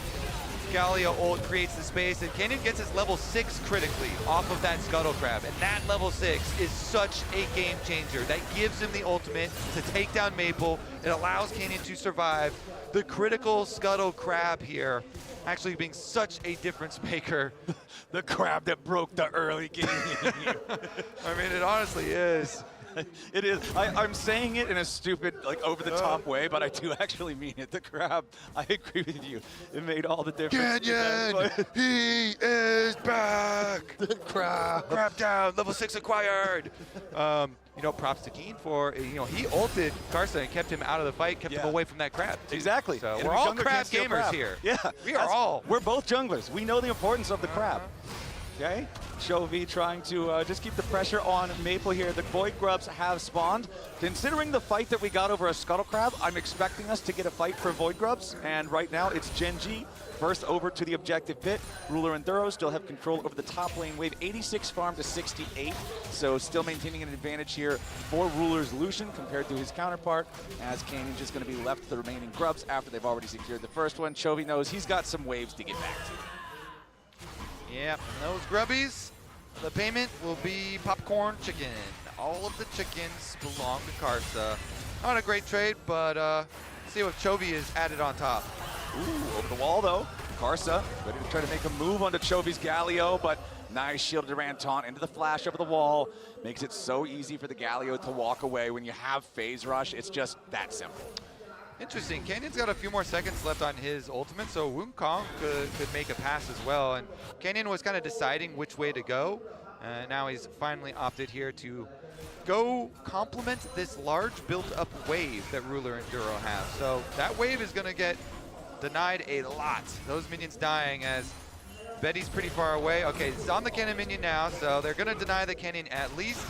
And since Canyon, the Wukong, is also here, the minions are dying. All that PSG can do is cry. This is so much to lose. Ruler's gonna drop the culling now just to further force them back. Defensive on the hunt from Betty and Woody. Meanwhile, back in the mid lane, Chovy's gonna be the target here yet again, trying to get himself away as the Swain ulti is used. Karsa tanks the turret and Maple gets the kill. So PSG, they're going to find a kill on the Gen G mid laner, but at the cost of 500 minions and the tier 1 turret dying in the top lane, as Ruler is about to get an absolutely massive paycheck. Yeah, that is a lot of denied minions on the top side, a lot of value there. Karsa and Maple, though, back together, and they actually do punish Chovy for the earlier flash that they burned off of him after the Raptors steal. So, you know, getting something at least back for themselves, Flowers. Exactly. That's what you tell Betty. You're like, yo, Betty, I know it's really tough watching all that value just go into the dirt on top side. Hey, buddy, we got this guy. You got a kill. Right, you're getting something, right? And that's Betty's like, all right, great.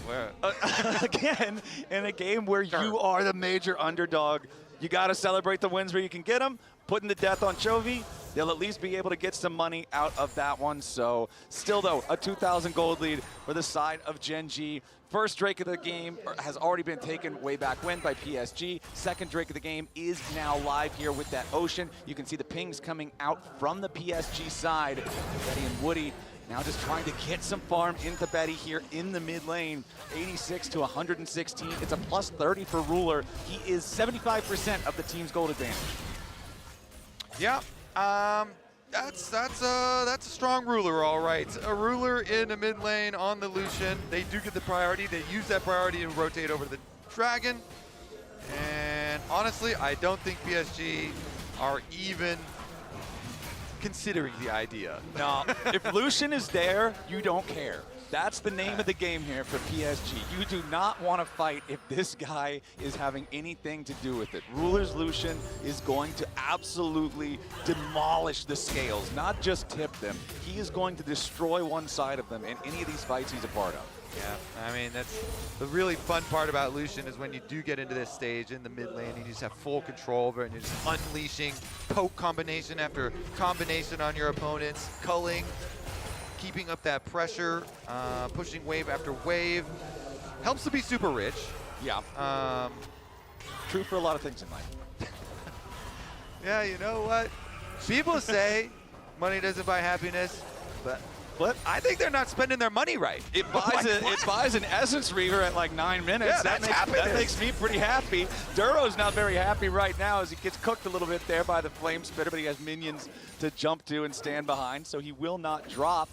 Zeal purchased for Ruler as well, working towards his rapid fire cannon, and then your combos get even more fun. Watching the world's best Lucian players play Lucian is always such a treat, as PSG, Karsa and Woody coming down to help Maple, going in after Keen, public execution, defensively trying to get away. He has the shield, but it does not shield enough. The feat of warfare is claimed by PSG, Kobe. Try lies Swain, baby. Yeah, can't get away from those slows. Canyon trying to wrap around, and Betty, I think, is actually going to be okay kind of watching, but turret plate money will be mined by Ruler and Duro here. So they get the Raptors, they get the turret plate, and they actually get a taunt. Probably too deep to stick around, but I mean, it is another nice kill for PSG, taking down Keen. They got their target on this Mbessa. Another one, they're trying to defend their red here. Now they do not want to let Canyon try to steal this away, but unfortunately, Wukong Q's Smite is a very potent combination for taking away buffs or stealing objectives or whatever you want to do with it, especially with that Trinity Force already fully completed. The burst is just crazy, considering neither one of the junglers has their fully evolved Smite yet. Yeah, big bonk right there is going to be the difference maker.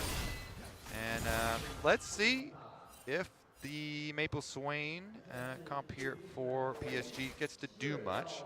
Betty is up to his Essence Reaver at the moment, but Ruler is still so far ahead in the individual matchup. Sivir is basically just on minion cleanup duty, and Keen is the target, Flowers. Okay, once again, they're just full sending the same play over and over. And it's over working. and over, it ends up working. It's similar to what we saw Top Esports doing in the last game, killing Broken Blade over and over. They're doing it to Keen over and over. Yeah, it's just that this game, the other parts of Gen G are rich and still making money. Don't worry about that. We're comparing one lane. Yeah. Right? Yeah. Okay, so that is an avenue, a good avenue for money though, and continuing to focus it. So it's gonna be, wait a second, on their reset. Okay, Keen's just gonna go back top lane. That is a fairly long and open lane already, but shouldn't be too much more pain in his future. Ruler now, oh, it's not a rapid fire cannon. Okay, we're going Navori. This is the maximum APM Lucian item. Calling on Betty. Takes him down to about 40%. Yeah, that's what I thought you were talking about when you started talking about fun and Lucian play.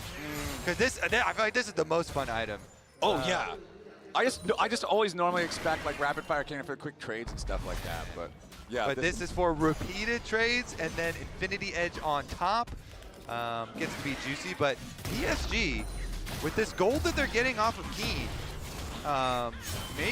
maybe they will be able to craft their team fight here with all of their AoE. Okay. Duro just blocking anybody on PSG from stepping forward. Whip Herald down to 3,000. Karsa wants a piece? Nope, there is no piece to be had. The whole cake goes over to Gen G. And now they are ready to use that whenever they possibly need to. Duro steps forward. He's going to get bursted down before we can defend anything. Now Canyon's going into the back, but he's already been exhausted. There's not a lot of damage there. Betty back over the wall, but Woody is already dead. Chovy takes the kill. It's a 1-for-1. Ruler off to the side, separated from the rest of his team for now. Maple still here on the front line. Swain ulti still going. Still ticking. He's in the middle of everybody. He continues walking forward. Canyon and Keen and Chovy all got to scatter. PSG, they end up having the momentum at the end of the fight. Yeah, I mean, they burst down Duro immediately. He's not able to go Unbreakable to survive. PSG, going 1-for-1 at the moment, and then a little, couldn't decide whether to continue or not. Chovy flashes there, so no Galio flash, and PSG are going to use, well, Maple's actually going top right now. Maple has no teleport, so they're going to sacrifice this, I would think. Well, Maple's top. Duro base checking another brush. This time, though, there's not enough firepower to just blast him down, so throws up the Unbreakable. Feels fine about it. Want to get the Herald charge onto the mid lane tier 1 here. Charge alone shouldn't be enough to kill it. Herald getting distracted by minions, though. Gives PSG an opportunity to try to DPS it, but now with the minions gone, there's your charge. Takes it down to almost nothing, and then the minions can finish it off. Gen G taking out the tier 1 turret. And then they're going to take this second Drake of Aim for themselves. Well, third Drake overall, second for Gen G right now. So Chovy's trying to go answer the wave right now, but PSG are sending some extra resources here. It looks like not going to be able to intercept, even though Woody and Karsa rotate over to see what they can get. It's just going to be the Gromp in payment. All right. Gromp gaming, it can sometimes feel good, but it depends on what you have to trade for it. And feels like Gen G got the Yeah. If we do look into the future, though, if they can find more ways to put money onto Betty, and then Betty can find ways to play like around the Braum or Sivir, which is definitely an annoying champion to play around, but if they can figure that out, then they do have a lot of AoE that can play off into the short range Gen G comp. Maple himself, one of those pieces, of course. You would expect multiple masks. I feel like Maple is the big element here for PSG. If they win a team fight, it's going to be because Maple was able to position himself in the middle of everybody, make it impossible for Gen G to stay within range. He creates such a massive zone of threat when he's in that ultimate form, and Gen G just don't want to risk yeeting themselves into it. Yeah. Yeah, he's going to be one of the big ones to try and create some space. I mean, Sivir, they just need more money on Sivir. If they had more money on Sivir, it'd be so much more playable because they do need that damage as well. Slows and stuff are nice, but you really do need that attack damage threat as well. I mean, like, he's trying to catch up. They'll try and funnel as much as they can.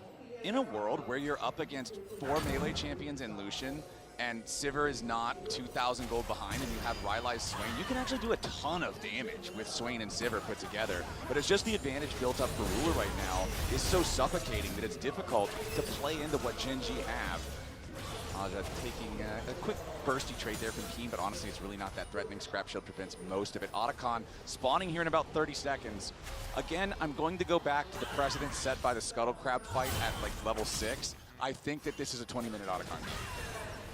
I like the action in our future then. Otacon is definitely a very fun objective. Okay, we got our second item for Betty here. Navori as well matched. Farm, farm, farm, farm away, and hope for the dream team fight that they can try and pull off. Karsa as well here. Shred some armor.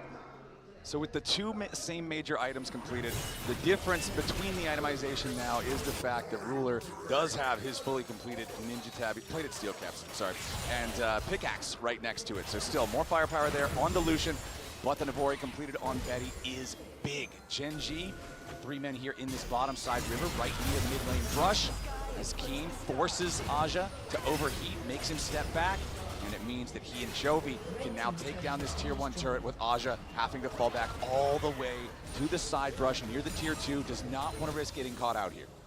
Yeah, Gen G pushing them off, and your 20-minute Otacon that you're looking for, Flowers. Let's go. The preemptive steps have been taken care of. I called it. All right, TP's coming back in from Keen. He just needs to go back, heal up, purchase real quick. Gen G, they've got the objective down to about 2/3, and PSG is on the approach. Charging up the Galio taunt. Maple now in the middle of everybody, but he's going to get focused here. Has to back off a little bit. Otacon down to half, but that's nowhere near close enough to try to burst it down. PSG now. Swain ult is down. Yep.